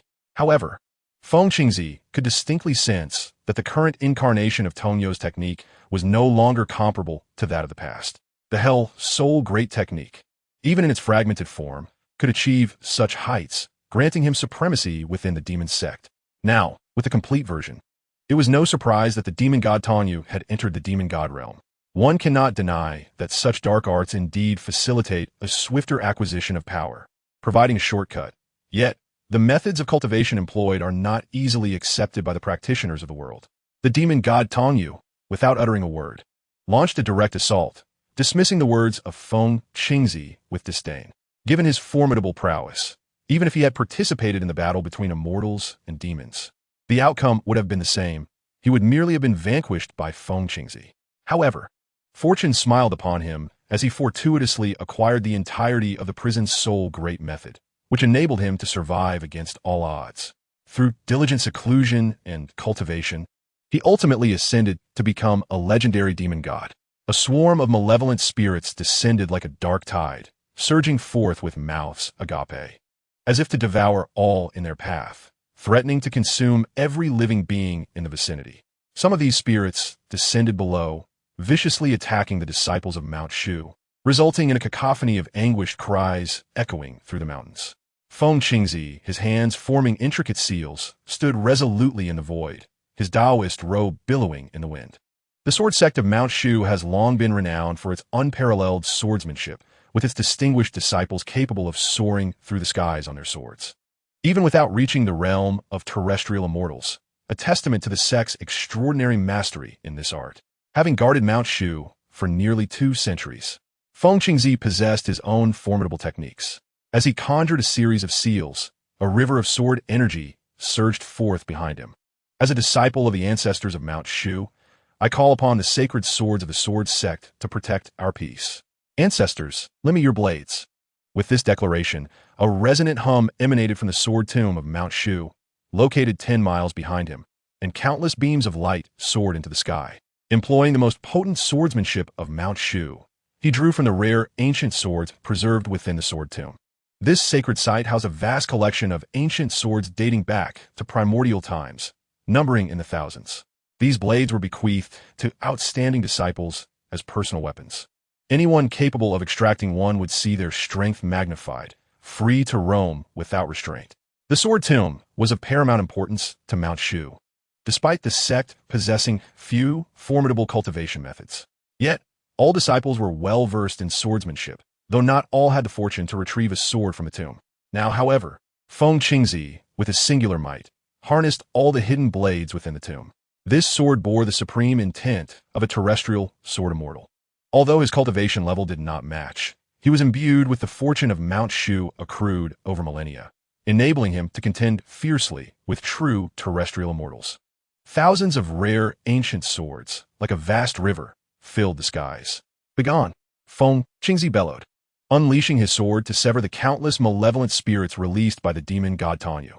The demon god laughed heartily, a splendid sword technique. Since you have invoked your utmost power, I shall not hold back either. Evil spirit greatsword.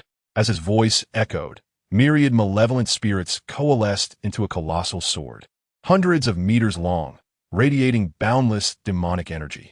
You have mastered this technique. Feng Qingzi gasped in astonishment. The followers of the demonic sect were filled with fervor. The evil spirit greatsword, embodying the sword intent of the demon god Tanyu, harnessed the power of evil spirits, making it far mightier than the demonic sword. As this sword was unleashed, countless rare ancient swords lost their vitality. Their connection to Feng Qingzi severed, and they flew back to the sword tomb of Mount Shu, with many shattering upon impact. Ha ha ha, who can thwart me? The demon god, brimming with arrogance, instills fear in the hearts of all. Throughout the centuries, the Demon Sect has seen other formidable beings. Yet who among them can rival the presence of Tanyu? With another sword thrust, Feng Qingzi exerted all his strength, maneuvering his flying sword to clash against the malevolent greatsword. With a resounding crash, Feng Qingzi's sword shattered, the higher-ranked ones returning to the sword tomb, while the lesser ones turned to ash. Many disciples of the Demon Sect and Shushan could not withstand the frigid aura of the demon god's strike, perishing on the spot. This sword from the demon god showed no mercy, even to his own. Yet, the demon god Tongyu remained expressionless. How could you be so ruthless? Feng Qingzi rebuked sharply. Tongyu sneered coldly. Great achievers are not bogged down by trifles. These disciples of the sect sacrifice for the cause. Their deaths are justifiable. Do you truly believe Demon God Tongyu, a legendary figure, will be indecisive like your Taoist old dogs? With that, Tongyu unleashed another sword strike. This time, Feng Qingzi barely managed to parry it, but he coughed up blood and was sent flying. With such meager power, you dare to confront me? You overestimate yourself. Tongyu scoffed, his murderous intent growing. Intent on slaying Feng Qingzi. Nevertheless, Feng Qingzi struggled to rise. Despite his grievous injuries, a glimmer of resolve shone on his aged face. Shushan has stood firm for centuries. How could we easily be defeated? Chapter 70. The ethereal spirit of immortality, the noble cause of chivalry, the foundation of Shushan, the heavenly punishment greatsword. As Feng Qingzi's voice echoed, it reverberated through the heavens. What of the demon god? As long as you are within Shushan, you shall not extinguish our Shushan sword sect. With that, Feng Qingzi once more formed a mystical seal. His final resort was the grand formation of Shushan. Disciples of Shushan, heed my command. Feng Qingzi bellowed. Disciples, heed our call. The Shushan disciples cried out in unison. In that moment, the might of the foremost Taoist sect was fully unveiled. Feng Qingzi laughed heartily, proclaiming, with thoughts that reach the heavens, we fear neither gods nor demons. The disciples of Shushan are willing to risk their lives to vanquish these fiends. They need only hold the line for me for a moment. Within the confines of Shushan, even the demon god cannot withstand this strike. The disciples of Shushan wore resolute expressions, vowing to eradicate evil and uphold righteousness. Feng Qingzi then felt a surge of lofty ambition. The Shushan sword sect, having stood as the preeminent Taoist sect for centuries, could not be a mere name without substance. This Shushan sword formation was but a protective array, yet above it lay an even more potent divine sword. However, this sword would encapsulate the entirety of the Shushan sword formation's essence, meaning that once this sword was unleashed, the formation would cease to function, requiring 10 years or even decades for repair. Consequently, Shushan would temporarily lose its most formidable means of defense. However, Feng Qingzi believed that for the sake of righteousness in the world and the welfare of all beings, there is no harm in unleashing this sword strike. As cultivators, it is our duty to eradicate evil and uphold justice, safeguarding the lives of the populace. The pursuit of immortality and the quest for enlightenment are too ethereal. The essence of immortality and the chivalric spirit lie solely in protecting the common folk and vanquishing demons. That is the true responsibility of a cultivator. Feng Qingzi laughed heartily, forming a sword seal with his hand. The sword array of Mount Shu, the heavenly punishment greatsword. As his voice fell, the boundless fortune of Mount Shu surged forth, and waves of sword energy ascended towards the heavens. The grand formation of Mount Shu ceased its operation, and the infinite spiritual energy surged towards the firmament. Above the sky, ominous clouds radiating a majestic celestial might enveloped the area, shaking the earth and weeping over the spirits. The demon god, Tongyu, wore a grim expression. As expected, as long as he remained in Mount Shu, he could not truly claim Feng Qingzi's life. The demon god gritted his teeth. This sword array of Mount Shu was laid down by the first ancestor of the sect. That ancestor was indeed a legendary figure, rumored to have transcended the realm of sword immortals. Some say that this ancestor achieved enlightenment and entered an unknown world, while others claim that he left the land of the divine continent to wander the vast and mysterious seas, his whereabouts unknown. However, these legends are too ephemeral, mere tales that have circulated for millennia. Yet, to this day, through the refinement of generations of disciples and the foundation left by that sword saint ancestor, the sword array of Mount Shu has attained such astonishing power. The demon god snorted coldly. The fortune above was thickening, and a sword strike would soon be unleashed. He no longer had time to contend with Feng Qingzi's sword. In a flash, the demon god's figure darted out, not towards Feng Qingzi, but straight into the depths of Mount Shu. There lies the direction of the demon locking tower. Feng Qingzi's expression turned grave. Indeed, you are headed for the demon locking tower. With that, Feng Qingzi let out another thunderous roar.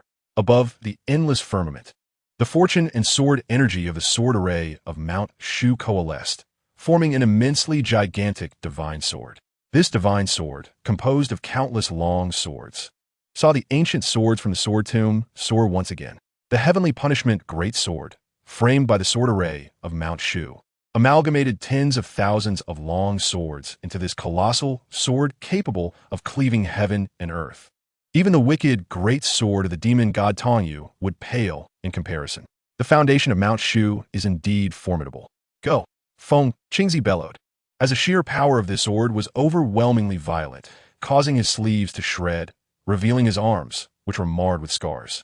This was the side effect of wielding the heavenly punishment great sword, imposing a severe burden on himself. Only someone like Feng Qingzi, who had already consolidated the body of a sword immortal, could unleash this sword. If one's cultivation were even slightly lower, even at the level of Tianqi, one would meet their doom upon the release of such a sword. Thus, the heavenly punishment great sword is a forbidden technique of the sword sect of Mount Shu, to be used only in dire situations concerning the sect's survival. A sword was thrust forth, as if the very heavens and earth were being cleaved apart, relentlessly pursuing the demonic entity, Tongyu. With the protective barrier of the Shushan sword formation now gone, the demons grew increasingly audacious, and the disciples of Shushan fought desperately against the onslaught. The headmaster and the elders exerted every effort to slay the fiends. The entirety of Shushan was shrouded in a haze of sword energy and demonic aura.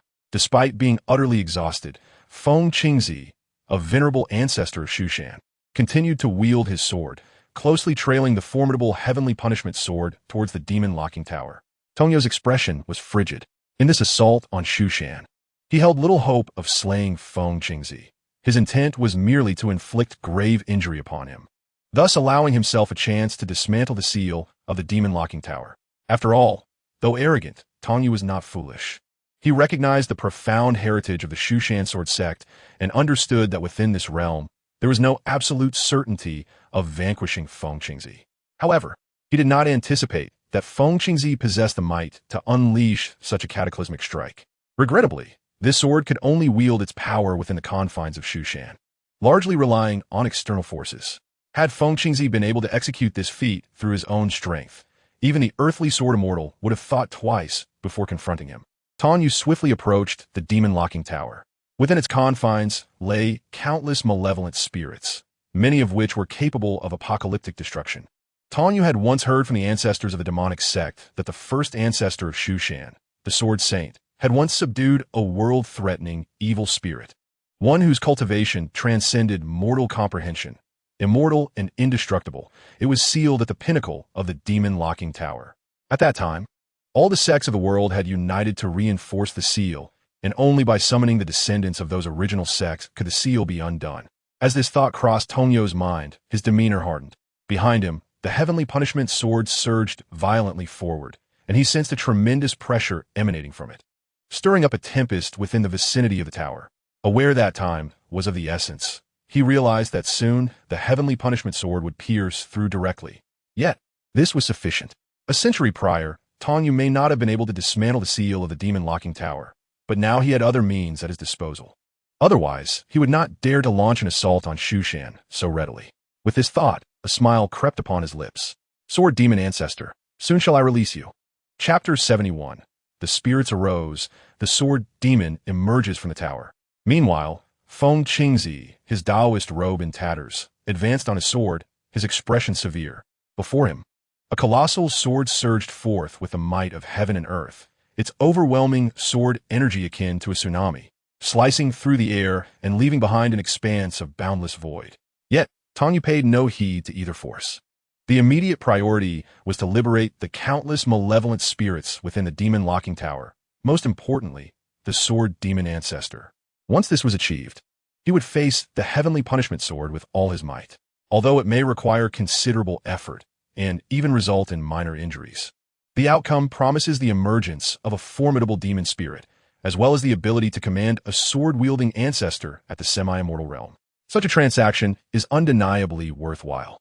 Moreover, as a legendary demon god, he would not be intimidated into inaction by the awe-inspiring heavenly execution sword. With a resounding shout, the demon god Tong Yu performed a hand seal, conjuring a pitch-black void upon the ground, from which an endless stream of sinister energy emanated. The art of Tong Yu. Subsequently, one of his hands pressed firmly against the mouth of the void, lifting forth a colossal black wooden coffin. This coffin, entirely dark in hue, was adorned with ancient engravings, and upon its emergence, a chilling aura enveloped the surroundings. What manner of object is this? A sense of dread filled Feng Qingzi's heart, for he could faintly perceive that this black coffin, summoned by the demon god Tong Yu, harbored an exceedingly malevolent essence. Without hesitation, the demon god altered his hand seals, each gesture appearing uniquely bizarre, a distortion beyond the capacity of an ordinary individual to replicate. Tong Yu, directly through the nine nether, command the spirits. Subdue the divine demons. I shall enter the nine nether, vanquish the wicked spirits, control the vengeful ghosts. I can shatter any restriction of a nine nether.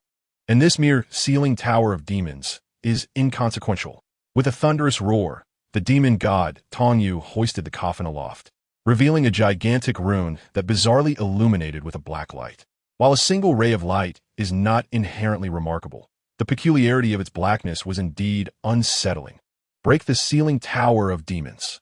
With a mighty shout, the winds surged, tousling the demon god Tong Yu's hair, his dark armor appearing exceptionally imposing amidst the tempest. His maniacal laughter echoed as he realized the restrictions of the Shushan sealing tower had been effortlessly dismantled.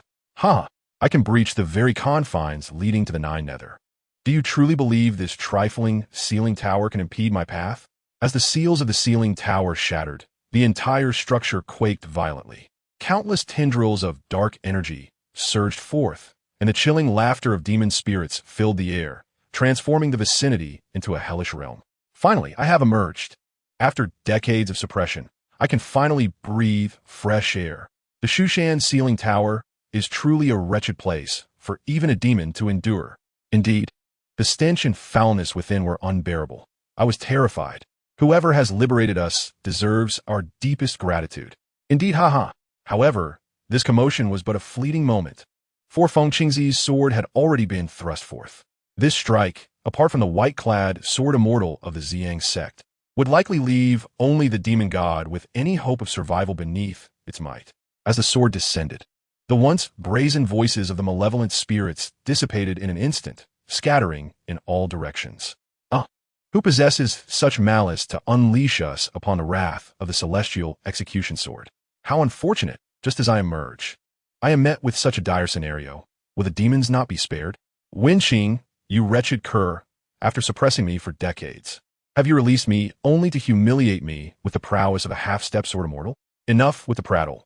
We must flee, or we shall be utterly doomed. I thought the confinement was a fate too grim, and now, having finally glimpsed the light of day, I am to be slain in this manner. How infuriating. Some spirits gazed at the imposing figure of the demon god Tong Yu. Why does he not flee? Does he intend to withstand this sword strike? Impressive indeed, but let us not concern ourselves with him. We must run. No, wait. This individual has attained the realm of the demon god. As the spirits scattered, the celestial execution sword loomed ever closer. Countless spirits, who had just escaped from the demon lock tower, were obliterated beneath its blade. Even those who had entered the apocalyptic realm and were previously safe in the prison could not withstand the might of this sword. After all, the celestial execution sword was not to be wielded lightly, otherwise it would not have been confined to suppressing them. Yet, the demon god Tongyu merely snorted coldly. He delivered a swift kick to the wooden coffin before him, causing it to topple over. With a single palm extended, a strange black glyph illuminated one end of the coffin, colliding with the celestial execution sword. Instantly, the aura of the demon god surged. Yet he remained inferior to the sword, being forcefully pushed back by its overwhelming sword energy. Gritting his teeth, he realized that the power of the celestial execution sword exceeded his expectations. His black armor shattered amidst the torrent of sword energy, and countless spirits who failed to escape met their demise beneath its fury. Caught in the crossfire, they felt both resentment and agony. Cries of despair filled the air, and a stench of blood enveloped the surroundings. However, Wen Qing showed no signs of compassion.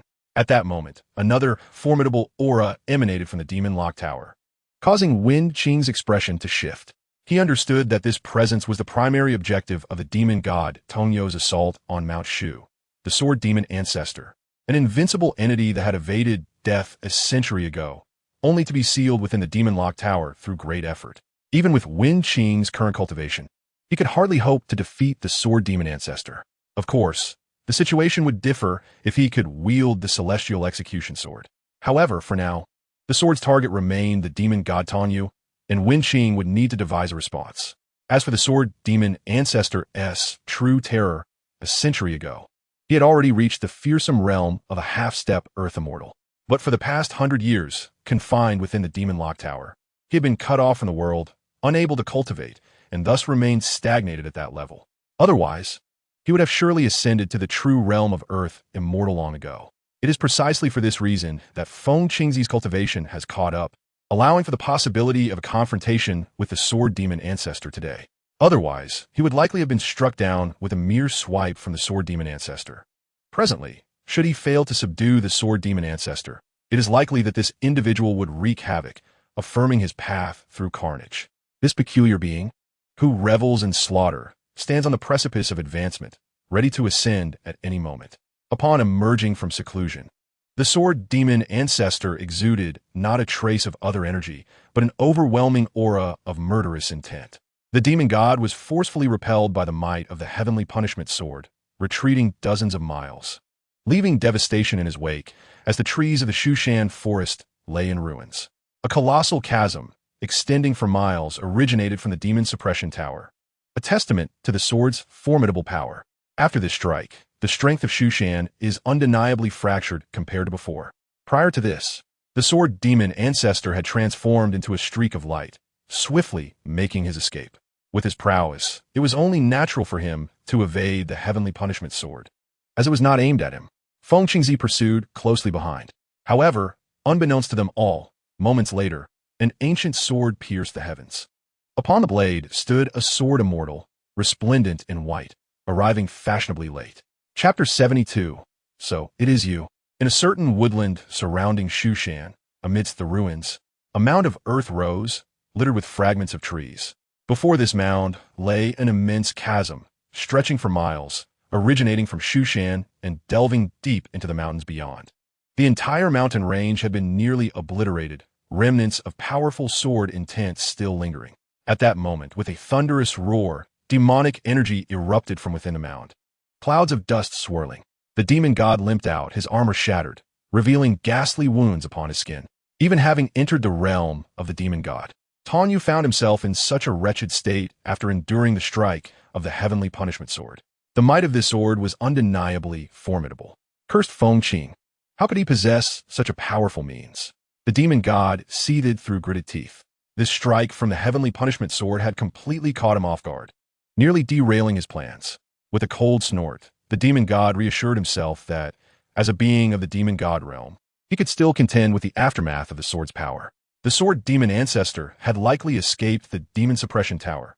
Thus, he would proceed to subdue the sword demon ancestor and those residual demon spirits that had escaped without being slain by the sword. With that, the demon god let out an ominous chuckle. Meanwhile, several dozen miles away on the other side of Shushan, sword energy and demonic energy intertwined. The sword demon ancestor, cloaked in black, wielded an iron sword, exuding an icy chill. The sword demon ancestor, often lost in a haze, possessed an innate penchant for violence. When lucid, he could suppress his murderous thoughts with his Tao heart, but in moments of mental disarray, his true nature would emerge, rendering such thoughts uncontrollable. No one has ever witnessed the sword demon ancestor in a state of lucidity. This terrifying entity seems perpetually ensnared by the grip of murderous intent, existing solely in a realm of slaughter. When awake, the world is at peace. When in a state of mental disarray, blood flows in torrents. However, during the brief periods of the sword demon ancestor's earthly presence, peace has never graced the land. At this moment, he exudes a crimson aura of death. His hair cascading like snow, and his hollow eyes resemble a turbulent river of blood. At that instant, as a lone bird flitted across the sky, the sword demon ancestor unleashed a wave of sword energy, causing blood to rain from above. Not even a single bird would be spared. Such is the nature of the sword demon ancestor. Wherever he treads, no living being escapes unscathed. The sword demon murmured softly. Before him lay the defeated Feng Qingzi, an unparalleled figure from Mount Shu who had pursued him. Although Feng's strength was somewhat inferior to that of the sword demon ancestor, he was already gravely injured from his previous battle with the demon god. Thus, despite his courage in confronting the sword demon, he found himself utterly defenseless against the onslaught. The sword demon ancestor fixed his gaze upon the crumpled Feng Qingzi, whose solemn expression betrayed his unwillingness to accept defeat. Little did he expect to meet his end at the hands of this sword demon today. He lamented that after this, the sword demon would undoubtedly wreak havoc once more, plunging the world into chaos and despair. At this juncture, Feng Qingzi lifted his head to the heavens, calling out with fervor, hoping that the unparalleled sword Immortal far away in the Zi Yang Sect would hear his plea.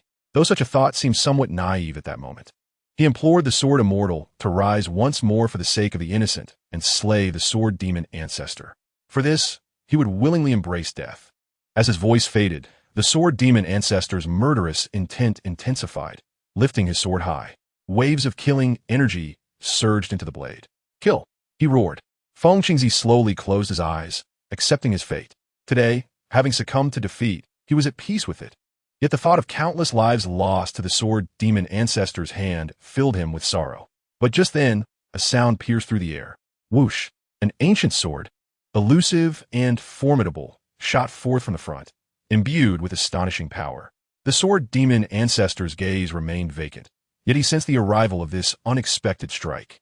He swiftly crossed his own sword to intercept the ancient blade, resulting in a fierce gust of wind swirling around them. The sword demon ancestor was momentarily forced back, his anger surging even higher. Feng Qingzi opened his eyes in disbelief. Could it be that a single strike had repelled the sword demon ancestor? Might it be true that the legendary sword Immortal of the Zi Yang Sect had indeed appeared? Xiangzi turned to look back and beheld a man in white emerging gracefully from the dense forest. It was evident that this individual was usually a refined and cultured person. Yet at this moment, his expression was grave as he fixed an unwavering gaze upon the sword demon ancestor.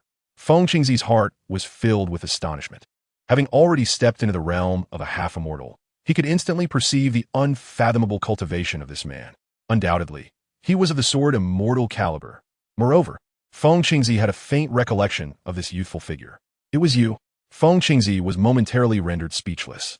Years ago, when Xiangzi, the leader of the Zi Yang Sect, reigned, he had taken his foremost disciple, Yin Nanfei, to Mount Shu to discuss the Tao. Feng Qingzi had merely observed from a distance at the demon locking tower. At that time, he could not help but marvel at the terrifying talent of Xiangzi's esteemed disciple, Yin Nanfei, the youngest to reach the pinnacle of the dream of ghosts. A prodigy of the sword. The powerful sword qi, known as purple qi, arrives from the east, was unleashed with a mere wave of his sword, enveloped in purple mist. And even now, Feng Qingzi could not help but exclaim in awe. He had even dedicated time to studying Yin Nanfei's sword qi, intending to incorporate it into the Shu mountain sword technique. Initially, he lamented the misfortune of Yin Nanfei, who had succumbed to madness. dissipating his cultivation and relegated to a meager existence atop the cliff of remorse. After all, it was rare to find such a genius within the Taoist sect, a true rarity in the world. However, unexpectedly, 40 years after the Cliff of Remorse incident, he found himself once again face to face with this generation's young sword immortal, the legendary figure of 40 years prior. Feng Qingzi felt a sense of surrealism. It was too unreal. That unparalleled sword immortal clad in white was indeed you. Chapter 73. Confronting the Sword Demon Ancestor.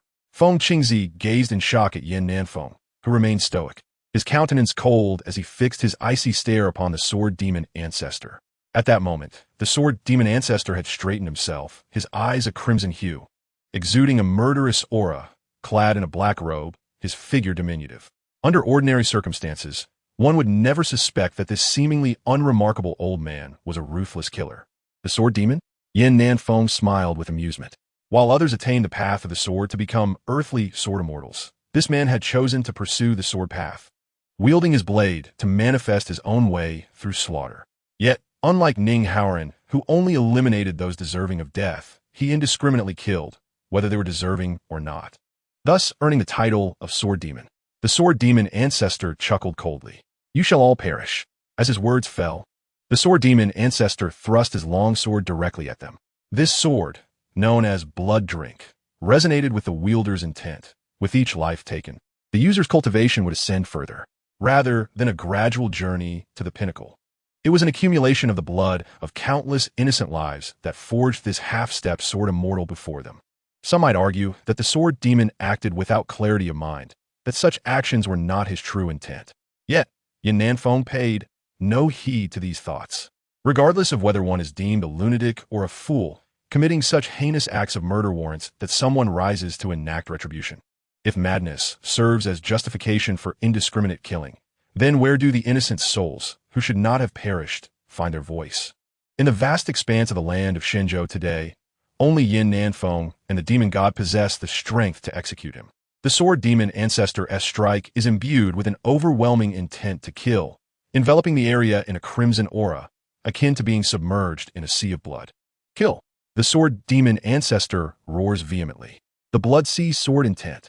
Yin Nanfei realizes that the surrounding scarlet is entirely comprised of the Sword Demon Ancestor's sword intent. How many lives must have been extinguished to yield such a terrifying blood sea sword intent, to generate such a formidable killing aura? The Sword Demon Ancestor truly lives up to his reputation as a half-step sword immortal. The energy of this strike is exceptionally fierce, surpassing even the might of Feng Qingzi with its seemingly unremarkable form. As the sword intent churns, the Sword Demon's figure pauses, with sword energy leading the way and the Sword Demon following. A flicker of eerie crimson light flashes in his eyes, as if every movement is singularly focused on one purpose: to kill. Endless sword energy bursts forth, resembling a long sword forged from coagulated blood, exuding an astonishing force. Beside the blood sword, streaks of light twirl like blood-red spiritual serpents, swirling incessantly. In that moment, as the sword energy surges, it conjures a tempestuous gale. Amidst the howling winds, Yin Nanfei perceives the anguished wails of countless souls who met their end beneath the Sword Demon Ancestor's blood-drinking blade. Vengeful spirits, claim your due. How many innocents have you slain? Yin Nanfei rebukes fiercely. With one hand forming a seal, his white robe billows dramatically. Subsequently, Yin Nanfei begins to chant. The six-character Buddhist scripture flows from his lips, each utterance resonating with the very fabric of the universe. Two opposing gales collide, subtly manifesting as distinctly different auras. One embodies the Sword Demon Ancestor's crimson blood energy, while the other embodies the vast Buddhist light conjured by Yin Nanfei. The six-character Great Bright Mantra. In the name of the Sword Path, you enact the deeds of the demonic sect with such heavy murderous intent. I, Yin Nanfei, shall utilize the sacred methods of Buddhism to eradicate your overwhelming killing aura. Yin Nanfei proclaims with conviction. As his words resonate, he forms a seal with one hand while the other sweeps through the air. Instantly, azure sword energy, infused with the supreme principles of Buddhism, manifests around him. With a flourish of his long sleeves, the sword energy weaves through the air. Each strand resembles a spiritual serpent, surging forth, each piercing into the blood sea opposite, wreaking havoc. Moreover, Yin Nanfeng's sword energy flows ceaselessly, ultimately resembling a vast river, surging with relentless waves. Go! The river flows forth, its sword energy swiftly threatening to engulf the sword demon ancestor's blood sea sword intent, continuously purging the endless murderous thoughts and sins. This river, suffused with sword energy, radiates the brilliance of Buddhist light. The wind Qingzi behind was left utterly astonished. Yin Nanfei had unexpectedly mastered the esoteric arts of Buddhism. Most astonishingly, he had managed to merge the principles of both Buddhist teachings and the sword path into a cohesive whole. Such a phenomenon had never been witnessed throughout history. Within the river of sword energy, the anguished cries of the sword demon ancestor echoed. As the river of energy dissipated, the sword demon ancestor was already half kneeling on the ground, one hand clutching the bloodthirsty sword, struggling to maintain his balance. His black robe lay in tatters, revealing ghastly wounds that were a sight to behold. Even as a half-step sword immortal, he was no match for Yin Nanfei. This was the stark difference in power. Behind him, the entire forest had been ravaged by the sword energy unleashed by Yin Nanfei.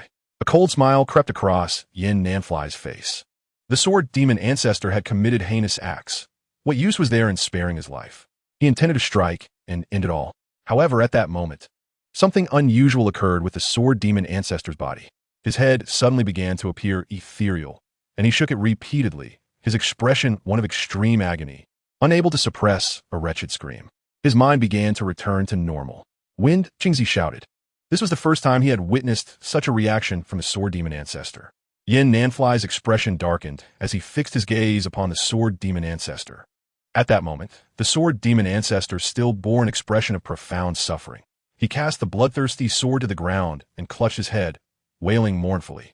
For reasons unknown, as his consciousness returned, flickers of memory danced in his mind, reminiscent of long-buried benevolence. After a brief moment, the sword demon ancestor finally ceased his turmoil. Gasping for breath, and with great difficulty, he propped himself up to sit. Although his mind had regained clarity, his injuries remained grievous. He looked at Yin Nanfei, his gaze filled with complexity. It was evident that even with his mind restored, the sword demon ancestor was in dire straits, nearly extinguished, with little time left. To kill in pursuit of enlightenment, he was but a step away. Today, even if he were to slay another, perhaps he would have reached that realm. Alas, he had encountered Yin Nanfei. Had Yin Nanfei not intervened, and had the sword demon ancestor successfully slain Wen Qingzi, he might have already attained the realm of the earthly immortal. Old man, it seems I must depart, the sword demon ancestor gasped. Yin Nanfei did not immediately launch another attack. He discerned that the sword demon ancestor still harbored a flicker of murderous intent, yearning to reclaim control over his own body, albeit suppressed with great effort. The sword demon ancestor managed a bitter smile, perhaps a self-deprecating one. I have lived my life in chaos, seldom experiencing clarity. I did not expect to regain my senses even briefly at the end. He then turned his gaze towards Yin Nanfei. You, so young, have already reached the realm that cultivators seek throughout their lives. Were it not for your secret Buddhist techniques, I fear I would have died as nothing more than a murderous fiend. Young sword immortal, you truly inspire awe. Yin Nanfei smiled faintly, remaining silent. At that moment, Feng Qingzi, who stood behind him, suddenly spoke up. Sword demon ancestor, do you recognize me? Upon hearing Feng Qingzi's voice, the sword demon ancestor looked up, revealing a face marked by fatigue. Subsequently, he managed to smile. Though I have been conscious for but a brief moment, the experiences I have endured remain vivid in my memory. Naturally, I recognized the Taoist of Feng Qing from Mount Shu. Feng Qingzi had already risen to his feet. Despite his severe injuries, he struggled to walk forward. Now that you have regained consciousness, please unveil the enigma that has troubled me for years, he urged. The sword demon ancestor erupted into hearty laughter. You old rascal, having confined me for a century, have always sought to extract a shred of secret knowledge from me. Indeed, you are quite astute. Feng Qingzi smiled without retorting. However, the expression of the sword demon ancestor suddenly turned grave. With a deep sigh, his voice, following the laughter, grew increasingly feeble. Indeed, I am not a cultivator from the land of Shenzhou. Yin Nanfei's expression shifted perceptibly, while Feng Qingzi showed no signs of surprise.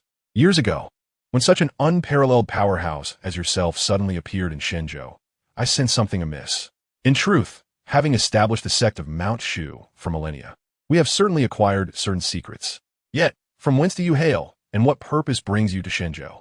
The sword demon ancestor pondered for a moment before speaking slowly. There are matters I cannot disclose to you. This land of Shenzhou, vast as it may seem, conceals endless territories yet to be explored. The northernmost frigid lands, the western wastelands, and the boundless seas are the three great perilous regions of this world. After thousands of years, only a handful have dared to venture into these realms. Recalling the mysterious place beyond the Gale Barrier in the western wasteland, Yin Nanfei felt a stirring within. Even with his prowess as a sword immortal, he could not breach that barrier, leaving him unaware of what lay beyond. The western wasteland, after all, was merely the most commonplace among the three great perilous regions. Its notoriety stemmed from the rampant demons, while the Gale Barrier remained largely unknown across all of Shenzhou. The frigid lands were even more treacherous, perpetually shrouded in a chilling aura capable of freezing all, deterring even those of the Enlightenment realm from delving too deeply. As for what resided deep within those frigid depths, no one could ascertain. Among the three perilous regions of the world, the most enigmatic remain the seas. Throughout the ages, the seas have been the source of countless legends. What cultivators have been able to explore is but a fraction of Shenzhou. The very ends of the seas remain shrouded in mystery. Many ancient sages and wise men have ventured into the seas in search of immortals and wisdom. Yet whether these tales hold truth has long since become impossible to verify. Those ancient sages vanished the moment they entered the vast ocean. However, as Yin Nanfei pondered deeply, the sword demon ancestor uttered words that left both him and Feng Qingzi in a state of astonishment. I only recall that I came from the sea. The rest is but a blur. Yin Nanfei felt an overwhelming sense of wonder. Even the legendary supreme sages disappeared without a trace upon entering the ocean. Yet this sword demon ancestor claimed to have emerged from it to the land of Shenzhou, although Feng Qingzi had anticipated this revelation. Hearing it from the sword demon ancestor still left him shaken. The sword demon ancestor continued. I remember departing from an island, crossing boundless oceans, driven by an insatiable thirst for bloodshed. As for my purpose in coming to Shenzhou and the events preceding my arrival, they have completely slipped my mind. Feng Qingzi felt a tinge of regret. Within the depths of Mount Shu, numerous secret texts chronicled the mysteries of the three perilous regions of Shenzhou. Yet, despite the passage of millennia, the accounts remained scant. The more the sword demon ancestor recalled, the more he was besieged by anguish, as the murderous intent within him intensified, signaling the end of his fleeting clarity. At that moment, it seemed the sword demon ancestor remembered something and lamented. I can still recall a fragment. Over 100 years ago, my arrival in Shenzhou must have been linked to the Hall of the Killing God. Yin Nanfei and Feng Qingzi exchanged glances, but at that moment, the sword demon ancestor was enveloped once more in an overwhelming aura of killing intent. He turned to Yin Nanfei and shouted, "White-clad sword immortal, though I know not your esteemed name, you're the one I have revered most in my life. I fear that in but a moment, I shall once again succumb to the murderous intent within me. The sword demon is merely a title born from my obsession with the sword path, not from a desire for slaughter. Thus, I implore you to assist me." Yin Nanfei, with a grave expression, immediately replied, "Please speak, esteemed elder." The sword demon ancestor continued, "Once I am consumed by madness again, you need not show mercy. Feel free to slay me, the more thoroughly, the better, to bring solace to those unjustly perished beneath my blade." Yin Nanfei nodded silently. The sword demon ancestor laughed heartily. "Ha ha ha! I, the sword demon ancestor, have known no other love in my life but the sword path. Who would have thought I would ultimately succumb to the heart of the sword? Yet, to die at the hands of a sword immortal, that would be worth it." As his words fell, the sword demon ancestor's mind became utterly deranged. Overtaken by the killing intent, an overwhelming malevolence surged forth. Feng Qingzi sighed. "To die by your hand is far better than withering away due to insufficient lifespan, better than exhausting all vitality, better than being scorned by the world, better than becoming a puppet of demonic forces, harboring resentment until death." Upon hearing this, Yin Nanfei acted without hesitation. He soared into the air and in the void. He formed a sword seal with his hands. The sword demon ancestor, a formidable master of the sword path, deserved to face him with the utmost solemnity in swordplay. In that moment, Yin Nanfei's long sleeves swept through the air. Suddenly, countless sword shadows manifested, obscuring the entire sky. The Sword Immortal's divine power unleashed a torrential rain of swords. With a resounding shout from Yin Nanfei, this technique was finally employed. In the heavens, a deluge began to pour down. Each raindrop embodied a formidable sword energy capable of piercing through all, resembling a tempestuous rain of blades. As the sword rain baptized the scene, the blood-drinking sword in the hands of the sword demon ancestor clattered to the ground. A gushing torrent of blood erupted as the sword energy relentlessly struck the sword demon ancestor's body. In the next moment, thunder roared, and a heavy rain fell in torrents, blending sword energy with rainwater, staining the earth crimson, uncertain whether it was soaked by the rain or drenched in blood. After the tempest passed, the figure of the sword demon ancestor was nowhere to be seen. The once mighty half-step sword immortal was reduced to mere blood under Yin Nanfei's torrential sword rain, leaving a land tainted in red. Upon the ground, the blood-drinking sword remained embedded, swaying gently in the breeze. This sword had quenched the thirst of countless souls, yet it would not drink the blood of the sword demon. Chapter 75, The Sealed Legend. Subsequently, Yin Nanfei retrieved the blood-drinking sword into the system space. Regardless of the circumstances, this sword held considerable value, and it would be foolish to let it go unused. Feng Qingzi approached, reflecting on the sword demon ancestor's life of madness, which culminated in a fleeting moment of clarity, truly being himself. Yin Nanfei chuckled lightly. The sword demon ancestor's true nature was one of bloodlust. It was only at the end that he could momentarily suppress his essence. To me, he seemed to have always acted according to his whims, and in his final moments, he was no longer himself. Feng Qingzi pondered for a long time, standing with his hands clasped behind his back. Indeed, this was not merely about killing. It was a mutual recognition among practitioners of the same caliber. This time, the demon god, Tongyu, stirred into action solely to liberate the sword demon ancestor. Yet it would all be in vain, Feng Qingzi remarked. He then turned his gaze toward Yin Nanfei, his expression reflecting keen interest. Tongyu, a rare powerhouse of the demon god realm, could have roamed freely across the land of Shenzhou. Yet in the same era, you, Yin Nanfei, have also achieved the status of a terrestrial sword immortal, causing the demon god to suffer each time at your hands. Yin Nanfei smiled and replied, regardless of the outcome, Tongyu has significantly weakened the strength of your Shushan sword sect. In this regard, Tongyu has not suffered losses. Moreover, many demon spirits that manage to escape beneath that sword will undoubtedly be tracked down by Tongyu. Feng Qingzi was well aware of this. It seems Tongyu has no intention of waiting any longer and plans to launch a formal attack on the Dao sect. Yin Nanfei nodded in agreement. Feng Qingzi then spoke with a languid tone. What compels you to come to the aid of Shushan this time? Yin Nanfei remarked. Upon hearing of the demon god's assault on Mount Shu, I departed from Zi Yang Sect. Although the fate of Mount Shu bears little significance to me, I have always held a favorable impression of it. Furthermore, the world requires sects like the Shu Mountain Sword Sect. As for other sects, many are consumed by their own thoughts, and some are even more sinister than the demon cult. Feng Qingzi pondered for a moment. Yin Nanfei's words rang true. Everyone decried the demon cult as a menace to the world. Yet the fact that the demon cult had retreated to the western wilderness for so long had not ushered in genuine peace. Instead, the Taoist sects have been engulfed in even more senseless disputes. Yin Nanfei's past actions alone sufficed to illustrate this reality. At that time, Feng Qingzi perceived the truth. The Taoist sects often amounted to mere jest. After a brief silence, Feng Qingzi let out a hearty laugh. What say you? Will you accompany me to Mount Shu for a visit?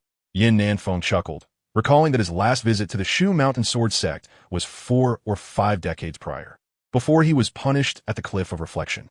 Of course, he replied with a smile. Thus, Yin Nanfei turned and followed Feng Qingzi towards the direction of the Shu Mountain Sword Sect.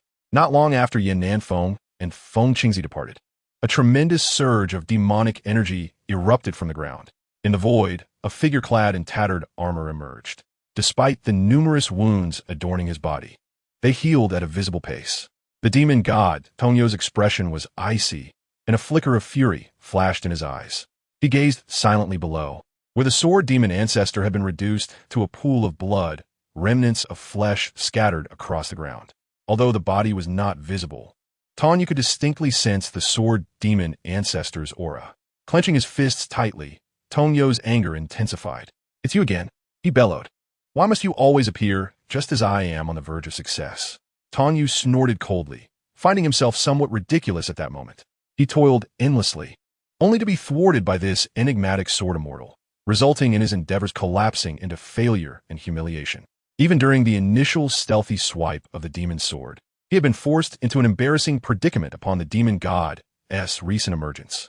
Am I not a demon god? Do I not have any pride?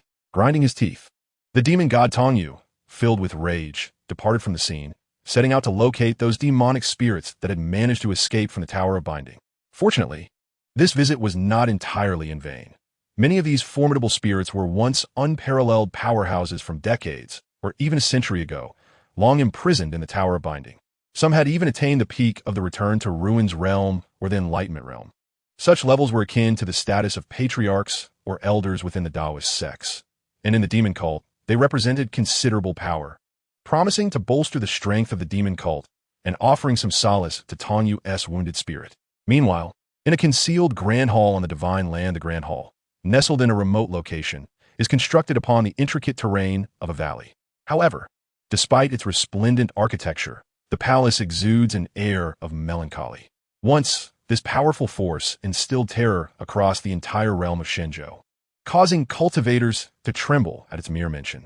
This force is profoundly unique, embodying both righteousness and wickedness, or perhaps it transcends the confines of the three teachings of Confucianism, Buddhism, and Taoism, existing independently from the demonic sects and the beast clans, standing alone in the land of Shenzhou. Yet, decades of silence have allowed the world to gradually forget this formidable presence.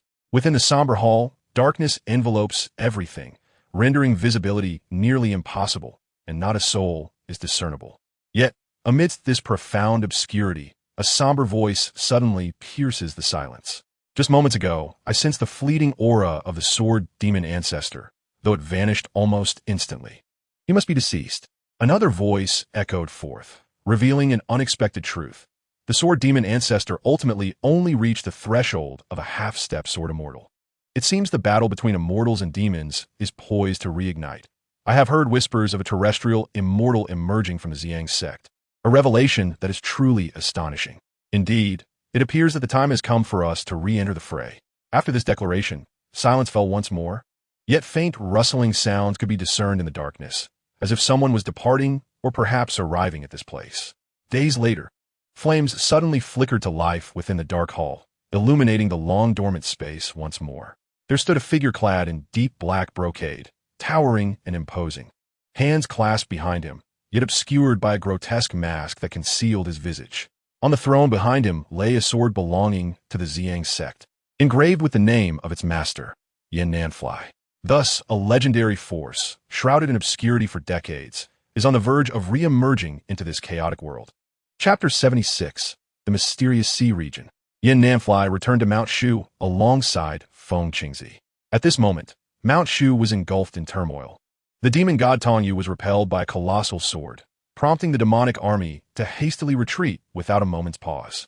The disciples of Mount Shu were equally disinterested in combat. Exhausted, they fought solely driven by the conviction within their hearts to vanquish the demons. In the ensuing days, Mount Shu focused on clearing the aftermath of the battle. Meanwhile, Nanfei remained with Feng Qingzi within the confines of the demon locking tower.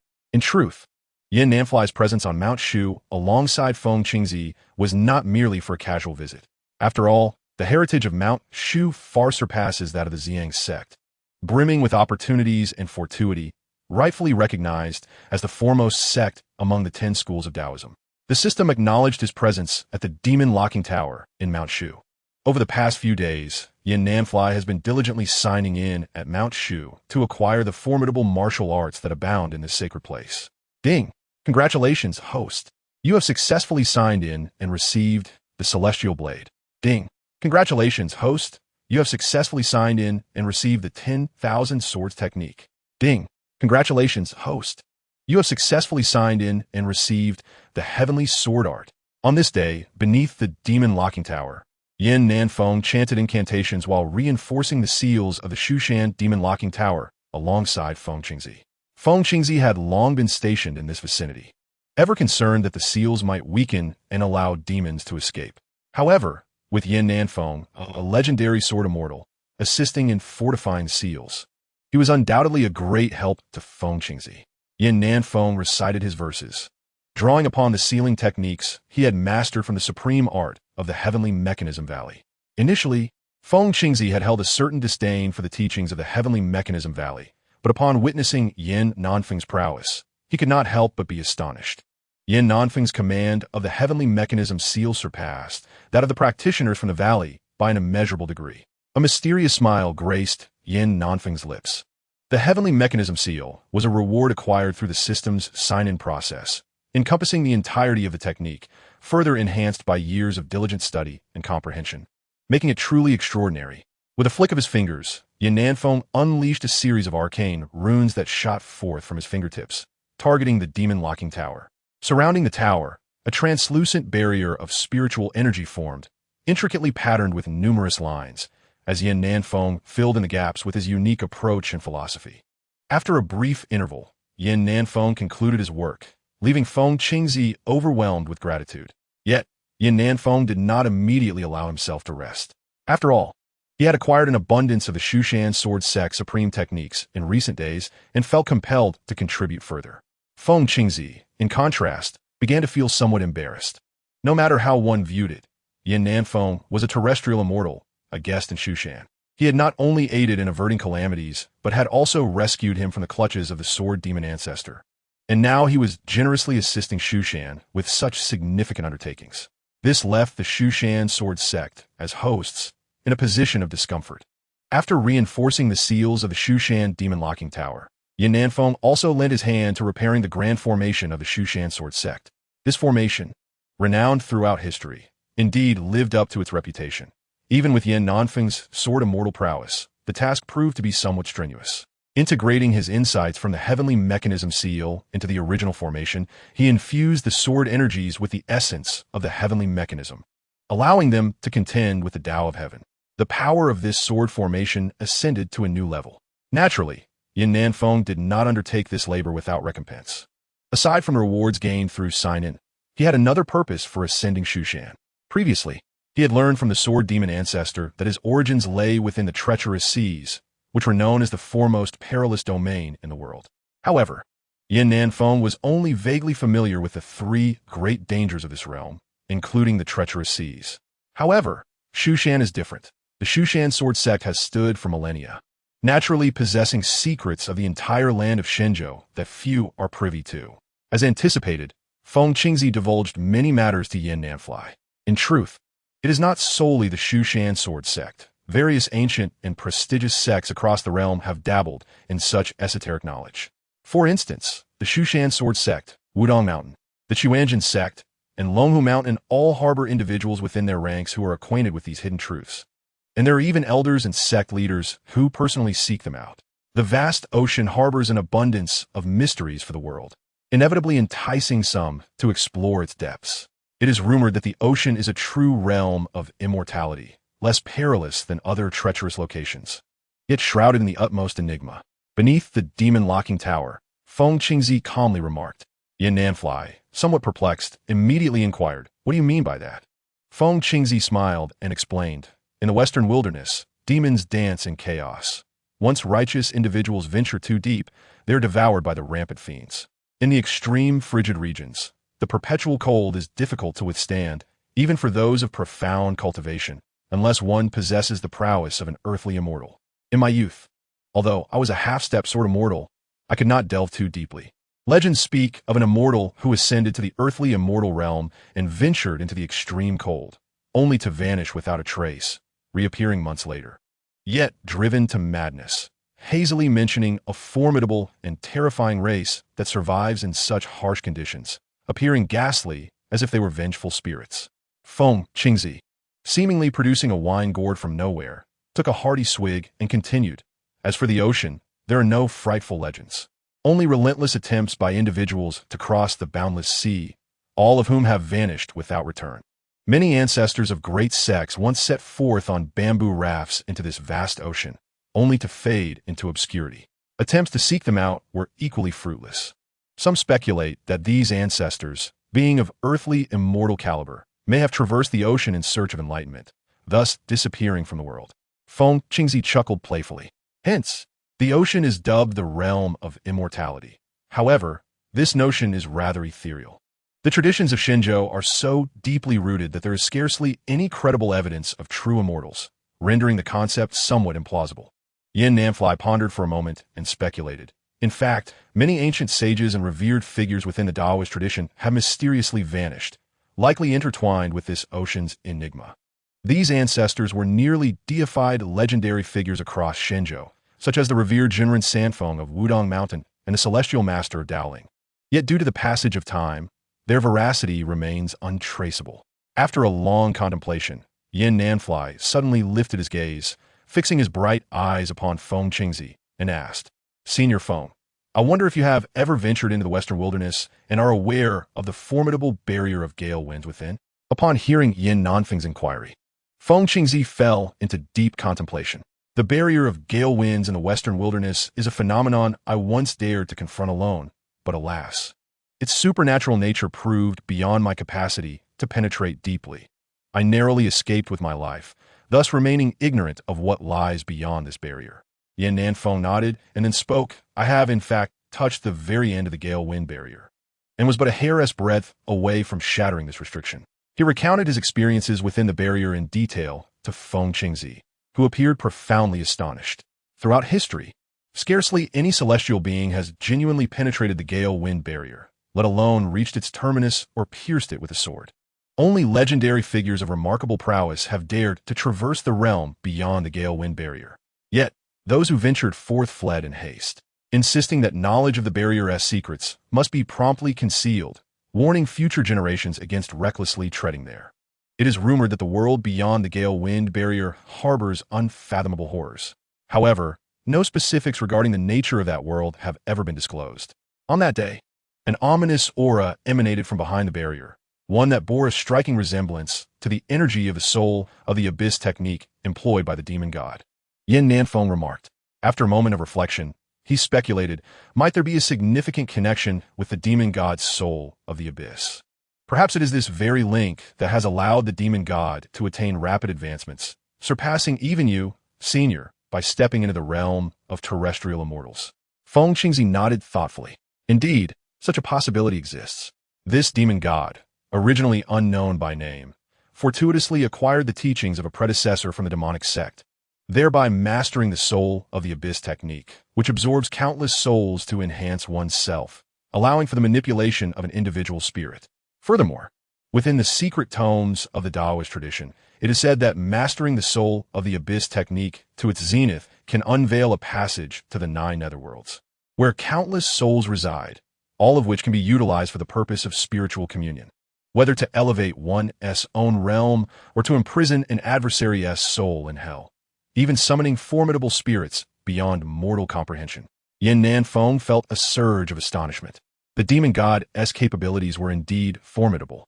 Yet, in their few encounters, it seemed that the adversary had not fully unleashed their powers. Feng Qingzi continued, in years past, when the demon god had not yet attained full mastery, the true might of the soul of the abyss could not be fully realized.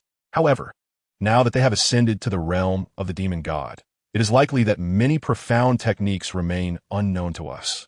Yin Nanfei nodded in agreement, seemingly recalling something, and spoke. Before the demon restraining tower, the wooden coffin used by the demon god Tanyu raises questions about its origins. Feng Qingzi, too, harbors suspicions regarding this coffin. Previously, he had heard from the older generation of his master that the soul prison grand art employs insidious and arcane techniques, and there seems to be an artifact closely linked to it. This thought suddenly alarmed Feng Qingzi.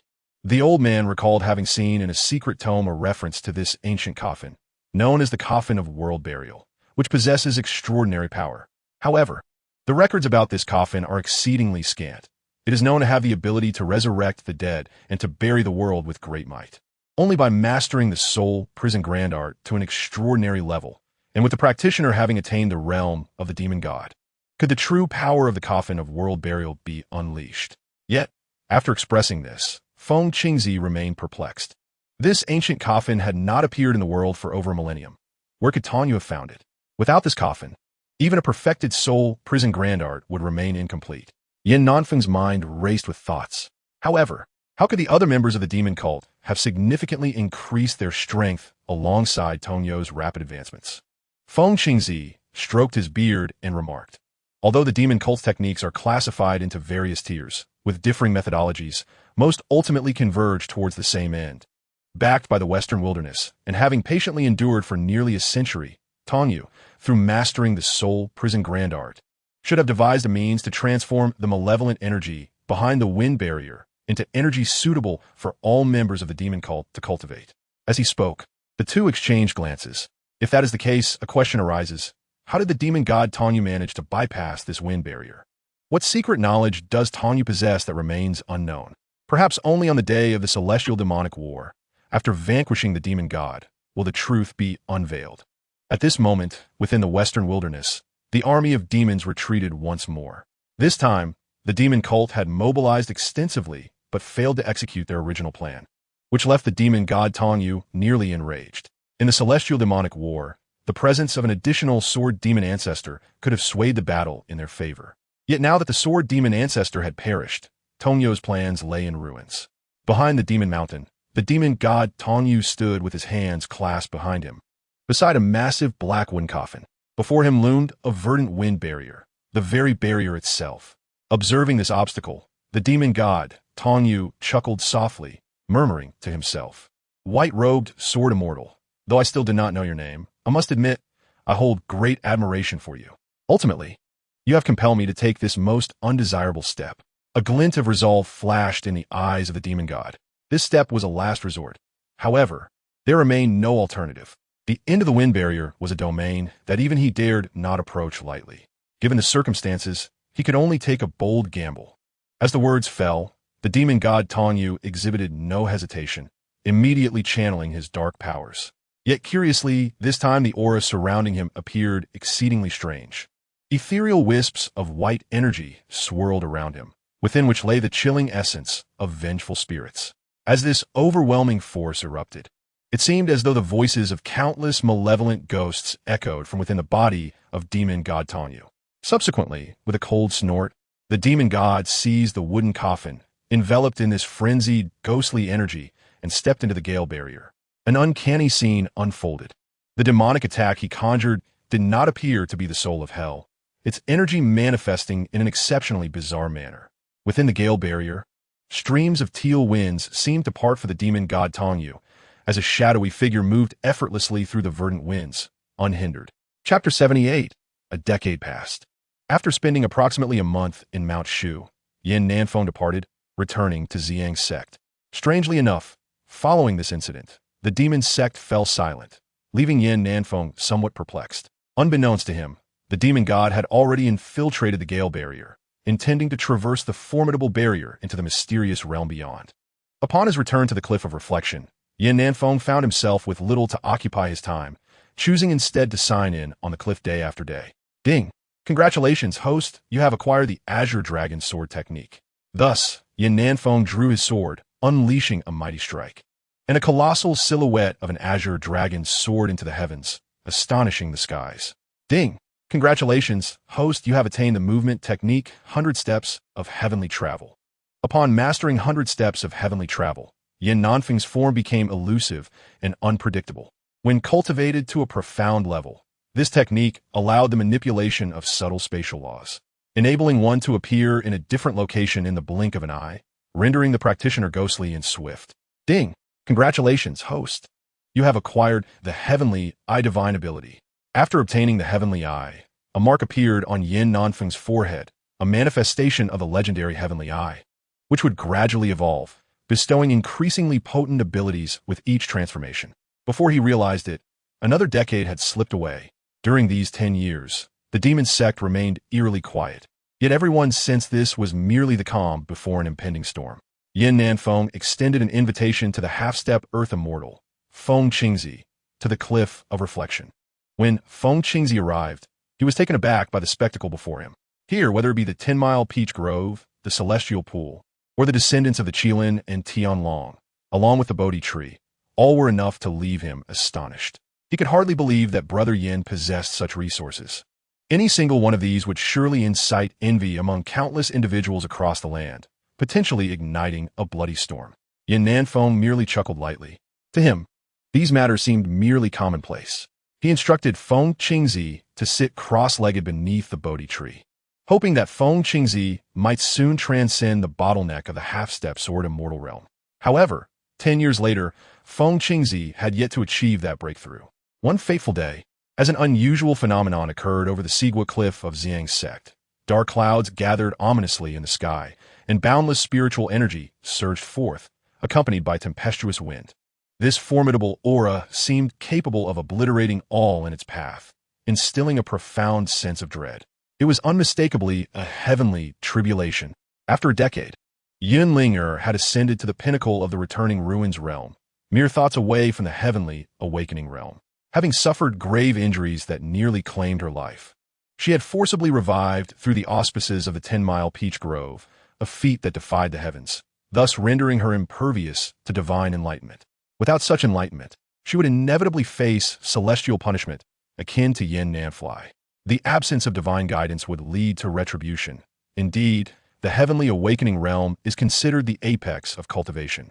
While the earthly immortal realm was a formidable domain forged by generations of practitioners, not originally part of the cultivation system, and thus not entirely endorsed by the heavenly order. The notion of being a mere thought away stems from this very premise.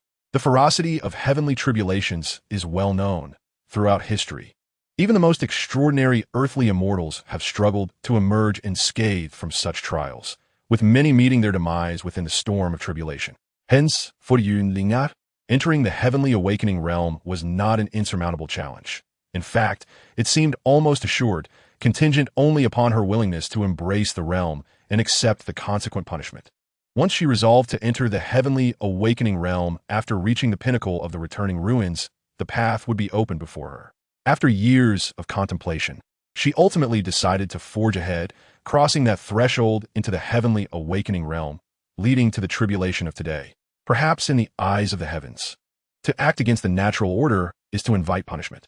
As bolts of lightning surged towards Contemplation Cliff, Yunlinger soared into the sky, wielding her exceptional sword that pointed towards the firmament. With each movement, it was as if petals of peach blossoms coalesced around her. The peach blossoms soared intent.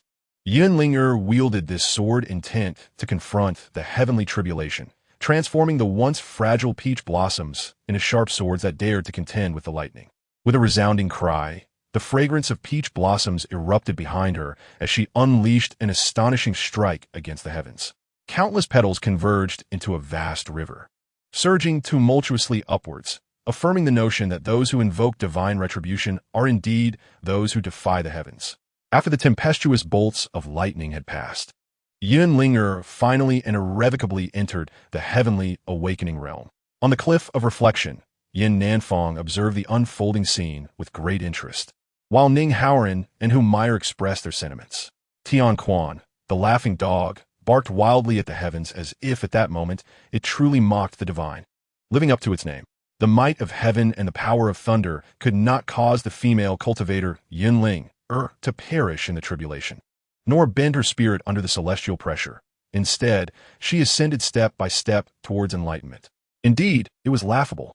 Throughout history, though the tribulation is formidable and terrifying, those who invoke the wrath of heaven and endure its trials are invariably extraordinary figures destined for greatness. Feng Qingzi stood beneath the Bodhi tree, hands clasped behind his back, marveling at the manifestation of the peach blossom sword intent. It appeared that the era belonged to the younger generation. However, as Yunlinger entered the realm of enlightenment, returning to the cliff of reflection, her body scorched, Feng Qingzi's heart suddenly quaked. Soon after, those present witnessed a glimmer of light flash in Feng Qingzi's eyes, resembling a swift sword. Following this, his aura surged, propelling him skyward.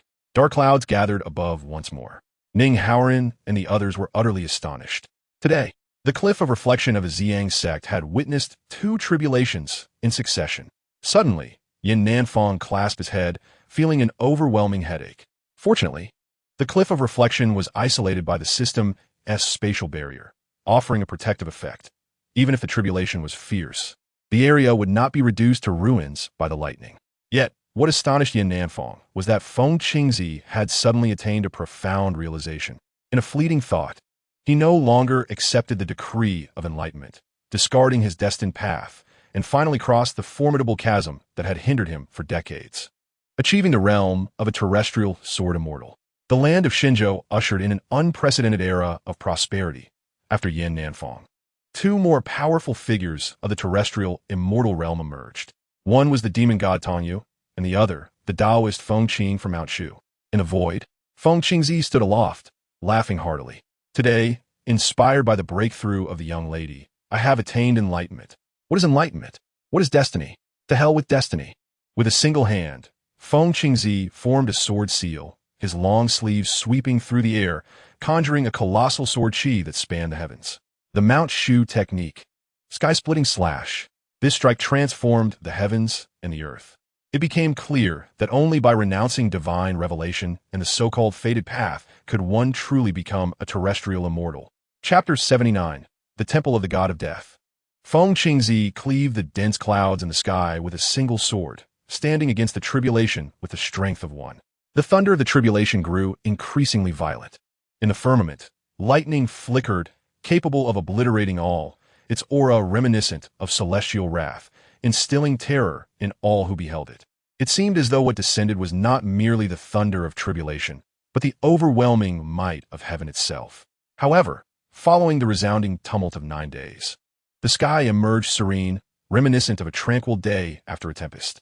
A ray of sunlight pierced through the rift, ushering in a breath of vitality. Feng Qingzi descended from the firmament.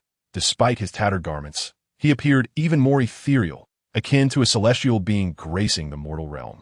This minor chasm, which had stymied his cultivation for decades, was finally traversed atop the cliff of reflection. Congratulations, Senior Feng, on stepping into the realm of terrestrial immortals. Yin Nanfei remarked with a light smile, joined by others who expressed their admiration with reverence. A terrestrial immortal commands immense respect throughout the 4 seas and 8 wildernesses. Moreover, the earlier spectacle of Feng Qingdao confronting the heavenly tribulation upon entering this realm had undeniably astonished the onlookers. Such prowess can only be described as earth-shattering, invoking awe among all. The strength of a terrestrial immortal indeed inspires yearning. Elder Tianyang, stroking his beard, spoke leisurely throughout history. Only one supreme being has emerged within an era at the terrestrial immortal level, with at most 2 appearing in succession, yet they scarcely intersected, leaving behind a trace of regret in the annals of the cultivation world. No practitioner has ever witnessed a duel between 2 terrestrial immortals, experiencing the grandeur of their rivalry.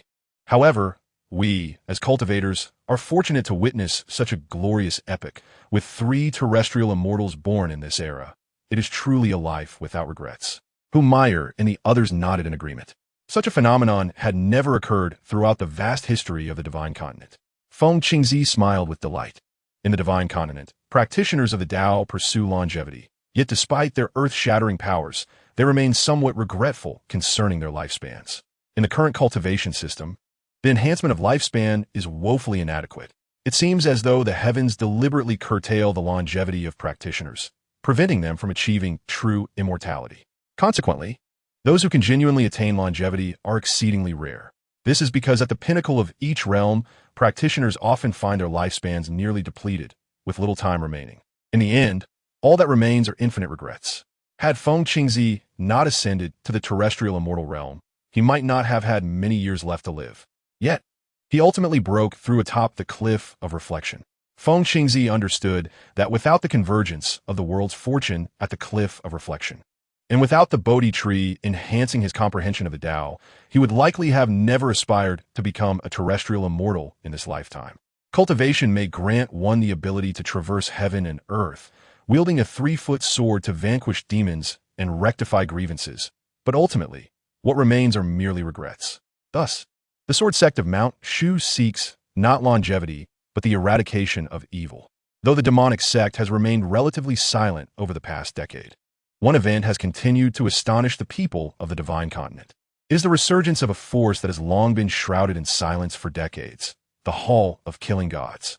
This is a terrifying entity that perpetually traverses the shadows. The name it bears instills fear in the hearts of practitioners across the realm, heralding waves of bloodshed and destruction, signifying the suffering of countless sects and lives. This organization is shrouded in mystery, with no one having unraveled its inner workings to this day. Even the number of assassins and powerful figures within the hall remains an enigma. Legends speak of the mightiest among them, the god of killing. Yet, no one has truly laid eyes upon this figure, leading some to speculate that the god of killing may not exist at all. This notion is bolstered by an ironclad rule well known within the hall. Only one who has genuinely achieved enlightenment through murder, attaining the status of a terrestrial immortal, may be titled as the god of killing. Furthermore, historical records seem to lack any mention of this deity, rendering the idea of the god of killing's non-existence even more credible. The Hall of Killing Gods occupies a liminal space between good and evil, operating outside the confines of the three teachings and the demonic clans. Any practitioner may commission assassins to eliminate their enemies. However, the Hall's peculiar regulations are profoundly bizarre. It requires no monetary compensation, techniques, or magical artifacts as payment. Rather, the client must first take a life, bringing the severed head to the assassin as proof. This could be anyone, a relative, a friend, or even a mere passerby. Consequently, the Hall is often condemned by practitioners as a malevolent force that defies humanity. Nevertheless, despite such condemnation, assassins from the Hall have continually emerged, executing their dark tasks, resulting in the untimely demise of numerous powerful individuals overnight. It seems the Hall revels in witnessing the higher-ups of the Taoist sects, who decry the deep sins of the assassins while simultaneously commissioning them to eliminate the innocent for personal vendettas. In truth, the Hall of Killing Gods may serve as a mirror reflecting the grotesque facets of humanity, exposing the hypocrisy of all. 50 years ago, the Hall vanished without a trace. And now, half a century later, its return has once again stirred a tempest of bloodshed. Over the past decade, leaders and elders from various sects, regardless of their standing, have fallen prey to the Hall's hand. Once a contract is accepted, the Hall sees it through to completion, no matter the cost or the number of assassins dispatched. As the saying goes, a person leaves a name, and a passing goose leaves a sound. After the Hall strikes, the heads of the deceased are cleaved in two, with one half left at the assassination site. This gruesome practice only adds to the Hall's mystique and terror. Wen Qingzi speculates that the Hall may have forged an alliance with the demonic sect, or at the very least, is continuously receiving assassination contracts from them. Among those who were assassinated, it is indeed plausible that a portion fell victim to hired killers dispatched by enemies. Yet the scale of such occurrences would not be so vast. It seems only the demonic sect would have the motive to commission such acts. Perched upon the cliff of reflection, Yin Nanfei felt a surge of nostalgia. He could scarcely remember how long ago it had been. He had a friend named by Yishue, who, disregarding both his and Xueqing's counsel, resolutely insisted on joining the Hall of Assassins, believing that only through the Hall's grueling, inhumane training could one swiftly enhance their strength and exact vengeance for blood-soaked grievances. However, Bai Yishue ultimately met his demise during a covert assassination mission, leaving no trace behind. The Hall of Assassins, Yin Nanfei murmured to himself. He still recalled his friend, clad in white as snow even after joining the Hall, though his demeanor had grown as frigid as ice. Chapter 80, The Assassin Infiltrates. On this night, atop the cliff of reflection, the hour was late. Once again, the harsh winter enveloped the region surrounding Zi Yang Sect, transforming it into a landscape of ice and snow. Beneath the vast, frigid sky, snowflakes swirled in the stillness of the night on Zi Yang Mountain. Yet, amidst this tranquility, a sudden rustling sound emerged from a thicket. Two indistinct figures materialized from the darkness. These individuals concealed their presence so effectively that no one could detect them. The Hall of Assassins excelled in such techniques, possessing specialized methods for masking their aura, and they were exceedingly proficient in this art. The two figures skillfully maneuvered to the entrance of Zi Yang Sect. This assassination task was rather formidable, as the sect's leader, the esteemed Hauren, was a formidable presence at the Enlightenment realm, compounded by the formidable Hauren sword Qi, making the confrontation exceedingly challenging. Exercise caution, one of the cloaked figures whispered. The other nodded in agreement. They lay low in the snow, observing that, despite the late hour and the biting cold, two disciples remained vigilant at the sect's gate. In recent times, there had been continuous reports of assassins from the Hall of Assassins infiltrating various sects, prompting nearly every faction to bolster their defenses. Consequently, additional guards were stationed at the mountain gate, all of considerable cultivation. to thwart any attempts by the assassins to infiltrate their ranks. After all, the elders and leaders of each sect held grave concerns regarding the assassination methods employed by the Hall of Assassins. If the Hall wished to conceal their aura, it was akin to vanishing from the mortal realm. Unless one was right beneath their noses, it would be nearly impossible to sense the presence of an assassin. The assassins within this organization posed a significant threat. This time, the assassins targeting Zi Yang Sect included one who had reached the returning ruins realm and another at the enlightenment realm. For the Hall of Assassins, it was not always necessary to dispatch killers stronger than their targets to achieve a successful assassination. The assassin, traversing the shadows, understands that the most crucial element is not merely the prowess that surpasses that of the target, but rather the element of surprise, striking when least expected. Should one dispatch a formidable assassin, eager for an audience to witness the confrontation, it would cease to be an assassination. Assassination demands the quiet, stealthy termination of a life, often without the victim ever realizing their fate until the very end. Furthermore, while the number of cultivators in the world is vast, the ranks of those in the enlightened realm are scarce. However, when considering the multitude of sects, they are not entirely absent. The Temple of Assassins, though fearsome, cannot possibly possess a number of assassins that would rival the entirety of the sections. The enlightened realm holds immense significance for the temple, often regarded as the pinnacle of status, second only to the leader. This time, had it not been for the remarkable reputation of Ning Haoran's sword aura, the temple would likely not have dispatched an assassin from the enlightened realm to undertake this task. At this moment, the two figures stared intently at several disciples guarding the mountain gate, their eyes brimming with murderous intent. An assassin's approach hinges on three principles: speed, precision, and lethality. Even a moment's delay could betray their presence, as the enlightened realm possesses a degree of perception within a 100-mile radius. Moreover, it is rumored that a terrestrial immortal resides within the Zi Yang Sect. For these two individuals, any hesitation could result in their demise. With astonishing speed, they surged forward, their movements almost imperceptible in the darkness. In a fleeting moment, two shadows flickered past, followed by a swift flash of cold light. There was not the slightest indication of spiritual energy being released.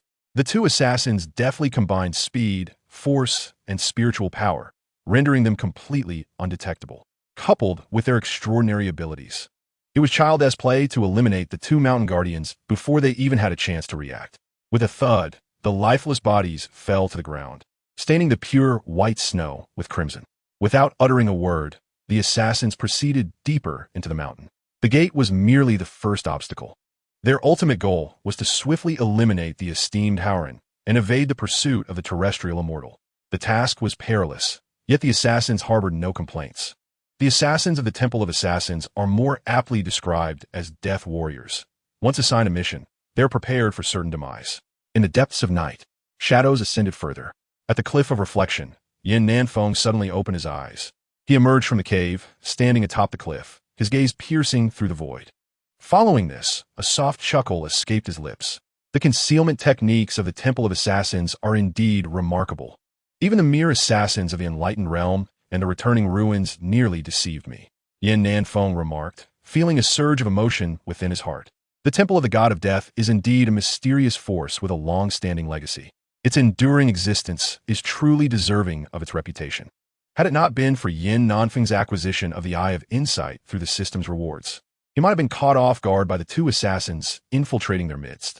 Otherwise, one cannot fathom how many disciples of the Zi Yang Sect might have perished at their hands. Nevertheless, Yin Nanfei was ultimately a step too late in his realization.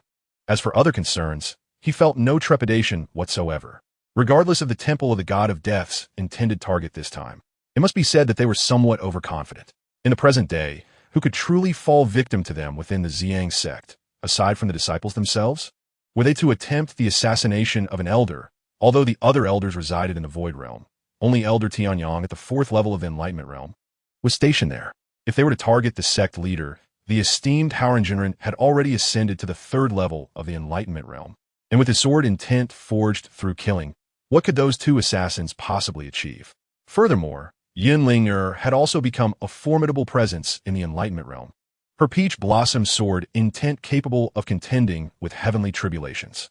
As for the Sigua Cliff, the mere presence of Feng Qing Dao Run from the Shushan Sword Sect was nearly insurmountable. not to mention the peak of the Enlightenment realm, whom Mei Er, and even Yin Nanfei himself. Over the past decade, the strength of the Zi Yang Sect has significantly increased, yet Ning Haoran chose to act with discretion, refraining from publicizing their prowess, so as to lead their adversaries to make erroneous judgments. In the eyes of the world, the Zi Yang Sect still appeared to be one of the lesser sects among the 10 sects of Taoism, even if they had grown stronger, merely ranking 5th or 6th. Yin Nanfei let out a cold laugh. Assassins from the temple of the god of death? Merely 2 rodents. Today, I shall entertain you. Chapter 81. The Sword Immortal Moves. The night seemed capable of concealing all. Before him lay only a pristine expanse of snow. 2 shadowy figures darted swiftly across the snow-covered ground. Xiang Mountain, a considerable mountain range, meant that a journey from the mountain gate to the true location of the sect was quite a distance. Their target for this mission was singular, the esteemed Haoran. The Zi Yang Sect, even as one of the 10 sects of Taoism, seems rather unremarkable. We have encountered no obstacles along our path. In this chaotic world, they exhibit no vigilance whatsoever, one of the cloaked figures remarked coldly. The others shared the same sentiment. Initially, they had anticipated that ascending Xiang Mountain would prove arduous, and since they could not reveal their full strength, they had meticulously prepared beforehand, just in case. However, to their astonishment, aside from the mountain guardians, they had not encountered a single soul along the way. Either the Zi Yang Sect is excessively arrogant, or its leader, the esteemed Haoran, is merely a fool devoid of any cunning intellect. They are but assassins who have only heard rumors regarding Ning Haoran. Yet, since these are mere whispers, who can discern the truth from fiction? Thus, a sense of suspicion inevitably lingers. However, just as the 2 spoke, they suddenly sensed an overwhelming pressure engulfing them. In the stillness of the night, the abrupt presence sent shivers down their spines. Although the surroundings remained tranquil, this tranquility felt eerily unsettling. Something is amiss. One assassin whispered. Retreat swiftly. At his command, both assassins froze for an instant before hastily retreating. In the execution of their tasks, a swift response to unforeseen circumstances is a fundamental requirement of any assassin. Their essence lies in decisive action and sharp intellect, not in the brutishness of mere slaughter. Though their trade is assassination, they're starkly different from the previous sword demon ancestor. Who goes there? One assassin barked, his voice sharp. Their eyes were fixed intently ahead, where, amid the enveloping darkness, a white figure drew closer.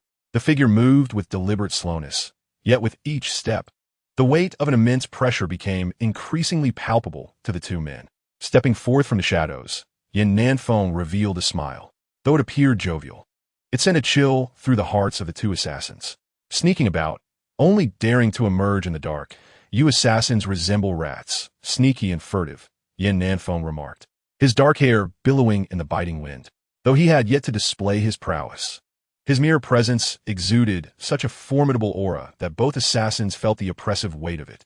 One assassin dared not relax his vigilance, fixated on Yin Nanfei. A sense of dread gripped their hearts.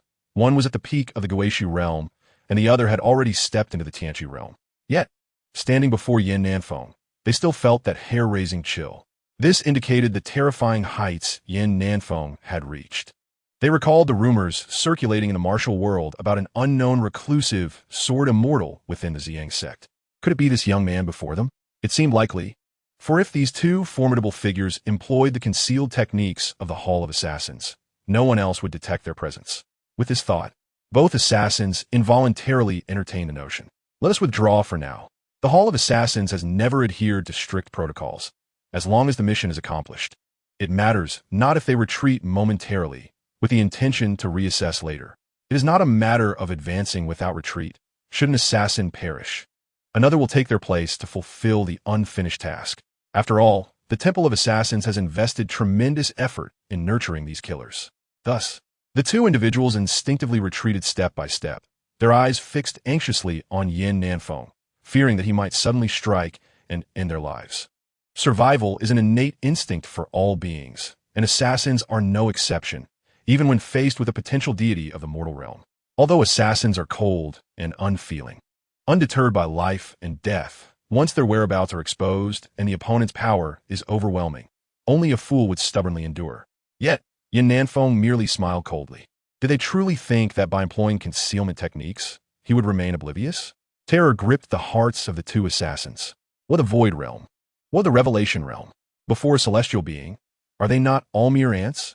In the presence of such a being, whether one is of the revelation or void, whether one is of the 8th or 9th realm, becomes utterly inconsequential. Below the celestial level, all are but insects. With a disdainful snort, the two assassins swiftly retreated, their forms blending into the darkness, merging with the night. Then, they turned abruptly, attempting to escape. However, a look of contempt spread across Yan Nanfei's face. They dared to come to the Zi Yang Sect with the intent to assassinate his disciple and believed they could simply walk away. As his words fell, Yan Nanfei unleashed the 100 steps of heavenly movement. With a single step, he vanished from sight. The 100 steps of heavenly movement harnesses a fragment of spatial law, allowing for astonishing speed and an elusive presence, as if one were specter.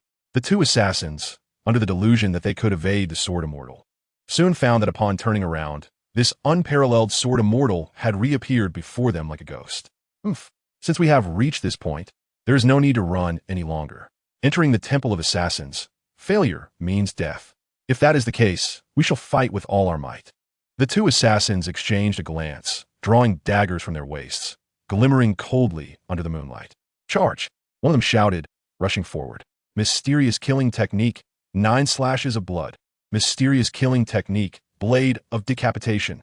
In an instant, the two assassins no longer concealed their aura or murderous intent. An overwhelming wave of killing intent surged forth, cultivated through years of traversing the shadows and claiming countless lives. The Temple of Assassins certifies its path through slaughter. All assassins are driven solely by their missions and the act of killing. They either complete their assignments and await the next, or they perish upon failure. Anyone who obstructs the temple's missions shall be deemed a target for assassination. One assassin shouted, unleashing 9 gleaming blades, each imbued with lethal intent, capable of shattering the void. On the other hand, the assassin, evidently more adept in close combat, charged straight at Yan Nanfei, his dagger glinting with a chilling radiance, a crimson aura enveloping its blade. With spiritual energy surging and the wind howling, a tempest arose, sweeping away vast expanses of pure white snow. The formidable prowess of the killers from the Temple of Death was unmistakable, their every move executed with lethal intent. Even those of the same rank would find it arduous to overcome such assassins without formidable means, and given the nature of assassination, the threat was ever more insidious. However, these two assassins were ultimately unfortunate, for standing before them was none other than Yan Nanfei, a terrestrial immortal. Chapter 82. I'm not one to merely abide by conventions. Facing the onslaught of formidable spiritual energy and murderous intent, Yan Nanfei chuckled lightly. You two are still far from enough. A smile graced his countenance, unwavering. In the next instant, with a swift motion of his long sleeves, a fierce gale erupted from behind him. Snowflakes danced in the air. To deal with them, Yan Nanfei deemed it unnecessary to employ any sword techniques. He harbored no fondness for the Temple of Death, as his friend, by Ishua, had met her demise while executing a mission for them. If circumstances allowed, Yan Nanfei would even wish to wield the Excalibur to eradicate the temple from the land of Shenzhou. The howling winds rendered the falling snowflakes razor-sharp, each flake resembling a deadly blade. The atmosphere intensified, and the entire Zi Yang Sect seemed to awaken from its slumber. At the cliff of reflection, Feng Qingzi suddenly opened his eyes, standing atop the precipice with a gaze that pierced the void. In the distance, at the edge of Ziyang Mountain, the fierce winds swirled the ice and snow, forming a magnificent tornado that seemed to take shape. Even from the cliff of reflection, one could sense the formidable aura of this tempest. Feng Qingzi could not help but express his admiration. If one were to approach this whirlwind, even he, at his current level as a terrestrial sword immortal, would have to avoid its lethal edge, though they both belonged to the same rank. The disparity between him and Yan Nanfei was immense. Currently, Yan Nanfei's strength surpassed that of ancient sages, marking him as the foremost individual of all time. At this moment, all disciples of the Zi Yang Sect sprang into action, with Ning Haoren and Elder Tianyong feeling an overwhelming shock. The sudden emergence of this tornado had shattered the night's tranquility. When they utilized their abilities to sense the source, they discovered it was indeed Yan Nanfei at work. Thus, they felt reassured, having initially feared a calamity had befallen them. They summoned all the disciples back, for the might of the approaching tornado was formidable, and even from such a distance, Ning Haoren and the others could still perceive its ferocious power. These disciples, possessing extraordinary abilities at best akin to the dream realm, would surely fall victim to Yin Nanfei's celestial techniques if they ventured forth. Beneath the tempestuous whirlwind, 2 assassins were hurled away by the gale. All notions of decapitation and the infamous blood blades, 9 slashes dissipated like smoke at the onset of the storm. Such is the power of an earthly immortal. Most terrifying were the snowflakes within the tempest, each one a razor's edge. In mere moments, the 2 were left battered and bruised. Their dark, stealthy garb lay in tatters, every wound inflicted deep into the bone. Yet the gale persisted, transforming the landscape into a scene of devastation, with trees reduced to splinters, remnants of sword intent lingering amidst the debris. Yin Nanfei did not deliver a fatal blow, but rather, as the assassins teetered on the brink of death, he retracted his immense sword intent, hoping to extract critical information from them. With a graceful wave of his sleeve, the magnificent sword intent whirlwind gradually subsided. With a thud, the 2 assassins plummeted from the sky, their bodies mangled, revealing stark white bones, barely clinging to life. Yin Nanfei refrained from slaying them outright.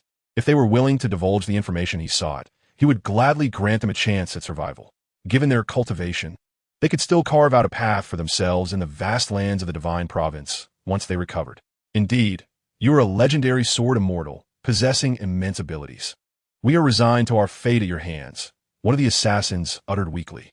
Yin Nanfei stood with his hands clasped behind his back, the tempest of sword intent having ceased, allowing the frigid winds to resume their gentle caress upon the earth. As the snow and wind battered his face, he fixed his gaze upon the 2 assassins. "Were you commissioned for this assassination by the forces of the demonic sect?" he inquired. The assassin chuckled darkly. "We of the Hall of Assassins adhere to our own rules. We cannot casually disclose the identity of our employers. Forgive us, but we remain tight-lipped." Yin Nanfei smiled softly. "You may choose not to speak, yet I already know the answer. The demonic sect has been silent for a decade, and now they emerge to command you to eliminate Xiaohaoren. How laughable! Unable to take my life, they resort to targeting my disciple." The 2 assassins exchanged knowing glances but remained silent. Yin Nanfei pressed on. "Reveal to me the location of the Hall of Assassins, and I shall grant you both a reprieve." However, as soon as his words fell, the 2 assassins burst into hearty laughter. "Since we have already fallen to your might, if you must kill us, then do so without hesitation. As assassins, we accepted this task with the resolve to meet our demise." Their declaration was resolute, living up to the cold, unyielding reputation of assassins who fear neither life nor death.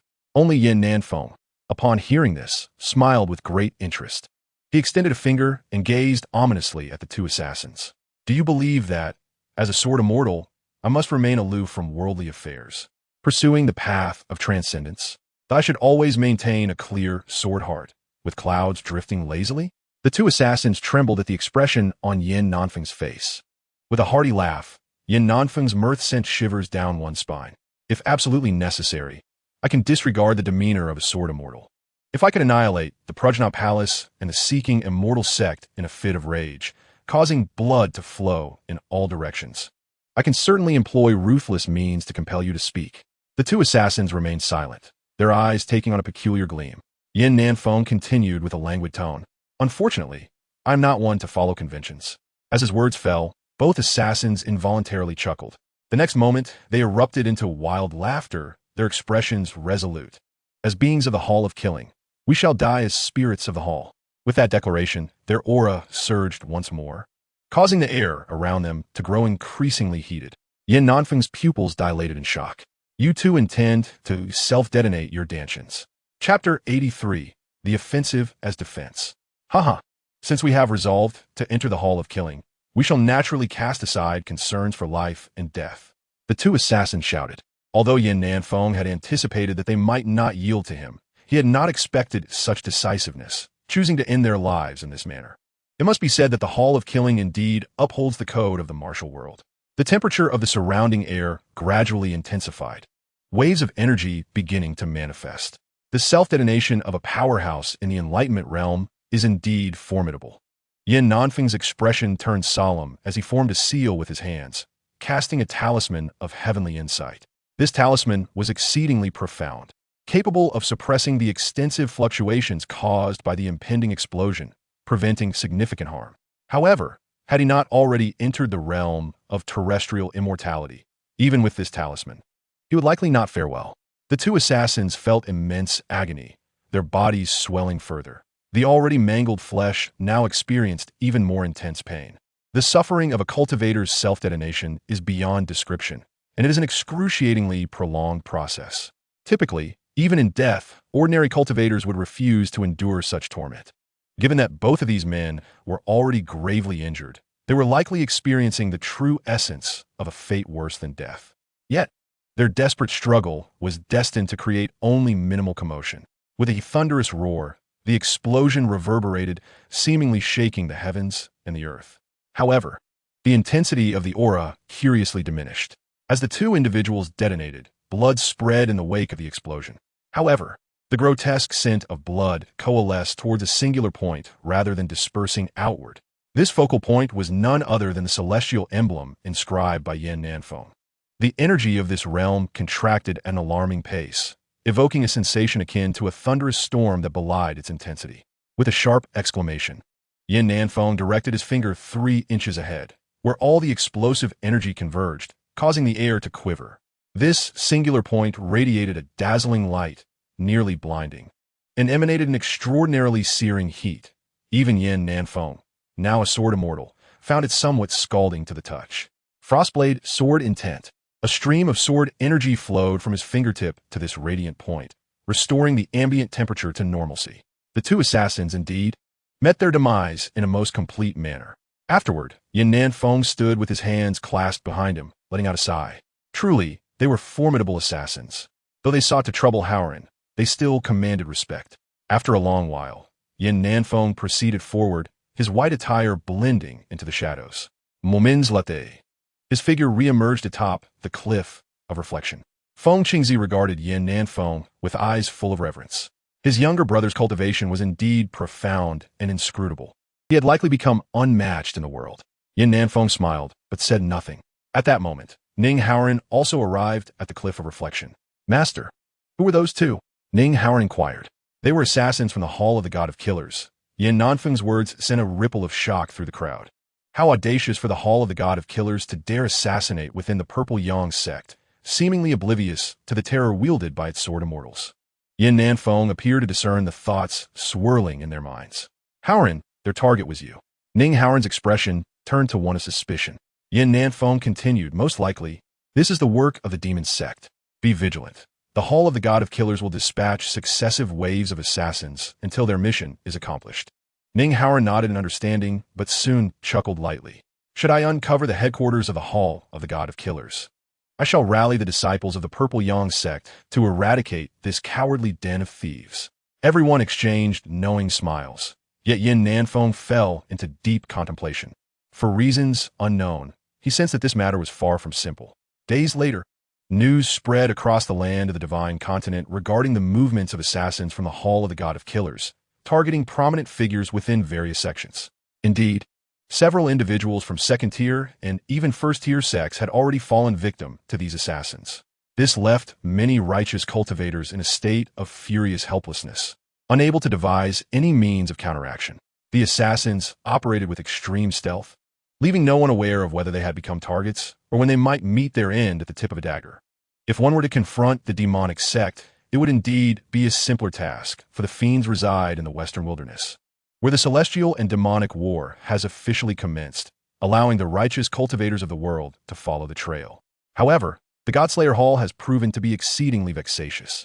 It is akin to being struck by an unseen assailant, leaving one both unaware of the perpetrator's identity and unable to pursue them, even if their identity becomes known.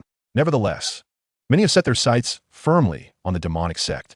After all, the sudden reclusiveness of the demonic sect over the past decade is undeniably strange, suggesting a possibility that they are biding their time, harnessing the might of the Godslayer Hall to deplete the strength of the righteous path. This is due to the excessively stringent rules of the Godslayer Hall, which dictate that one must first kill before being assigned a mission. Such widespread assassinations lead to the inevitable demise of countless innocents. From a perspective of the righteous cultivators, it seems only the demonic sect could exhibit such inhumanity. Yet, as Yin Nanfei recalls that fateful day when he surmised that the demonic sect had hired assassins to eliminate Ning Howren, The expressions of those two assassins felt distinctly amiss. However, Yin Nanfei remains without any leads. His initial intention to extract the location of the Godslayer Hall from the assassins has now been set aside. Following this, Feng Qingzi returned to Mount Shu. He believes that the righteous cultivators of the world must unite, no longer waiting passively for the demonic sect to strike. Rather than merely defending, it would be more prudent to take the offensive and preemptively confront the denizens of the demonic sect, especially since they are located in the western wilderness and cannot easily escape. However, this necessitates a renewed demonstration of the cohesion within the righteous path. During the last celestial demonic war, the righteous sect was compelled to act, and by the time the conflict erupted, their strength had already been significantly diminished by the demonic sect, resulting in a scarcity of unparalleled powerhouses in the ensuing decades. Of course, exceptions exist, such as Yin Nanfei and those fortunate enough to bask in the glory of his generation's sword immortal. Thus, while the righteous path may appear amicable and foster numerous alliances, its cohesion pales in comparison to that of the demonic sect. Centuries ago, thousands of demonic sects existed, yet they unified under the command of the previous demonic deity, relinquishing their ancestral legacies. The world no longer recognizes the myriad demonic sects or the 10 demonic sects that once rivaled the 10 righteous sects. Instead, they consolidated their power into a singular grand sect, known as the Demonic Sect, formed solely to oppose the righteous path. Consequently, in terms of overall strength, the righteous path has consistently lagged behind the demonic sect, hence the adage that the righteous path is but a foot higher while the demonic path towers a foot taller. Yet, within the righteous path, each major sect possesses extraordinary secret techniques passed down from predecessors, and legendary figures have emerged, allowing them to maintain the upper hand over the demonic sect, albeit through individual heroism. Chapter 84. Little Junior Brother, Yan Xiaofei. Upon Feng Qingzi's return to Mount Shu, the entire mountain erupted in fervor. Before long, the return of Feng Qingzi to Mount Shushan after stepping into the realm of terrestrial immortals within the Zi Yang Sect became widely known across the land. The entire expanse of the divine land resonated with admiration. Thus, within the Taoist sects, the presence of 2 terrestrial immortals from different continents heralded an unprecedented era. Most importantly, these 2 sword immortals, along with the enigmatic demon god Tongyu, represented the true trio of terrestrial immortals in contemporary times, unlike the ancient days when 2 immortals emerged successively, with one departing shortly after the other, leaving only regrets in their wake. Now, these 3 individuals stood as the veritable pinnacles of the divine land. Consequently, many cultivators began to speculate on the ranking of their strengths. The sword immortal from the Zi Yang Sect, having been the first to attain the terrestrial immortal realm, undoubtedly possessed a more solid foundation in his cultivation and exceptional abilities, making him the strongest among the 3. However, the unique sword techniques of the Shushan sword sect would surely amplify their power manifold upon entering the realm of terrestrial immortals, suggesting that the white-clad sword immortal from Xiang might fall slightly short against Feng Qingzi. It is possible that Feng Qingzi, upon breaking through in the Zi Yang Sect, benefited from the guidance of their sword immortal, perhaps indicating that the Zi Yang sword immortal was even more formidable. In the same realm, where one S Dao may be higher by an inch, the demon S might could rise by a foot. Previously, demon god Tongyu nearly annihilated the Shushan sword sect, implying that in a one-on-one confrontation, neither of these 2 would be a match for Tongyu.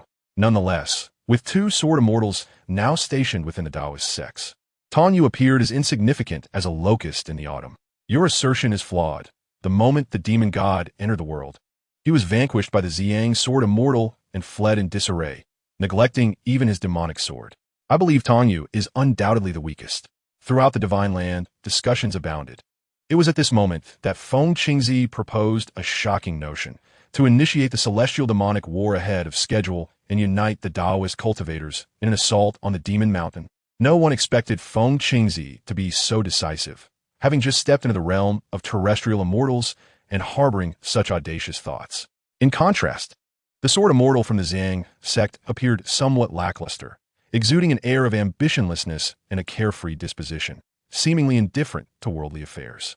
Little did they know that before the Zi Yang sword immortal, Feng Qingzi could only assume the role of a subordinate, albeit one with some fighting capability. To the astonishment of all the various Taoist sects, Feng Qingzi's call was met with overwhelming support, as many sects expressed their endorsement. Even among the 10 major Taoist sects, the top 5 super sects rallied to the cause. In just half a month, over 30 influential first- and second-tier sects across the Divine Land would converge upon Wudong Mountain to collectively deliberate plans to eradicate the demon cult. Throughout history, the struggle between the Taoist sects and the demon cult has never ceased, yet the demon cult has repeatedly managed to escape peril, seizing fleeting opportunities to survive and subsequently rise again. The reason is naturally that demonic cultivators can swiftly acquire formidable power, leading many cultivators astray into the path of darkness. In this world, a significant portion of individuals harbors an almost frenzied yearning for power. This time, the Zi Yang Sect is indeed among those invited to Wudong Mountain. The top 5 sects of the Taoist schools are Wudong, Quanjin, Longhu, and Qingsheng, which are ranked more or less equally. These 4 orthodox Taoist sects do not contend for fame, and since they have already become super sects in the land of Shenzhou, the competition for such rankings holds little significance. According to the philosophy of their predecessors, it is better to strive for lasting legacy than fleeting glory. However, among the 5 super sects, the Shushan sect indisputably ranks first. Whether in terms of cultivation philosophy, the profundity of their techniques, or their renown across the realm, they are unanimously acknowledged as the foremost Taoist sect. This time, it is the Shushan sect that has taken the initiative, with the Wudong sect providing the venue. In a flurry, leaders of various sects have been leading their disciples to Wudong Mountain. Above the Zi Yang Sect, Ning Haoran is also guiding several disciples to attend.